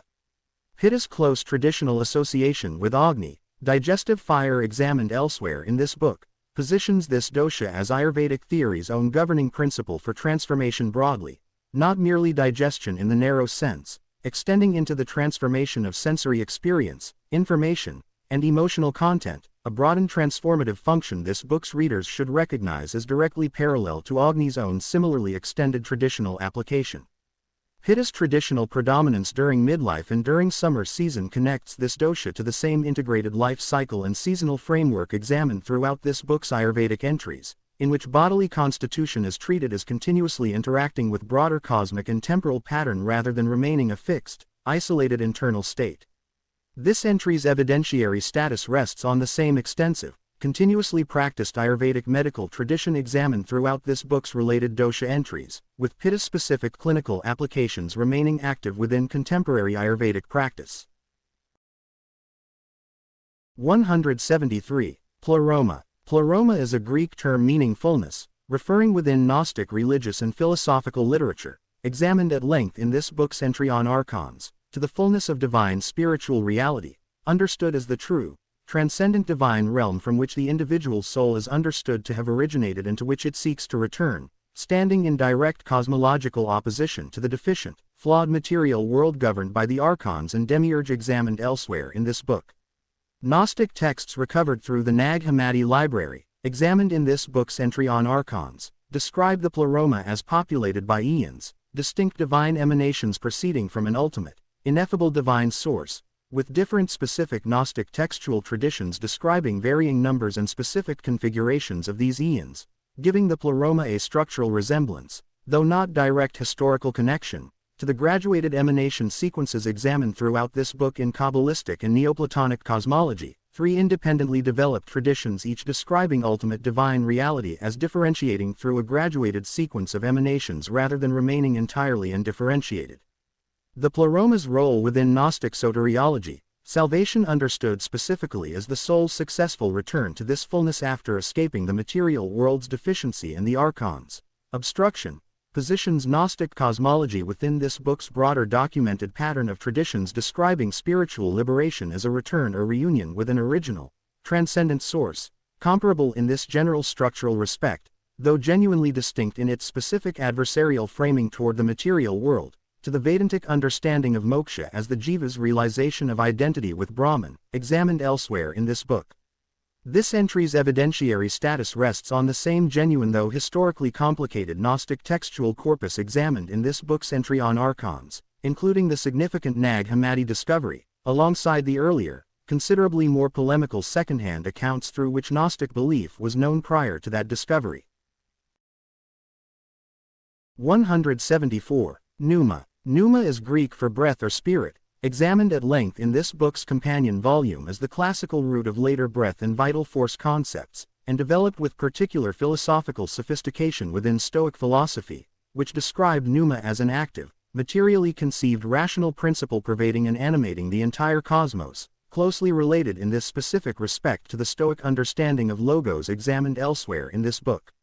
Stoic physics, developed substantially through the school's founder Zeno of Citium and his successors including Chrysippus, describes pneuma as a specific blend of the elements fire and air, understood as literally, physically pervading all matter and imparting to each specific thing its own particular coherence, quality, and, in living beings, its own particular soul and vital function, giving Stoic pneuma theory a genuinely materialist character distinguishing it from more purely immaterial conceptions of spirit examined elsewhere in this book. An important philosophical distinction this book's readers should hold when comparing pneuma to superficially similar breath and spirit concepts developed within more dualistic philosophical or religious frameworks. Numa's subsequent adoption into New Testament Greek and broader Christian theological vocabulary, where it becomes the standard term for the Holy Spirit, represents one of this book's clearest documented cases of a major pre-Christian Greek philosophical concept being directly carried forward into foundational Christian theological vocabulary, comparable in this respect to Logos' own well-documented parallel trajectory examined elsewhere in this book, with both terms drawn from the same broader Hellenistic Greek philosophical and, in Numa's case, specifically Stoic conceptual environment.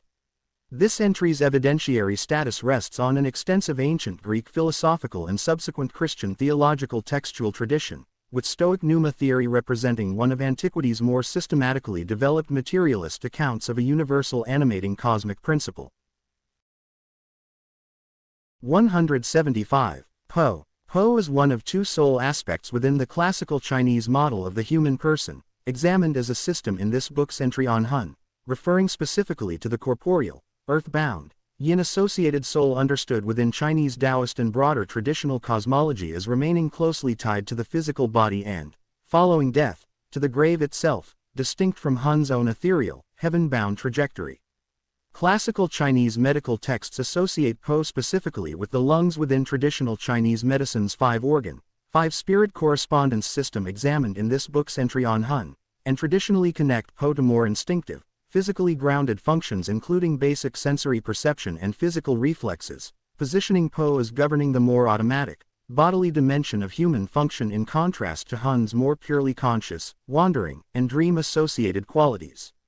Po's traditional post-mortem fate, remaining near the grave and requiring appropriate ongoing ritual attention to prevent it from becoming a source of disturbance or misfortune for the living, connects this concept directly to the broader Chinese ancestor veneration tradition examined throughout this book's companion volume's treatment of institutional Daoist ritual practice, with specific traditional funerary and ongoing ancestral ritual addressing Po's needs distinctly from the separate ritual attention traditionally directed toward Hun.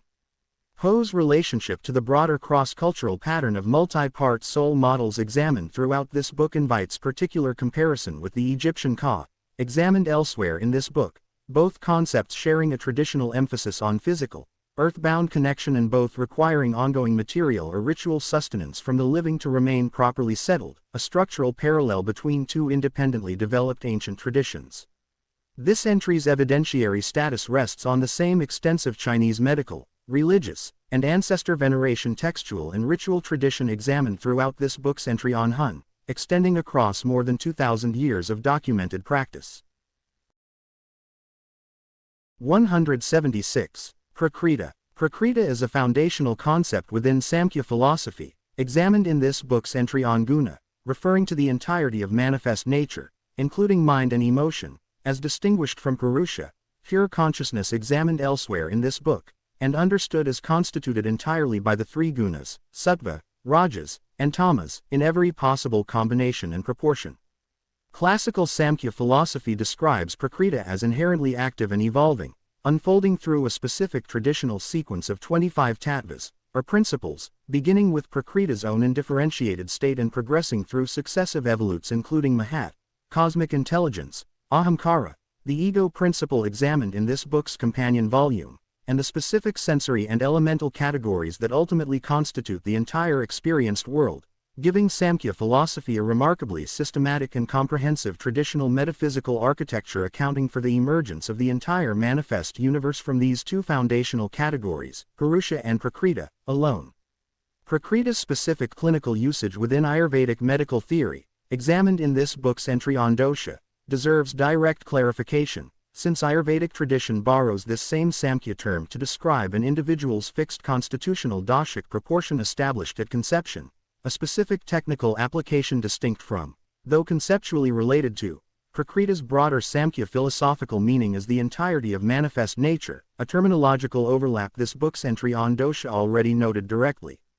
Prakriti's relationship to Purusha forms Samkhya philosophy's foundational dualism, with spiritual liberation within this system understood specifically as Purusha's own recognition of its fundamental distinctness from Prakriti's ceaseless activity, a liberation model this book's readers should compare directly with the very different non-dualist liberation model examined in this book's entries on Atman and Brahman, illustrating genuine, significant philosophical diversity within classical Indian thought regarding the fundamental nature of liberation itself. This entry's evidentiary status rests on an extensive and continuously studied classical Samkhya philosophical tradition extending across more than 2,000 years, foundational to both classical yoga philosophy and, in its specific adapted form, to Ayurvedic medical theory. 177. Pralung. Pralung is a concept within Khmer and broader mainland Southeast Asian tradition referring to a multiple soul model documented in Khmer ethnography and closely related to the Quan systems of neighboring Thai and Lao belief, examined elsewhere in this book, reflecting the considerable shared cultural and religious exchange across mainland Southeast Asia's Buddhist-influenced but locally distinct traditional cosmologies.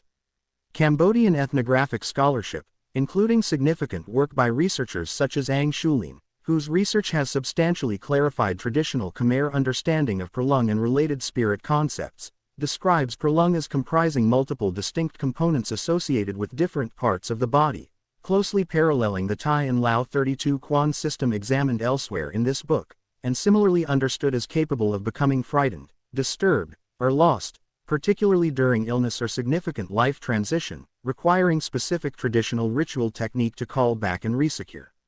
Traditional Khmer ritual practice, including ceremonies performed for occasions comparable to those addressed by the Thai and Lao Su Quan ceremony examined elsewhere in this book, reflects this shared regional traditional framework while maintaining distinctly Khmer-specific ritual elements and terminology, illustrating a pattern this book has documented elsewhere regarding closely related but genuinely distinct neighboring traditions, including the relationship between Yoruba and Igbo concepts examined throughout this book's West African entries. Pralung's relationship to the broader Theravada Buddhist religious framework dominant across Cambodia, similar to the syncretic relationship examined in this book's entries on Thai Quan and Burmese Laikpia, reflects the same broader pattern this book has documented throughout mainland Southeast Asia, in which indigenous animist soul concepts persist and continue active ritual practice alongside, rather than being replaced by, the region's dominant imported Buddhist religious tradition. This entry's evidentiary status rests on documented Cambodian ethnographic scholarship, including Shulin's specific research, combined with Pralung's continued observance within contemporary Khmer traditional ritual practice. 178. Prana. Prana is Sanskrit for vital breath or life force, examined extensively throughout this book's companion volume as foundational to yoga, Ayurveda, and Tantra alike, representing, alongside Qi, one of the two most internationally recognized and widely adopted single concepts from this book's entire subject matter, having entered global wellness vocabulary considerably beyond its original Indian religious and medical context.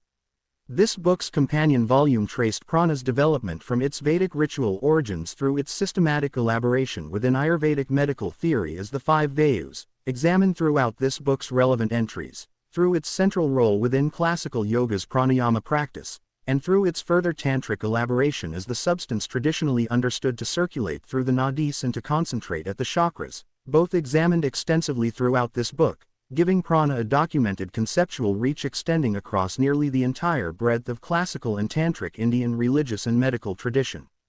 Prana's cross-cultural parallel to Qi represents this book's single most extensively documented and discussed instance of independent convergent development, examined directly in this book's companion volume's closing comparative chapter and returned to throughout this book's own two closing chapters, with both concepts independently arriving at the conviction that a subtle vital breath substance circulates through the body via specific channels and concentrates at specific centers, developed by two civilizations with only limited and comparatively late historical contact relative to how early each concept's own independent core development occurred. Prana's considerable contemporary global popularity, reflected directly in the widespread contemporary English usage of the phrase prana or pranic energy within international yoga and wellness culture, represents one of this book's clearest examples of a specific traditional concept achieving broad, direct contemporary cross-cultural adoption, examined at length in this book's companion volume's treatment of Vivekananda's pioneering introduction of Indian concepts to Western audiences. This entry's evidentiary status rests on an extraordinarily extensive and continuously practiced Indian religious, medical, and yogic tradition extending across more than 3,000 years, representing one of the most thoroughly documented single concepts examined anywhere across this book and its companion volume. 179. Prana Vayu. Prana Vayu is the specific Vayu governing inhalation and sensory intake, examined as one member of the 5 Vayu system in this book's overview entry on Vayu, distinct from the general term prana examined elsewhere in this book, and positioned traditionally in the chest and head region, governing the specific function of drawing breath and sensory experience inward. Classical Ayurvedic and yogic texts describe prana Vayu as the primary and, in some traditional formulations, the governing Vayu among the 5, since its inward, receiving function is traditionally understood as initiating and supporting the other 4 Vayus own more specifically directional functions, Udana's upward movement, examined elsewhere in this book, Apana's downward movement, Samana's equalizing movement, and Vyana's pervading movement, all examined elsewhere in this book, giving prana Vayu a traditionally foundational status among its 4 sibling Vayus. Prana Vayu's close traditional association with the mind and with sensory processing positions this specific Vayu is directly relevant to meditative and pranayama practices' traditional claim that controlling breath directly influences mental state, since prana Vayu's own governance over both breath and sensory intake gives classical yogic theory a direct traditional mechanism connecting breath regulation to mental and sensory regulation, rather than treating these as merely coincidentally associated functions. This entry's evidentiary status matches the broader Vayu system examined throughout this book's relevant entries, resting on specific classical Ayurvedic and yogic textual documentation while the underlying physiological mechanism remains internal to the tradition's own framework. 180. Pranamaya Kosha. Pranamaya Kosha, the vital energy sheath, is the second of the 5 koshas in classical Vedantic anthropology, examined as a system in this book's overview entry on the koshas, positioned between Annamaya Kosha, the physical sheath, and Manomaya Kosha, the mental sheath, both examined elsewhere in this book, and corresponding specifically to the layer of prana, vital breath examined elsewhere in this book, understood as animating and sustaining the physical body. The Taittiriya Upanishad, examined throughout this book's kosha entries as the foundational classical source for this model, describes Pranamaya Kosha as directly interpenetrating and giving life to Annamaya Kosha, the physical sheath, positioning this layer as the immediate bridge between purely physical matter and the more purely mental and psychological layers that follow it, a traditional bridging function this book's readers should recognize as broadly comparable, though independently developed, to the Western esoteric etheric body's own traditional function as examined elsewhere in this book, both concepts describing a subtle vital layer directly and immediately sustaining physical form. Pranamaya Kosha's traditional 5-part internal structure, corresponding to the 5 Vayus examined throughout this book's relevant entries, connects this kosha directly to the broader Ayurvedic and yogic prana theory examined extensively throughout this book's companion volume and this book's own prana-related entries, giving the kosha model a directly integrated relationship with Ayurvedic physiological theory rather than functioning as a fully separate, unconnected contemplative framework. This entry's evidentiary status rests on the same well-preserved Taittiriya Upanishad textual source and its extensive subsequent Vedantic commentarial tradition examined throughout this book's other kosha entries. 181. Prima materia. Prima materia, Latin for first matter, is a concept within Western alchemy referring to the primal, undifferentiated substance alchemists sought to identify and transform as the necessary starting point for producing the philosopher's stone, examined elsewhere in this book, understood traditionally as the raw, chaotic base state underlying all specific manifest substances, prior to their differentiation into the specific forms and qualities ordinary matter displays. Alchemical texts across the considerable historical range examined in this book's entry on the philosopher's stone describe prima materia in deliberately obscure and highly varied symbolic terms, with different alchemical authors identifying it variously with specific base substances, with a purely conceptual philosophical principle, or with a psychological or spiritual state of chaotic potential preceding genuine transformation, a deliberate multiplicity of description this book's readers should recognize as consistent with the broader pattern of deliberately coded alchemical language examined throughout this book's treatment of Needham's own protective technical obscurity. This concept of an indifferentiated primal substance requiring identification before genuine transformative work can begin invites direct comparison with ether and akasha, both examined elsewhere in this book, and with the Daoist concept of the Tao itself in its most primordial, indifferentiated aspect, examined throughout this book's companion volume, each tradition independently developing some version of the conviction that manifest, Differentiated reality requires an underlying, indifferentiated source or substrate logically or temporally prior to its own differentiated expression.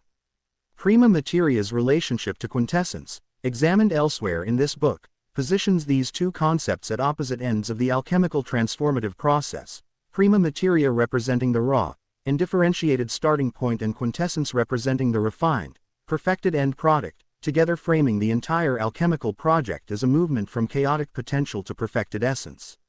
This entry's evidentiary status rests on an extensive Western alchemical textual tradition, genuine and well documented as a historical intellectual and proto-scientific movement, though the underlying claim that any specific identifiable substance actually constitutes prima materia in the sense alchemical tradition intended remains a matter of historical alchemical theory rather than externally verified fact.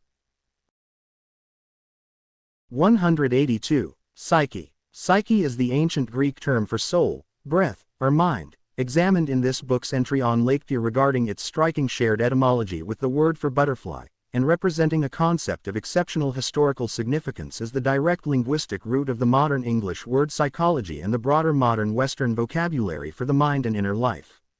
Classical Greek philosophy, particularly in the work of Plato and subsequently Aristotle, developed psyche into a considerably sophisticated technical philosophical concept, with Plato's own tripartite model of the soul, dividing psyche into reason, spirit, and appetite, representing one of the earliest and most influential systematic Western philosophical treatments of the soul as an internally differentiated rather than unitary entity, a differentiated model this book's readers should recognize as broadly comparable in its basic multi-part structure, though independently developed, to the numerous other multi-part soul and self models examined throughout this book.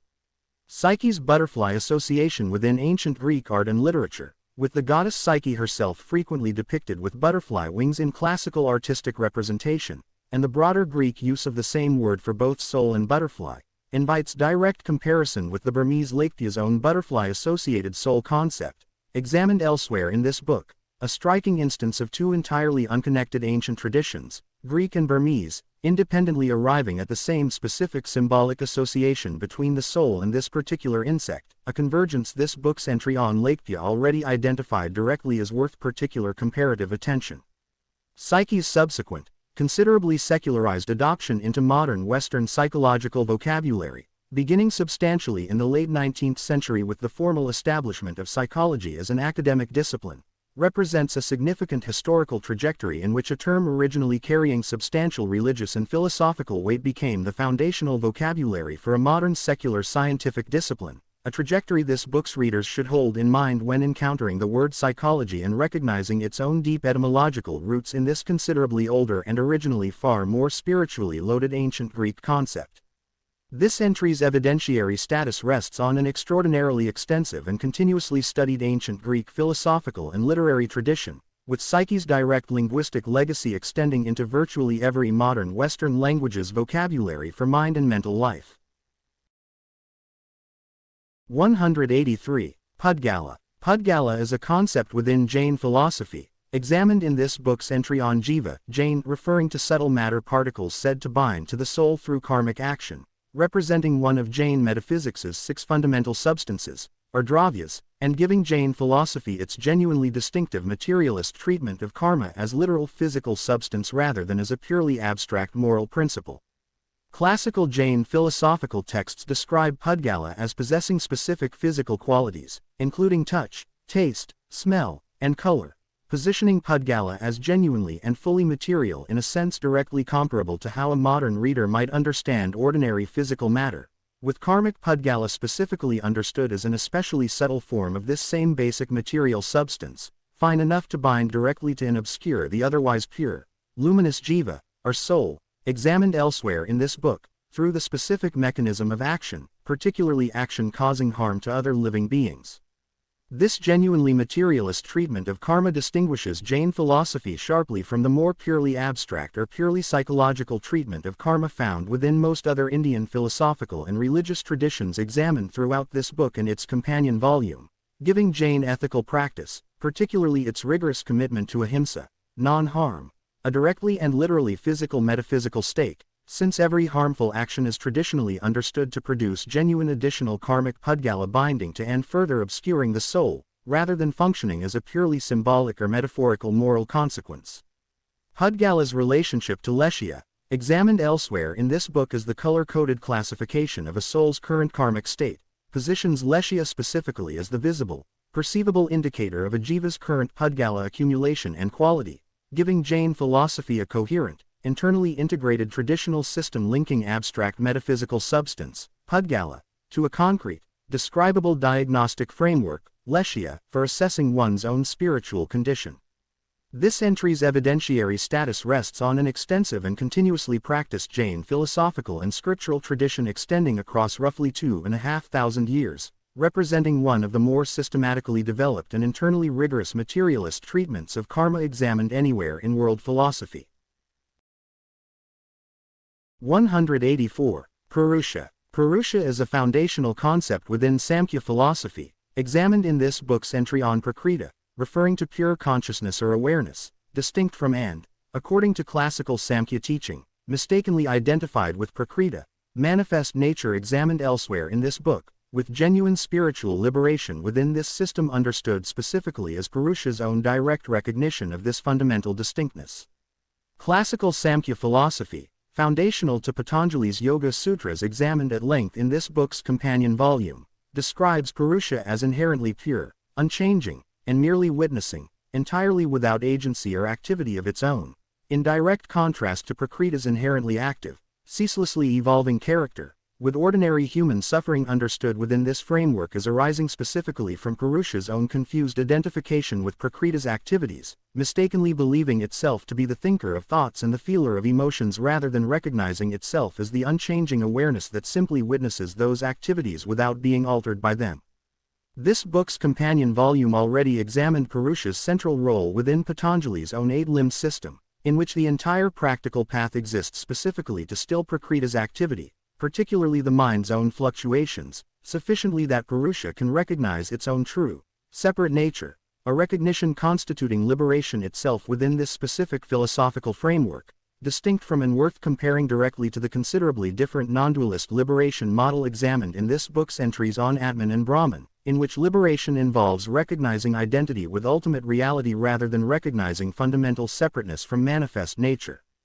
Purusha's traditional plurality within classical Samkhya philosophy, which maintains that multiple distinct Purushas exist rather than describing a single universal consciousness, distinguishes Samkhya's specific metaphysical position from the singular, universal consciousness described within non-dualist Vedantic philosophy, an important philosophical distinction this book's readers should hold clearly given how frequently popular presentations of Indian philosophy blur genuinely distinct classical schools into an undifferentiated general concept of Hindu philosophy. This entry's evidentiary status rests on an extensive and continuously studied classical Samkhya philosophical tradition extending across more than 2,000 years, foundational to classical yoga philosophy and representing one of the most systematically developed dualist metaphysical frameworks examined anywhere in world philosophy. 185. Qalb. Qalb is the Arabic term for heart, carrying within Sufi Islamic spirituality, examined throughout this book's Sufi entries including Baraka, Himma, and Latif, a specifically technical significance as the spiritual heart, treated as a subtle organ of perception distinct from the physical heart, understood within Sufi psychology as the specific faculty capable of direct spiritual insight and genuine knowledge of divine reality when properly purified and attentive. Classical Sufi texts describe qalb as capable of a kind of spiritual vision or unveiling, kashif, when sufficiently purified through disciplined spiritual practice, positioning the qalb as considerably more than an emotional center in the ordinary secular sense, functioning instead as Sufi tradition's own primary organ of genuine mystical perception, a traditional understanding this book's readers should recognize as broadly comparable, though independently developed, to the Egyptian Ibis' own traditional status as the seat of judgment and character examined elsewhere in this book, and to broader cross-cultural traditions treating the heart, rather than the head, as the body's genuine center of spiritual perception and moral discernment. Qalb's relationship to nafs, the self or ego requiring purification examined elsewhere in this book, positions the qalb as the specific faculty whose clarity and capacity for genuine perception directly depends on nafs's own progressive purification through the staged process examined in this book's entry on that concept, with an unpurified qalb traditionally understood as clouded and obstructed by nafs's own lower, appetitive concerns, unable to achieve the clear spiritual perception a properly purified heart becomes capable of. Kolb's position within the broader Latif system examined elsewhere in this book, frequently serving as either the first or a central reference point among the several subtle centers different Sufi orders traditionally describe, positions this concept as foundational to Sufi psychology's broader technical vocabulary for subtle spiritual perception and development. This entry's evidentiary status rests on an extensive and continuously studied classical Sufi psychological and spiritual textual tradition, with Kolb remaining a central, actively discussed concept within contemporary Sufi spiritual instruction and practice. 186. Qi. Qi is Chinese for vital breath or energy, examined at exceptional length throughout this book's companion volume as foundational to Taoism, traditional Chinese medicine, and Qigong, and representing, alongside prana examined elsewhere in this book, one of the two most internationally recognized single concepts from this entire book's subject matter, having achieved global recognition considerably beyond its original Chinese religious, medical, and philosophical context. This book's companion volume traced Qi's development from its role within classical Daoist cosmology through its systematic elaboration within traditional Chinese medicine's meridian theory, examined throughout this book's relevant entries including the 8 extraordinary vessels, through its central role within Nidan's staged internal alchemical refinement alongside Jing and Shen, examined throughout this book, and through its considerable 20th century consolidation into the modern, standardized practice of Qigong, examined at length in this book's companion volume as one of that volume's central myth-correcting case studies regarding the specific modern, state-driven codification of practices drawing on genuinely ancient underlying material. Qi's specific technical subdivisions, examined throughout this book's relevant entries including Yuan Qi, Wei Qi, Ying Qi, and Zhang Qi, give Chinese medical and internal cultivation theory a considerably differentiated technical vocabulary for describing Qi's varying specific functions and locations throughout the body, a technical sophistication comparable to, though independently developed from, the 5 Vayu differentiation examined throughout this book's Ayurvedic entries. Qi's cross-cultural parallel to prana represents, as already noted in this book's entry on that Indian concept, this book's single most extensively documented instance of independent convergent development, examined directly in this book's 2 closing chapters as central evidence for this book's broader comparative argument regarding independently arising, structurally convergent traditions worldwide. This entry's evidentiary status rests on an extraordinarily extensive and continuously practiced Chinese religious, medical, and philosophical tradition extending across more than 2,000 years, representing one of the most thoroughly documented single concepts examined anywhere across this book and its companion volume. 187. Quintessence. Quintessence, from the Latin quinta essentia, meaning fifth essence, is a concept within Western alchemy referring to a proposed fifth element or life essence beyond the classical 4, earth, water, air, and fire, examined in this book's entry on ether as the direct conceptual descendant of ancient Greek cosmology's own fifth celestial element, adapted by alchemical tradition into a substance alchemists believed could be extracted from ordinary matter and used to achieve purification, healing, and longevity.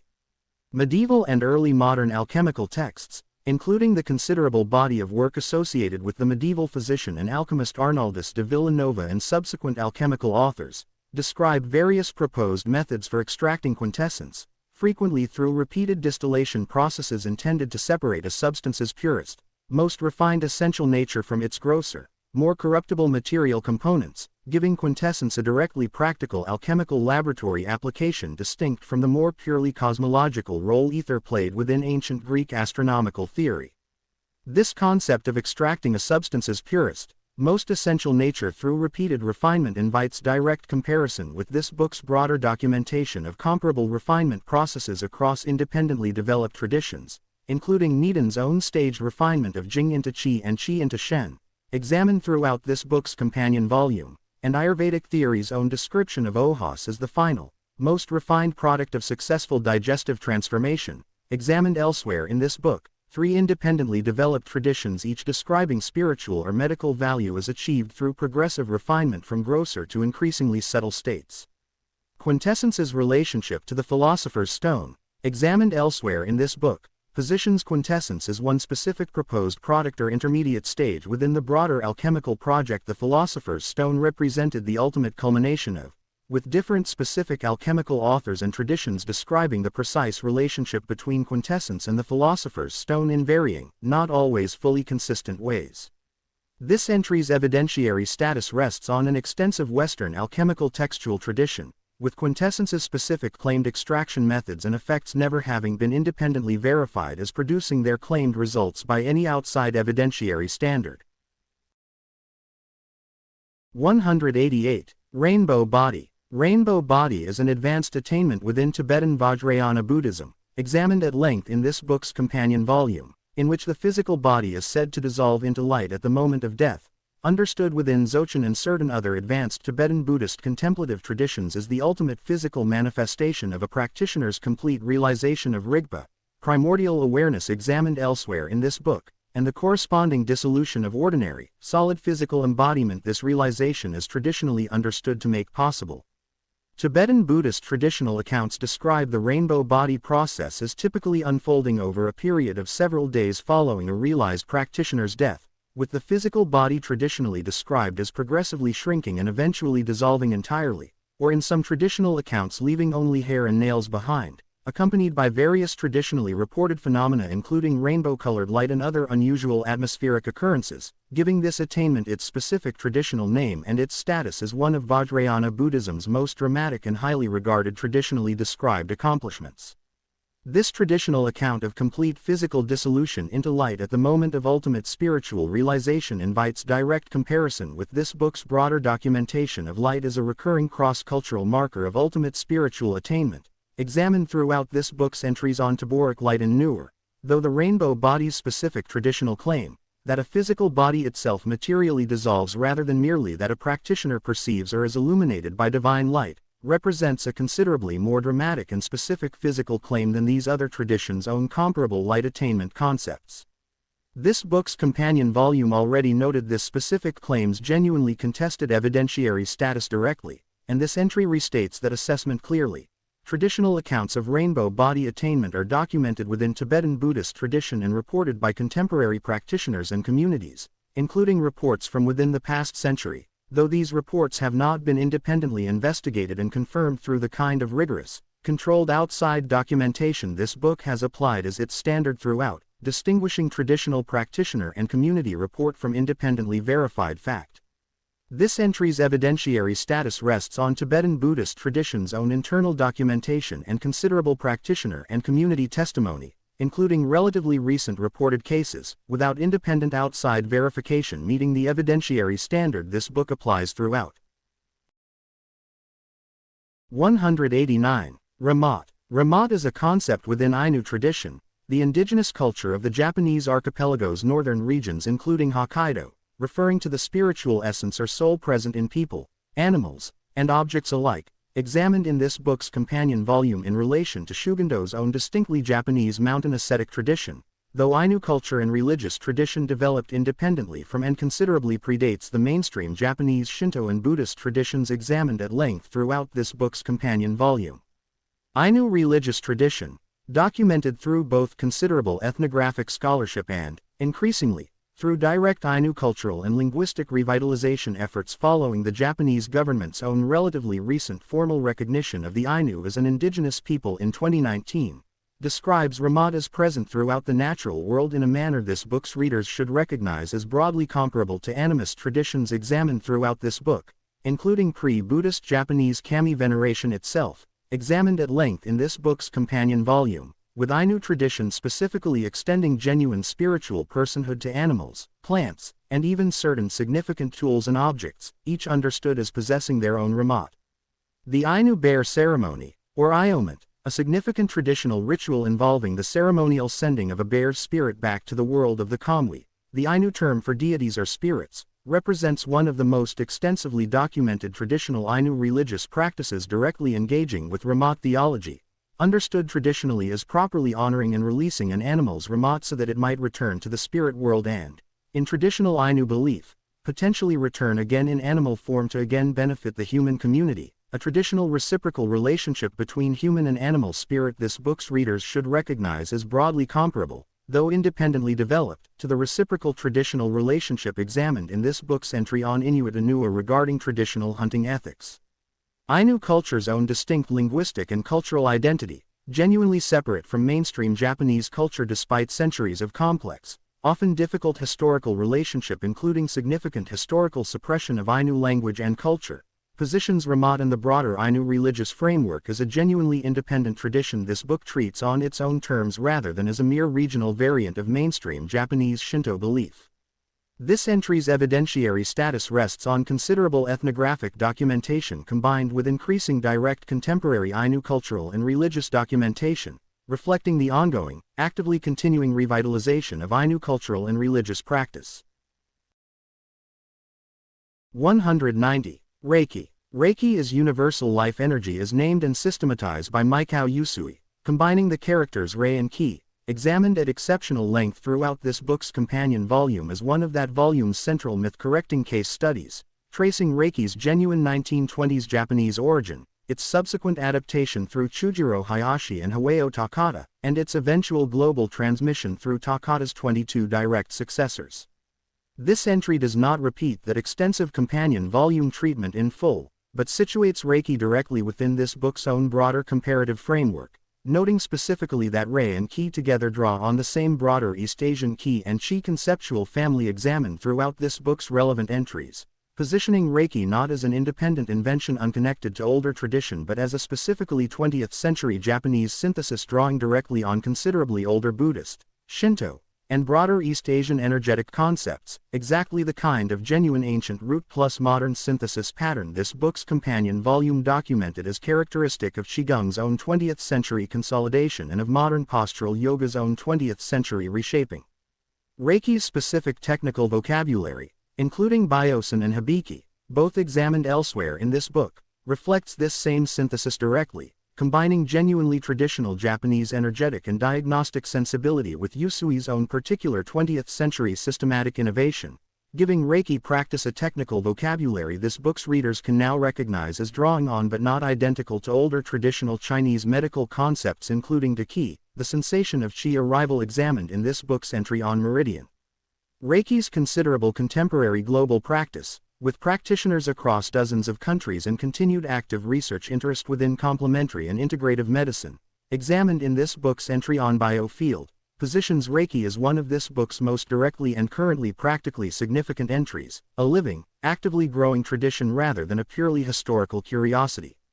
This entry's evidentiary status matches the careful treatment this book's companion volume already established at length. Reiki's genuine 20th century Japanese historical origin is well documented, while considerable popular legend regarding a more ancient or Tibetan origin does not withstand the same careful historical scrutiny, and Reiki's specific claimed energetic mechanism remains internal to the tradition's own framework rather than externally confirmed by the mixed and ongoing biofield research examined elsewhere in this book. 191. Ren. Ren is the ancient Egyptian term for the name, treated within Egyptian religious anthropology, examined throughout this book's Egyptian entries including Ka, Ba, and Akh, as a genuine and vital component of the self requiring active preservation after death, understood traditionally as capable of a kind of continued existence or destruction depending specifically on whether that name continued to be spoken and remembered by the living.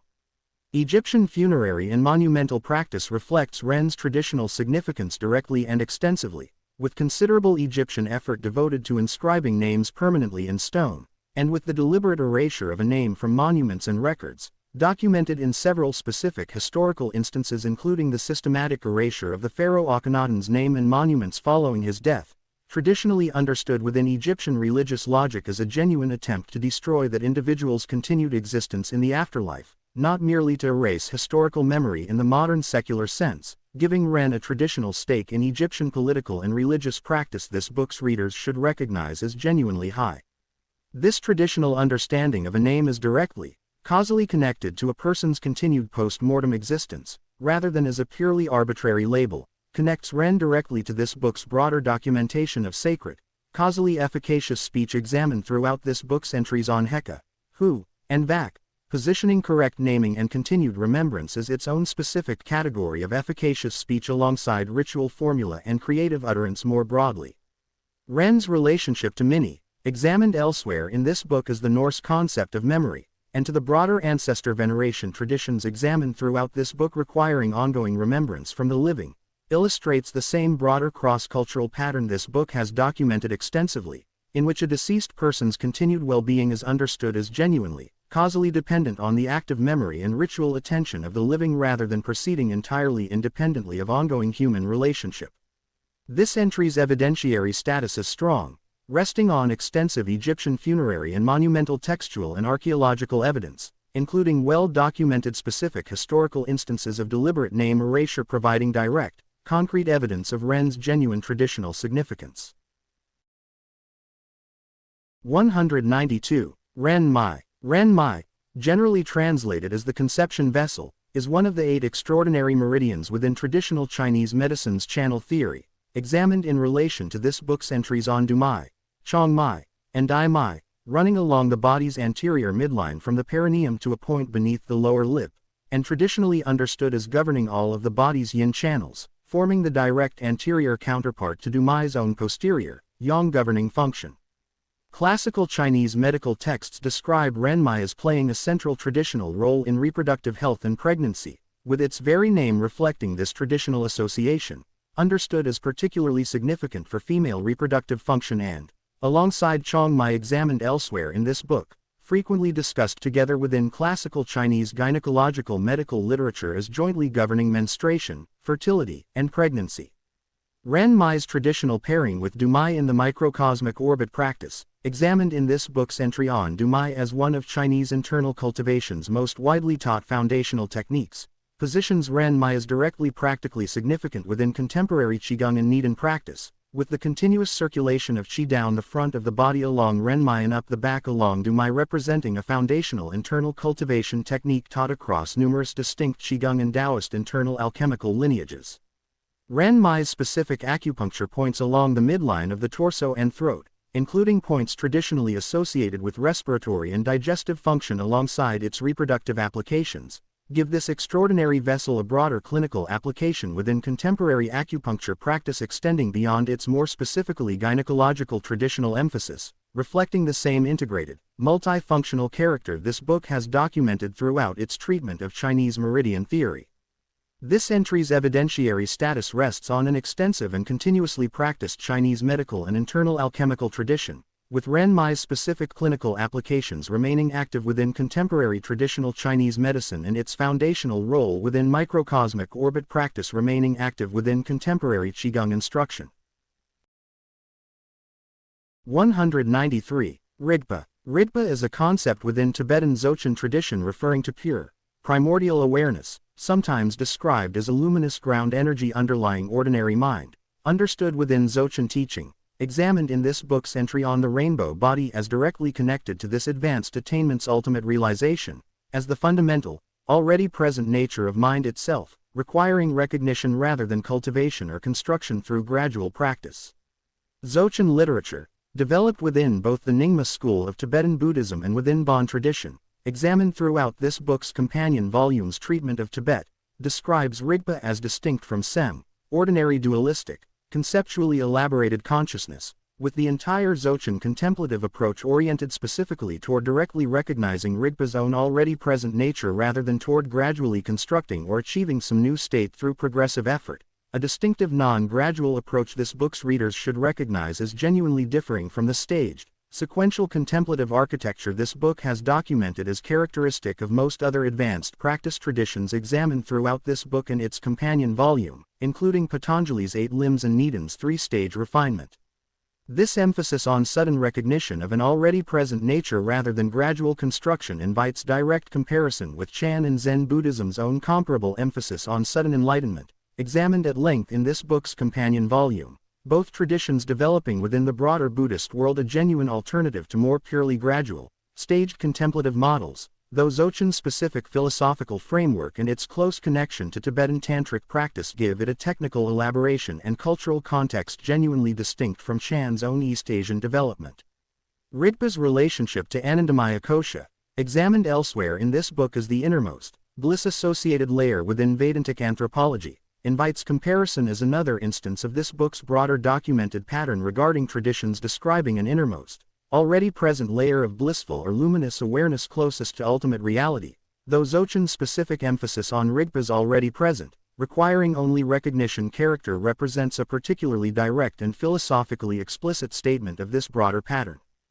This entry's evidentiary status rests on an extensive and philosophically sophisticated Dzogchen textual and contemplative tradition, remaining an actively taught and practiced framework within contemporary Tibetan Buddhist and Bon instruction. 194. Rod. Rod is a concept within Slavic pre-Christian tradition referring to a primal generative force and ancestral cosmic principle, understood within reconstructed Slavic paganism, examined in this book's entry on Dalia regarding the broader challenges of Slavic religious reconstruction following the region's Christianization, as connected both to family lineage and ancestry, reflected directly in the shared linguistic root underlying the modern Slavic word for family or clan, and to a broader cosmic generative principle underlying creation itself. Slavic folklore and religious studies scholarship, working substantially from later folkloric survival, comparative Indo-European linguistic reconstruction, and the limited surviving contemporary textual references to pre-Christian Slavic religion, including brief mentions within early Christian chronicles written specifically to condemn continuing pagan practice, describes Rod as potentially representing one of pre-Christian Slavic religion's most significant deities or cosmic principles, though the scholarly reconstruction of Rod's precise traditional role and relative importance within the broader Slavic pagan pantheon remains considerably less certain and more actively debated among specialists than the comparable reconstruction available for Norse or Greco-Roman pagan tradition, a limitation this book states directly consistent with its treatment of Slavic material throughout this book's relevant entries. This close traditional connection between ancestral lineage and cosmic generative principle invites comparison with this book's broader documentation of traditions linking family ancestry directly to cosmological significance, examined throughout this book in relation to Roman manes veneration and Chinese ancestor veneration practice, though Rod's specific traditional role as a broader cosmic generative principle, rather than purely as a category of ancestral spirits requiring veneration, suggests a somewhat more foundational cosmological status within reconstructed Slavic tradition. Rod's relationship to Razanitsi, female deities or spirits associated with fate and childbirth traditionally connected to Rod within Slavic folk religion, and to the broader Slavic fate vocabulary examined in this book's entry on Dalia, positions Rod within a considerably differentiated traditional Slavic vocabulary addressing fate, ancestry, and cosmic generation, even given the genuine documentary limitations this book has noted throughout its treatment of pre-Christian Slavic material. This entry's evidentiary status is more modest than several other entries in this book, resting substantially on later folkloric reconstruction and limited, often hostile contemporary Christian source material rather than extensive genuine pre-Christian textual documentation. 195. Ruach HaKodesh. Ruach HaKodesh, Hebrew for the Holy Spirit or Spirit of Holiness, is a concept within Jewish and particularly Kabbalistic tradition, examined in this book's entry on Nephesh, Ruach, and Neshama, referring to a specific divine inspirational spirit distinct from ordinary Ruach, the middle layer of the standard three-part soul model, understood as granting prophetic insight and representing a form of direct divine inspiration available to individuals of particularly elevated spiritual attainment.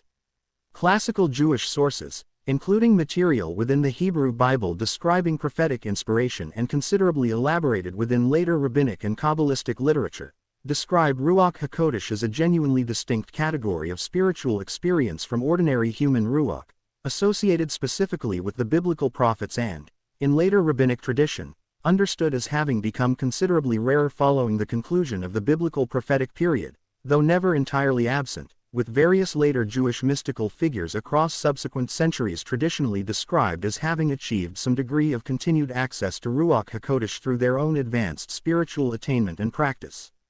This concept's relationship to the New Testament Greek term pneuma hagion, itself directly translated as Holy Spirit and developing into a central, considerably more theological and elaborated concept within subsequent Christian Trinitarian theology, examined in relation to this book's entry on pneuma, represents a significant point of shared conceptual and linguistic inheritance between Jewish and Christian tradition, reflecting Christianity's own historical emergence from within Second Temple Jewish religious context, even as the specific theological elaboration each tradition subsequently developed around this shared root concept diverged considerably in later centuries. Ruach HaKodesh's traditional association with specific preconditions, including joy, ethical purity, and detachment from ordinary worldly concern, positions this form of spiritual attainment within the same broader pattern this book has documented throughout its treatment of comparable advanced spiritual states, in which specific traditional ethical and psychological preparation is understood as a genuine precondition for advanced spiritual attainment rather than that attainment arising independently of a practitioner's overall character and preparation. This entry's evidentiary status rests on an extensive biblical, Talmudic, and Kabbalistic textual tradition extending across more than 2,000 years, with this concept's considerable subsequent influence on Christian Trinitarian theology representing a well-documented historical trajectory. 196. Ra. Ra is the Arabic term for spirit, referring within Islamic and particularly Sufi theology to the spirit breathed into the body at creation, examined in relation to this book's entries on nafs and qalb as part of the broader Islamic and Sufi psychological and spiritual vocabulary. This book has documented extensively, and understood within Islamic tradition as directly originating from Allah's own breath rather than arising from purely material or created processes. Quranic material describes the breathing of Ra into Adam at creation as a direct, explicit divine act, giving Ra a specifically and directly divine origin, distinguishing it from nafs, the self or ego examined elsewhere in this book, which classical Islamic psychology treats as considerably more bound up with the body's own created, appetitive nature requiring active purification, a distinction this book's readers should hold clearly when comparing these related but genuinely distinct components of Islamic spiritual anthropology. This account of spirit as directly divinely breathed into human beings at creation invites direct comparison with the considerable range of comparable breath-centered creation narratives examined throughout this book, including the biblical Genesis narrative closely related to Islamic tradition through their shared Abrahamic religious heritage, and, in a more genuinely independent instance of convergent development, the Norse Ond bestowed by Odin, examined elsewhere in this book, three traditions, two closely related through shared religious inheritance and one genuinely independent, all arriving at the conviction that breath specifically marks the moment of a created being's spiritual animation. Ra's relationship to the broader Sufi psychological framework examined throughout this book's Sufi entries, including its close connection to the Lataf system's own advanced subtle centers, positions Ra as the foundational divine spiritual substance whose fuller recognition and development through disciplined Sufi practice represents much of the broader Sufi spiritual path's ultimate goal, distinct from but closely connected to the qalb's own perceptive function and the nafs's own need for progressive purification. This entry's evidentiary status rests on an extensive Quranic and subsequent Islamic theological and Sufi textual tradition extending across nearly 1,500 years, foundational to Islamic anthropology and psychology more broadly. 197. Sahasrara. Sahasrara, the crown chakra and seventh and final of the principal chakras in the classical tantric subtle body system examined at length in this book's companion volume, is located at or just above the crown of the head and traditionally associated with transcendence, unity, and the culmination of Kundalini's ascent, examined elsewhere in this book, through each of the 6 preceding chakras. The Sanskrit name Sahasrara translates as thousand-petaled, referring to this center's traditional depiction as a lotus bearing 1,000 petals, considerably more than any other chakra in the standard system, a traditional image reflecting Sahasrara's status as representing the fullest possible expansion and completion of the entire chakra sequence, understood within classical tantric texts as lying beyond the 5 gross elements associated with the lower chakras and beyond even the more subtle element traditionally associated with ajna, positioning Sahasrara as representing a state of consciousness beyond ordinary elemental categorization altogether. Classical tantric and hatha yoga texts describe Kundalini's arrival at Sahasrara as producing the most complete traditionally described state of realization within this system, frequently described in terms of the union of Shakti, the divine feminine creative energy examined elsewhere in this book, traditionally understood as rising through the central channel, with Shiva, representing pure consciousness, traditionally understood as residing at the crown, giving Sahasrara's traditional attainment a specifically unitive character. The joining of 2 principles tantric philosophy treats as fundamentally complementary rather than opposed. Sahasrara's traditional association with complete liberation invites comparison with this book's broader documentation of comparable culminating attainment states, including the Vedantic recognition of Atman's identity with Brahman, both examined elsewhere in this book, and Dzogchen's Rigpa realization also examined elsewhere in this book, each independently developed Indian and Tibetan tradition describing its own specific culminating state of complete, unified realization, though the specific technical pathway and terminology each tradition employs to describe reaching that state differs considerably.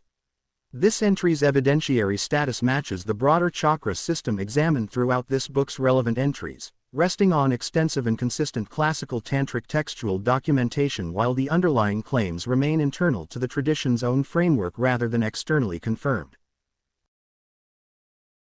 198. Sahu. Sahu is a component of the ancient Egyptian model of the human person, examined throughout this book's Egyptian entries, referring to the spiritual body, formed through correct funerary ritual, understood traditionally as the transformed, incorruptible physical vessel a properly mummified and ritually treated body was intended to become, distinct from but closely related to AKH, the fully transfigured spirit examined elsewhere in this book. Egyptian funerary texts describe Sahu as achieved specifically through the technically precise mummification process, examined throughout this book's Egyptian entries as reflecting ancient Egyptian religion's characteristic emphasis on correct, technically demanding ritual procedure as a genuine precondition for successful post-mortem transformation, with Sahu representing the specific physical outcome of this process, a body rendered incorruptible and suitable for continued existence in the afterlife, complementing Akh's own more purely spiritual transfigured status.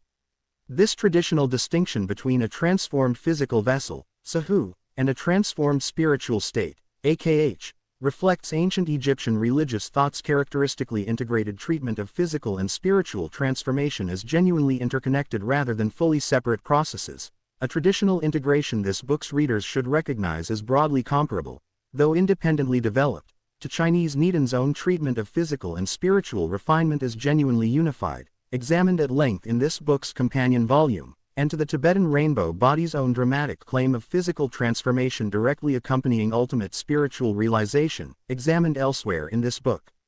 Sahu's relationship to the broader Egyptian funerary technical apparatus, including its close connection to the specific mummification techniques and materials Egyptian embalmers developed and refined across many centuries of continuous practice, positions this concept within a directly practical, technically documented ancient Egyptian craft tradition, giving Sahu a degree of concrete, physically verifiable historical documentation, through surviving mummified remains themselves, that few other entries examined throughout this book can claim with comparable directness. This entry's evidentiary status is strong, resting on extensive Egyptian funerary textual sources combined with the extraordinary, directly physical archaeological evidence surviving mummified remains provide, representing one of the more concretely, physically documented traditional transformation concepts examined anywhere in this book. 199. Samana. Samana is the equalizing vital air, one of the 5 Vayus within Ayurvedic and yogic physiological theory examined as a system in this book's overview entry on Vayu, specifically governing digestion and traditionally located in the region of the navel and stomach, understood as responsible for balancing and equalizing the digestive process itself, mediating between prana Vayu's inward drawing function and apana Vayu's downward eliminating function, both examined elsewhere in this book. Classical Ayurvedic and yogic texts describe samana as maintaining the equilibrium necessary for proper digestive fire, Agni examined elsewhere in this book, to function effectively, positioning samana as digestive function's specific coordinating and balancing principle rather than digestion's primary driving force, which classical Ayurvedic theory attributes more directly to Agni itself, giving samana a supportive, equalizing traditional role within the broader digestive process rather than functioning as digestion's primary active agent. Samana's traditional association with the navel region connects this specific Vayu directly to the middle dantian and to Manipura, the solar plexus chakra, both examined elsewhere in this book. 3 independently developed traditions, Chinese, Ayurvedic, and Tantric, each identifying the abdominal navel region as a significant center of digestive, transformative, and equalizing bodily function, a convergence this book's readers should recognize as consistent with the broader pattern of independently developed but structurally comparable body mapping this book has documented extensively. This entry's evidentiary status matches the broader Vayu system examined throughout this book's relevant entries, resting on specific classical Ayurvedic and yogic textual documentation, while the underlying physiological mechanism remains internal to the tradition's own framework rather than externally confirmed by outside physiological research. 200. Sami. Sami is a concept within Andean, specifically Quechua, cosmology referring to light, refined, harmonious energy, examined in relation to this book's entries on Hacha and Kase as one of the two complementary poles within Andean energetic theory, understood traditionally as the light, clear, harmonious quality of energy that stands in dynamic, complementary balance with Hacha's own heavier, denser quality, together constituting Kase's broader encompassing life force principle. Andean spiritual tradition, documented through the same growing body of scholarship and direct Andean practitioner and scholarly documentation examined throughout this book's entries on Hacha and Kase, describes Sami as naturally abundant in specific traditionally significant locations, particularly high mountain peaks, called apis and traditionally understood as possessing their own significant spiritual presence and authority, and other locations traditionally understood as spiritually potent or sacred, with traditional Andean spiritual practice frequently involving specific techniques for consciously drawing Sami from these locations into oneself, complementing the release of Hacha into the receiving earth examined in this book's entry on that concept. This traditional practice of actively cultivating and drawing in light, harmonious energy from specific sacred natural locations invites comparison with this book's broader documentation of traditions describing specific locations as possessing concentrated spiritual potency requiring or rewarding direct practitioner engagement, examined throughout this book in relation to Shinto sacred site veneration and Islamic Baraka's own traditional association with specific sacred locations including saints' tombs, both examined elsewhere in this book. Sami's relationship to Hacha within the broader traditional Andean framework deserves final emphasis, since Andean cosmology, as this book's entry on Hacha already established directly, treats these two energies not as a simple opposition between good and bad but as two genuinely necessary and complementary qualities requiring ongoing dynamic balance and appropriate ritual attention, a nuanced traditional framework this book's readers should hold clearly rather than reducing Sami and Hacha to a simplified positive-negative binary. This entry's evidentiary status benefits from the same growing body of both outside academic and direct Andean practitioner and scholarly documentation examined throughout this book's other Andean entries. 201. Sanghyang. Sanghyang is a concept within Balinese tradition referring to divine trance possession energy invoked during ritual dance, examined in relation to this book's entry on Taksu as part of the broader Balinese Hindu ritual and artistic framework, and understood traditionally as a genuine, direct descent of divine presence into a properly prepared human performer during specific sacred ceremonial dance performance. Balinese religious and performance scholarship describes Sanghyang dances, including the widely documented Sanghyang Dadari, traditionally performed by young girls understood to become possessed by celestial nymph spirits while in a trance state, and Sanghyang Jaran, a fire-walking trance dance traditionally performed by men understood to become possessed by horse spirits during the performance, as representing genuine possession-based ritual technology, distinct from the more purely representational or symbolic character of much other Balinese traditional dance and drama, positioning Sanghyang practice within the broader cross-cultural category of possession and channeling examined at length throughout this book's companion volume, alongside ancient Chinese Wu practice, Japanese Miko mediumship, and Haitian Voodoo's Loa possession, examined elsewhere in this book. This traditional understanding of possession trance is achievable and containable within a specifically ceremonial artistic performance context, with performers traditionally understood to enter trance specifically at the appropriate ceremonial moment and to be safely brought back to ordinary consciousness through specific traditional techniques at the performance's conclusion, gives Balinese Sanghyang practice a genuinely sophisticated traditional technology for managing possession states within a controlled, socially sanctioned artistic and religious context. Sanghyang's close integration with Balinese Hinduism, a distinctive form of Hindu practice that developed on Bali with substantial incorporation of indigenous Balinese and broader Austronesian religious elements alongside its Indic Hindu foundation, positions this practice within a genuinely syncretic tradition this book's readers should recognize as broadly comparable, though independently developed, to the syncretic blending examined throughout this book's treatment of Japanese Shinto Buddhist practice and various Afro-diasporic Catholic-influenced traditions. This entry's evidentiary status rests on considerable ethnographic and performance studies scholarship on Balinese ritual and artistic tradition, combined with Sanghyong's continued observance within contemporary Balinese ceremonial practice. 202. Sephirot Overview. Sephirot, plural of Sephira, are the 10 emanations through which the divine is understood to interact with creation within Kabbalistic cosmology, examined individually across this book's 10 dedicated Sephira entries: Keter, Chokmah, Binah, Chesed, Gevurah, Tiferet, Netzik, Hod, Yesod, and Malkut, together with the related concepts of Ein Sof and Ot, both examined elsewhere in this book, forming one of Jewish mysticism's most systematically developed and enduringly influential cosmological frameworks. The Zohar, examined throughout this book's Sephirot entries, as the foundational 13th century Kabbalistic text traditionally though not universally attributed to the 2nd century sage Shimon Bar Yochai, established the classical 10 Sephira framework this book has documented individually, describing these emanations as proceeding from Ein Sof, the infinite, through a graduated sequence traditionally organized into 3 columns, understood as balancing expansive and restrictive qualities through a central, harmonizing column, a structural organization this book's readers should hold in mind as unifying the individual Sephirot entries examined separately throughout this book into a single coherent traditional cosmological diagram, commonly called the Tree of Life.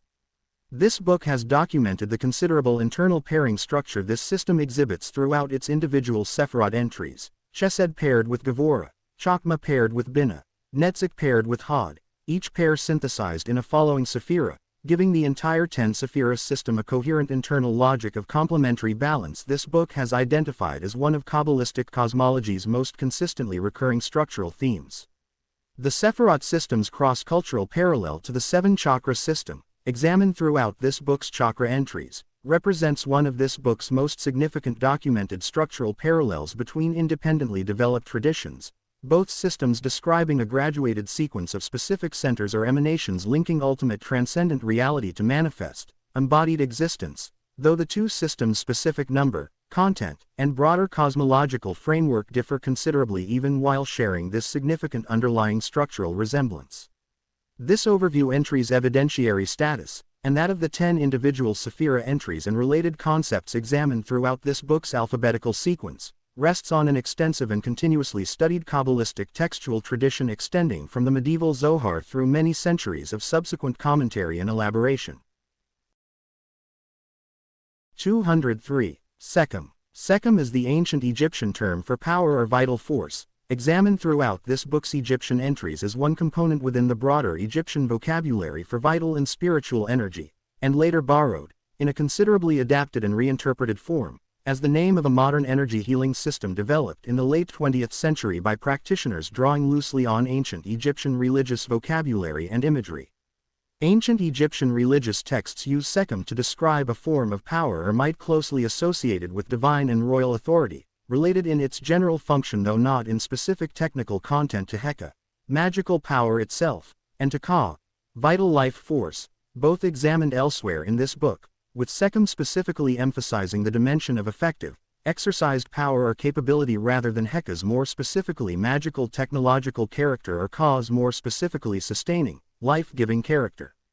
The modern healing system called Sekhem, sometimes also called SKHM or Psycheme, developed substantially in the 1980s by practitioners with backgrounds in Reiki, examined at length in this book's companion volume, represents a documented instance of a modern Western energy healing tradition adopting ancient Egyptian vocabulary and imagery while developing its own considerably distinct technical practice, drawing loosely on ancient Egyptian religious and mythological themes without claiming direct historical continuity or transmission from actual ancient Egyptian religious practice, a distinction this book states directly given the same general pattern this book's companion volume already documented regarding the considerable gap between modern energy healing systems' claimed ancient inspiration and their actual, typically much more recent historical development.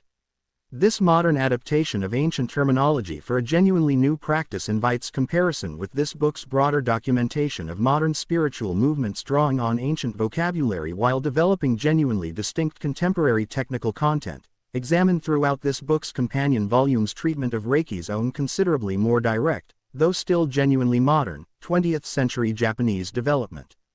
This entry's evidentiary status requires holding two genuinely distinct layers separately. Ancient Egyptian Sekhem is documented within the extensive Egyptian religious textual tradition examined throughout this book's Egyptian entries.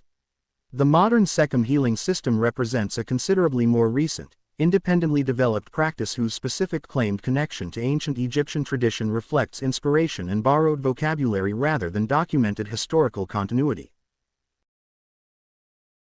204. Sha-Qi. Sha-Qi is a concept within Chinese feng shui tradition referring to harmful or cutting energy said to result from poor spatial arrangement, examined in relation to this book's broader treatment of Qi theory throughout this book and its companion volume, and representing feng shui's own specific traditional category for describing environmental and architectural configurations traditionally understood as disruptive to the beneficial flow of Qi through a given space.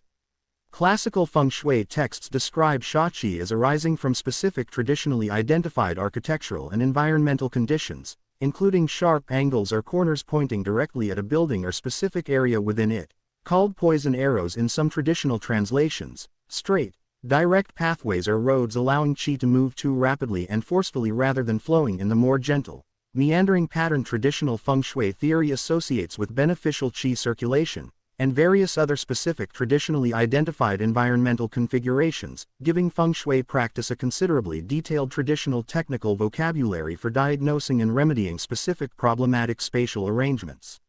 This traditional concern with environmental and architectural configuration directly affecting the quality and beneficial or harmful character of circulating Qi connects feng shui theory to the broader traditional Chinese conviction, examined throughout this book's companion volume's treatment of Chinese cosmology, that human beings, dwellings, and the broader environment exist in continuous, mutually influential relationship rather than as separate, independently functioning domains, a conviction this book's readers should recognize as consistent with the broader integrated cosmological character this book has documented throughout its treatment of Chinese thought.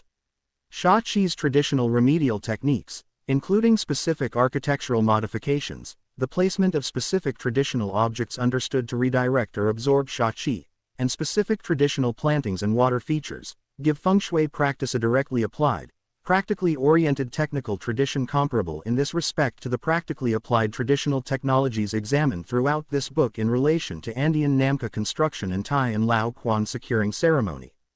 This entry's evidentiary status rests on an extensive and continuously practiced Chinese traditional architectural and geomantic textual tradition, with feng shui remaining an actively practiced and commercially significant tradition across contemporary China and the broader Chinese diaspora, while its underlying claimed mechanism remains internal to the tradition's own framework rather than externally confirmed.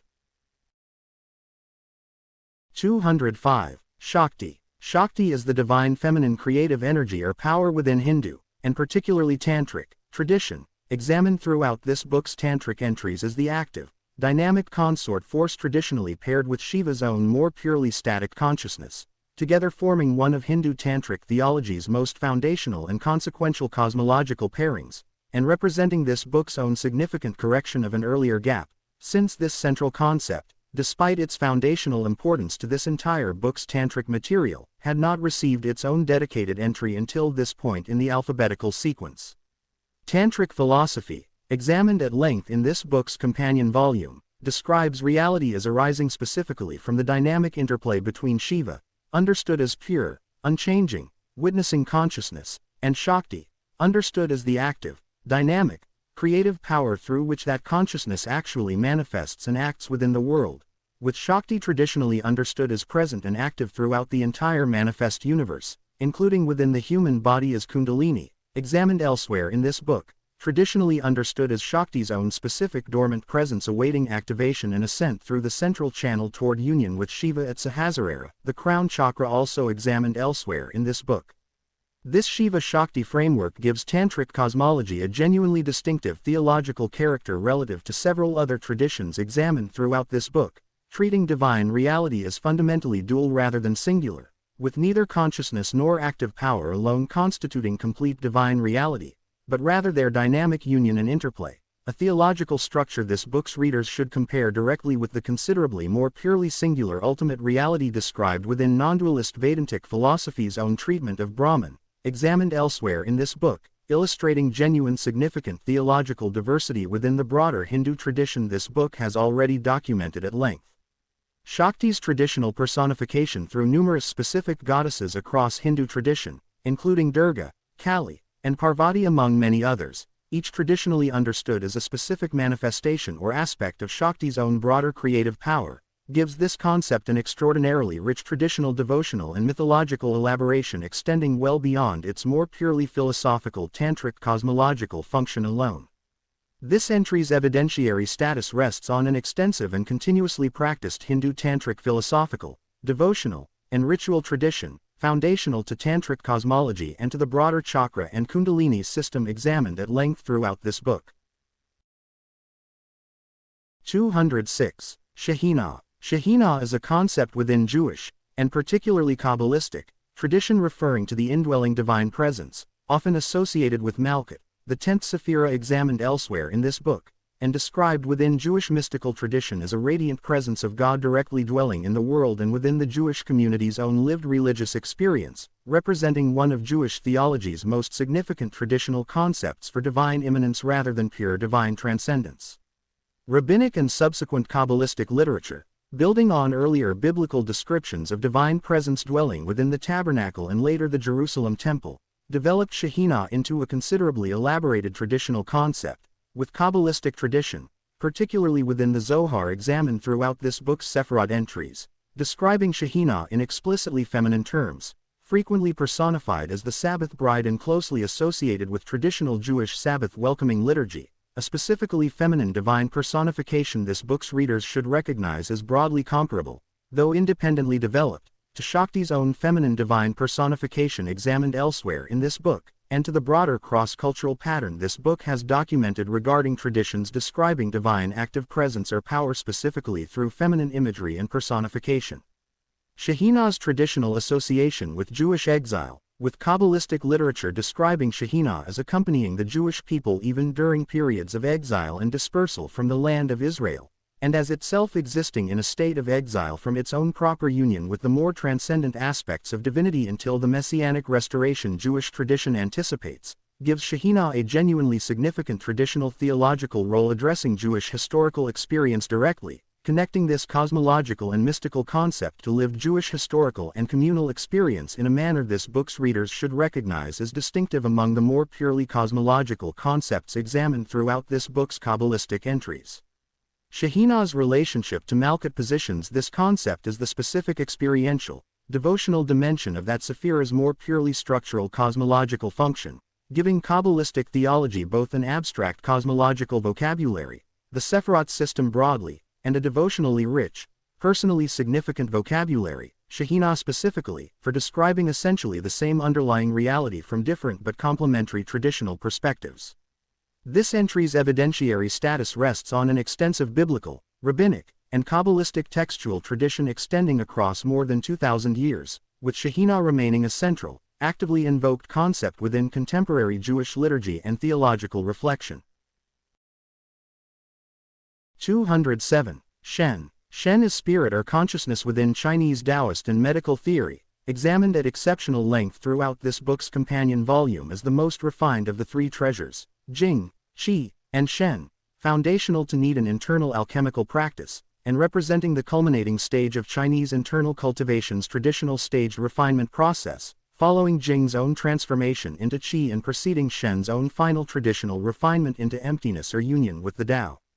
This book's companion volume already examined Shen's traditional association with the heart within traditional Chinese medicine's five-organ, five-spirit correspondence system, examined throughout this book's entries on Hun, Ho, Yi, and Ji, positioning Shen not merely as one spirit among five equals but as traditionally understood to hold a kind of governing or coordinating relationship to the other four, comparable in this specific coordinating traditional function to Prana Vayu's own traditionally coordinating relationship among the five Vayus, examined elsewhere in this book.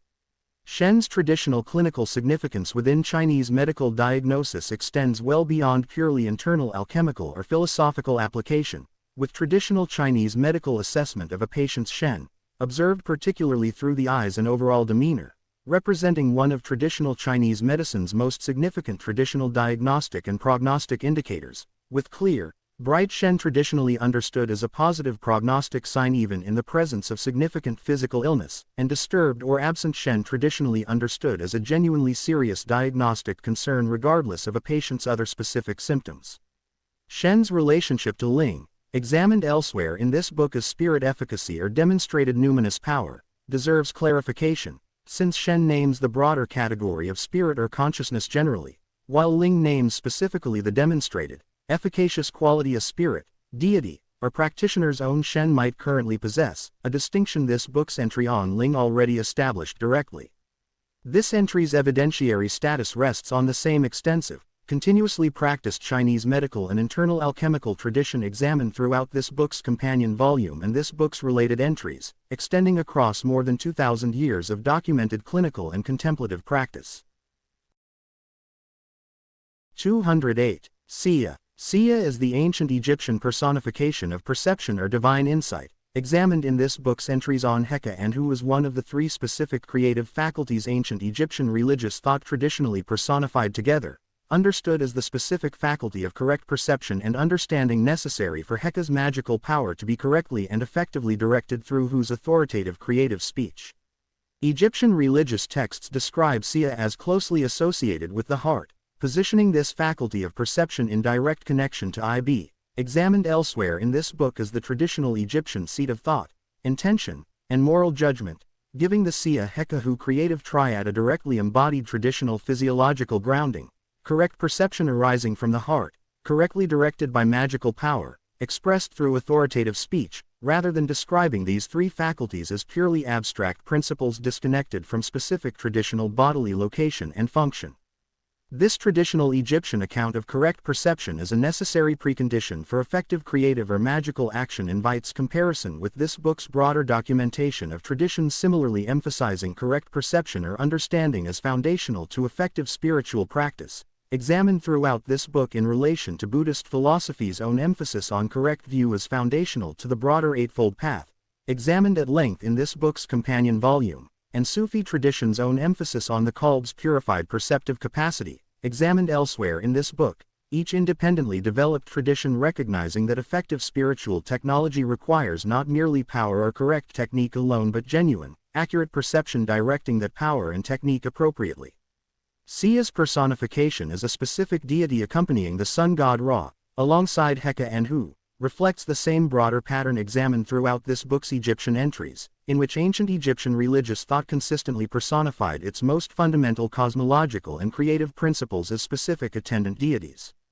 This entry's evidentiary status rests on the same extensive body of Egyptian religious texts examined throughout this book's entries on Heka and Hu, with the Memphite theological tradition specifically providing a sophisticated and well-preserved traditional account of Sia's foundational cosmological role alongside its two closely associated companion faculties.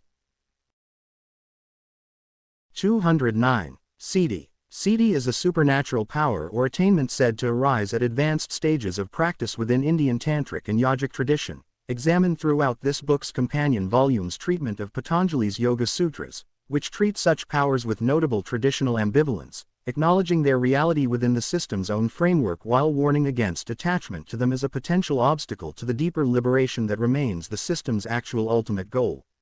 Classical yogic and tantric texts describe a considerable range of traditional siddhis, including abilities such as extraordinary strength, the capacity to become extremely small or extremely large, knowledge of past and future events, and various other traditionally described supernatural capacities, with different specific texts and traditions offering somewhat varying traditional enumerations and classifications of these powers, though the underlying traditional treatment, acknowledging siddhis as genuine while warning against their pursuit as an end in itself, remains remarkably consistent across the considerable range of classical sources addressing this concept.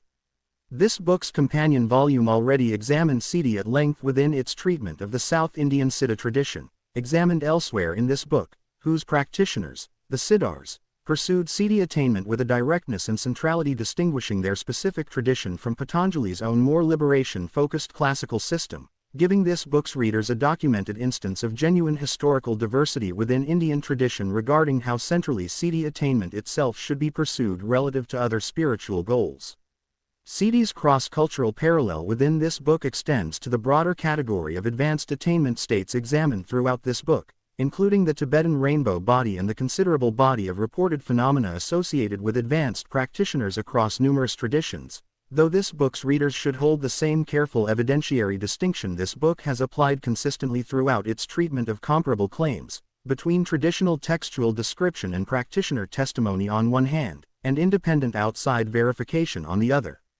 This entry's evidentiary status rests on extensive classical yogic and tantric textual documentation across many centuries, with the underlying specific claimed abilities remaining internal to the tradition's own framework and practitioner testimony rather than externally confirmed by outside verification. 210. Sila. Sila is a concept within Inuit tradition referring to a principle uniting breath, weather, and consciousness as a single animating force, examined in this book's entry on Anua as the broader animating principle of which Anua represents specific individuated expression, and understood within traditional Inuit cosmology as pervading and connecting the individual human being directly to the broader natural and atmospheric world in a manner considerably more integrated than most Western frameworks separating human consciousness from environmental and meteorological phenomenon.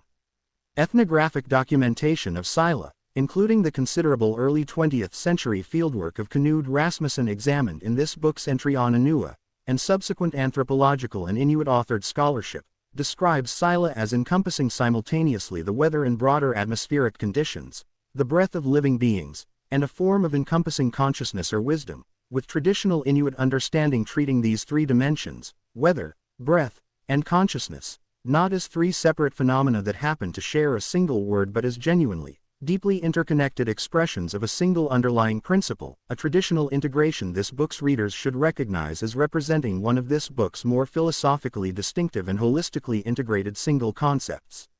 This traditional integration of weather and consciousness into a single unified concept invites particular comparative attention, since most traditions examined throughout this book treat meteorological phenomena and conscious awareness as belonging to genuinely separate conceptual domains, even where, as in Chinese five-phase theory or Andean cosmology, both domains are understood to exist within a single, broader cosmological framework, making Sila's specific, direct linguistic and conceptual unification of weather and consciousness a genuinely distinctive traditional achievement worth this book's particular comparative attention. Sila's traditional significance within Inuit Angakuk, or shamanic, practice, with traditional Inuit shamans understood as capable of direct engagement with an influence over Sila through specialized training and ritual practice, positions this concept within the broader cross-cultural category of shamanic practitioners claiming direct working relationship with fundamental cosmic or environmental forces, examined throughout this book in relation to Siberian and Mongolian shamanic practice. This entry's evidentiary status rests on substantial ethnographic documentation extending from Rasmussen's foundational early 20th century fieldwork through subsequent scholarship, with Sila remaining a significant concept within contemporary Inuit cultural and environmental thought. 211. Sinmyung. Sinmyung is a concept within Korean shamanism, or Muism, referring to a state of divine spiritual resonance or ecstatic energy, understood within traditional Korean shamanic practice as central to the Mudong, Korean shamanic practitioners' own ritual performance, particularly the gut, a significant traditional Korean shamanic ceremony involving music, dance, and spirit communication.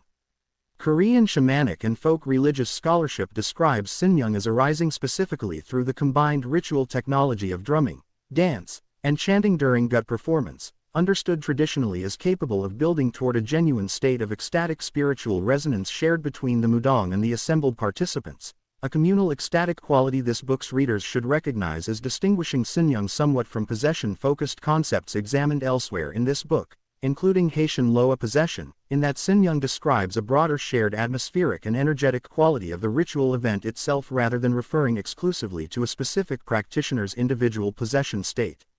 This concept's continued vitality within contemporary Korean culture extends notably beyond specifically religious or shamanic context, with Sinmyung frequently invoked within broader Korean cultural and artistic discourse to describe an intense, shared, ecstatic quality of collective artistic or communal experience more generally, reflecting a pattern this book has documented elsewhere regarding traditional spiritual vocabulary achieving broader secular cultural application, comparable to Hara's own broad integration into everyday Japanese language and cultural self-understanding examined elsewhere in this book.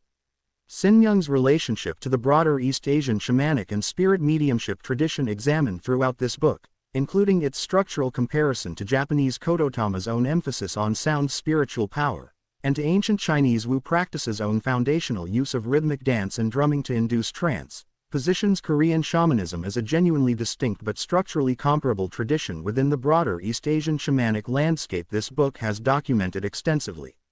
This entry's evidentiary status rests on considerable Korean folklore and religious studies scholarship, combined with Muism's continued, actively practiced contemporary observance across Korea. 212. Sir. Sir is a concept within Sufi Islamic tradition referring to the innermost secret or subtle center of spiritual perception, understood as lying beyond even the called, the spiritual heart examined elsewhere in this book, representing, within the Lataf system examined elsewhere in this book, one of the deepest and most advanced subtle centers a Sufi practitioner's progressive spiritual development is traditionally understood to activate. Classical Sufi psychological and spiritual literature describes Sir as the specific point of most direct, unmediated contact between the human practitioner and divine reality, traditionally understood as accessible only after the qalb's own considerable purification and the successful activation of the intervening lataf examined elsewhere in this book, giving Sir a traditionally advanced, terminal position within Sufi psychology's own staged developmental sequence, comparable in this specific structural respect to Sahasrara's own traditional position as the culminating center within the Tantric chakra system examined elsewhere in this book.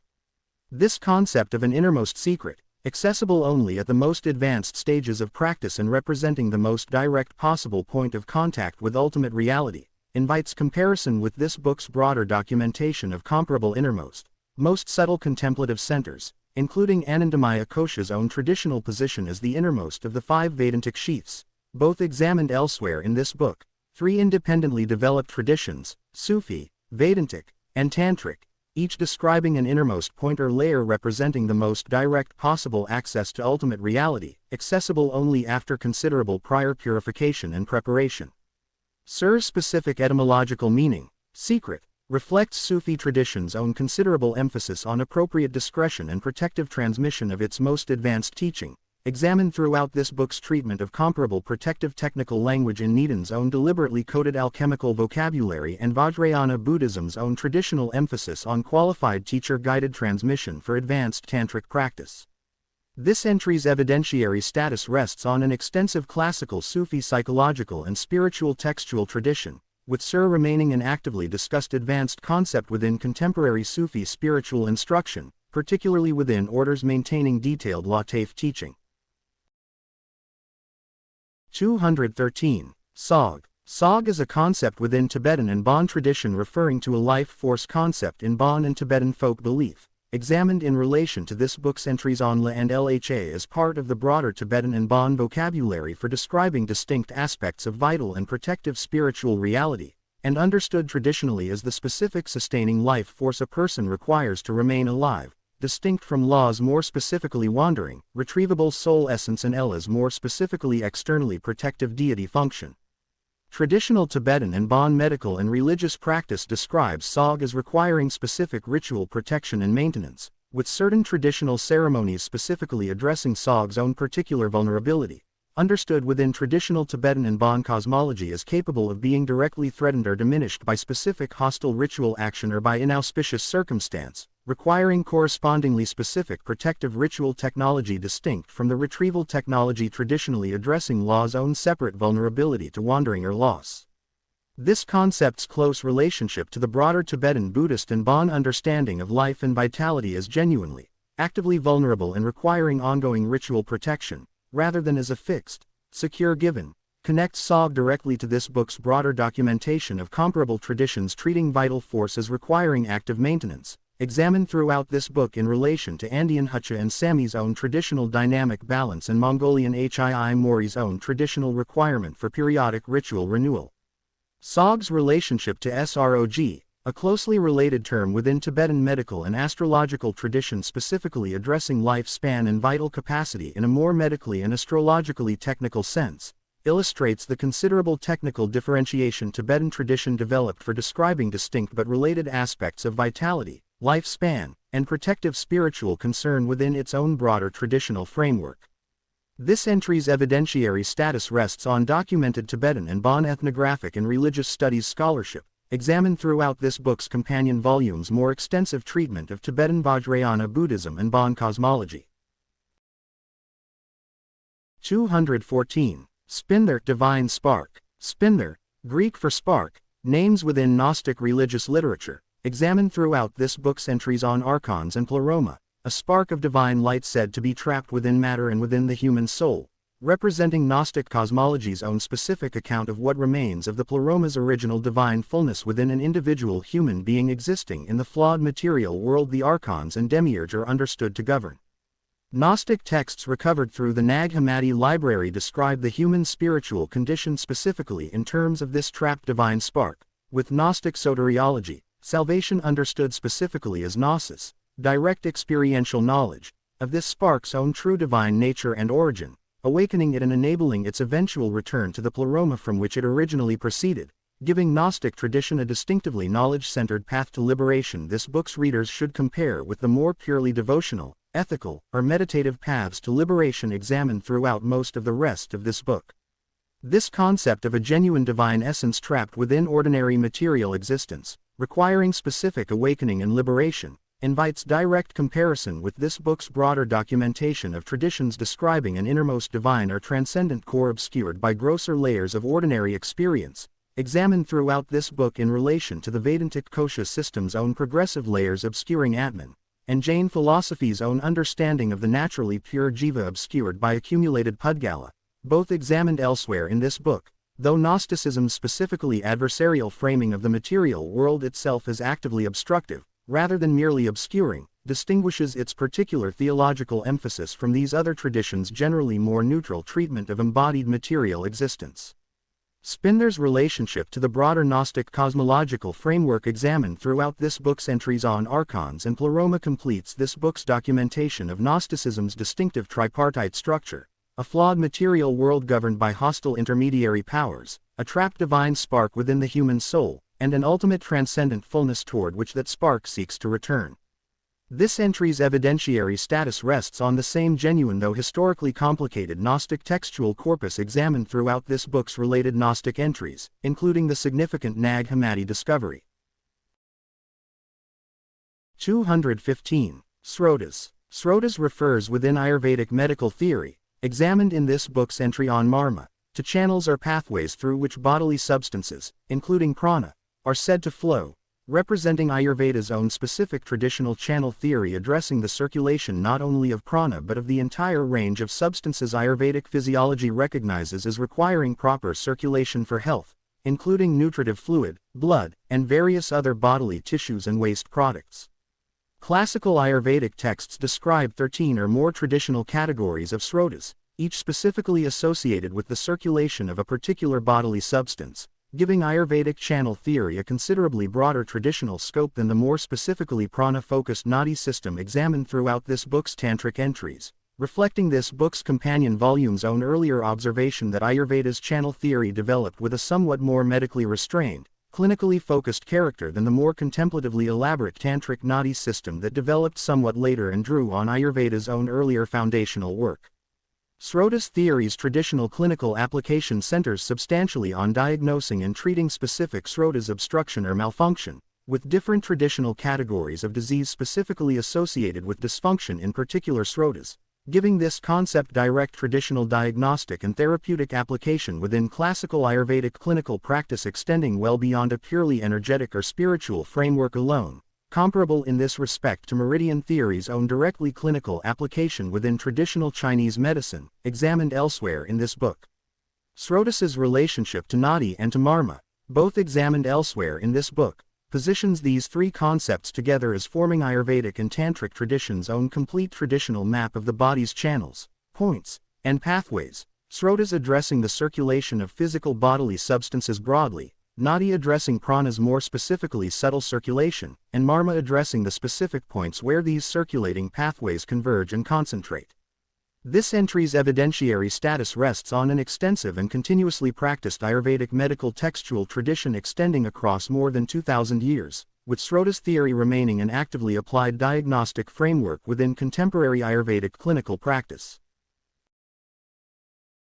216. Sold. Sold is a concept within Mongolian shamanic tradition referring to a vital spirit component in the Mongolian model of the soul, examined in relation to this book's entries on Ami and Hii Mori as part of the broader Mongolian and Central Asian shamanic vocabulary. This book has documented, understood traditionally as a stable, identity-associated vital spirit distinct from Amis, more specifically breath-associated function, and Hii Mori's more specifically fluctuating fortune-associated function.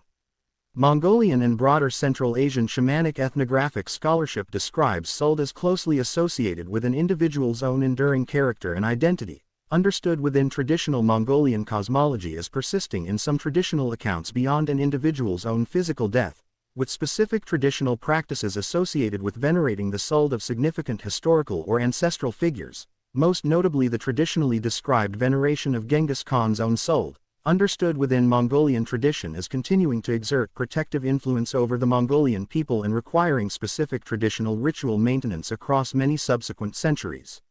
This traditional understanding of a specific historical figure's Sold requiring ongoing ritual veneration connects this concept directly to this book's broader documentation of ancestor and significant figure veneration examined throughout this book, including Roman Main's veneration and Japanese Shinto Mitama enshrinement, both examined elsewhere in this book. 3 independently developed traditions, each describing a significant deceased individual's continued spiritual presence as requiring and rewarding ongoing ritual attention from subsequent generations.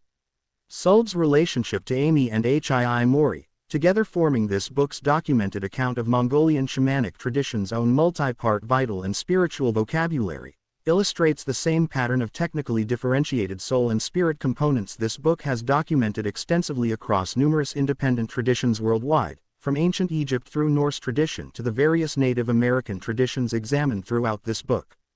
This entry's evidentiary status rests on documented Mongolian and Central Asian shamanic ethnographic scholarship, with Sold veneration, particularly regarding Genghis Khan specifically, remaining a documented and actively significant feature of contemporary Mongolian cultural and religious identity.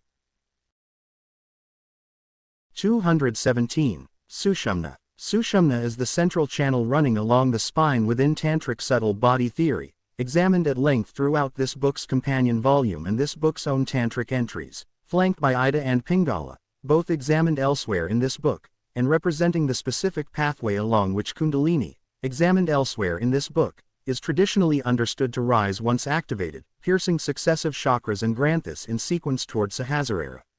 Classical Tantric and Hatha Yoga texts describe Sushumna as ordinarily closed or inactive in most people, requiring the specific preparatory work of balancing and purifying Ida and Pingala, examined in this book's entries on those 2 channels, before prana can successfully enter and rise through this central pathway, giving Sushumna's traditional activation a genuinely staged, precondition-dependent character consistent with the broader pattern of sequential contemplative development this book has documented throughout its treatment of advanced practice traditions.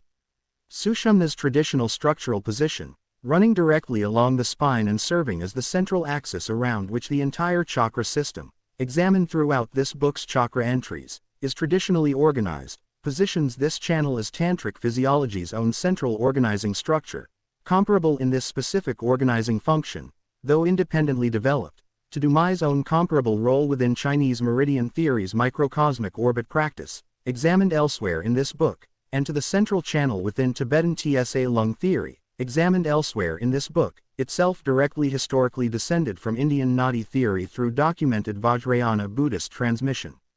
This convergence of independently developed Indian, Chinese, and, through direct historical transmission, Tibetan traditions all identifying a central, spine-associated channel as the primary pathway for advanced energetic practice represents one of this book's most significant and multiplied documented structural parallels, examined directly in this book's own closing comparative chapter as central evidence for this book's broader argument regarding convergent traditional body mapping across independently developed civilizations.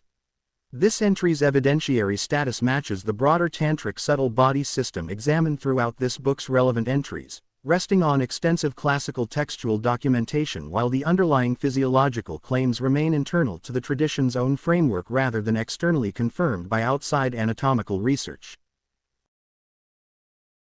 218. Svadhisthana. Svadhisthana, the sacral chakra and second of the 7 principal chakras in the classical tantric subtle body system examined at length in this book's companion volume, is located at the sacral region below the navel and traditionally associated with creativity, desire, and emotional fluidity, positioned directly above Muladhara, the root chakra, and below Manipura, the solar plexus chakra, both examined elsewhere in this book.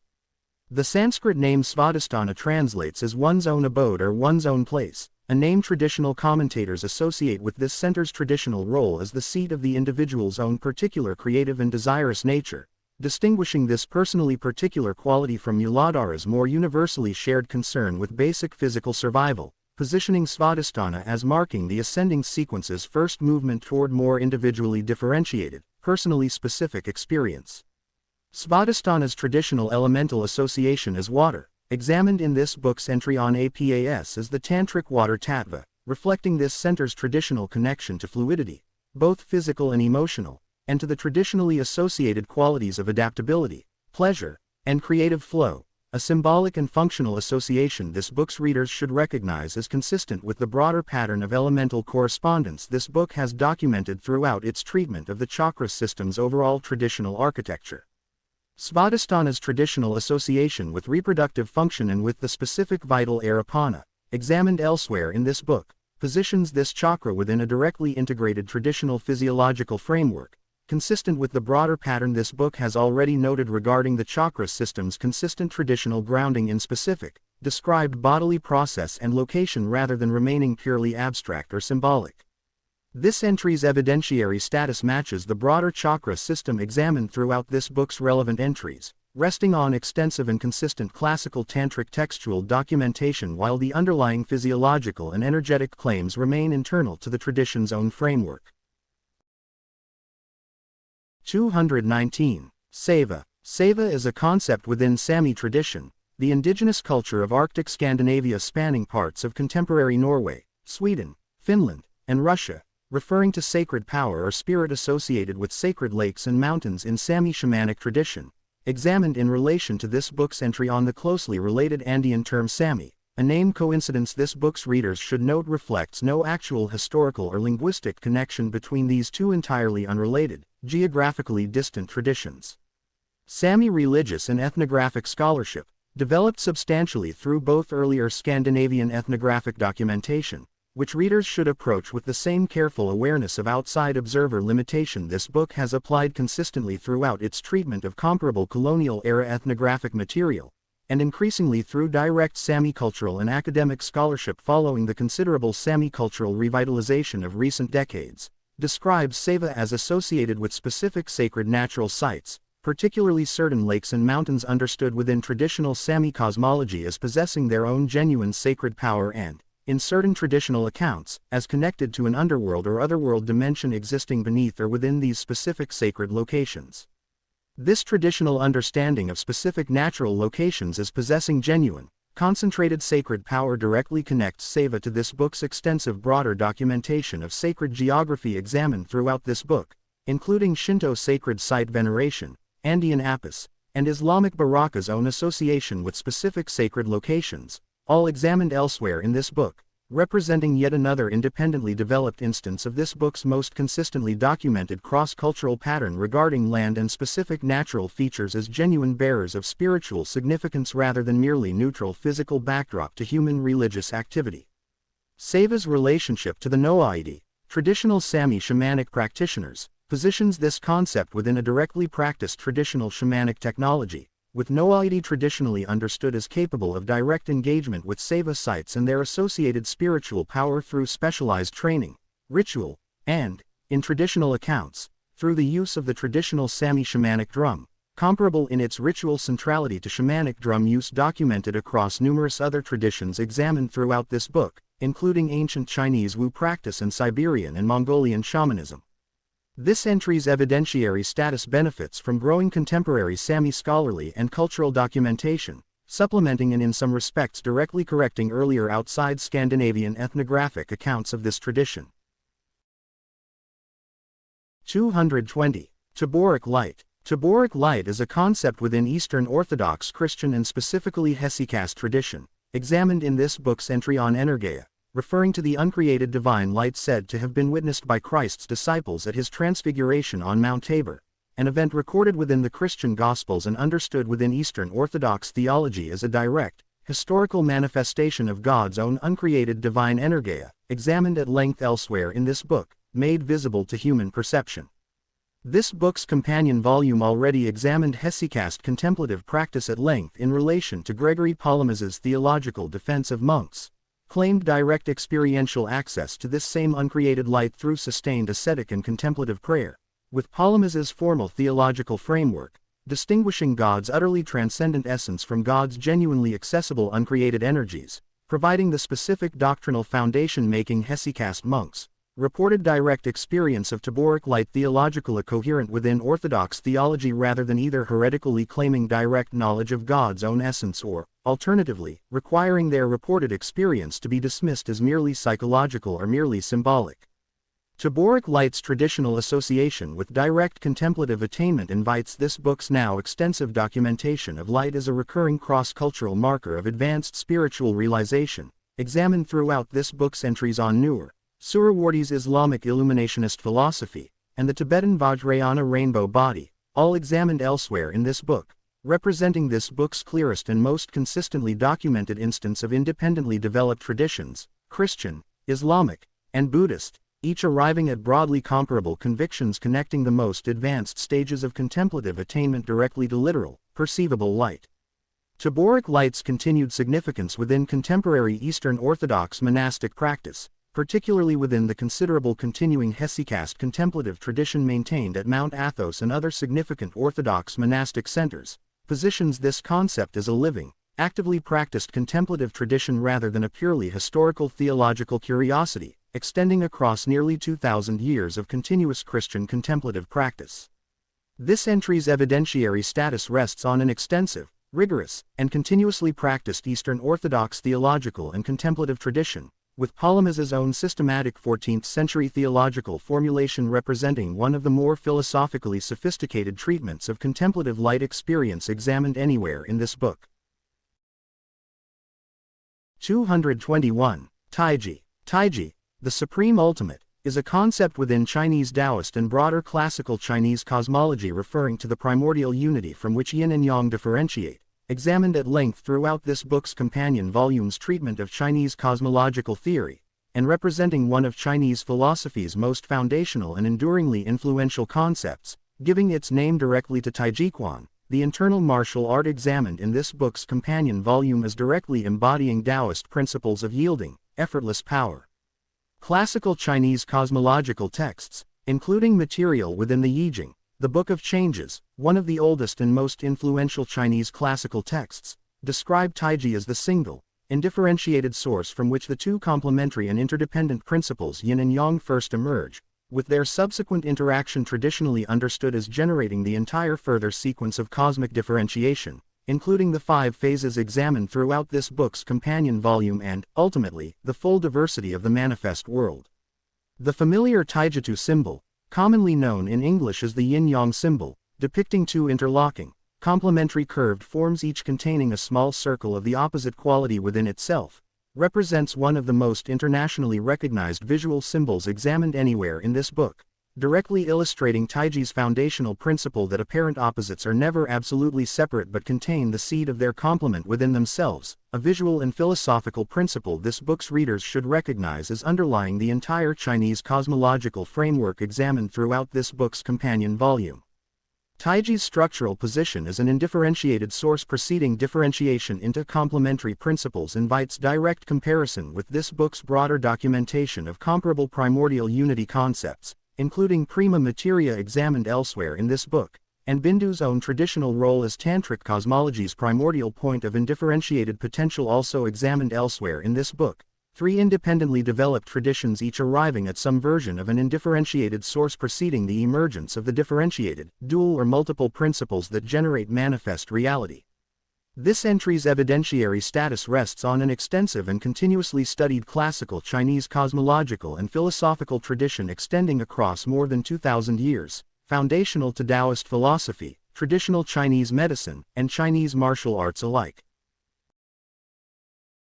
222. Taxu. Taxu is a concept within Balinese tradition referring to a creative or spiritual charisma force said to activate ritual and art, examined in relation to this book's entry on Sanghyang as part of the broader Balinese Hindu understanding of divine presence directly infusing and empowering specific human creative and ritual activity, understood traditionally as a quality certain gifted individuals, particularly traditional performers, healers, and craftspeople, are understood to possess or to receive during a specially inspired or effective performance and practice. Balinese cultural and religious scholarship describes taxu as distinct from ordinary technical skill or trained competence, understood instead as a genuinely spiritual quality of authenticity and power that elevates a performance, healing practice, or crafted object beyond what technical proficiency alone could achieve, with traditional Balinese understanding holding that a performer or healer can possess considerable technical skill while still lacking taxu, and, more rarely, that taxu itself can manifest even in a technically imperfect performance, positioning taxu as addressing a genuinely distinct traditional category of spiritual authenticity and power rather than functioning as simply another word for skill or competence. This traditional distinction between technical competence and a separate, spiritually conferred quality of genuine authenticity and power invites comparison with this book's broader documentation of comparable concepts distinguishing mere technique from genuine spiritual efficacy, examined throughout this book in relation to Chinese Ling's own emphasis on demonstrated, genuine spiritual potency, and Sufi Hima's own emphasis on genuinely focused, spiritually empowered will as distinct from ordinary effort, both examined elsewhere in this book.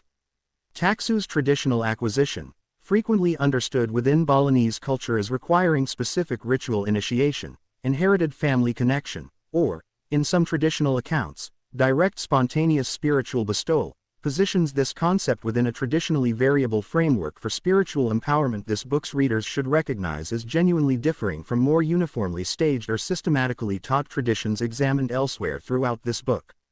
This entry's evidentiary status rests on considerable ethnographic and performance studies scholarship on Balinese religious and artistic tradition, combined with taxu's continued significance within contemporary Balinese cultural and ceremonial life. 223. Tambu. Tabu. Tambu, also rendered taboo, is a concept within Melanesian tradition referring to a state of sacred restriction or prohibition attached to persons, objects, or places, documented in R.H. Codrington's 1891 study The Melanesians, examined in this book's entry on mana as the same foundational source that first academically documented that closely related concept, positioning Tambu alongside mana as one of the two most historically significant Melanesian contributions to the broader academic study of comparative religion. Codrington's documented account, and considerable subsequent Pacific Islands ethnographic scholarship building on his foundational work, describes Tambu as closely related to but functionally distinct from mana, with Tambu specifically addressing restriction and prohibition, marking certain persons, objects, and places as requiring particular caution, respect, or avoidance, often precisely because of their association with concentrated mana, giving these two closely related Melanesian concepts a coordinated traditional function this book's readers should recognize as broadly comparable, though independently developed, to the closely related Polynesian pairing of mana and tapu examined in this book's entries on Maori tapu and Noa. The English word taboo derives directly from this Pacific Islands linguistic and conceptual source, entering English usage substantially through Captain James Cook's own 18th century documented encounters with Polynesian and Melanesian tambu and tapu practice, representing one of this book's clearest documented instances of a specific traditional concept contributing a now thoroughly naturalized loanword directly into everyday English and numerous other world languages, a linguistic legacy considerably broader in its everyday secular usage than most other concepts examined throughout this book have achieved. Tambu's relationship to mana within Codrington's own foundational framework, and within subsequent anthropological theory examined in this book's entry on mana regarding the broader development of comparative religious studies theory, positions these two Melanesian concepts as jointly foundational to an entire subsequent field of academic religious studies addressing sacred power and its accompanying restrictions. This entry's evidentiary status is strong, resting on Codrington's foundational 19th-century academic documentation combined with more than a century of subsequent Pacific Islands anthropological scholarship, and reinforced by the concept's own direct, traceable linguistic legacy into contemporary global language. 224. Tapas. Tapas is a concept within Indian yogic tradition referring to ascetic heat or disciplined inner fire generated through austerity and sustained practice, examined throughout this book's companion volume as one of Patanjali's foundational disciplines within the niyama, or observances, of the eight-limbed system, and representing one of classical Indian tradition's oldest and most consistently emphasized principles regarding the direct, causal relationship between disciplined effort and genuine spiritual transformation. Vedic literature, examined at length in this book's companion volume, associates tapas with the very process of cosmic creation itself, with several Vedic and later Puranic creation narratives describing the creator deity generating the universe specifically through tapas, a sustained, heat-generating cosmic austerity, positioning tapas not merely as a personal spiritual discipline but as a cosmologically foundational creative principle, giving individual human ascetic practice a traditional connection to the very same generative power traditionally understood to have brought the universe itself into being. This traditional understanding of disciplined austerity as generating genuine, quasi-physical heat capable of producing real transformation invites direct comparison with Agni, examined elsewhere in this book, and with Tibetan Tumo's own considerably more technically specific claim of literal internal heat generation through disciplined breath and visualization practice, examined at length throughout this book's companion volume. Three independently developed traditions each connecting disciplined spiritual practice directly to literal or quasi-literal heat generation rather than treating spiritual discipline and physical heat as entirely separate, unrelated categories. Tapas's traditional association with the siddhis, supernatural powers examined elsewhere in this book, positions sustained ascetic practice as a traditionally recognized pathway toward these advanced attainments, with numerous traditional Indian narratives describing ascetics who, through sufficiently sustained and intense tapas, acquire genuine supernatural capability, sometimes powerful enough within traditional narrative framing to challenge or unsettle even the gods themselves, a narrative pattern reflecting the traditionally recognized genuine potency Indian tradition attributes to sufficiently disciplined tapas. This entry's evidentiary status rests on an extensive and continuously studied Vedic, classical yogic, and Puranic textual tradition extending across more than 3,000 years, foundational to the broader Indian understanding of disciplined practice's genuine transformative power. 225. Tapu. Tapu is a concept within Maori tradition referring to sacred restriction or spiritual charge attached to people, places, or objects, examined in this book's entry on Noah as the necessary complementary opposite to that state of ordinary, unrestricted safety, and representing one of the most extensively documented and practically significant concepts within traditional Maori cosmology and social organization. Traditional Maori society, documented through both considerable outside ethnographic scholarship and increasingly through direct Maori scholarly documentation examined throughout this book's Maori entries, organized much of its traditional social, political, and religious life around the careful management of tapu, with specific individuals, particularly chiefs and priests, or tohunga, traditionally understood as possessing especially significant personal tapu requiring particular social protocol and respect, and specific objects, places, and activities similarly requiring careful traditional management according to their own specific degree and type of tapu. This traditional system gave tapu genuine, practically consequential social and legal function within traditional Maori society extending well beyond purely religious or ceremonial application alone, with tapu-based restriction historically serving functions a modern secular framework might separately categorize as legal prohibition, environmental conservation, particularly regarding traditionally tapu-protected resources and locations, and social hierarchy maintenance, giving this concept a genuinely integrated traditional social, legal, and religious function. This book's readers should recognize as considerably broader in its practical application than concepts examined elsewhere in this book addressing sacred restriction in a more narrowly religious sense alone. Tapu's close relationship to mana, examined at length in this book's companion volume, positions these two foundational Maori concepts as operating together within a coherent traditional framework, with greater mana traditionally associated with correspondingly greater tapu, and traditional violation of tapu understood as potentially resulting in serious spiritual and, traditionally, genuinely physical consequence for the violator.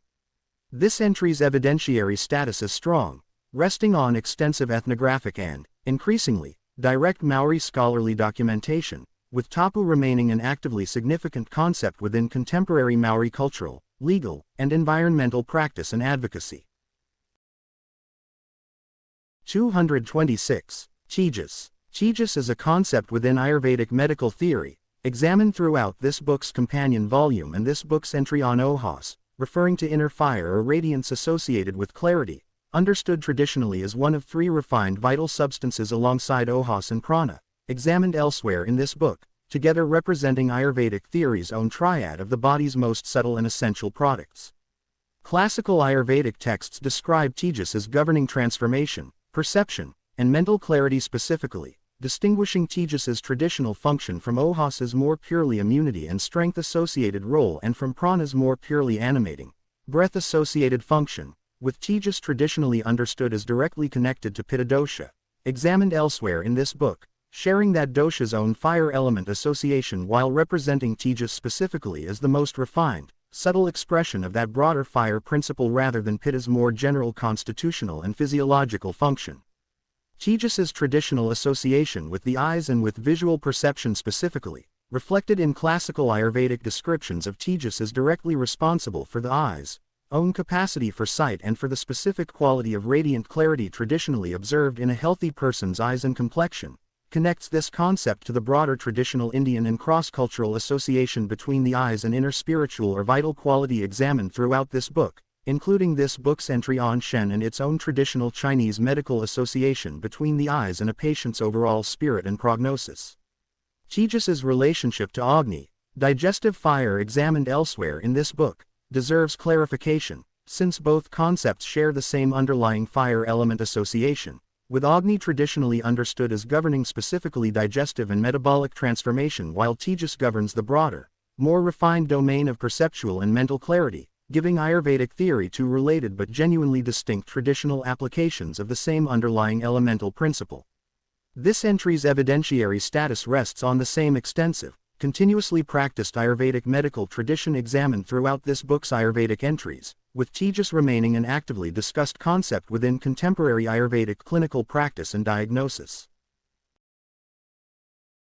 227. Telema. Telema is a concept within Western Hermetic tradition referring to a unifying subtle force described in the Emerald Tablet, examined in relation to this book's entries on fluidum and the astral light as part of the broader Western Hermetic and esoteric vocabulary this book has documented extensively, deriving from a foundational Hermetic text traditionally attributed to the legendary figure Hermes Trismegistus, whose considerable historical influence on Western esoteric tradition this book's companion volume already noted directly in its treatment of Hermetic philosophy.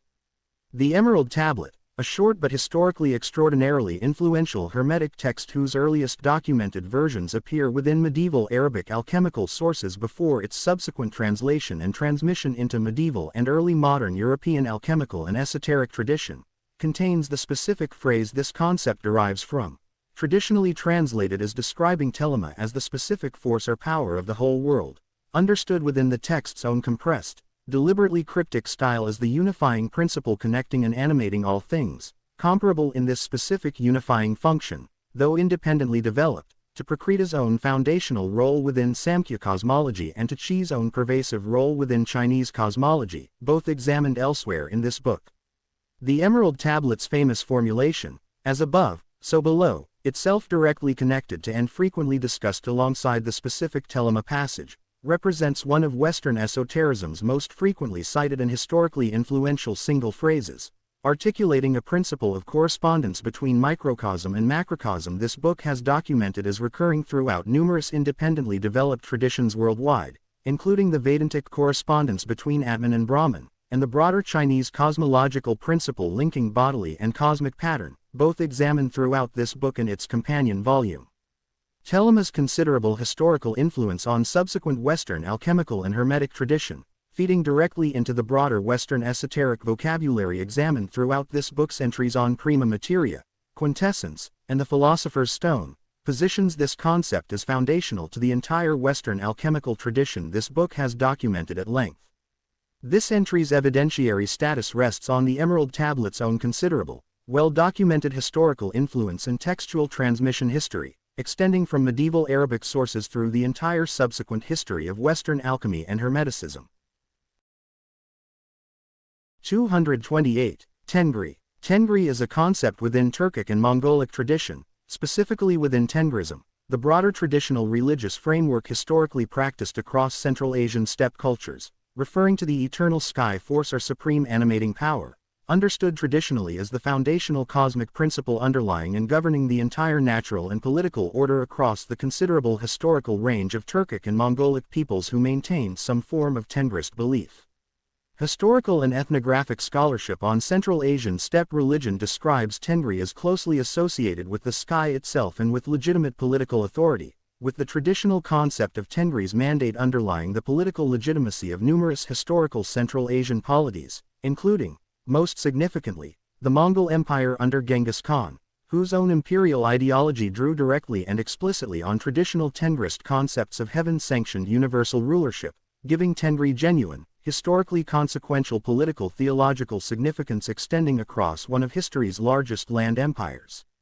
This traditional connection between sky-associated supreme cosmic principle and legitimate political authority invites direct comparison with this book's broader documentation of comparable sky and authority-linked concepts, including the Chinese mandate of heaven examined in this book's entry on Ming, and Persian Kavarena examined elsewhere in this book. Multiple independently developed traditions across the breadth of Asia, each connecting legitimate rulership directly to sky-associated divine sanction, a convergence this book's readers should recognize as reflecting either genuine historical exchange across these connected Central and East Asian civilizations or independent convergent development, a question current scholarship continues to actively discuss. Tengri's relationship to Hii Mori, examined elsewhere in this book as the closely related Mongolian personal fortune concept, positions these two concepts as operating together within the broader traditional Mongolian and Central Asian cosmological framework, with Tengri addressing supreme cosmic and political authority and Hii Mori addressing individual personal fortune and vitality, giving this broader Central Asian tradition a coherent structure linking cosmic, political, and individual levels of concern.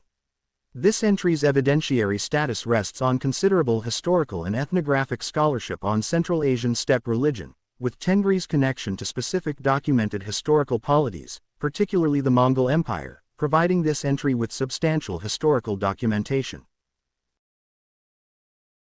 229. Teotl. Teotl is a concept within Aztec, or Nahua, philosophy referring to a single sacred, dynamic, self-generating force underlying all reality, reconstructed by scholars including James Maffei, whose considerable academic work on Aztec philosophy has substantially advanced outside understanding of this concept as a genuinely sophisticated philosophical framework rather than merely a loose collection of specific deity figures, representing this book's own significant correction of an earlier gap given Teotl's central importance to Aztec metaphysics.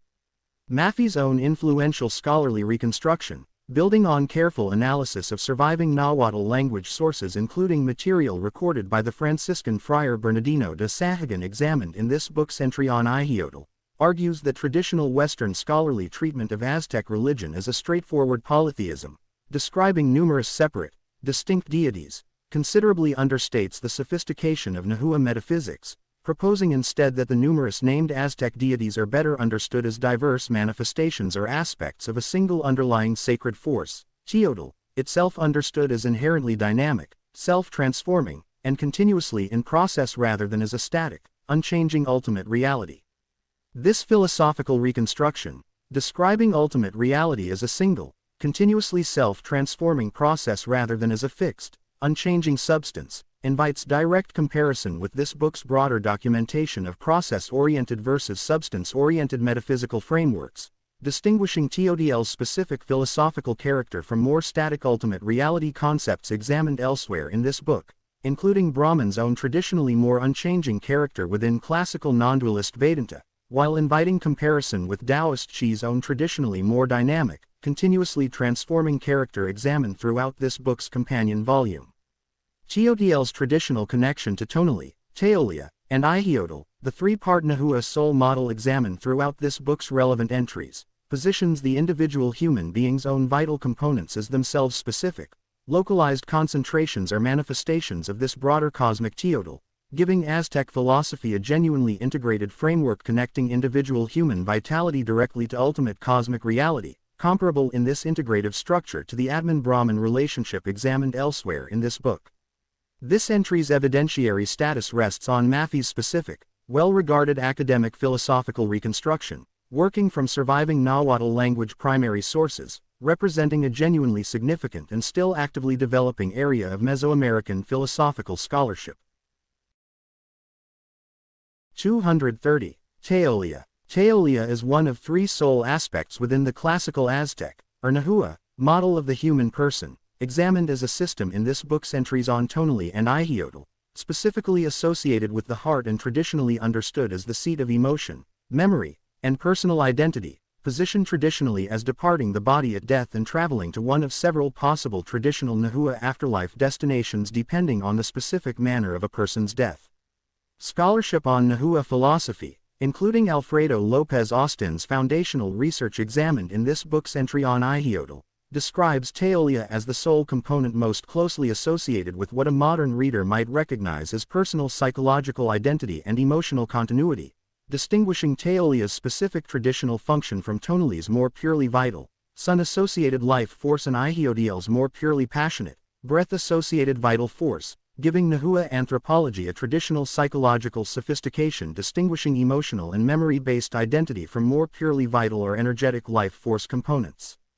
Traditional Nahua understanding of Taolia's post-mortem destination, with different specific traditional afterlife realms understood as receiving individuals according to the specific manner of their death rather than according to their moral conduct during life, a genuinely distinctive traditional Mesoamerican eschatological framework this book's readers should recognize as differing considerably from the moral judgment-based afterlife frameworks examined throughout this book in Egyptian, Zoroastrian, and Christian tradition, with warriors who died in battle or sacrifice, women who died in childbirth, and those who died by drowning or lightning each traditionally understood to proceed to specific distinct afterlife destinations regardless of their particular moral conduct during life.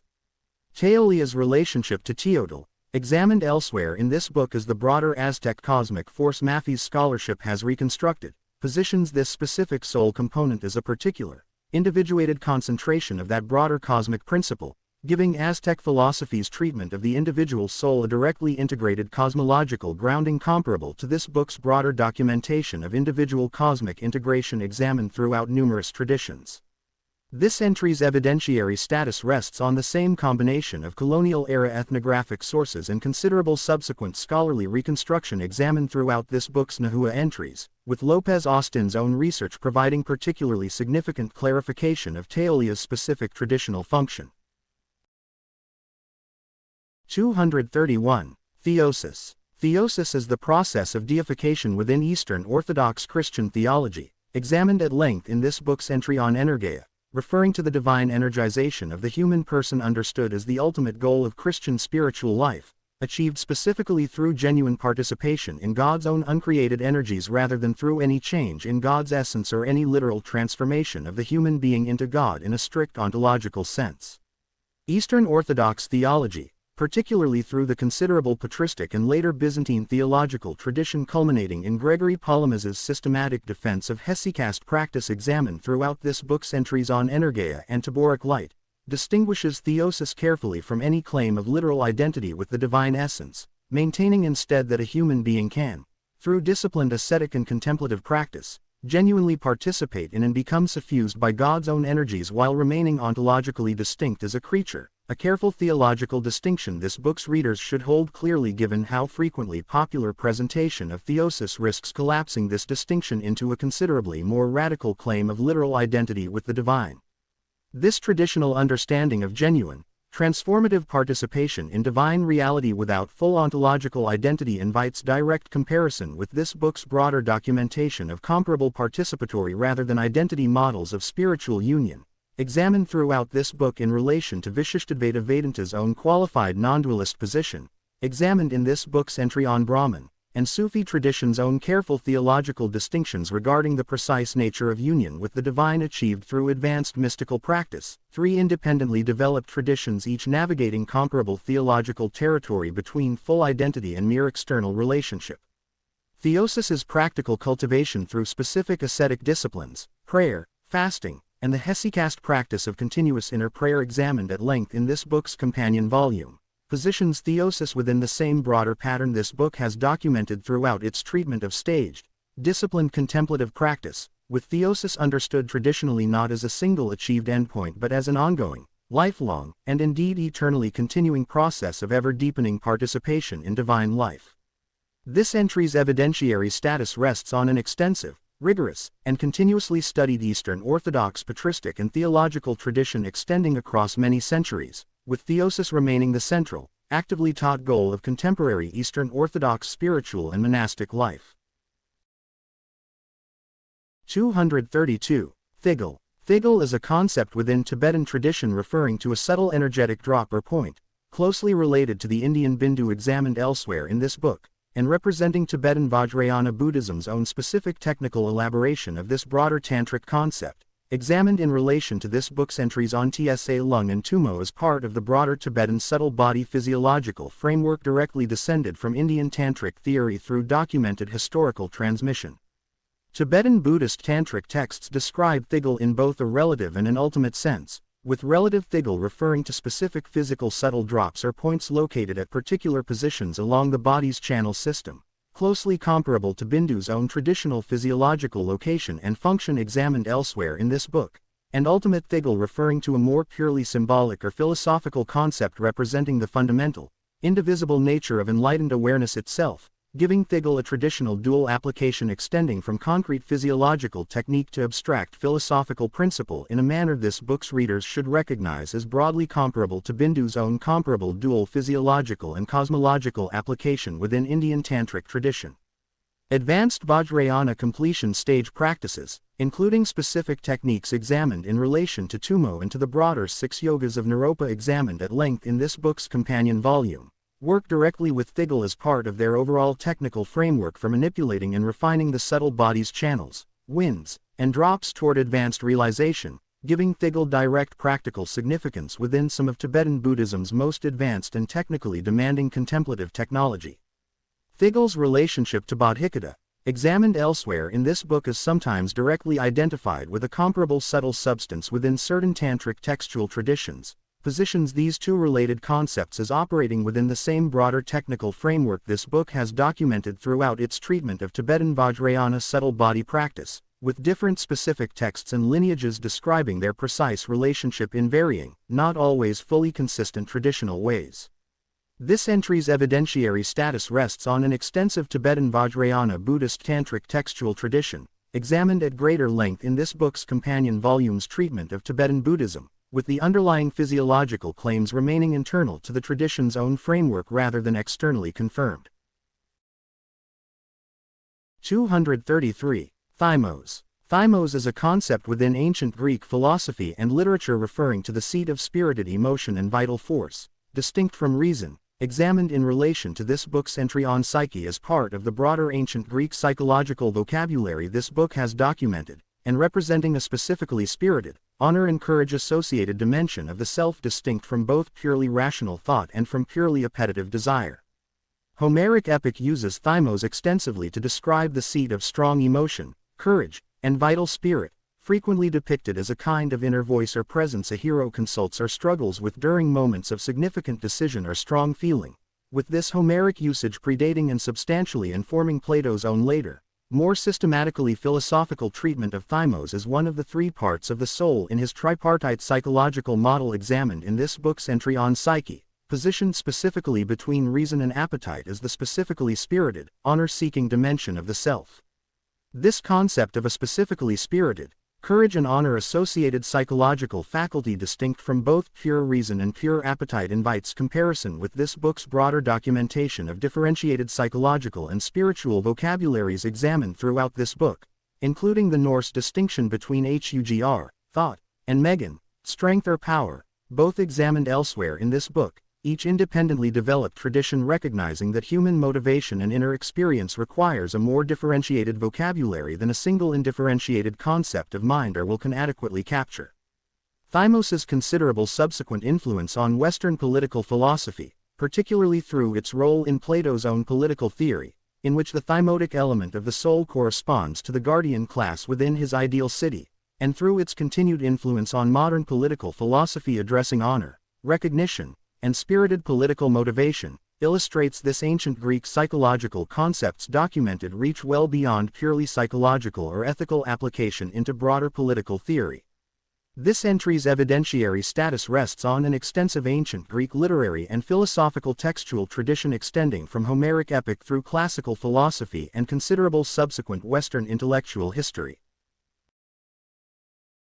234. Tiferet. Tiferet, Hebrew for beauty, is the sixth of the 10 Sephirot within the Kabbalistic tree of life, examined as a system in this book's overview entry on the Sephirot, positioned at the center of the traditional tree of life diagram directly beneath Keter and synthesizing Chesed and Gevurah, both examined elsewhere in this book, into a single, harmonized quality of compassionate balance.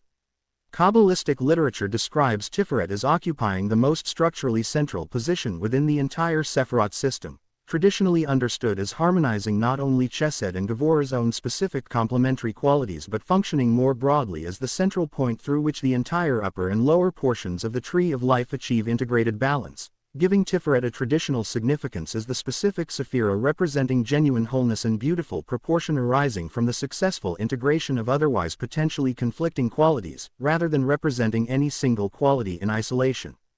Some Kabbalistic sources associate Tiferet specifically with the biblical figure of Jacob, understood within this tradition as embodying a harmonious balance between Abraham's expansive Chesed and Isaac's disciplined Gevurah, extending the pattern examined throughout this book's Sephirot entries in which specific biblical patriarchal figures are traditionally understood to particularly embody specific Sephirot, with Jacob's own specific position as the culminating patriarch synthesizing his two predecessors' distinct qualities directly mirroring Tiferet's own structural position synthesizing Chesed and Gevurah.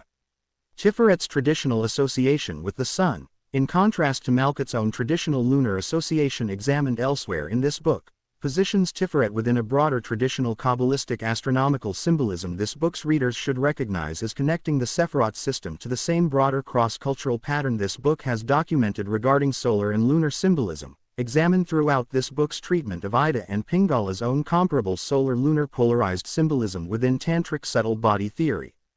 This entry's evidentiary status rests on the same substantial and continuously studied Kabbalistic textual tradition examined throughout this book's other Sephirot entries, with Tiferet's central structural position giving it particular theological significance within the broader 10 Sephira system. 235. Tonal. Tonal is a concept within Toltec and broader Mesoamerican tradition referring to the ordinary, structured self, examined in this book's entry on Nawal as forming, together with that concept, a foundational dual framework within Mesoamerican philosophical and shamanic tradition, understood traditionally as the socially constructed, everyday aspect of identity and perception governing ordinary waking consciousness and social function. Traditional Mesoamerican understanding, examined in this book's entry on Nawal regarding both legitimate ethnographic documentation and the genuine scholarly controversy surrounding Carlos Castaneda's own considerable popularization of this concept, describes tonal as encompassing the entirety of a person's ordinary, structured experience of reality, including language, social role, and conventional perception, functioning as the necessary and valuable framework through which ordinary life becomes livable and comprehensible, even while traditional teaching, in Castaneda's own popularized account, holds that this same structuring function can become limiting when a person mistakes the tonal's own constructed order for the entirety of reality itself, obscuring the Nawal's own unstructured, transformative dimension. This traditional framing, in which ordinary structured consciousness is treated as both genuinely necessary and potentially limiting, requiring neither rejection nor uncritical identification but a more nuanced, balanced relationship, invites comparison with this book's broader documentation of comparable traditions addressing the relationship between ordinary structured consciousness and a deeper, less bounded dimension of reality or self, examined throughout this book in relation to the Kosha system's own staged movement from grosser to subtler layers of apparent selfhood, and Dzogchen's own distinction between Sem, ordinary dualistic consciousness, and Rigpa, primordial awareness, both examined elsewhere in this book. Tonal specific traditional association, in certain Mesoamerican traditions, with a particular guardian animal spirit understood to share a mystical connection with a given individual, adds a further traditional dimension to this concept, extending beyond its more purely psychological function into a traditional animistic framework this book's readers should recognize as broadly comparable to Filja and other guardian spirit concepts examined throughout this book. This entry's evidentiary status requires the same particular care this book's entry on Nawal already established directly, given the genuine and significant scholarly controversy surrounding Castaneda's specific popularization of this material alongside legitimate underlying ethnographic and historical Mesoamerican tradition. 236. Tonally. Tonally is one of three soul aspects within the classical Aztec, or Nahua, model of the human person, examined as a system in this book's entries on Ihiotl and Teolia, referring to a life force tied to the head and the sun's heat, understood traditionally as entering an individual through both inheritance and, significantly, through the specific calendrical day of their birth, with the Aztec ritual calendar's own specific day signs traditionally understood as directly influencing the particular character and quality of tonally each individual receives. Scholarship on Nahua philosophy, examined throughout this book's entries on Ihiotl, Teolia, and Teotl, describes tonally as considered vulnerable to loss through fright or sudden shock, a traditional understanding this book's readers should recognize as directly comparable to the soul loss concepts examined throughout this book's Southeast and Central Asian entries, including Tai Quan and Tibetan La, both examined elsewhere in this book, three genuinely independently developed traditions across entirely separate world regions, each arriving at the conviction that a specific vital soul component can become dislodged through frightening experience and requires specific traditional ritual technique to properly recover and resecure. Tonali's direct traditional connection to the Aztec ritual calendar, the Tonalpohuli, a 260-day ritual calendar whose name directly incorporates tonally, positions this soul component within one of ancient Mesoamerica's most sophisticated and precisely developed traditional systems, with specific traditional calendrical priests, or tonalpuk, trained specifically to calculate and interpret the particular tonally quality associated with any given birth date, giving this concept direct, practically applied traditional technical significance extending well beyond purely abstract cosmological description. Tonali's relationship to Teotl, examined elsewhere in this book, and to the broader Nahua three-part soul model, positions tonally specifically within the domain of solar, cranial vital force received through both inheritance and calendrical circumstance, distinct from Teolia's more purely emotional, heart-associated function and Ihiotl's more purely passionate, breath-associated function. This entry's evidentiary status rests on the same combination of colonial-era ethnographic sources and considerable subsequent scholarly reconstruction examined throughout this book's Nahua entries, with tonali's direct connection to the extensively documented Aztec calendrical system providing this entry with particularly rich supporting technical documentation. 237. Tsa Lung. Tsa Lung, channels and winds, is the Tibetan medical and yogic term for the subtle channel and wind system, examined in relation to this book's entries on lung and thigul, paralleling nadi and prana examined elsewhere in this book, and representing Tibetan tradition's own comprehensive technical framework integrating channel, wind, and drop theory into a single, coordinated system directly descended from Indian tantric physiology through documented historical transmission examined at length in this book's companion volume. Tibetan medical and Vajrayana Buddhist tantric texts describe the Tsa lung system as comprising three principal channels, directly corresponding to Sushumna, Ida, and Pingala examined throughout this book's tantric entries, alongside numerous secondary channels, and describe lung, subtle wind examined elsewhere in this book, as the specific substance traditionally understood to move through this channel network, with thigul, subtle drops also examined elsewhere in this book, representing points of particular concentration within this same integrated system, giving Tsa lung theory a genuinely comprehensive traditional technical framework unifying channel, substance, and concentrated point into a single coordinated model.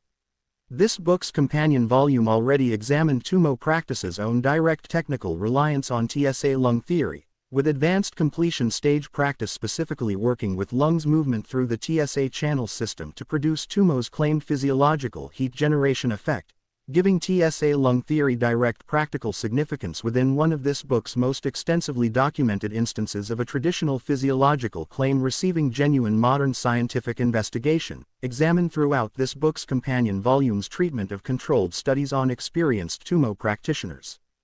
TSA Lung's relationship to the broader Indian Nadi Prana system examined throughout this book represents one of this book's most directly documented instances of historical transmission rather than independent convergent development, since Tibetan Tantric physiology's own historical roots in Indian Tantric theory are well documented through the considerable historical record of Buddhist textual transmission from India into Tibet examined at length in this book's companion volume. Distinguishing this specific case from the many genuinely independent convergences this book has documented throughout its broader comparative project.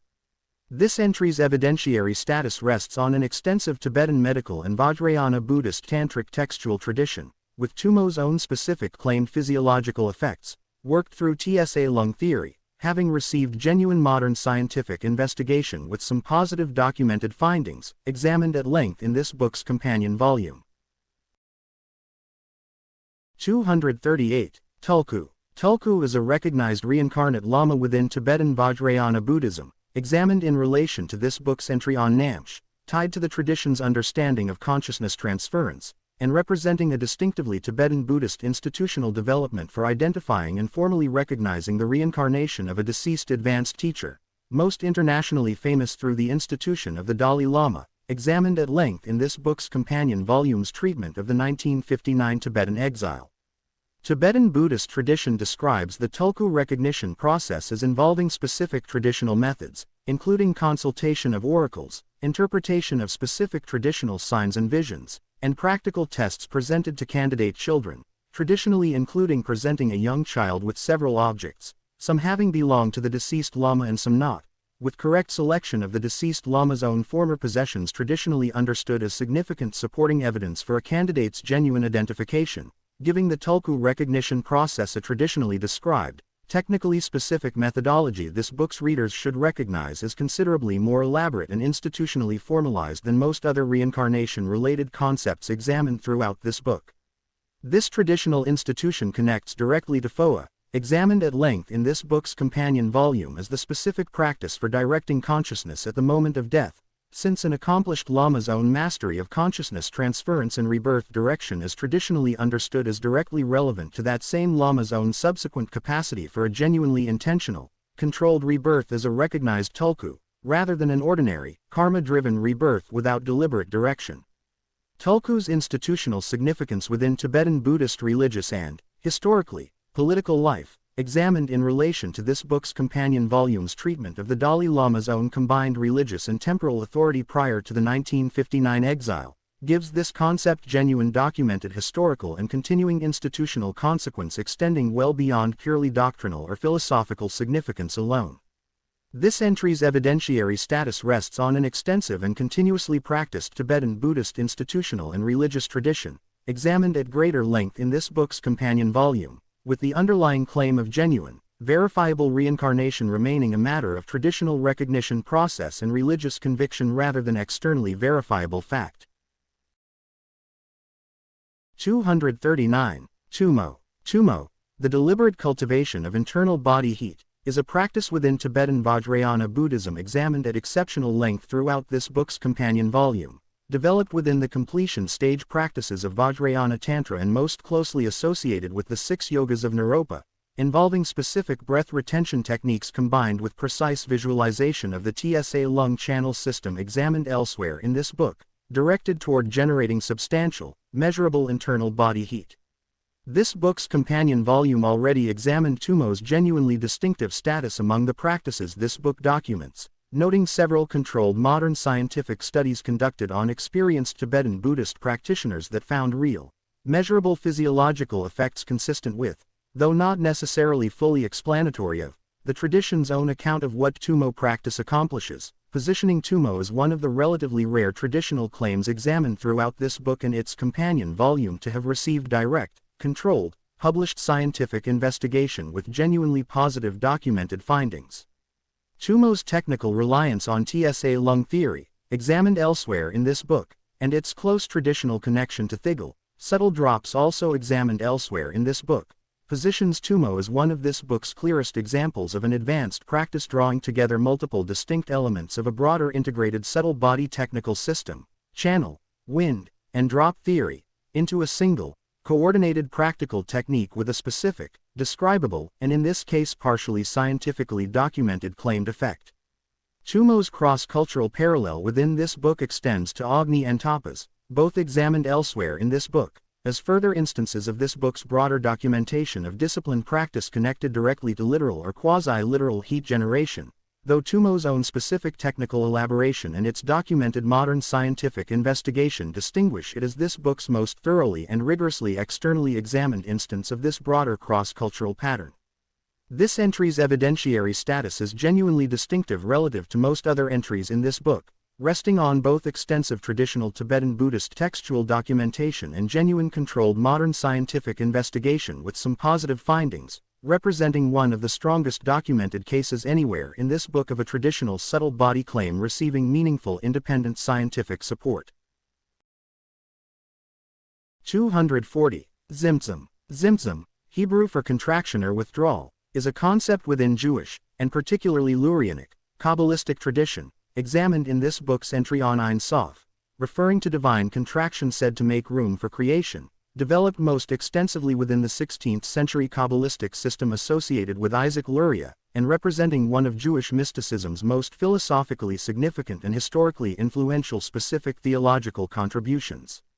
Lurianic Kabbalistic literature describes Tzimtzum as the necessary first movement in the entire process of creation, with Ein Sof's own infinite, all-encompassing presence traditionally understood as requiring a deliberate act of self-limitation or withdrawal to create the conceptual and ontological space within which anything other than Ein Sof itself could possibly exist, addressing directly a version of the classical philosophical problem this book's entry on Ein Sof already noted regarding how a genuinely infinite, complete reality could give rise to a finite, apparently separate creation.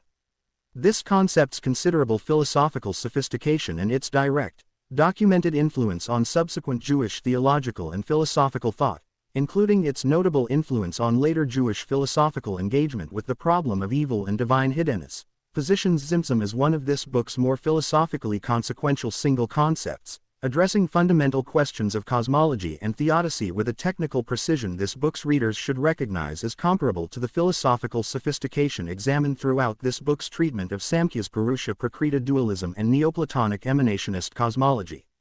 Tzimtzum's relationship to Shavirat HaKelim, the breaking of the vessels examined in this book's entry on positions Tzimtzum as the first stage in a larger Lurianic cosmological narrative, contraction followed by emanation followed by the vessels, breaking and the subsequent scattering of divine light sparks throughout creation, giving Lurianic Kabbalah a genuinely comprehensive, multi-stage cosmological narrative this book's readers should recognize as considerably more elaborate than the classical Zoharic Sephirot system alone provides.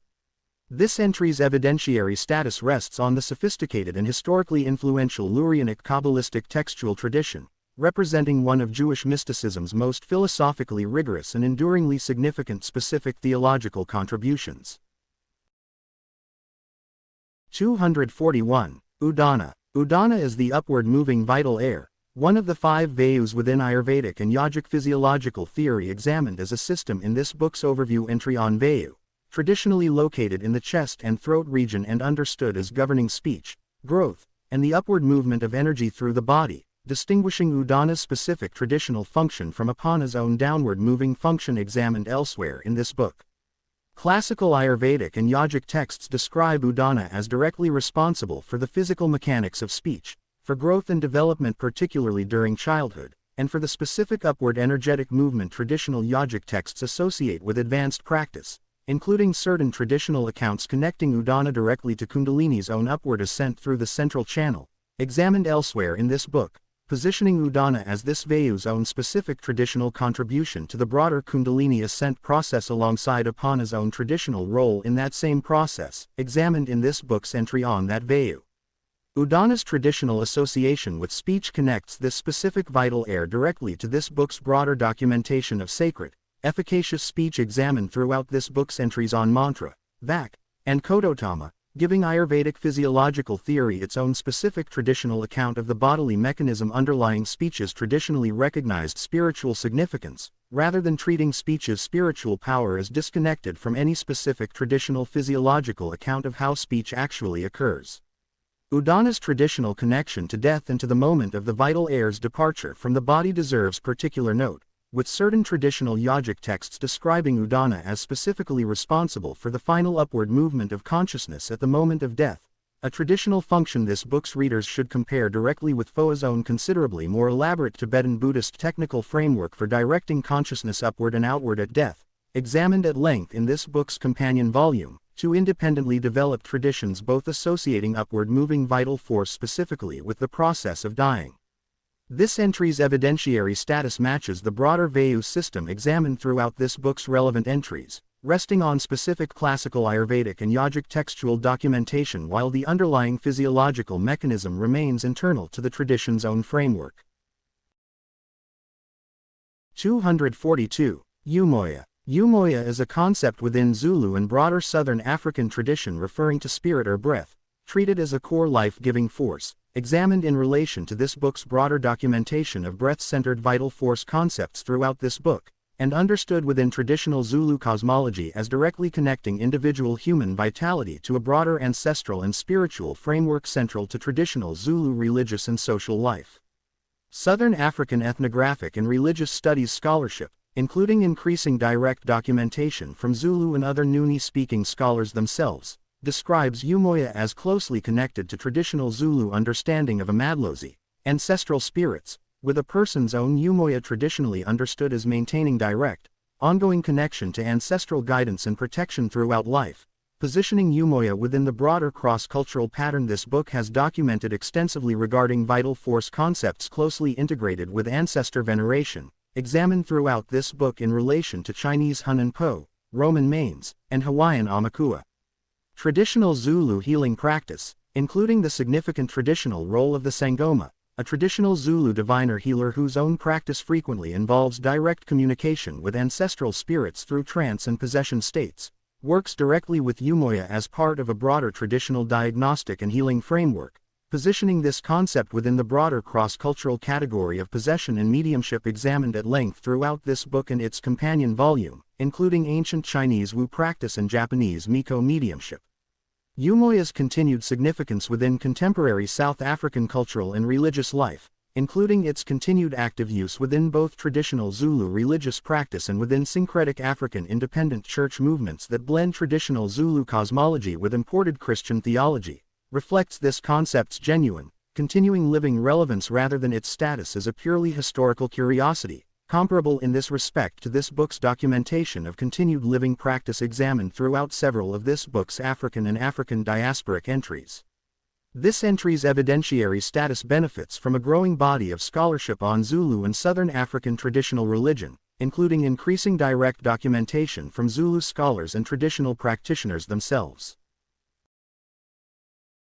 243. Irvan. Irvan is a concept within Zoroastrian and broader ancient Persian tradition referring to the soul, judged after death, examined in relation to this book's entries on Fravashi and Amisha Spenta as part of the broader Zoroastrian vocabulary for spiritual reality. This book has documented extensively, and understood traditionally as the specific component of a person subject to post-mortem moral judgment, distinguished from Fravashi's own pre-existent, purely protective guardian function examined elsewhere in this book.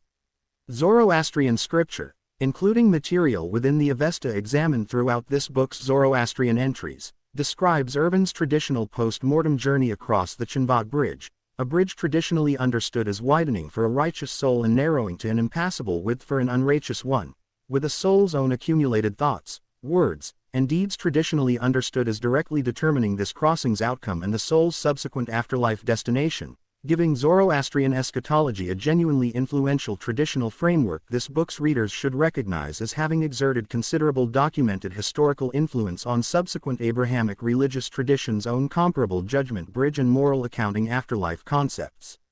This traditional bridge crossing judgment narrative invites direct comparison with the Egyptian weighing of the heart ceremony examined in this book's entry on IB, both ancient Near Eastern and North African traditions independently developing a specific, vividly described traditional trial determining a soul's post-mortem fate based on the accumulated moral quality of a person's earthly conduct, though the specific traditional mechanism, weighing against a feather versus crossing a narrowing bridge, differs considerably between these two independently developed ancient traditions.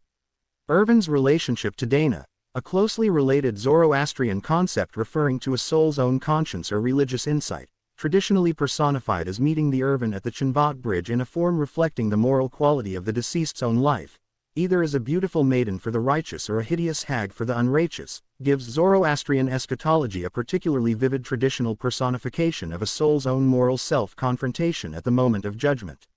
This entry's evidentiary status rests on an extensive and continuously studied Zoroastrian scriptural tradition, with Irvin's afterlife journey representing one of the more historically influential specific eschatological narratives examined anywhere in this book.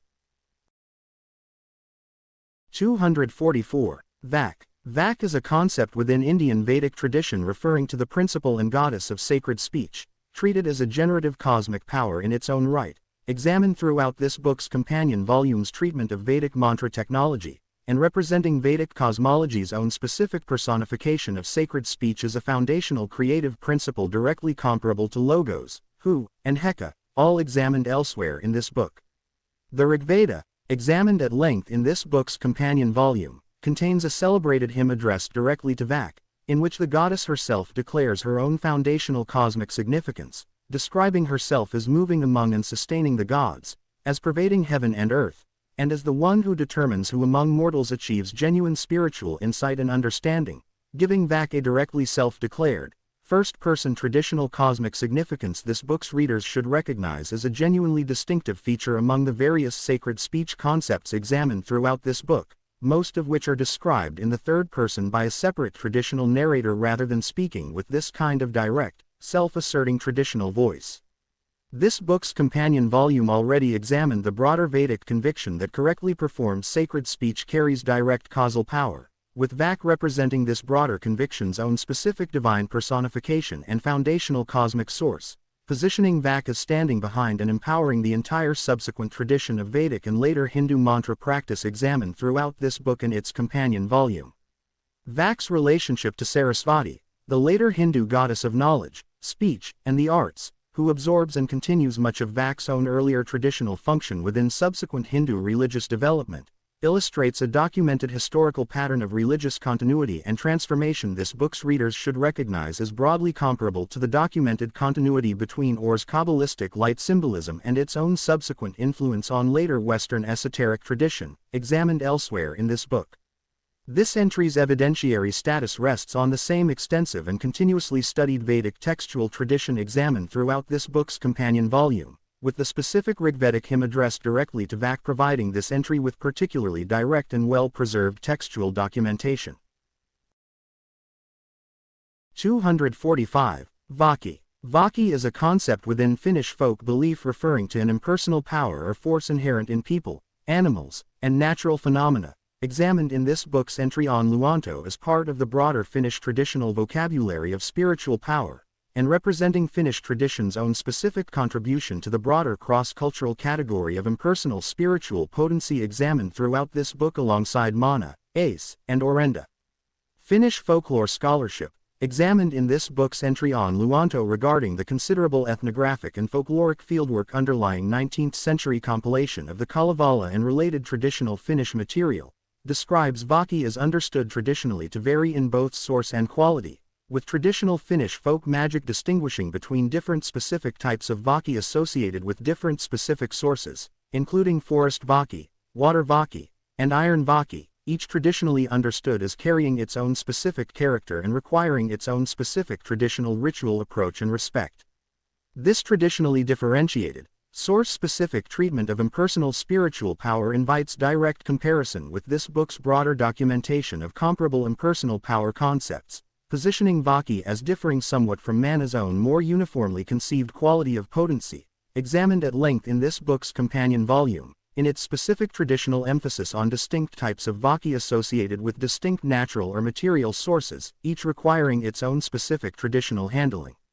Traditional Finnish magical practice, including practices associated with the Titasia examined in this book's entry on Luonto, work directly with Vaki as a practical magical resource, with specific traditional techniques for accessing, directing, and protecting against different types of Vaki forming a considerable part of traditional Finnish folk magical technology, giving this concept genuine practical significance within documented traditional Finnish folk practice extending well beyond purely abstract cosmological description.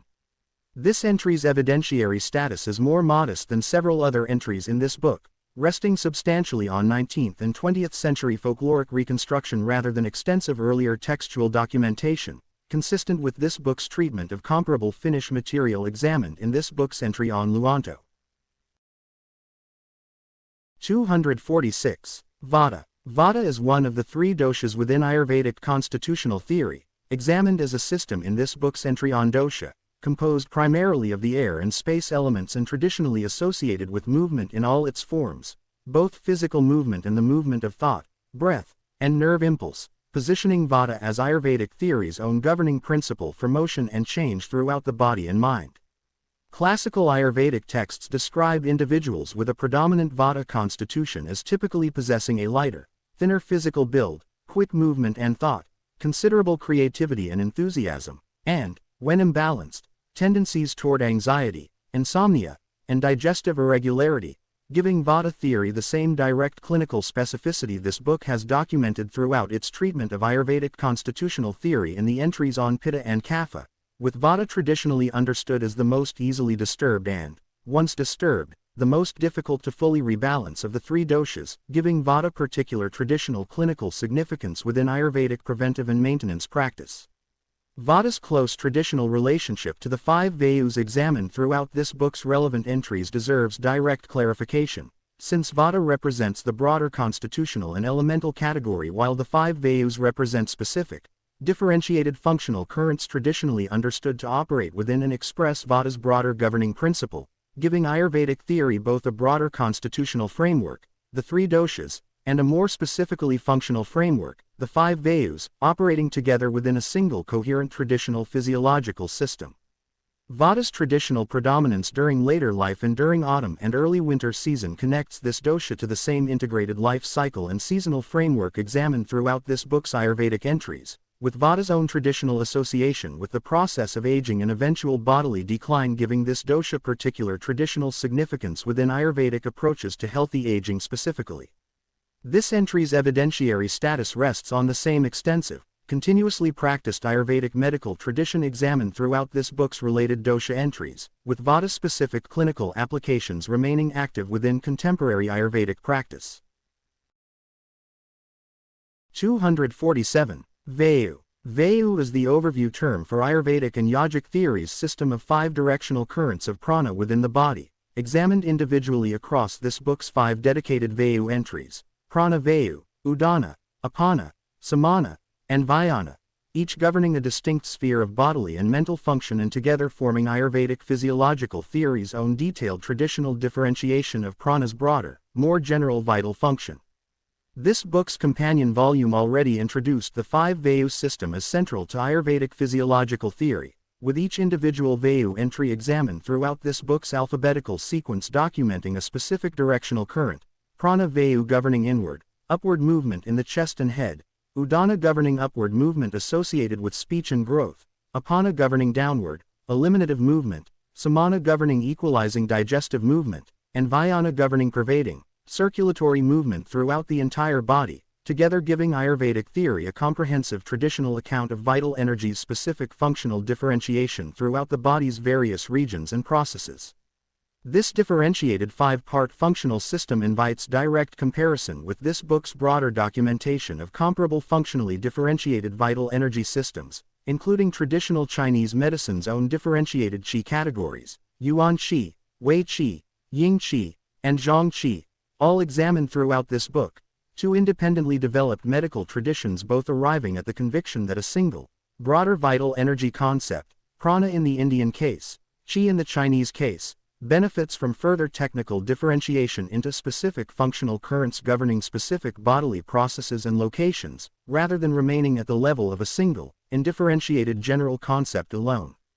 The five Vyas close traditional integration with pranayama practice, examined throughout this book's companion volume, positions this functional differentiation as directly practically relevant to actual yogic breathing technique, with specific traditional pranayama practices frequently described as targeting or working with specific individual Vayus rather than addressing prana in an entirely undifferentiated, general manner. This overview entry's evidentiary status, and that of the five individual Vayu entries examined throughout this book's alphabetical sequence, rests on the same extensive, continuously practiced Ayurvedic and yogic textual tradition examined throughout this book's related entries, extending across more than 2,000 years of documented practice. 248. Vijnanamaya Kosha. Vijnanamaya Kosha, the wisdom or intellect sheath, is the fourth of the 5 koshas in classical Vedantic anthropology, examined as a system in this book's overview entry on the koshas, positioned between Manamaya Kosha, the mental sheath, and Anandamaya Kosha, the bliss sheath, both examined elsewhere in this book, and corresponding to the deeper faculty of discernment, decisive judgment, and genuine wisdom capable of distinguishing real from unreal. The Taittiriya Upanishad, examined throughout this book's kosha entries as the foundational classical source for this model, distinguishes Vijnanamaya Kosha from Manamaya Kosha, the more reactive, emotionally engaged mental layer examined elsewhere in this book, positioning Vijnanamaya Kosha as the specific faculty responsible for genuine spiritual discrimination, Viveka, the traditional Vedantic capacity to distinguish the permanent, unchanging Atman from the impermanent, changing layers that surround and obscure it, giving this particular kosha direct practical significance within the broader Vedantic contemplative project the entire 5 kosha teaching serves. This traditional distinction between reactive ordinary mind, Manamaya Kosha, and genuine discerning wisdom, Vijnanamaya Kosha, invites comparison with this book's broader documentation of comparable distinctions between ordinary cognitive activity and a deeper, more genuinely discerning faculty, examined throughout this book in relation to Sufi tradition's own distinction between nafs, the ordinary self requiring purification, and the qalb's own capacity for genuine spiritual perception once properly purified, both examined elsewhere in this book, 2 independently developed traditions both distinguishing ordinary mental activity from a deeper, more genuinely perceptive spiritual faculty. Vijnanamaya Kosha's close proximity to Anandamaya Kosha, the innermost bliss sheath immediately following it, positions Vijnanamaya Kosha as the final layer of genuine cognitive or discerning function before the kosha sequence moves into Anandamaya Kosha's own more purely experiential, bliss-associated quality, marking Vijnanamaya Kosha as, in an important sense, the most subtle layer at which anything resembling ordinary discriminating thought, however refined, still meaningfully operates. This entry's evidentiary status rests on the same well-preserved Taittiriya Upanishad textual source and its extensive subsequent Vedantic commentarial tradition examined throughout this book's other kosha entries. 249. Vishuddha. Vishuddha, the throat chakra and 5th of the 7 principal chakras in the classical tantric subtle body system examined at length in this book's companion volume, is located at the throat and traditionally associated with communication, self-expression, and truthful speech, positioned as the first of the upper chakras marking the transition from the more physically and elementally grounded lower centers toward the increasingly subtle upper centers examined throughout this book's chakra entries. The Sanskrit name Vishuddha translates approximately as especially pure or purified, a name traditional commentators connect to this center's traditional function as a kind of purifying gateway through which the more physically grounded energies of the lower chakras must pass before reaching the upper centers, with classical tantric texts describing Vishuddha as governing not merely ordinary physical speech but truthful, authentic self-expression more broadly, connecting this center directly to this book's extensive documentation of sacred, causally efficacious speech examined throughout this book's entries on mantra, vak, and kodottama.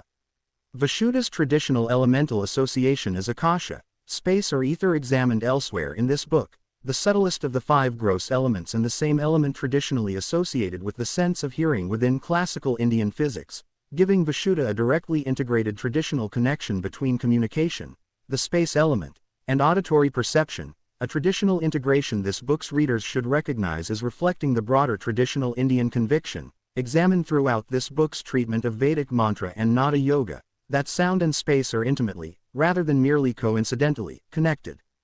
Vishuddha's traditional association with the practice of Ujjayi pranayama, a specific traditional breathing technique producing an audible sound at the throat, gives this chakra direct practical significance within contemporary yoga practices. Own considerable use of this specific breathing technique, comparable in its direct, widely practiced contemporary application to Hara's own continued practical significance within Japanese martial arts examined elsewhere in this book. This entry's evidentiary status matches the broader chakra system examined throughout this book's relevant entries, resting on extensive and consistent classical tantric textual documentation while the underlying physiological and energetic claims remain internal to the tradition's own framework. 250. Virile. Virile is a fictional-turned-esoteric concept of a universal life force, popularized by the English author Edward Bulwer Lytton in his 1871 novel The Coming Race, examined in relation to this book's entries on Odd and Orgone as part of the broader 19th and 20th century Western vocabulary of proposed universal subtle energy. This book has documented extensively, and representing this book's most direct documented example of a purely fictional literary invention subsequently adopted with genuine sincerity by later occult and esoteric movements.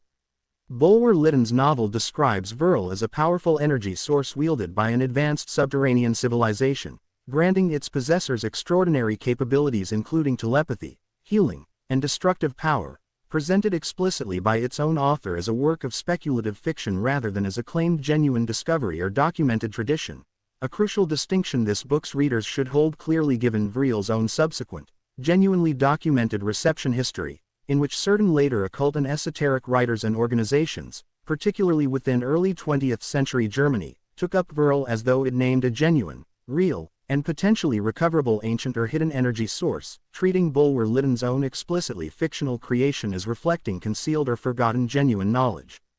This documented historical pattern, in which a work of deliberate fiction becomes subsequently and sincerely absorbed into genuine esoteric belief and practice, represents a documented case study this book's readers should hold in mind as a caution regarding the genuine complexity of tracing esoteric concepts' actual historical origins, since Virile's own case demonstrates directly that not every esoteric concept claiming ancient or hidden origin actually possesses one, with Virile's own considerably more traceable and, in this specific case, entirely modern and explicitly literary origin available for direct verification in a manner many other esoteric concepts examined throughout this book do not permit with comparable certainty. Virile's relationship to the broader 19th century Western vocabulary of proposed subtle universal energy examined throughout this book's entries on Odd, the astral light, and Orgone, positions virile as a genuinely distinctive case within this broader family specifically because of its openly acknowledged fictional origin, distinguishing it from Reichenbach's and Reich's own considerably more sincere original scientific claims examined elsewhere in this book. This entry's evidentiary status should be stated with particular directness and clarity. Virile's origin as deliberate fiction is definitively documented and acknowledged by its own author. Its subsequent adoption by certain esoteric movements as though naming a genuine energy source represents a documented historical case of fiction becoming mistaken for or deliberately repurposed as esoteric tradition. 251. Vayana. Vayana is the pervading vital air, one of the 5 vayus within Ayurvedic and yogic physiological theory examined as a system in this book's overview entry on vayu, understood as circulating throughout the entire body rather than being localized to any single specific region, governing circulation, coordinated movement, and the distribution of the other 4 vayus own more specifically localized functions to every part of the body. Classical Ayurvedic and yogic texts describe Vayana as responsible for the coordinated movement of limbs, for the circulation of blood and nutrients throughout the body, and for supporting the other 4 vayus own specific functions by ensuring their effects reach every necessary bodily region, positioning Vayana as this system's own specifically integrative and distributive principle, comparable in this specific coordinating function to Zhang Qi's own traditional role gathering and supporting the body's broader qi circulation within Chinese medical theory, examined elsewhere in this book. Vayana's traditional association with the entire body rather than any single localized organ or region distinguishes this vayu from its 4 counterparts, prana vayu, udana, apana, and samana, all examined elsewhere in this book, each associated with a more specifically localized bodily region, giving the 5 vayu system a structure in which 4 regionally specific currents operate within and are supported by Vayana's own pervasive, whole body circulating function, a structural relationship this book's readers should recognize as adding genuine internal sophistication to Ayurvedic theory's overall account of prana's differentiated bodily function. This entry completes this book's documentation of the complete 5 vayu system, examined individually across this book's dedicated entries on prana vayu, udana, apana, samana, and Vayana, together with the overview entry on vayu itself, giving readers a full account of Ayurvedic theory's own detailed traditional differentiation of prana's broader vital function into these 5 specific, coordinated directional currents.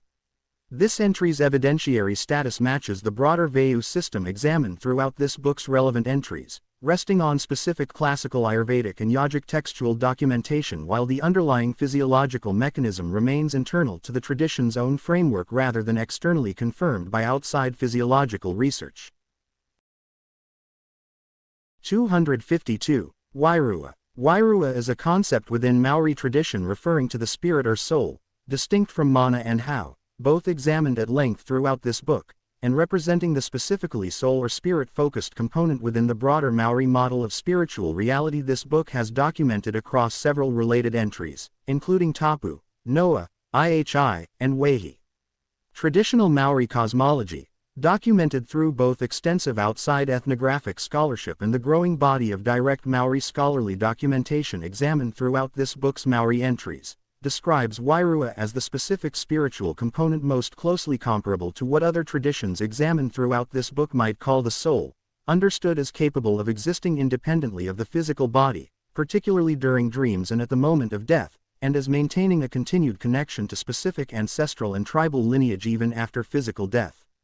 This traditional understanding of Wairua as the specifically soul-focused component, distinct from mana's own more purely power and authority-focused meaning and hau's own more purely breath and exchange-focused meaning, completes this book's documentation of Maori tradition's own considerably differentiated technical vocabulary for describing distinct aspects of spiritual reality, a differentiation this book's readers should recognize as comparably sophisticated to the multi-part vocabularies examined throughout this book's Norse, Egyptian, and Tibetan entries, each independently developing its own specific, technically precise vocabulary for distinguishing multiple genuinely different aspects of spiritual and vital reality rather than relying on a single and differentiated concept. Wairua's continued significance within contemporary Maori cultural, religious, and even healthcare contexts, including its formal incorporation within some contemporary New Zealand healthcare frameworks addressing holistic Maori patient well-being, reflects this concept's genuine continuing living relevance, comparable to this book's documentation of continued institutional and cultural significance examined throughout several of this book's entries addressing living, actively practiced traditions. This entry's evidentiary status benefits from the same growing body of scholarship produced by Maori scholars themselves examined throughout this book's other Maori entries, supplementing earlier outside ethnographic documentation of this foundational traditional concept. 253. Wakan. Wakan is a concept within Lakota tradition referring to sacredness or spiritual power, examined at length in this book's companion volume and in this book's entry on Nagi, understood within traditional Lakota cosmology as a quality of sacred power or mystery that can characterize many different beings, objects, and phenomena, distinct from Nagi's own more specific reference to a particular component of the human person's spiritual constitution. Traditional Lakota religious understanding, documented through the ethnographic scholarship of James R. Walker examined in this book's entry on Nagi, describes Wakan Tonka, generally translated as the Great Mystery or Great Spirit, as the encompassing sacred power underlying and connecting the entire Lakota spiritual cosmos, with Wakan more generally describing the quality of sacredness present in varying degree throughout the natural and spiritual world, positioning Lakota Wakan theology within the broader cross-cultural category of impersonal or variably concentrated spiritual power examined throughout this book alongside Mana, Ace, and Orenda, all examined elsewhere in this book. This book's companion volume already noted Wakan's own considerable historical significance within the early development of comparative religious studies, examined together with Orenda in this book's entry on that Iroquois concept as one of the ethnographic examples most frequently cited within early 20th century academic theorizing regarding animatism and impersonal sacred power as significant cross-cultural religious categories. Wakan's relationship to the broader Lakota ceremonial and spiritual framework, including significant traditional practices such as the sun dance and the vision quest, both understood traditionally as involving direct, disciplined engagement with Wakan through sustained ritual discipline and, in certain traditional contexts, deliberate physical austerity, positions Lakota religious practice within the same broader cross-cultural pattern this book has documented extensively regarding disciplined austerity as a traditional pathway toward direct engagement with sacred power, examined comparably throughout this book's treatment of Indian tapas and various other ascetic traditions. This entry's evidentiary status rests on Walker's foundational ethnographic documentation combined with Walken's own considerable, well-documented historical influence on subsequent comparative religious studies theory, and its continued significance within contemporary Lakota religious and cultural life. 254. Weihi. Weihi is a concept within Maori tradition referring to a quality of awe or fear-inspiring power, related to IHI, examined elsewhere in this book, and completing this book's documentation of the traditional three-part Maori vocabulary of IHI, Weihi, and Wana addressing effective spiritual and social power, examined together in this book's entry on IHI as a considerably differentiated traditional framework this book's readers should recognize as comparably technical to the multi-part vocabularies examined throughout this book's other relevant entries. Traditional Maori understanding describes Weihi as the specific quality of respectful fear or awe a person or presence of genuine IHI, examined elsewhere in this book, naturally evokes in those who encounter it, positioning Weihi not as a separate, independent source of power but as Ihi's own natural, evoked effect on others, a traditional relational structure this book's readers should recognize as distinguishing Weihi from the more purely self-contained power concepts examined elsewhere throughout this book, since Weihi specifically names a quality of relationship and response rather than a quality residing purely within a single individual or object considered in isolation. This traditional emphasis on power's genuinely relational and evoked character, rather than treating spiritual potency as existing purely as an isolated internal quality unconnected to how others actually perceive and respond to it, invites comparison with this book's broader documentation of traditions treating spiritual power as inherently and necessarily social or relational, examined throughout this book in relation to Howe's own emphasis on power maintained specifically through ongoing reciprocal exchange, and Baraka's own traditional transmission specifically through direct relationship between teacher and student. Weihi's traditional application within ceremonial contexts, particularly the haka examined in this book's entry on IHI, positions this concept as directly, practically significant within contemporary Maori ceremonial and performative life, with a genuinely effective haka performance traditionally understood as successfully generating Weihi in its audience as a direct mark of the performance's own authentic power and quality. This entry's evidentiary status benefits from the same growing body of scholarship produced by Maori scholars examined throughout this book's other Maori entries, with Weihi's continued significance within contemporary Maori ceremonial practice, including the haka's own considerable contemporary international visibility, providing this entry with direct, observable continuing documentation. 255. Wei Qi. Wei Qi is defensive qi within traditional Chinese medicine, examined throughout this book's companion volume and this book's entry on qi, said to circulate near the body's surface and guard against illness, representing one of Chinese medical theory's four traditionally differentiated qi categories alongside yuan qi, ying qi, and zhong qi, all examined elsewhere in this book. Classical Chinese medical texts describe Wei Qi as circulating just beneath the skin and through the body's most superficial tissue layers, functioning as the body's traditional first line of defense against external pathogenic influences, a traditional function this book's readers should recognize as broadly comparable, though independently conceived, to the modern biomedical concept of the immune system, though this book's readers should hold this comparison as suggestive rather than as claiming any direct technical equivalence between Wei Qi theory and modern immunological science. Wei Qi's traditional association with sleep and waking cycles, with classical Chinese medical theory describing Wei Qi as circulating more superficially and actively during waking hours and withdrawing more deeply into the body during sleep, connects this concept to traditional Chinese medical understanding of circadian rhythm and its own significance for health, a traditional temporal dimension this book's readers should recognize as broadly comparable to meridian theory's own traditional association of specific organ meridians with specific 2-hour periods across the daily cycle, examined in this book's entry on meridian. Wei Qi's relationship to Ohos, examined elsewhere in this book as Ayurvedic theory's own traditional concept most closely associated with immunity and resistance to disease, invites direct comparison between two independently developed medical traditions, Chinese and Indian, both arriving at a specific traditional concept addressing the body's protective capacity against external illness-causing influence, though the two traditions' specific technical content and broader theoretical framework, Wei Qi's superficial circulation versus Ohos's status as a refined digestive byproduct, differ considerably even while addressing a structurally comparable underlying concern. This entry's evidentiary status rests on the same extensive, continuously practiced Chinese medical tradition examined throughout this book's Qi-related entries, with Wei Qi remaining an actively discussed concept within contemporary traditional Chinese medicine diagnosis and treatment.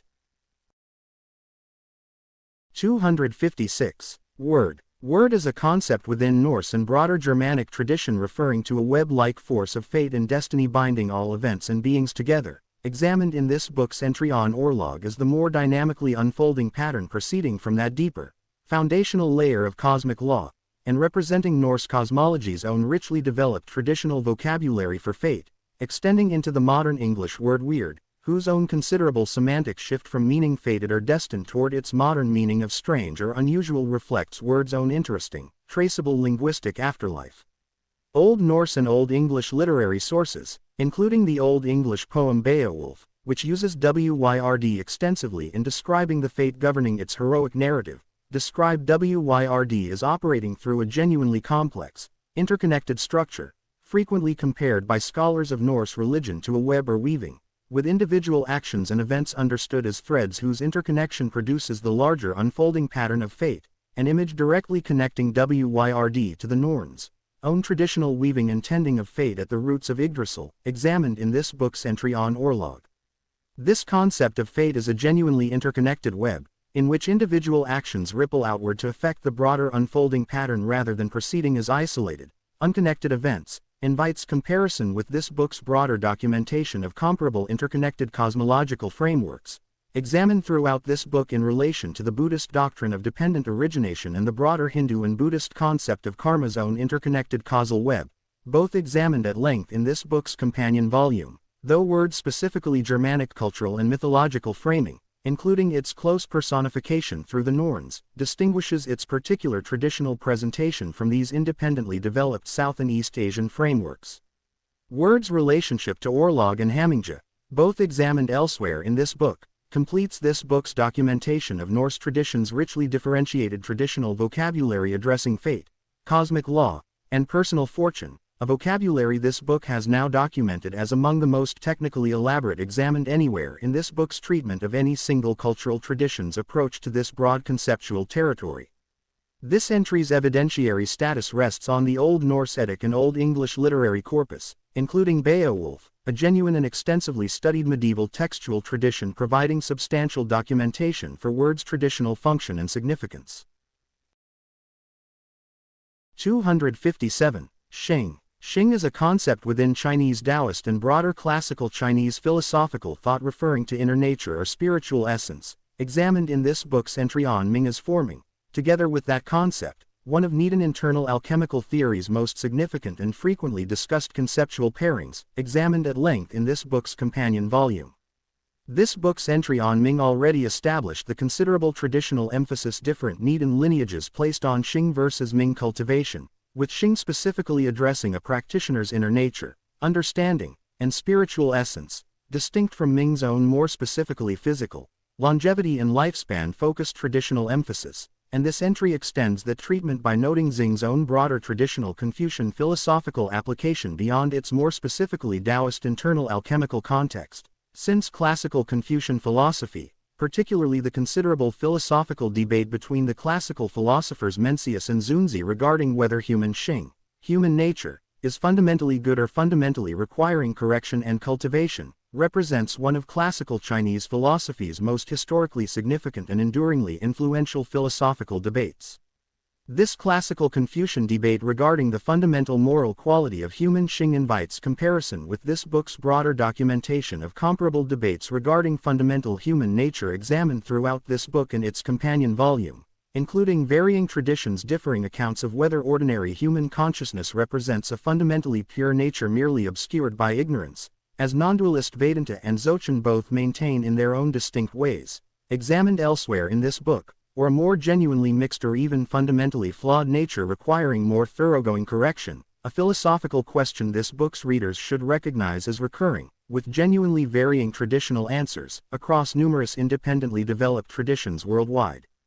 Xing's relationship to the broader Needham project of internal cultivation, understood traditionally as requiring the practitioner to correctly understand and align with their own genuine Xing rather than with more superficial ego-driven inclination, positions Xing cultivation as Nidan's own specifically psychological and philosophical dimension, complementing Ming cultivation's own more purely physical and energetic emphasis. This entry's evidentiary status rests on an extensive classical Chinese philosophical and internal alchemical textual tradition extending across more than 2,000 years, encompassing both Daoist internal alchemical and broader Confucian philosophical applications of this significant concept.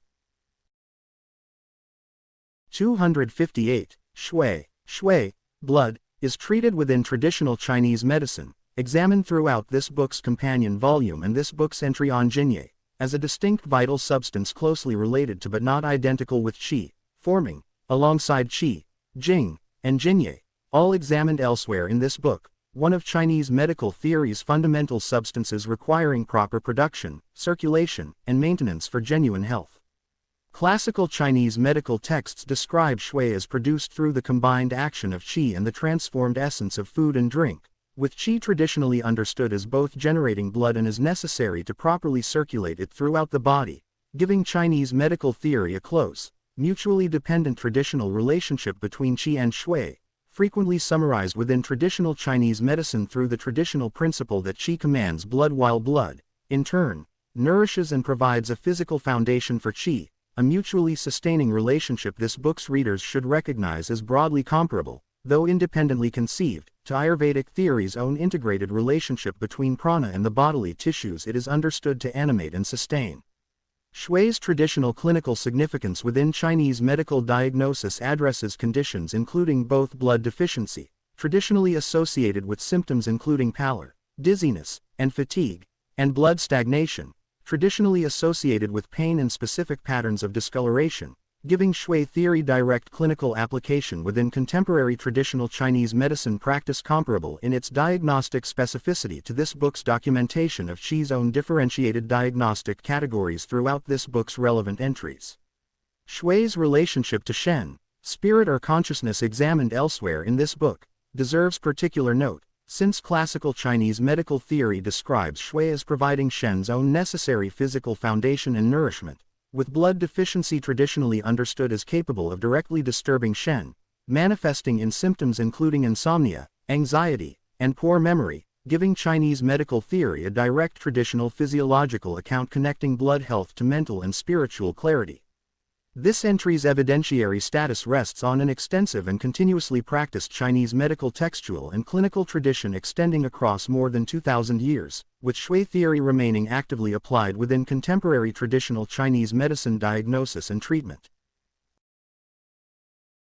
259. Yantra. Yantra is a geometric diagram said to channel and focus deity-specific energy within Hindu and Buddhist tantric tradition, examined throughout this book's companion volume and this book's entries on mantra and mudra as the third component of tantric ritual technology's integrated three-part system of sound, gesture, and visual form, with yantra specifically providing this system's visual and geometric dimension.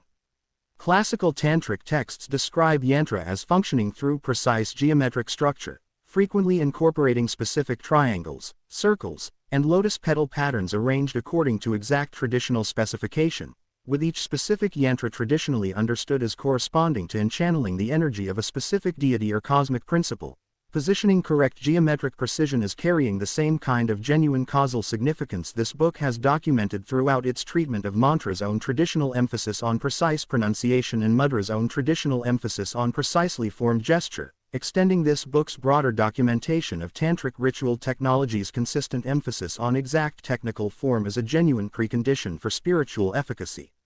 The Shri Yantra, also called the Shri Chakra, representing the goddess Tripura Sundari and understood within tantric tradition as one of the most powerful and comprehensive traditional yantras, composed of 9 interlocking triangles creating a total of 43 smaller triangles surrounding a central point, or bindu examined elsewhere in this book, represents one of tantric tradition's most historically significant and internationally recognized specific yantras, its own central bindu point directly connecting this visual ritual technology to bindu's own broader traditional cosmological significance as a point of concentrated cosmic potential.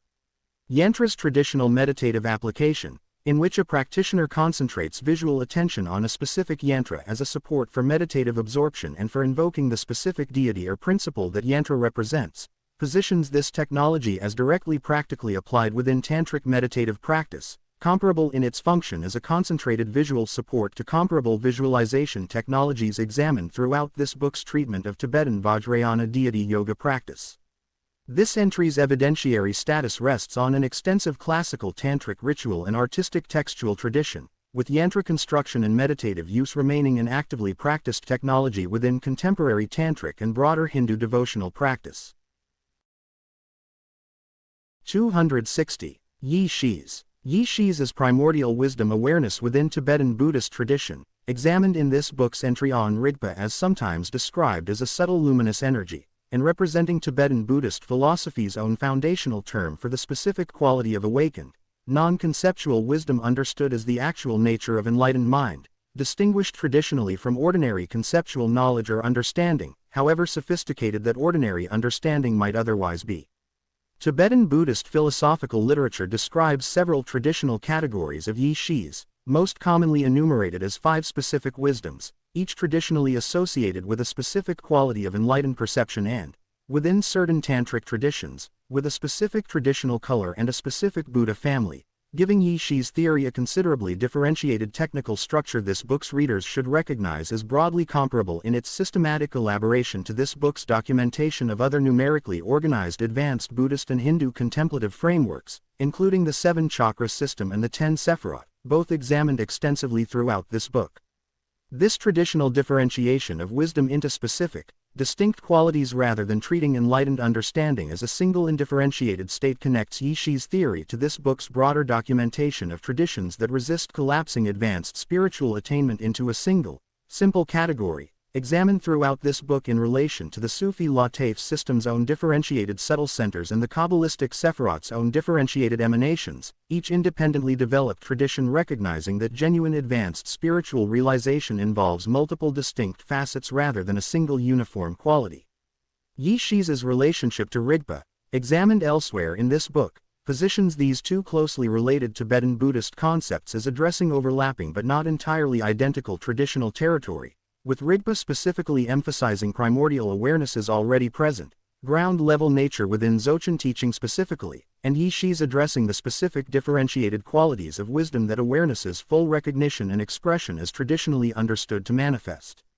This entry's evidentiary status rests on an extensive and philosophically sophisticated Tibetan Buddhist textual and contemplative tradition, examined at greater length in this book's companion volume's treatment of Tibetan Vajrayana Buddhism. 261. Yesod. Yesod, Hebrew for foundation, is the 9th of the 10 sephirot within the Kabbalistic tree of life, examined as a system in this book's overview entry on the sephirot, positioned directly above Malkut, examined elsewhere in this book, and synthesizing Netzach and Hod, both examined elsewhere in this book, into a single channeling function through which the combined influence of the upper sephirot is gathered and transmitted into Malkut's own fully manifest, physical expression. Kabbalistic literature describes Yesod as functioning like a foundation stone or channel, gathering and concentrating the qualities of all the sephirot preceding it in the emanation sequence before transmitting that combined influence downward into Malkut, giving Yesod a traditional significance as the specific point of concentration and transition immediately preceding physical manifestation, a traditional role this book's readers should recognize as broadly comparable, though independently developed, to Bindu's own traditional role within Tantric cosmology as a point of concentrated potential immediately preceding manifestation, examined elsewhere in this book. Yesod's traditional association with the biblical figure of Joseph, understood within this specific tradition as embodying righteous restraint and the capacity to properly channel abundance, extends the pattern examined throughout this book's sephirot entries in which specific biblical figures are traditionally understood to particularly embody specific sephirot, with Joseph's own traditional association with Yesod connecting this sephira to broader traditional Kabbalistic teaching regarding sexual ethics and proper channeling of generative and creative energy specifically. Yesod's position as the direct channel into Malkut completes this book's documentation of the full 10 sephira sequence, examined individually across this book's dedicated entries, with this final structural relationship, Yesod channeling the combined influence of the entire upper emanation sequence into Malkut's fully manifest expression, giving readers a complete traditional account of how Kabbalistic cosmology describes the entire process from Ein Sof's infinite source through to the fully physical, manifest world. This entry's evidentiary status rests on the same substantial and continuously studied Kabbalistic textual tradition examined throughout this book's other Sephirot entries, extending from the medieval Zohar through many centuries of subsequent commentary and elaboration. 262. Yi. Yi is intention or focused mind force within Chinese Nidan and Qigong practice, examined throughout this book's companion volume and this book's entry on Hun regarding its traditional association with the spleen within traditional Chinese medicine's 5-organ, 5-spirit correspondence system, and representing Chinese internal cultivation theory's own specific technical term for the directing, intentional faculty said to guide Qi's movement through the body during practice. Classical Nidan and Qigong instructional texts frequently invoke the traditional principle that where the Yi goes, the Qi follows, positioning Yi as the specific directing mechanism through which a practitioner's own focused mental intention actively guides Qi's movement and cultivation, rather than treating Qi circulation as occurring automatically or independently of the practitioner's own directed attention, giving Chinese internal cultivation theory a direct traditional account of the relationship between mental intention and energetic effect. This book's readers should recognize as foundational to how these practices are actually taught and performed. This traditional principle connecting focused intention directly to energetic effect invites comparison with this book's broader documentation of comparable traditions treating focused mental attention as carrying genuine causal power, examined throughout this book in relation to Sufi Himma's own traditional emphasis on focused spiritual will, and the broader Hermetic tradition's emphasis on trained will as a primary technology of practice, both examined elsewhere in this book, each independently developed tradition recognizing focused intention itself as an active technology rather than as a merely passive accompaniment to physical or ritual technique. Yi's traditional association with the spleen positions this specific spirit within the same 5-organ, 5-spirit system this book has now documented completely, alongside Shen, Hun, Ho, and Ji, examined throughout this book's relevant entries, giving readers a full account of traditional Chinese medicine's own traditional differentiation of consciousness and spiritual function across the body's 5 primary organs. This entry's evidentiary status rests on an extensive and continuously practiced Chinese internal alchemical and medical tradition, with the Yi-Qi relationship remaining a foundational, actively taught principle within contemporary Qigong instruction. 263. Yin Chao, Yang Chao Mai. Yin Chao Mai and Yang Chao Mai, the yin and yang heal vessels, are 2 of the 8 extraordinary meridians within traditional Chinese medicine's channel theory, examined throughout this book's entries on Chong Mai, Ren Mai, Du Mai, and Dai Mai, running respectively along the inner and outer aspects of the leg from the heel upward, and traditionally understood as governing leg movement, balance, and, significantly, the opening and closing of the eyes and the regulation of sleep and waking states. Classical Chinese medical texts describe the Chao Mai, heel vessels, as playing a particularly significant traditional role in regulating wakefulness and sleep, with Yang Chao Mai traditionally associated with wakefulness and Yin Chao Mai traditionally associated with sleep, giving these 2 extraordinary vessels a specific traditional clinical application in addressing sleep disorders and insomnia distinct from the more general regulatory functions examined throughout this book's treatment of the other extraordinary vessels.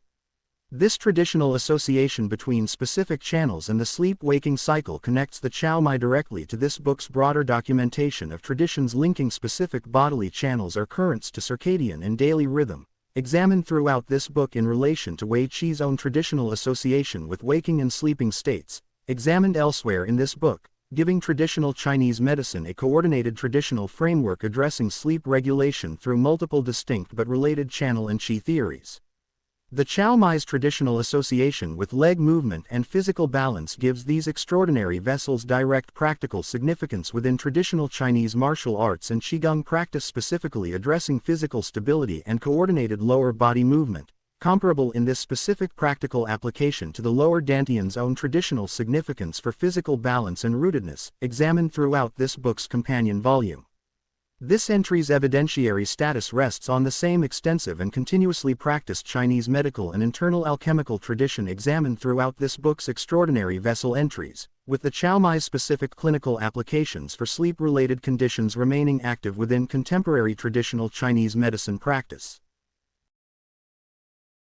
264. Yin Wei, Yang Wei Mai. Yin Wei Mai and Yang Wei Mai, the yin and yang linking vessels, are two of the 8 extraordinary meridians within traditional Chinese medicine's channel theory, examined throughout this book's relevant entries, traditionally understood as connecting and coordinating the body's various yin and yang meridians respectively, functioning as a kind of traditional regulatory network ensuring proper communication and balance between the primary meridian system's own more numerous individual channels.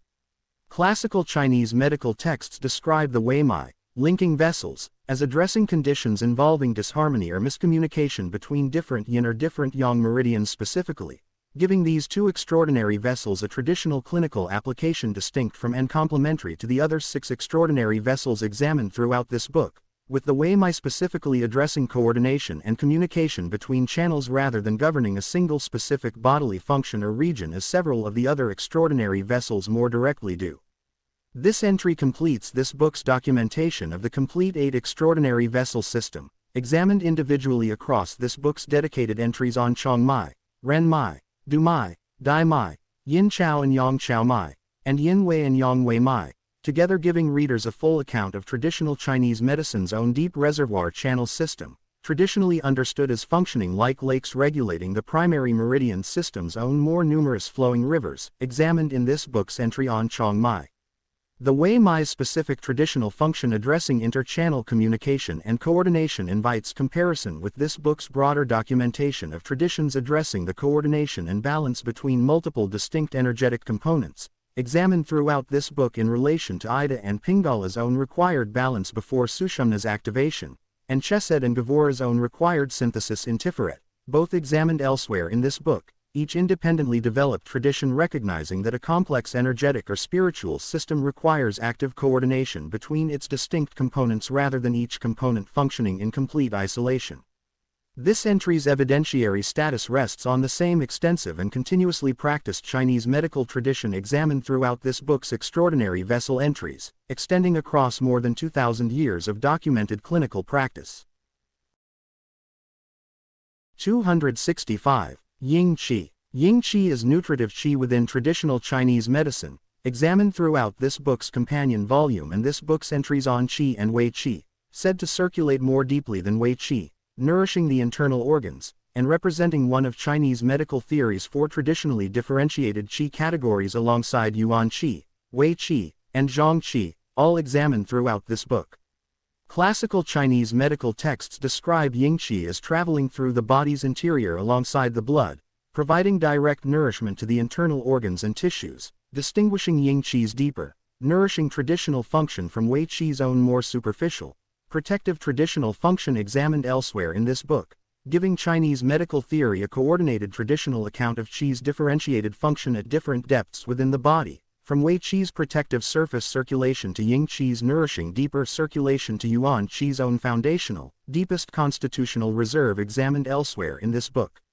Ying Qi's close traditional association with Shui, blood examined elsewhere in this book, reflects the same close, mutually dependent relationship this book's entry on Shui already established between Qi and blood more generally, with Ying Qi specifically representing the particular quality of Qi traveling directly alongside and nourishing blood's own circulation throughout the body. This entry, together with this book's entries on Wei Qi, Yuan Qi, and Zhang Qi, completes this book's documentation of traditional Chinese medicine's traditional 4-part differentiation of Qi's specific functional categories, giving readers a full account of this system's considerable traditional technical sophistication in describing Qi's varied roles and depths of circulation throughout the body, comparable in its overall completeness to this book's documentation of the 5 Vayu system within Ayurvedic theory. This entry's evidentiary status rests on the same extensive, continuously practiced Chinese medical tradition examined throughout this book's Qi-related entries, with Ying Qi theory remaining an actively applied concept within contemporary traditional Chinese medicine diagnosis and treatment. 266. Yuan Qi. Yuan Qi is original or source Qi within Chinese medical and Daoist theory, examined at length throughout this book's companion volume and this book's entry on Jing, inherited at birth from one's parents and understood as the deepest, most foundational layer of an individual's constitutional vital energy, closely related to and, in certain traditional formulations, directly derived from prenatal Jing, examined elsewhere in this book. Classical Chinese medical texts describe yuan qi as stored primarily in the kidneys, connecting this concept directly to Jing's own traditional kidney association examined throughout this book's relevant entries, and as representing a fixed, largely non-renewable constitutional endowment broadly comparable in this specific respect to the fixed constitutional dosha proportion examined in this book's entry on dosha within Ayurvedic theory, both traditions independently arriving at the conviction that each individual possesses a fixed, foundational constitutional reserve established at birth or conception that careful lifestyle can help preserve but never fundamentally increase beyond its original inherited endowment.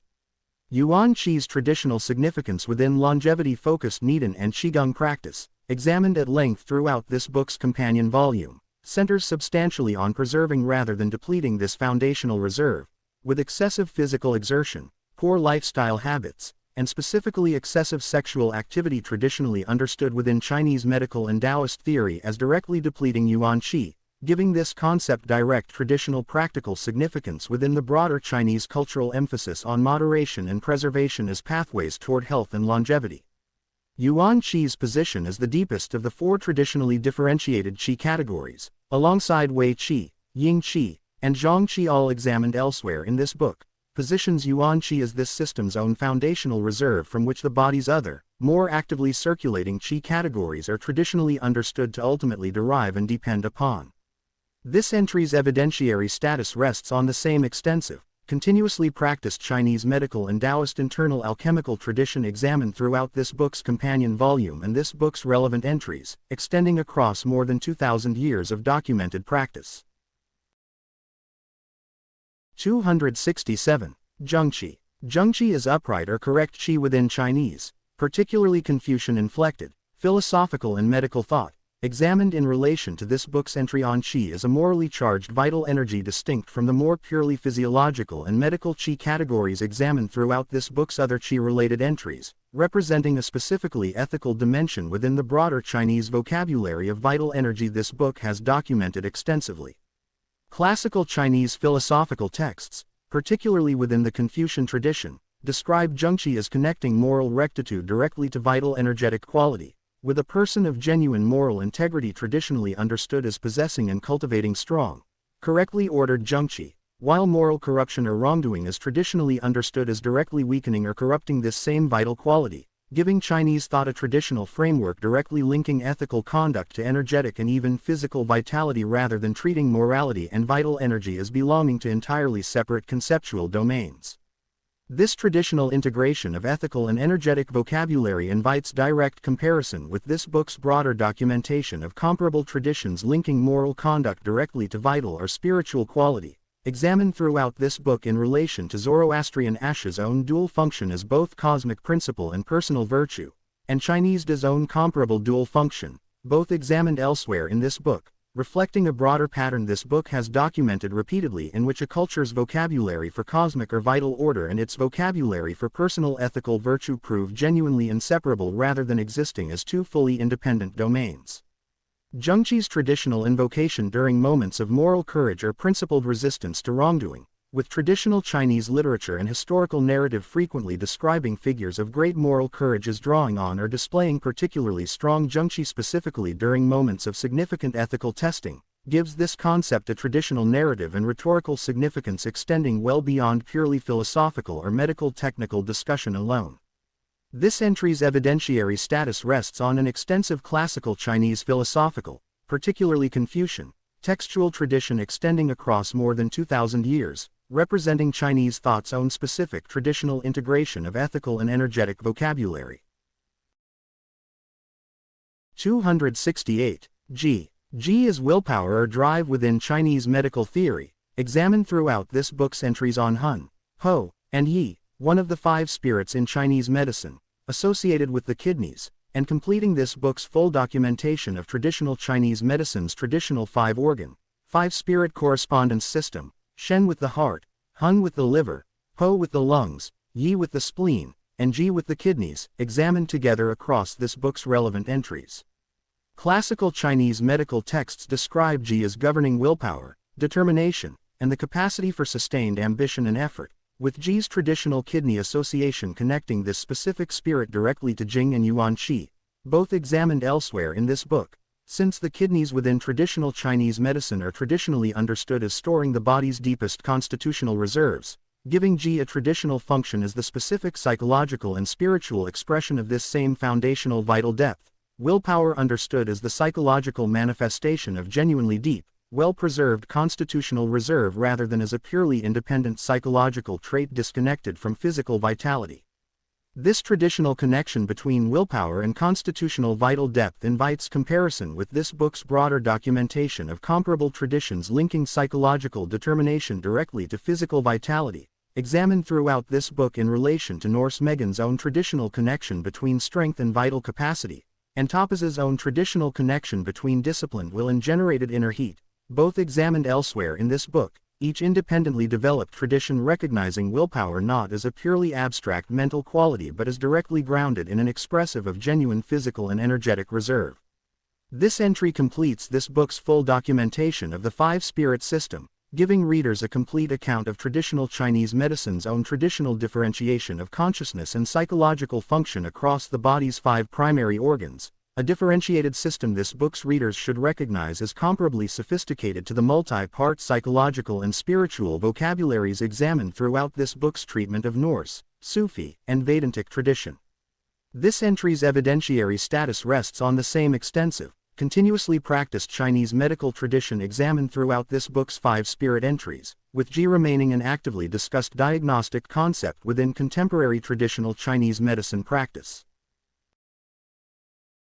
269. Ziva. Ziva is a concept within Slavic pre-Christian tradition referring to life force and vitality, examined in relation to this book's entries on Rod and Dahlia as part of the broader, documentarily challenged Slavic pagan religious vocabulary this book has addressed throughout its treatment of Slavic material, and traditionally connected to a goddess of the same name associated with life, fertility, and vitality within reconstructed Slavic mythology.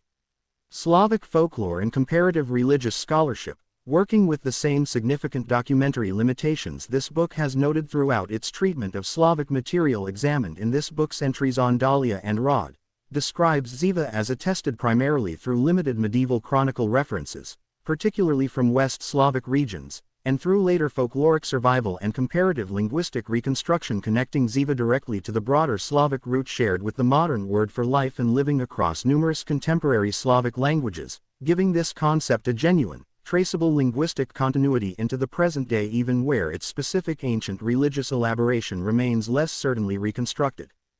This close linguistic connection between a proposed pre-Christian vitality deity and the ordinary contemporary word for life itself invites comparison with this book's broader documentation of comparable direct linguistic continuity between ancient vital force concepts and everyday contemporary vocabulary, examined throughout this book in relation to Norse-on's own connection to the modern Icelandic word for breath and spirit, and Filipino Ginhawa's own continued everyday linguistic use, both examined elsewhere in this book.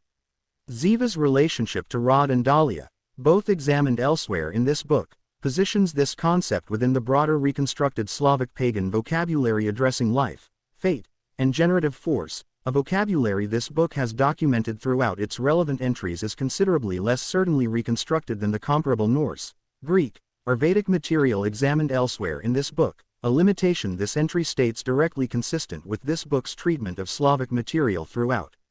This entry's evidentiary status is more modest than several other entries in this book, resting substantially on limited medieval chronicle reference and later folkloric and linguistic reconstruction, consistent with this book's treatment of comparable Slavic material examined in this book's entries on Dahlia and Rod.